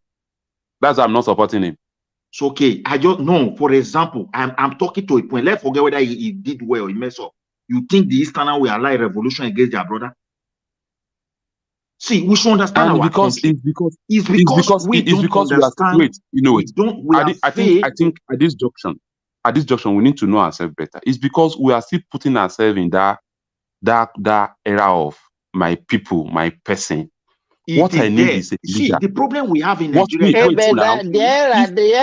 era is still exists now. We have not gone beyond that era now. But can we start talking about it? Please, I know this era exists, but can we start talking about it? That we don't need these factors anymore to elect leader. Look at where we start from, my brother. Because we have been doing it and it has not been leading us to anywhere. Wait. We have not been seeing results. See the problem we have. You see, people from the eastern part of Nigeria is a great problem to the country. Anything you initiated, because of that tribal, I don't know how it work in the way they reason. They will quickly shift every movement to tribal something before you know everything will collapse. Tinubu, people who supported Tinubu did not, or who go against Tinubu. Use my own case study now. I'm a Yoruba man. Wait, let me quickly land my own point. The Yoruba they also have the tribal, but it's a different form. But a situation whereby if we want to help Nigeria, every state today have governor, which connected every one of us. What are they doing with our money? We don't know. A little torchlight into Edo State money. Only 3 months. Food for my government, 900 million. Do you even know it's easy for you? Let me land this one. Do you even listen to me, my brother? I have a governor who used 900 million to eat guguru and granite for just 3 months. Yes. Midwest, do you know that this December, Nigeria for the first time, through their federal allocation is about 1.66 trillion naira. The state alone, with the local government, they got about more than 600 billion naira. The allocation received from federal government has been double since the last 5 months now. But like I always say, no, he said double. If you look at this one, it's just like ×4 now. Yes. Once upon the time during Buhari regime, the whole of the country, the whole federal and state, they were sharing 200, 250, 200 billion. And that is the beauty of it. The value of the tax has been increased. More allocation for the state. People should hold the state responsible. Okay. I think generally, let me tell you this. Generally, we have been irresponsible. Both the leaders and the followers in that country, we have been irresponsible. Okay, let me give you, for example. It's not when we say generally. We are not saying 100% now. You know, we don't come up with this kind of thing fully. You know what I'm talking about now. You understand? What I'm saying is that both the leaders and the followers in Nigeria has been responsible, and all of them have contributed to the woes of our country. Let me give you, for example, you are talking about election the other time. That people will vote and they will take pictures. Did they force them to do that? Why did they collect money to vote when they know that the thing is tied to their future? See, Ola, Simba, if we want to deal with this issue, all this Obi is the best, so Tinubu is bad. He can't lead us anywhere. Or Atiku is the best. Now we have a president. Everybody have a state. When you see the disaster that the governors are doing across the country, we want to lay a foundation. Let's support the president and say, Mr. President, the hour has come for external auditor. Midwest, I agree with you. That's why I said all of us are not ready. We are not ready. If we achieve this thing and the governor now discover it's hard for them to be stealing like this, they will start attacking the local government. From there, everybody will turn up and focus on the president. You must do this, you must do that. Okay, let me give you, Midwest, in my own state, let me give you what happened. When my governor was removed in my state, and that was why when some people talk about that there's no election in Nigeria, we still have election in Nigeria. If you want to look at the power, let me know. Don't say I can see you are making your gesture now, Polibi.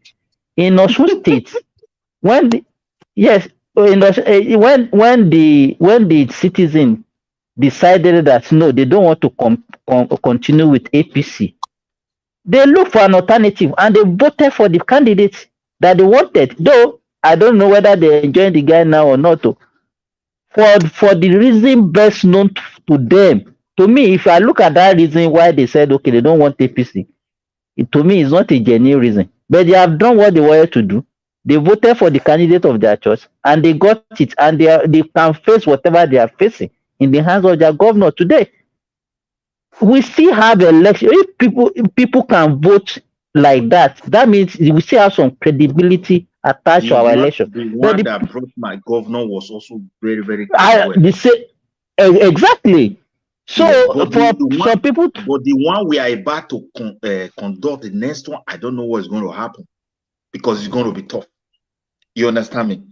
It is time we start calling spade a spade. Our governors they are our problem, and we must unite. They are just all the same because the kind of money they have access to and be immune not to give an account. It's a disaster. Midwest. We can't put pressure on the Mr. President. My friend, do this for Midwest, 2014, in my state, my friend, my colleague, a doctor like me, contested for honorable in my state. He even borrow money from me. You understand? He borrowed money. Yes, this guy won. At least he was honorable for 4 years between 2015 and 2019. You understand? He contested. So if Foley cannot now come here and be telling me that he should contest, you cannot. I have a friend that is a chairman of a local government. My closest friend today. Okay, but I know how this guy got there. It's not by people's voting him. It's by being loyal to the government of the day. But for the big, is it possible for, if I have an agenda, just let me use this. If I have an agenda, alias we know Showori now, that okay, he has an agenda. I want immense word according to the youth supporters for the country. Now, is it possible for him to swallow his pride and say, okay, let me even look for another way of entering into this space? When I get the power, I will now exercise and use this thing for the benefit of my people. Is it possible? I won't lie to you. These guys, they already know what Showore is. They already know him. So there is no way. There is no how he's going to pretend. Showore will not do anything. Showore is so arrogant. Nigeria is so complex. And no president. He's not even doing it. He's not doing it maturely now. The guy that will be fighting publicly. Yeah, but he's not doing it in a mature way. With the laws on ground, and with the system, we should not expect any miracle. We just have to look for where to start. Unite around the president. Look at everything that is affecting us, and see how we can put pressure on the leader. How do you want to? Not like we want to bring him down.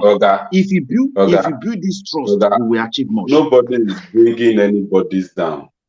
Like in my where I'm staying now, me and my brother, we were having a conversation yesterday night.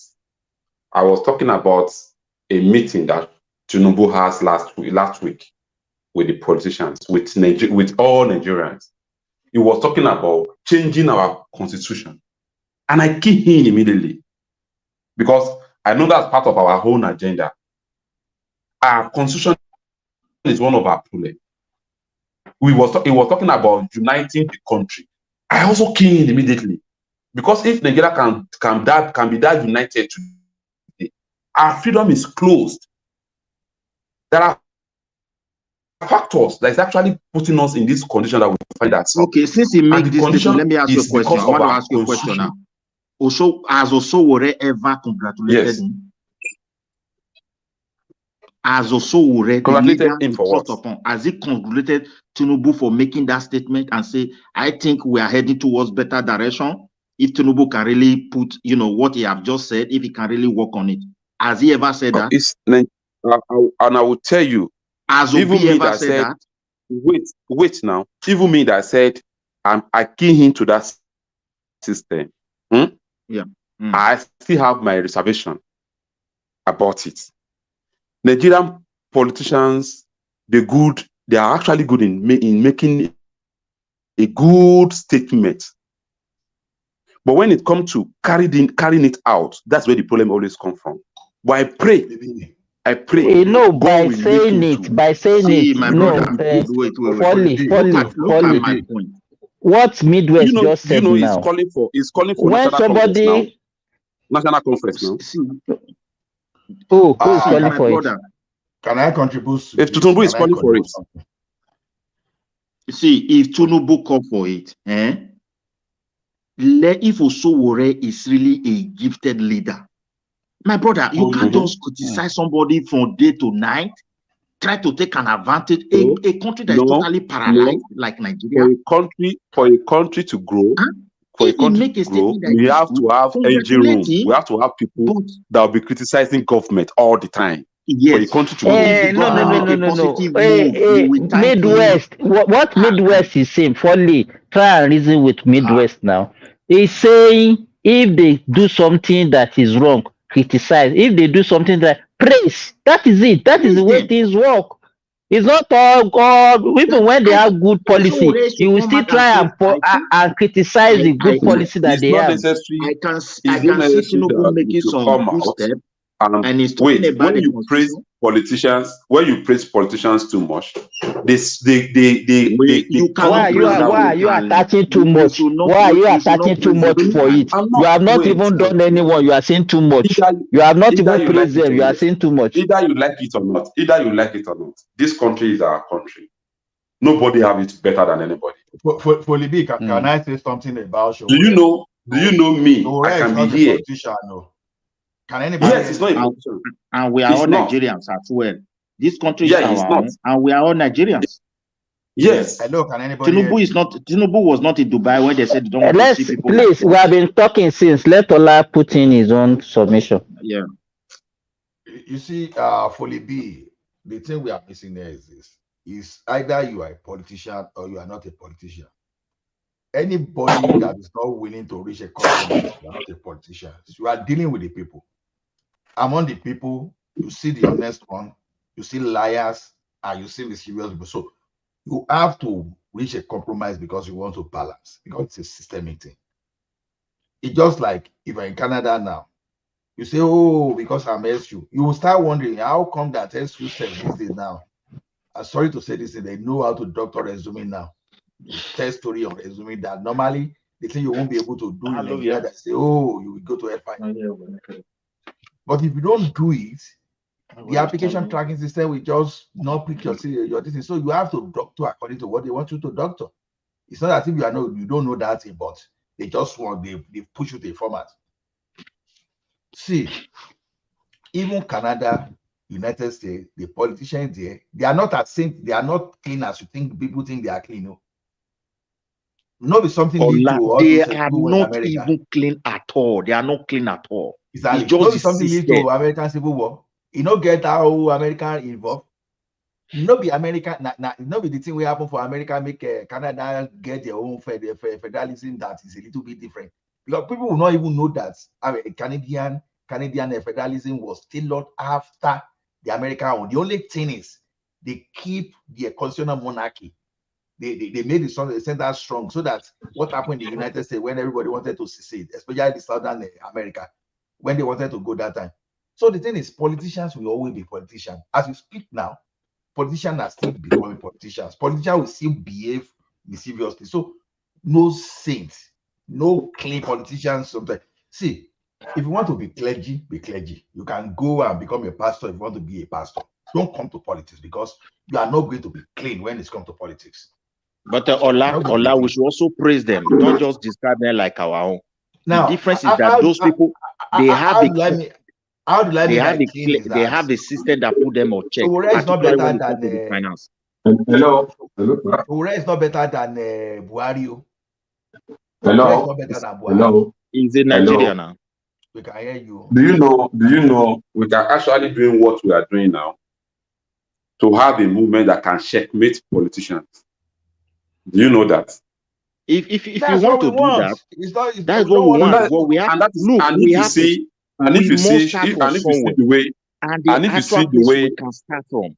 See, my yes, brother, and if the you see, actual place we if you can see, start from is please, the governor. If we are able to please, put any and if you see effect the on way, that, sorry, and if you see the way yeah. Sowore is doing it, you will know that he's not even desperate to be president. Because if he's desperate, he will be doing all these things that you want him to do. But you want to have that voice that can actually be challenging politicians. And we need more people to join that voice as well. Because the politicians in Nigeria, if you tell me Sowore is not interested to be president, it's no, like you are just it's not desperate. It's not desperate. I'm not interested. I'm not saying I'm not using the word interested. I'm using the word desperate. He is desperate. The guy that is there, they are heavy puncher. If he's desperate, if he's desperate, he will join them. You know the reason he will why jump you to cannot anything. No, if he's desperate, he will jump to anything that can actually give him that man.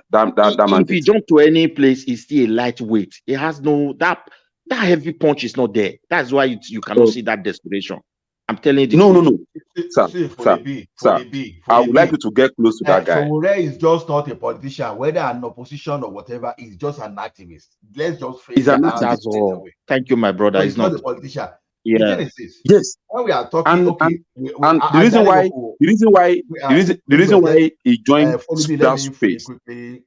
Let me quickly conclude. So, if you don't mind, you see, one thing is this: people are blaming Nigeria that we do not vote for Sowore. But when you look at the way Abiola built his own political base, you understand? Everybody went out to vote for him.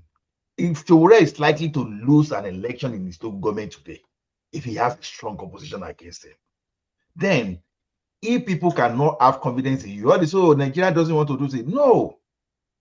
You can't tell me, you can't blackmail him that I don't want to vote for Sowore. The question is, why should I vote for Sowore when Sowore cannot even win my confidence? That's the point. How come that Abiola won people confidence? Even when where they believe that they will not vote for him, they all voted for him. How come that people are shouting on your mandate, we shall stand for Tinubu? You may call him because they already built the system for themselves. It's not about that. They've already built it. They have the money, they have the strength in politics, they have the structure in politics. So don't compare it. Foley B, what are we saying? The type of what we are saying Sowore should be doing for people to know is what Abiola did. It's not that he built structure for himself. What did he do? The Abiola in question, do you forgot that it's a trench Babangida? Ola, let me put this one before you. You see, politics in Nigeria is very, very complex. If indeed, from Obi to Sowore, if we want to do anything, any little space to support Tinubu, like when Tinubu talk about constitution, these guys should come out and say, well, we hope the president is going towards direction, if only he can fulfill it. It means that you put it like, you are not with him, you are with him. At least you are saying something that will also motivate him. The Northerners as well, they are watching Tinubu policies. If there's too much pressure in the South, Tinubu can't change anything. He can't do anything. He need that rally round. He need that unity. And again, if we Nigeria want to cross beyond the boundary of tribal politics, you want to talk of revolution, cancel that. Let's unite and say, please, Mr. President and law people, today we want this. Every organization join us. The governor must start accounting. We need an external auditor. This is the money you give to us. We are not saying it. Let there be pressure. And if we are able, the day we are able to achieve this, I tell you, we are sowing a seed of that revolution. Calling for that constitution to be changed is it's also a revolution. Do you know?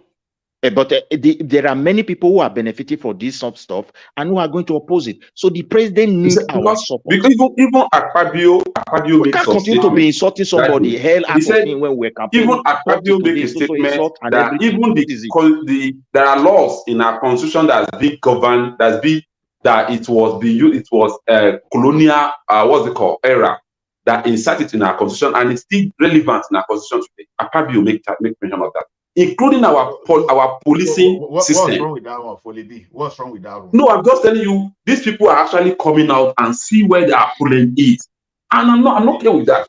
Folibi, but I pray God give them the goodwill to carry it out. Folibi, hold it. Don't let us deceive ourselves. Changing the constitution may be very difficult.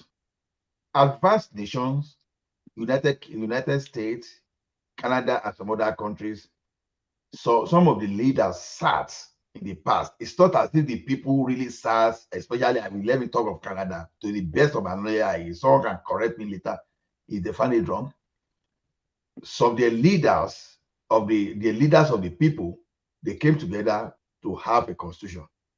And over time, they've had a lot of changes, a lot of conventions. You know, someone was saying the other time here that Queens control Canada. I just laughed that on the paper, Queen of England control. It's not that true, but it's just symbolic. It's important in our constitution because you will see they've used convention a lot of things to take all those things. So it's just because of relationship, for example, so that in case America want to transgag, they go use that one to join forces together.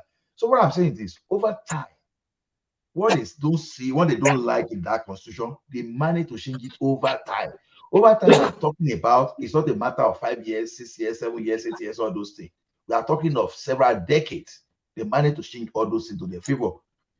If you are expecting that Nigeria, that the current politician there now will not say, oh, let us go on sovereign national conference, my brother, we they deceive ourselves, because these politicians we are talking, that's the pot of soup you want to take away. The only thing you can do sometimes is this. Ola, look at where they are going. Tinubu said he will restructure Nigeria. And wait again, now, let me quickly finish this thing. Now, we are in Nigeria now. Look at the power, look at the petroleum industry bill. It's a form of restructuring. Look at this power now that the state can generate electricity. It's some kind of restructuring. So now, maybe Amotekun tomorrow, they will give Amotekun the license to carry their own firearms. That's the kind of restructuring. So, expecting sovereign national conference, only a stupid government will try that. Because when you say sovereign, maybe when you are doing your sovereign, the military get the power, what will you do?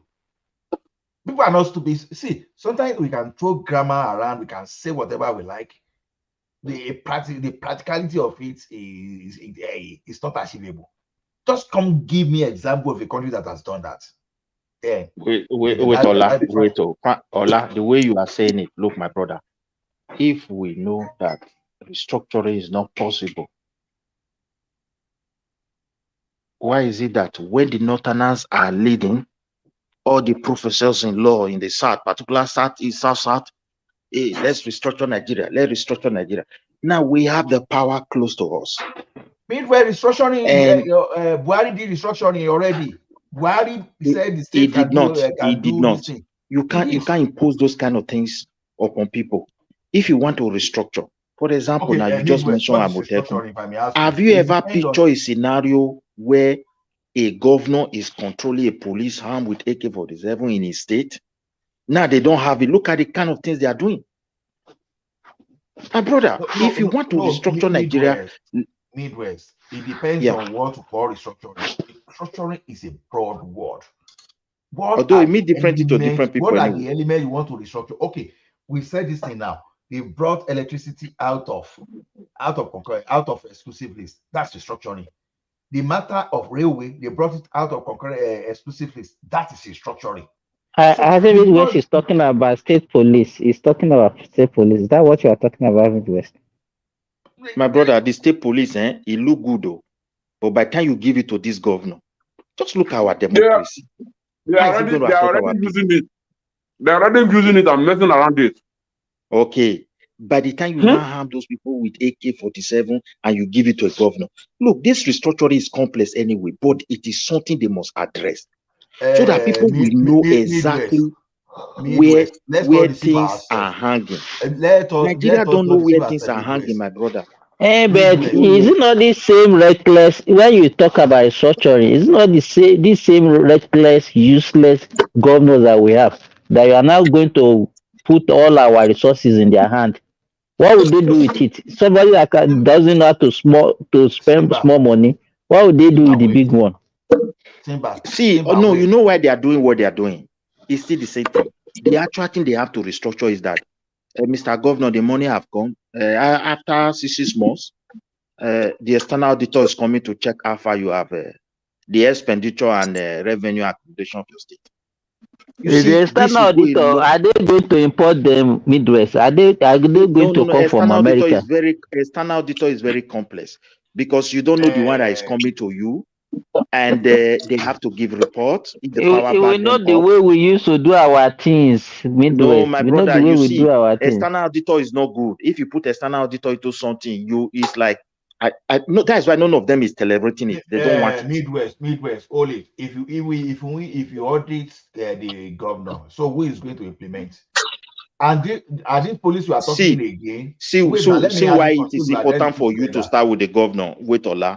If we succeed to start with the governor, wait. Now the governors know what is going on more than me and you. They will now become like someone that is cheated and they have power to challenge somewhere else. So if they start crying out and start challenging, you also must do your own. Everything will change. I want to give you an example. I discovered one thing in my country. Yesterday, last week.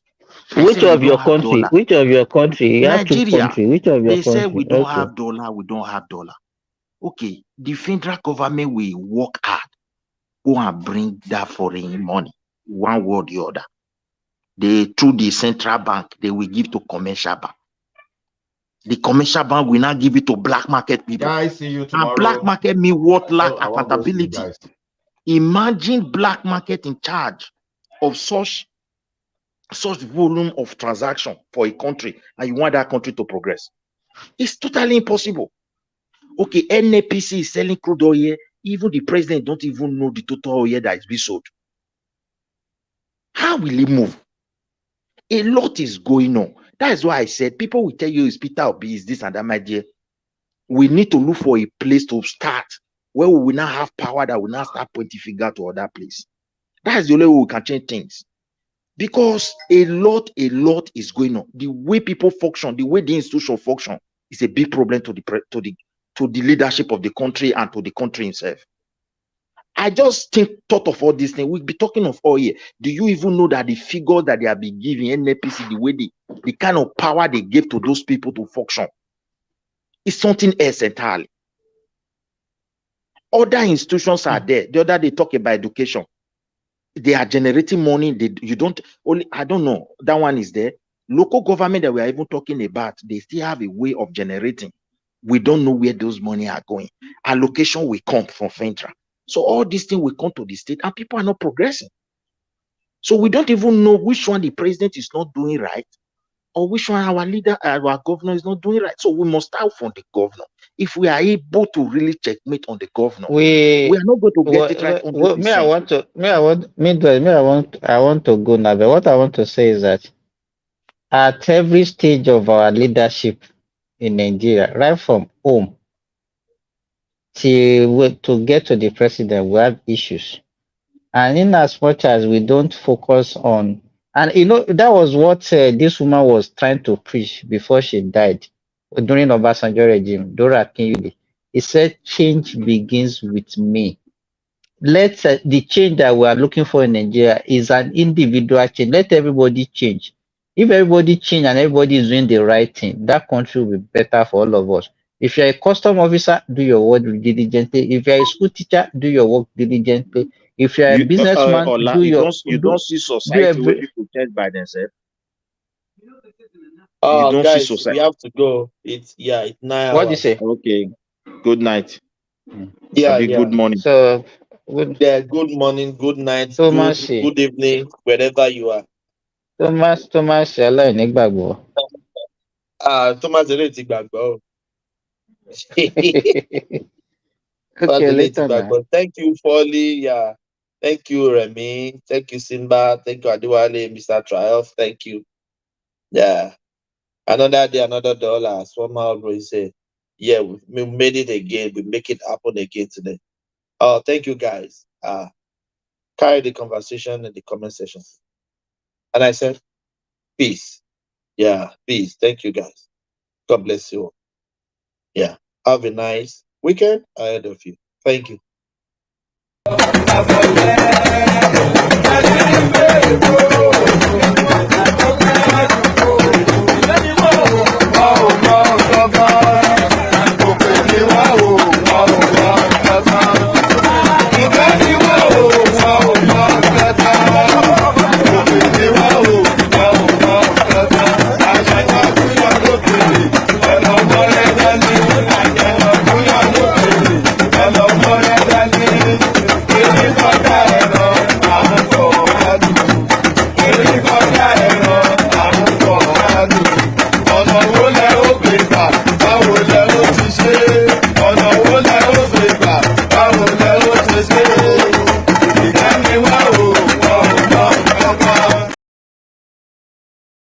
My convoy is 5 vehicles, and you cannot buy fuel unless I'm inside the car.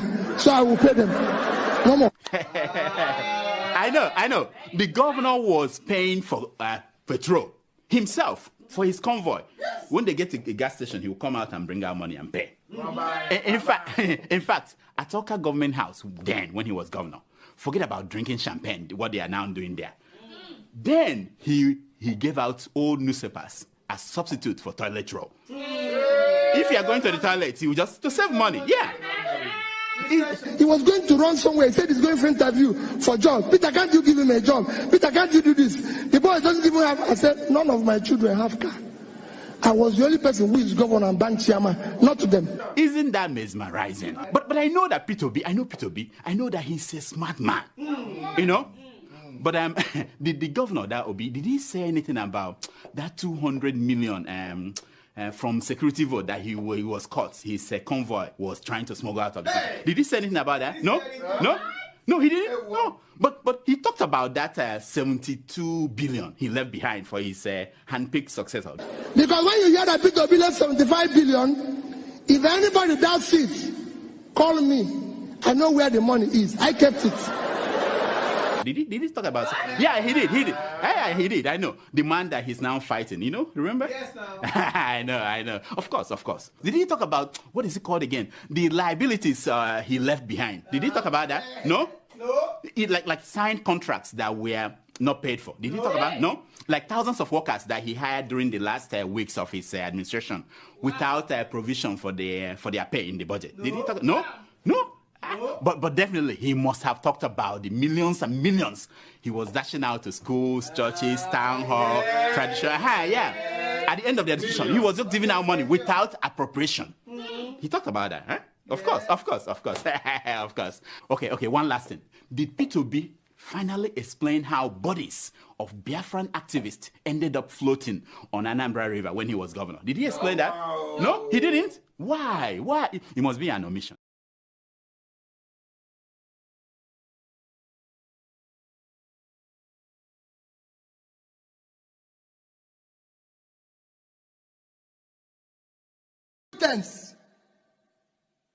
It must be by capacity and commitment.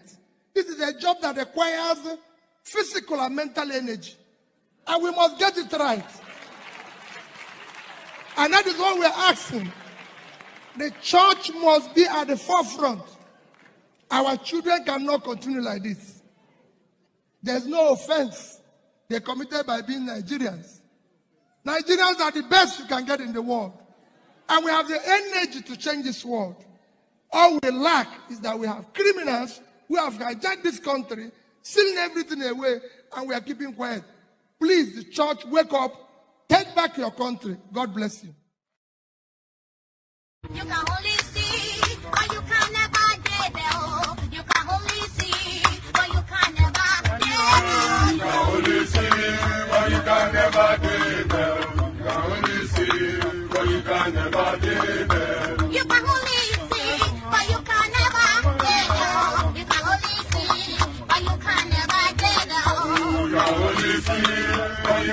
never be there. You can only see, but you can never be there. Listen, you can only see, but you will never walk there. You can only see, but you will never be there. You can only see, but you can never be there. You can only see, but you can never be there. You can only see, but you can never get there. You can only see, but you can never get there. You can only see, but you can never get there. You can only see, but you can never get there. You can only see, but you can never get there. You can only see, but you can never get there. You can only see, but you can never get there. You can only see, but you can never get there. Listen, you can only see, but you will never walk there. You can only see, but you will never get there. You can only see, but you can never get there. You can only see.